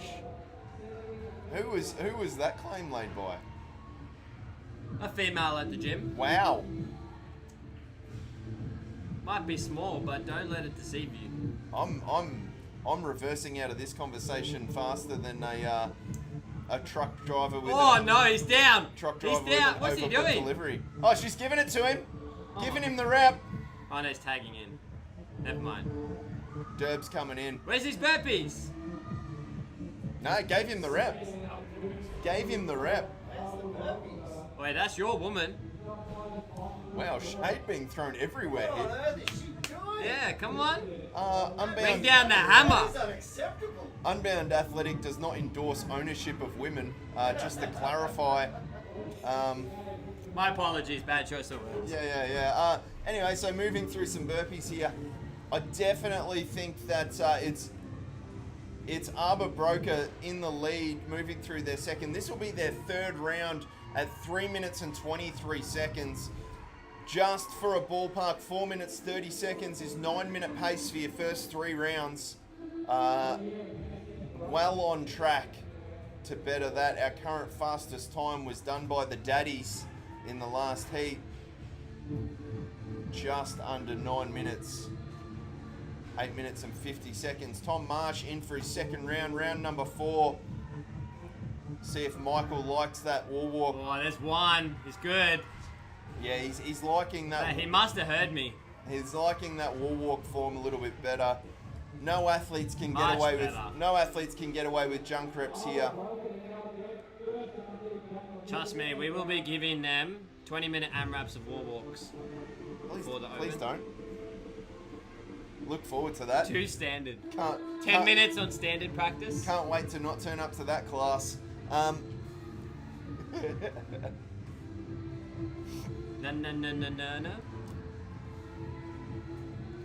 So team to watch here, we haven't talked about much. Night Army moving with some serious intent. Any team could. Obviously our eye has been drawn to the boys in teal and the fancy shirts of lane number 6, but any team here could really be in the running. Regardless, they are fast. 4 minutes and 50 seconds. We've got Arbor Broker now. Oh, Tom Marsh getting called out for his wall walks. No repping. Good. Good commentator. Oh, get him. Oh, simultaneous there. We have them on camera. Maybe we make a snippet and we send it to him with some corrections. With Yeah. some coaching. With What some not coaching to do. notes. Oh, Tom Marsh, what is that? That's a fast time. That's what that is. 5 minutes and 26 seconds. Heading into their 5th round now with their 2 fastest athletes here. Please feel free to message Tom Marsh on Instagram and ask him how those wall walks Also were. ask him about his famous skipping video on Instagram. Check out his skipping video right there. He is semi-famous. Mesmerising. Most engaged content in Australia, I've heard. Maybe that's why he thinks it's a one-hand standard. Maybe. Some people just used to one hand. Yeah, yep. I've seen them skip with one hand. Now they do it with the ropes, and then the rope goes out there. It's pretty impressive. Night Army moving with serious intent. They may have overtaken the boys at Arbor Broker here. Hard to say. They may be around behind. At 6 minutes and 23 seconds. Tom Marsh is taking his shirt off. Hopefully, he's done on the wall walks. Yeah, Tom Marsh is done. Maybe that was his problem. The show was just weighing him down.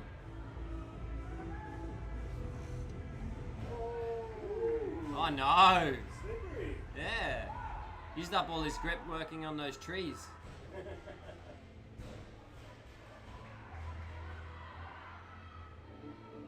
I must say, lane 6, do they get style points? I hope so.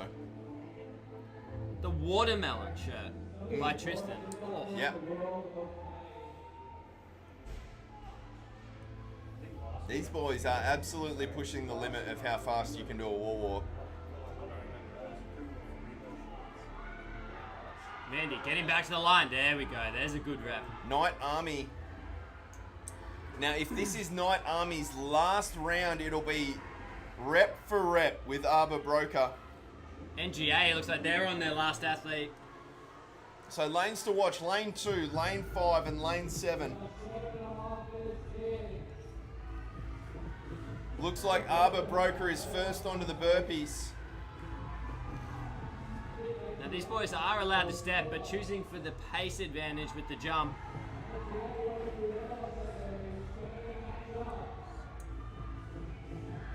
NGA catching up.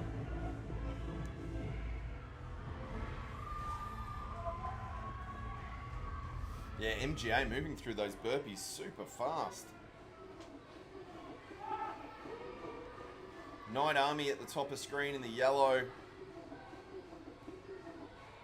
Keeping this competitive. It's still Arbor Broker, the first team, onto the squat cleans. 1 rep down. It's gonna be them heading to the wall first for the wall walks. This is gonna be quick super on the tight. wall. He's in, he's out. There's one. Gonna see, it's gonna be very close. In and out, there's 2. He's got 1 to go. I think they've got the daddies here. 8 minutes and 39 seconds unofficially. That is our fastest time today.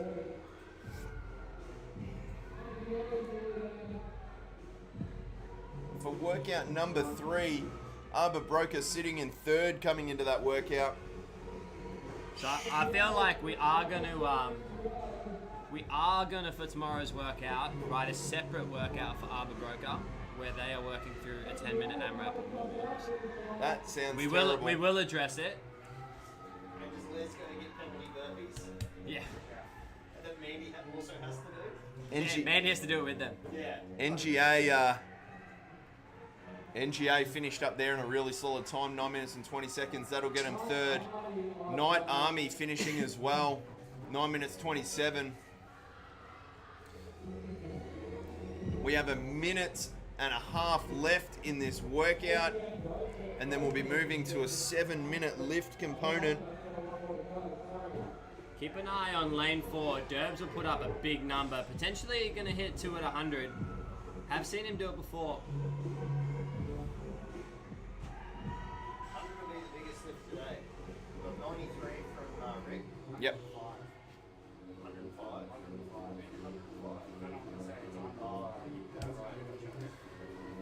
Lots of The bets. RX teams just saw 115 for 2. What was that? The RX teams yesterday we Yep. saw 115 for a double. Yep. By Zeke Grove himself. Yep, Zeke Grove hit 115 for a double, which was the biggest lift of the day. Even the individual athletes, we saw 113, Evan hit 113. Evan hit 110 in the morning, 113 in the afternoon. So Evan holds the 2nd and the 3rd biggest lifts. Maybe he just needed a longer warm-up. Yeah, potentially. Lane number 1 still working through the burpees. Derbs and Tristan. Lanes number 4 and 6 working through their burpees as well. Now 10 seconds. Has to be touch and go here from in lane number 4. Oh. 3, 2, 1. And we are straight on. So we saw some smart strategies from teams. If you have an athlete who can lift 70 kilos, don't change the bar, let them hit their lift. I personally would take an extra 90 seconds. So the first 90 seconds, don't even attempt to lift. Just give yourself that a little bit longer. And give yourself some time. A lot of athletes here attempting too many lifts in that work window. Yep. That 7 minutes. You're looking at 5 or 6 attempts, and that does accumulate. You tend to see a reduction in their vertical force production. And then obviously stability starts to drop off towards the end.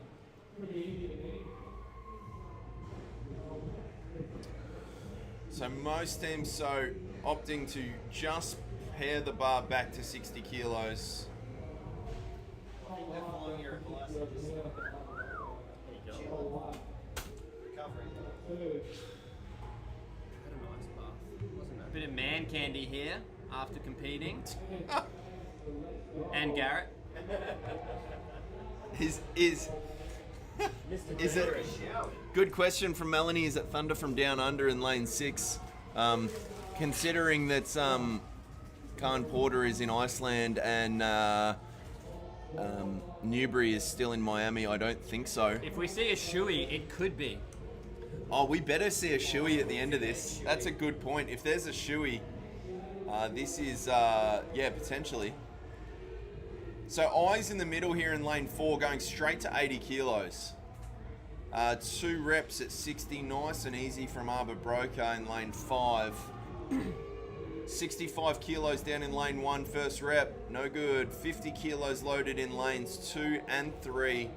And 60 kilos. Lane 4 at 80 already, not even 2 minutes in.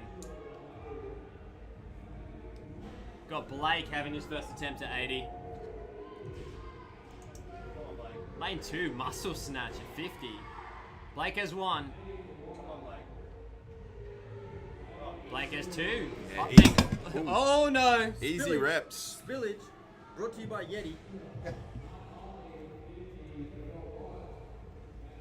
If we cut out, we do apologise. Jeremy's had too much to drink, too much water, too many waters. Over Spilling it hydrated. everywhere. Too much shirts off on the... on the Derbs, 2 at 80, nice and easy. Has Aiden had a lift yet? No. None of them. That's their first. The question is, does he need to? No, Aiden's basically saying, boys, load the bar up. I'll do So it. he's going 90 straight away. Yeah. He told me that he was going to do 110 before. I mean, with Arbor Blake, Broker, 2 at 70. These boys snatch way better than they wall walk.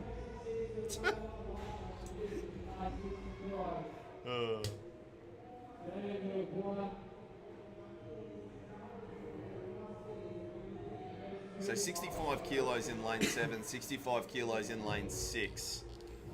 Down the other end of the floor, lane 1 is loading 65 kilos, and it looks like we have 40 kilos in lane 2. 2 10s there, so 60 kilos. Lane 4's at 90. Lane 7 just hit a successful 65. Lane 6 is 65 on the bar. Lane 4 is 1 at 90. Oh, Just bit of a loses that stanky forward. elbow on the second one. He's got that. So 60 kilos in lane 3, successful lift. Those boys are building a nice consistent lifts across the team. Lane 5 has gone to 80 kilos so far. All 3 athletes have hit 70. All eyes on Derbs lane is 4. going to have a crack at 90. 90. Money's on Derbs to break the 93 kilo mark. Is it a comfortable 2 at 90? 65 kilos in lane 1 goes up. 60 kilos in lane 2. And 80 kilos in lane 5. 1 rep. Tom Marsh looking for the second rep at 80. Oh no, loses in front. So Matt and Little bit of commitment issue there. So Matt, we were just talking about the difference between squatting from the hang versus power from the hang, and how people, I find personally from the hang, I prefer to squat even though I don't like squatting, because I tend to overpull if I'm going for a power, which means my overhead's just going to be not as stable. Blake here, well, first rep at 90, nice and easy. He's going to go for his second rep here. Squats it and gets it up. Just don't have to move it as far, the bar. Oh, Sean with 2 at 80. That's body weight for him. It's in lane 5, successful lift. Jason. Just high Jason, pulling, bit of warm up. Jason, the king. 80 kilos in lane 7 on the far right of screen. First rep's good. Aiden's about to have his first attempt, or is Aiden done? Has Aiden had an attempt? They might be saving that tush for later. Oh no, losing it behind in lane 3. So it's 100 kilos on the bar, so that's the heaviest bar we've seen today. We're sitting at 16, we have a minute Lane 7 15. with 80, looks good. NGA. Minute 15 left to go. These guys can finish their lift after time as long as it's been started. Tom Marsh having another crack at 80.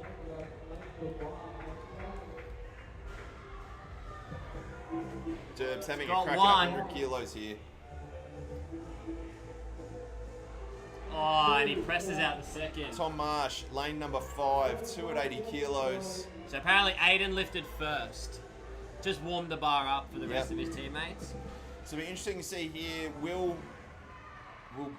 it just be one more attempt from lane number 4, or will we see 2 attempts? I think Blake's going to have a crack at 90, and then at 100, sorry, and then Derbs will have a crack at 100. Oh, he's lost it. Is Derbs going to have a crack at 100? Maybe not. Okay. 75 kilos in lane number 6 and 85 kilos in lane number 7. 5 seconds to go. Oh, he loses on the way up.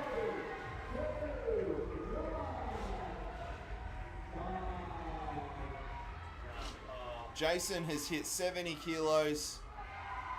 Going for stall points. Oh, and he gets the second. Clutch effort there. So 93 kilos still remains the top lift. Boys in lane number 4 had a couple cracks at 100, but just couldn't get it to work.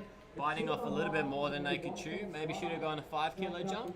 Oh look, when you take the glory, or just triple digits. I think both of them would admit that that number is achievable. Might have just been the shoulder fatigue that got them, or felt a little bit rushed. But 100 kilos for both Derbs and Blake is an achievable number. Just not today. Just wasn't today. So we've got one more event to go. Event 3 and event 4. This is our last heat of our last event for the whole weekend. And we might even get M. Gilbs to have a crack at that 2RM. We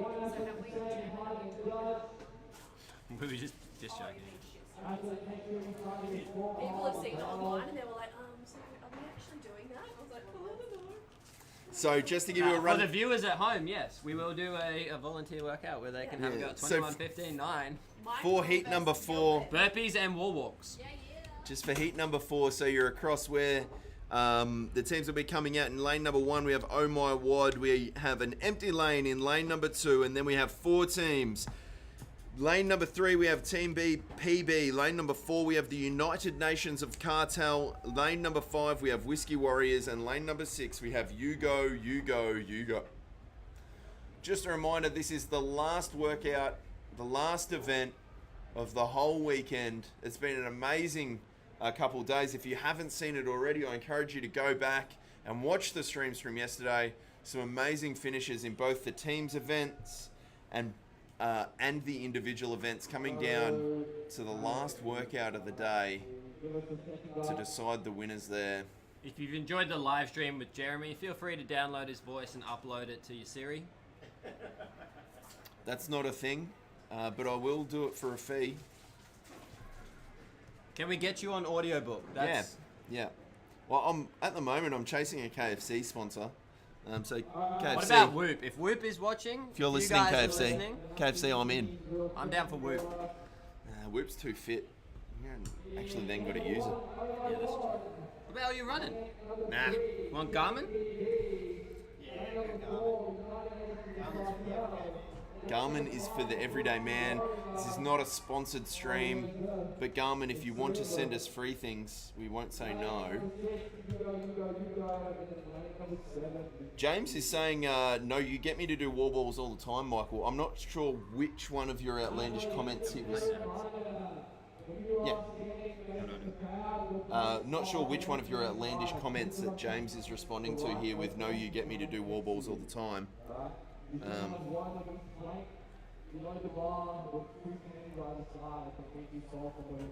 Just getting set up here, so what we're going to do is we're going to go to a quick transition and then we'll be back with you in under a minute.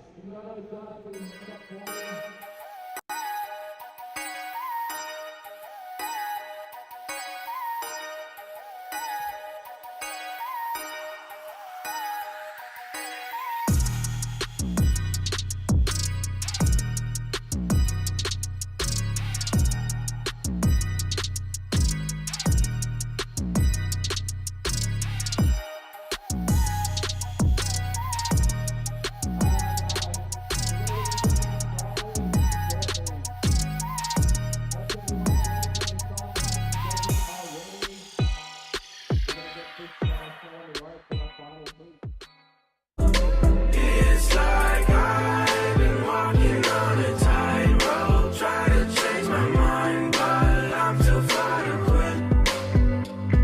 And you can keep your shiny light, 'cause I'm in love with diamonds, we're flawless as it is. Flawless as it is. And we are back for the start of the workout. This will be our final heat, guys. Tom Marsh opting to judge in lane number 5 without a shirt on. I wonder if they selectively picked him for the wall walks. Interesting, though, hoping to get the most leniency possible on the wall walks. The shirt off as well for judging. Shirt off and grey pants. It's not a bad combo. Lucky there's no skipping rope near him. Yeah, we've covered off the Tom's ability to skip on a rope. Definitely go check out his Instagram if you haven't seen that already. Who am I kidding? Everyone has seen that.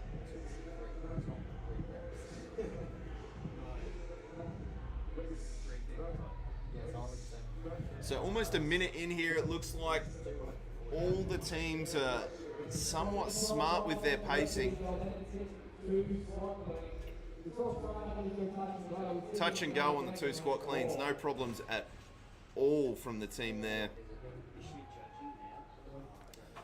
She's the United Nations of Cartel, moving back onto the second set of 3 wall walks. As we saw with the last heat, fast start doesn't necessarily mean fast time. Those wall walk volume does catch up to you in the second round. It is coming down to the second effort on each athlete.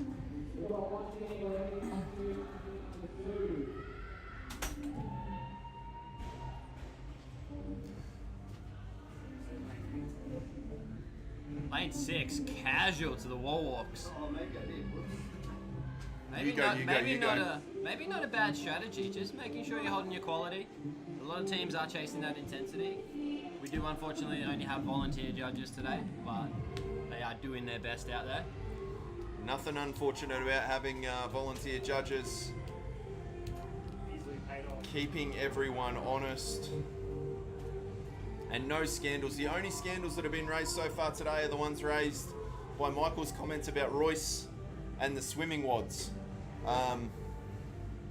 It could be the fact that his chest is just so deep, it just creates too much resistance. Yeah, right. Yeah. So he could actually be a good swimmer. But So you reckon he's got water friction issues? Yeah. With the largeness of his pecs? Yeah, when I swim past him, I do have to make sure I'm probably underwater. Yeah, right. Like waves on the Yeah. top. Yeah, right. Okay. Otherwise, I just end up body surfing. Yeah, got it. Yeah, got it. Maybe that was Swanee's strategy yesterday. Just get out in front and stay in front. Just body surfing the wave. Can't get around him if you Yeah. find him.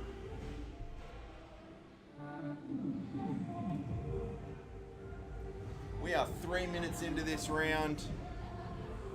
Teams are moving through the workouts. In hindsight, we maybe could have given these guys 80 kilos on the bar. They're making light work of that 70. Yeah, some are. I think it's a nice balance. I think Melanie Jackson, we do have Holly Brook up here. Love to get her on the mic, talk some smack. Where were you, Mel? How is ISO treating you, Mel? FOMO yet?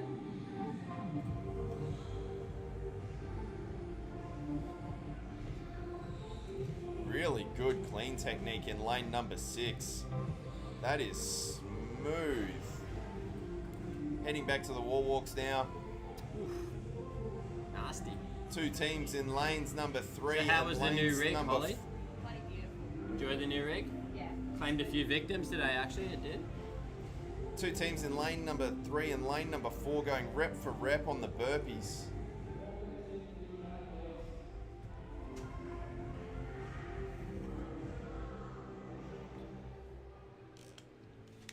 Looks like United Nations of Cartel, first team to get onto those cleans.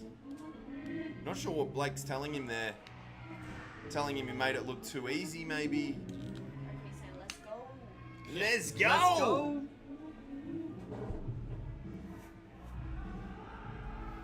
Ooh. Good fight from Team PB under that clean. Ooh. So failed 2 reps. As a coach, are you opting, going to take the burpee penalty, get another athlete in there to move through these reps?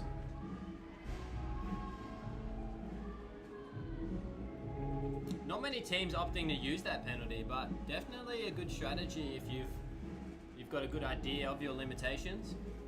Yeah, I think it's a good one to discuss beforehand, and know, if we get to this stage, if I fail a wall walk or I fail a clean, then we just take the 7 burpee penalty, because obviously the longer you wait to take that penalty as well, the more attempts. Like that failed wall walk, you're looking at about 7 seconds per rep. Yep. It's a lot of time under tension, so it's a lot of effort just to fail a rep. Yeah. And have to do it again. Yeah. Love the shirts, mate. Thank you. Did we see a shoey from Fit Tight Booties? Yeah, so we have a comment here. Is that Thunder from Down Under in lane 6? But we just couldn't see the shoey. We actually did agree on a shoey, but only if we podium. Okay. Yeah. We're All right, we can adjust the scores. What if we podium all the way down? We have a 16. Then we'll do a shoey. We have a 16 place podium. We could just call everyone out. If someone gives us the beers, we'll do a shoey. If you give me a discount on the beers, we'll do a show. It just starts, the bar starts going. Is it still cake 10 for a discount? Yeah, or the cake price 10. goes up? I feel like Thunder from Down Under doesn't negotiate this much. Yeah. They don't need this much convincing to drink. Still cake 10 for a discount. Works in all stores. Gonna hit up Has the Matt guys. Gilpin plugged his Matt Gilpin 10 4-time discount yet? No, he didn't actually. 4-time Australia, Matt Gilpin 10, get 10% off.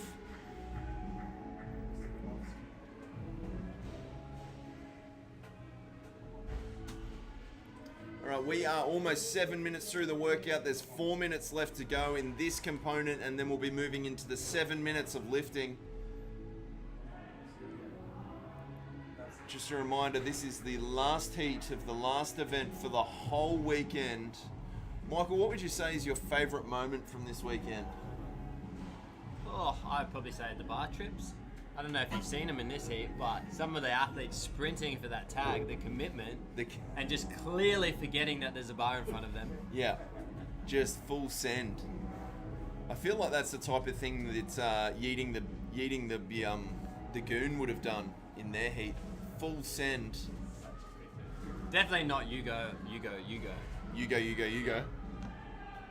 They seem very casual with their transitions, well thought out. Yeah.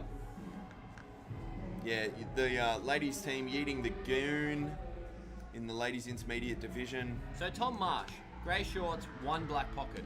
Yes. Yep. Cotton on? I don't know who his sponsors are. JJ's?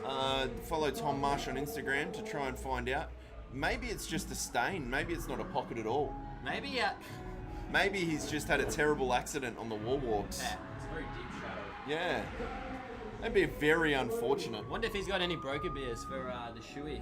Yeah, Thunder from Down Under. Arbor broker beers. So boys, what was the verdict? No sleeves? 10% stronger? Yes. Yeah, we figured if we shaved the sleeves off, we would gain extra power. Yep. But Did you shave them or rip them? We tore them just in manly fashion. Yeah. There was a lightning strike when we did it. Yeah. Yeah. Teeth, Yeah. no teeth? Yeah, just full teeth. Full teeth. Yeah. Yeah. Yeah, that's impressive. Raw. Gotta love that commitment. great to see the guys slogging this out. We have almost 2 minutes to go in event number 3. I think for me, I think the moment of the weekend has to be the ladies individual RX finale. Watching Lisa come from behind with about 70 seconds to go and refuse to drop off that rig. Just unbroken sets of bar muscle-ups to take out the win. Based on the scoreboard, there was 5 points between first and third at that stage, and that workout was going to decide who won. And she was reps behind heading into that last set. So $1,000 made in what, 15 seconds? Yeah, the most profitable 70 seconds of bar muscle-ups she's ever going to do. Exactly. And so sweet, didn't even know there was a prize win. Blown away that she gets $1,000 for winning this comp. Little local banger. Yeah. But in all seriousness, guys, please make sure you do support the event. We are trying to give back to some of the athletes. They do provide a lot of entertainment for us year in, year out. And that is the whole point behind this event. So 1 minute to go in this event. Good chance to say just thank you for all the vendors and all the support we've had here.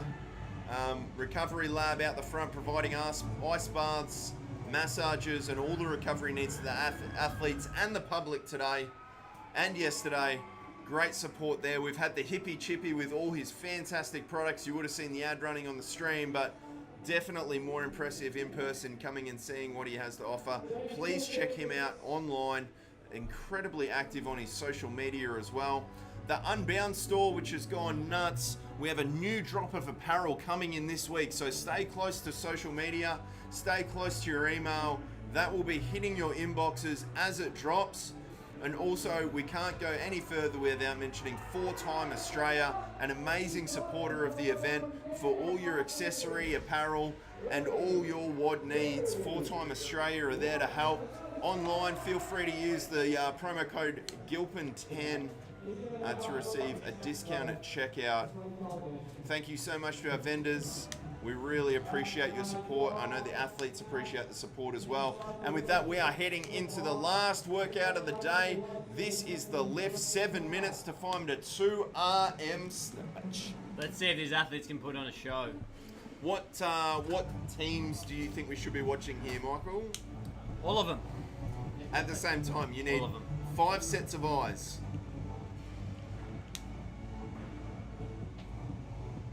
I think we'll give these boys a couple minutes to work out how it feels coming off that workout.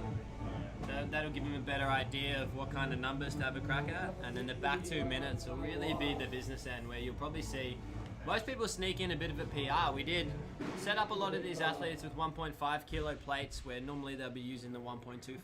So we've seen plenty of sneaky little personal bests over the weekend. So nice quick lift in lane number 1, oh my wad. 60 kilos. Interesting strategy from lane number 4, United Nations of Cartel, opting to put weight on. So that is an opening lift at 75 kilos.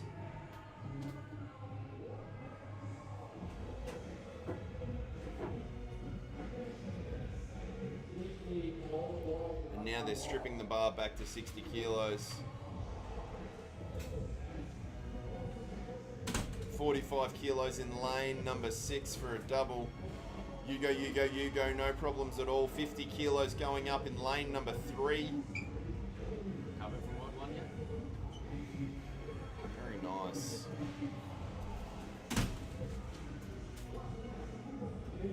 How you feeling? We got Aiden up here. How was that workout, mate? That was good. That was. A few people on the live stream commenting. We thought we were waiting for the end for you to have a lift, and they said no, you just warmed up the bar early for everyone. Yeah, I did. Yeah. Everyone Changed the needs plates, a, kept it starter motor. organised. Yeah. No, the big boys can lift, mate. Very impressive, mate. Sacrificing those extra attempts, giving it to the lads. Letting Blake have a crack at the triple figures. Yeah, that was the plan. How'd you feel about it? Did you let him know that better luck next time, or? I had 110 in the pocket. Yeah. Disappointing. Yeah. Didn't get to play the trump card, eh? No. Should probably say ace card, but. Or the Joker card. Whichever. Yeah. You didn't get to play a card. No. Yeah. No, I didn't. That's okay. So how close were you to just pushing Blake out of the way and having the final temp on the 100 kilo bar there? Not very. No? He's stronger. He's strong, Bigger lad. arms, bigger legs. Yep. Good looking fella too. Yeah, probably a 9 9, right. out of 10. Yeah, right. What would it take to get him to a 10? If you were to upgrade one thing. Probably Wow. a mustache. Mustache? A mustache. Yeah. Heard it here, Blake. Grow a mustache. And you'll be a 10. Straight up 10. Ladies, watch out. 9s, okay to resist. 10s, not so much. So 80 kilos, heaviest bar on floor at the moment in lane number 4. They're going to 85. They are indeed. I'm pretty sure Joel just did 5 reps just for the hang of it. If I, Unintended. if I could, I would.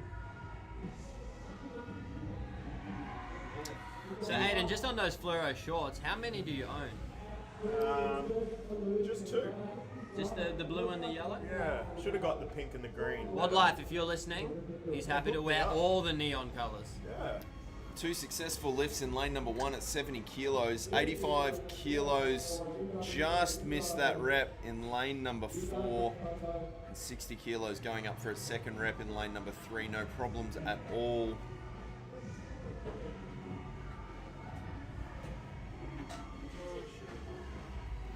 We have just under 3 minutes left in this workout, and this is probably the time in the workout where you're looking at your 3 lifters and you're trying to see where the most weight can be added. Whether you're upping the weight and giving a few extra attempts to your strongest lifter, or you think you might be able to add weight on the bottom end of that lifting curve. Every kilo is gonna count. Lane 6 still warming up at 55. Got to be careful, only 2 minutes to go. Really needs to get a move on. That looked way too easy for 2 minutes to go in a workout. 60 kilos, all good in lane number 5. Just missed the second rep at 60 in lane number 3.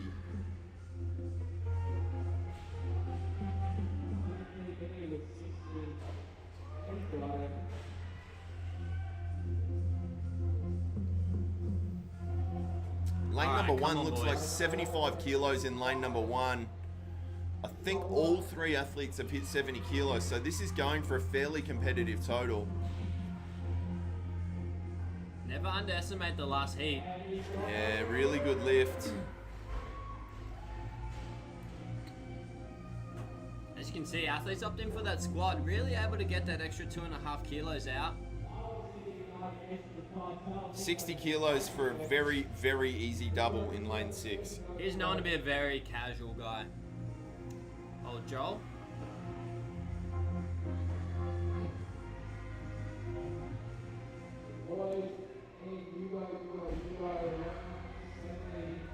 So this is the downside here, and if you get your timing off, obviously lane 6 is going to want to have another lift at the easy put 60 above his head.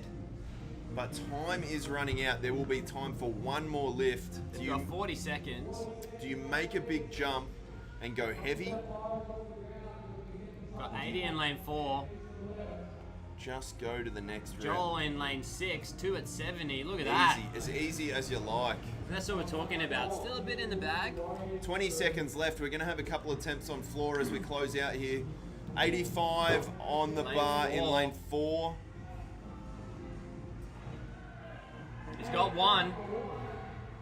Opting for the squat. And he's got 2. No problems. 5 seconds left. 70 kilos in lane number 5. First rep's good. 75 in lane number 6. He's just pumped out 3 complexes in 70 seconds. And he will hold on to it and just stay in the lane. Almost ran over the judge there. It's the second mask Michael's left up here. We're just collecting Michael's face masks at this stage.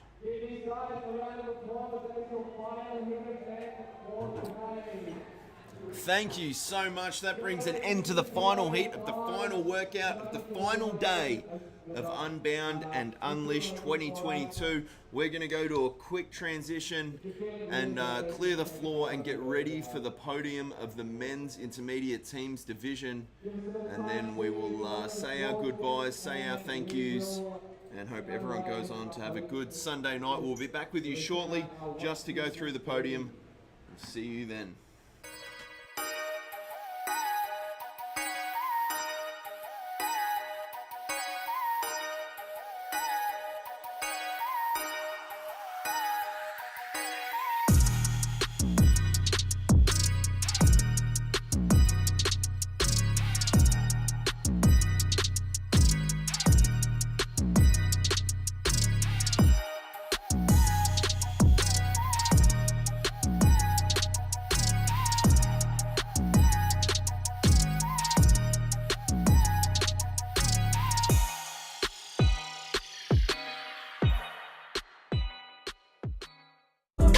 It's like I've been walking on a tightrope, trying to change my mind, but I'm too far to quit.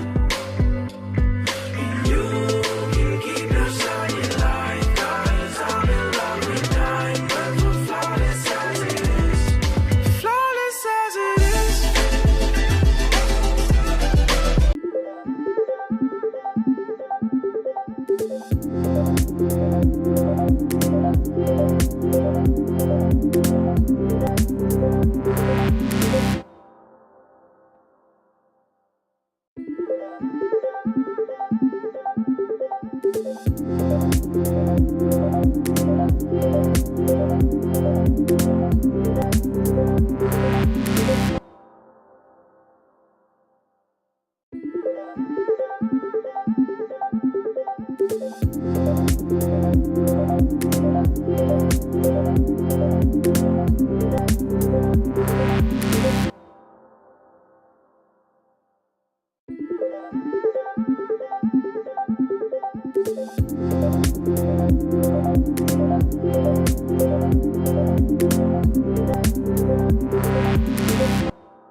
Anyone who's helped us track those plates away, we hugely appreciate it.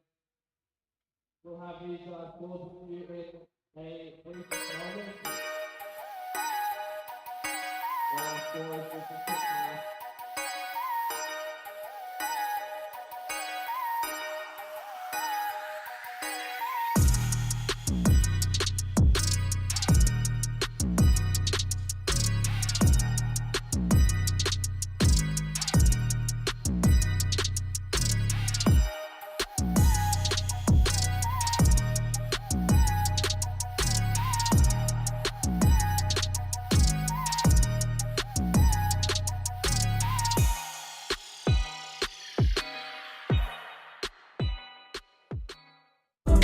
It's like I've been walking on a tightrope, trying to change my mind, but I'm too far to quit. And you can keep your shiny light, 'cause I'm in love with diamonds, but flawless as it is. Flawless as it is.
Couple minutes guys, we're doing the presentation.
Alright guys, now we're going to get the presentation. If you guys want to make your way inside.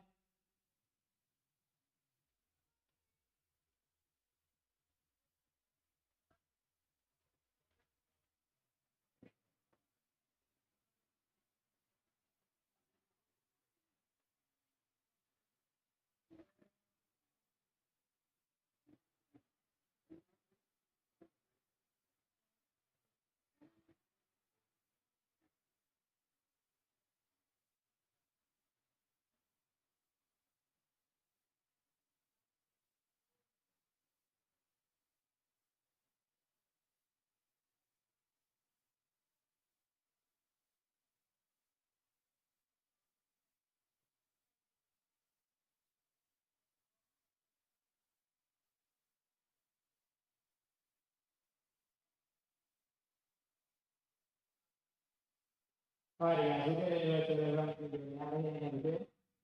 We are going to start with third place. So we're going to have a tie between second and third. And the tie comes down to the team with the most of them wins. These guys only just missing out in second place. But in third, we have NGA.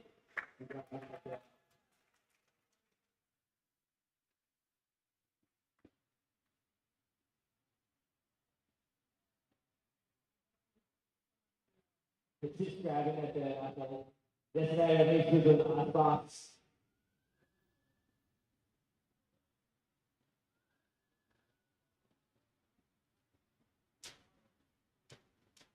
Alright, we'll get in a second as well, guys.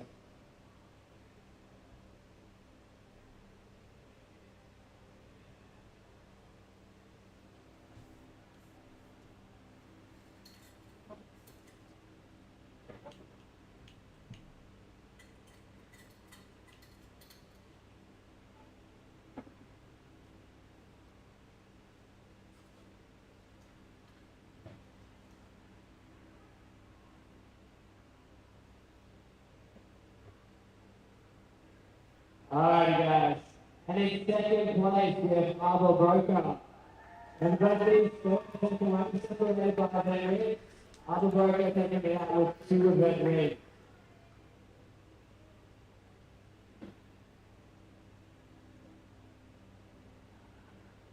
$435 points apiece.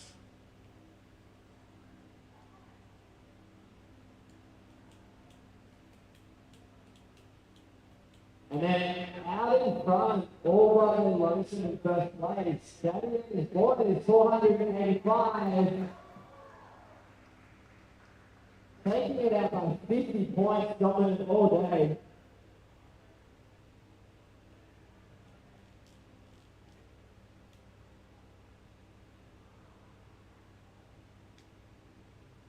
Dad is boys.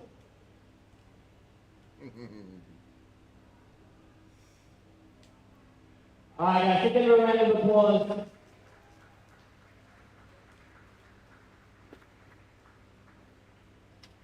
Make sure we get in grab our photos. You guys just got a bit closer, come on in.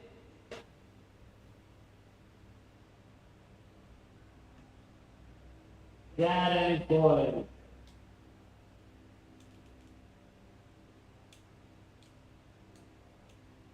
Alright, round of applause guys.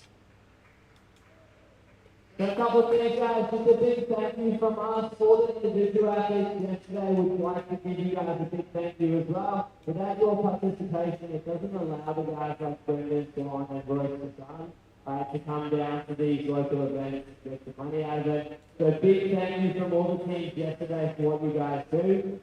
We hope you really enjoyed today. Feel free to check out the live stream and we'll get the photos up to you guys during the week as well. Thanks again. Thank you to all the volunteers. And keep an eye out, guys. At the end, we would like to run a second one before the end of the year for you guys.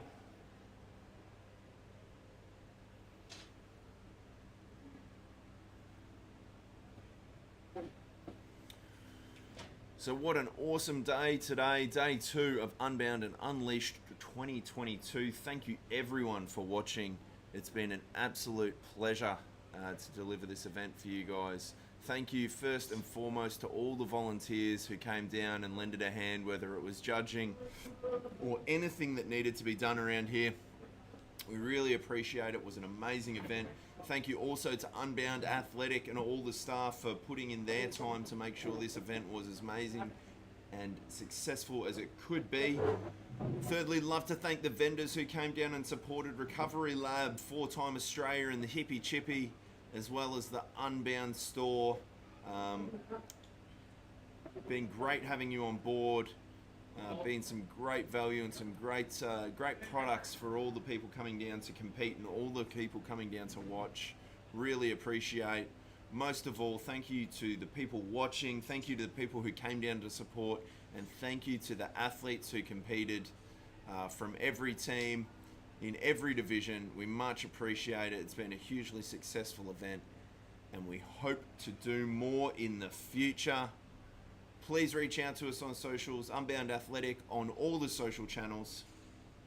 We would love to hear from you thank you, everyone. That is us.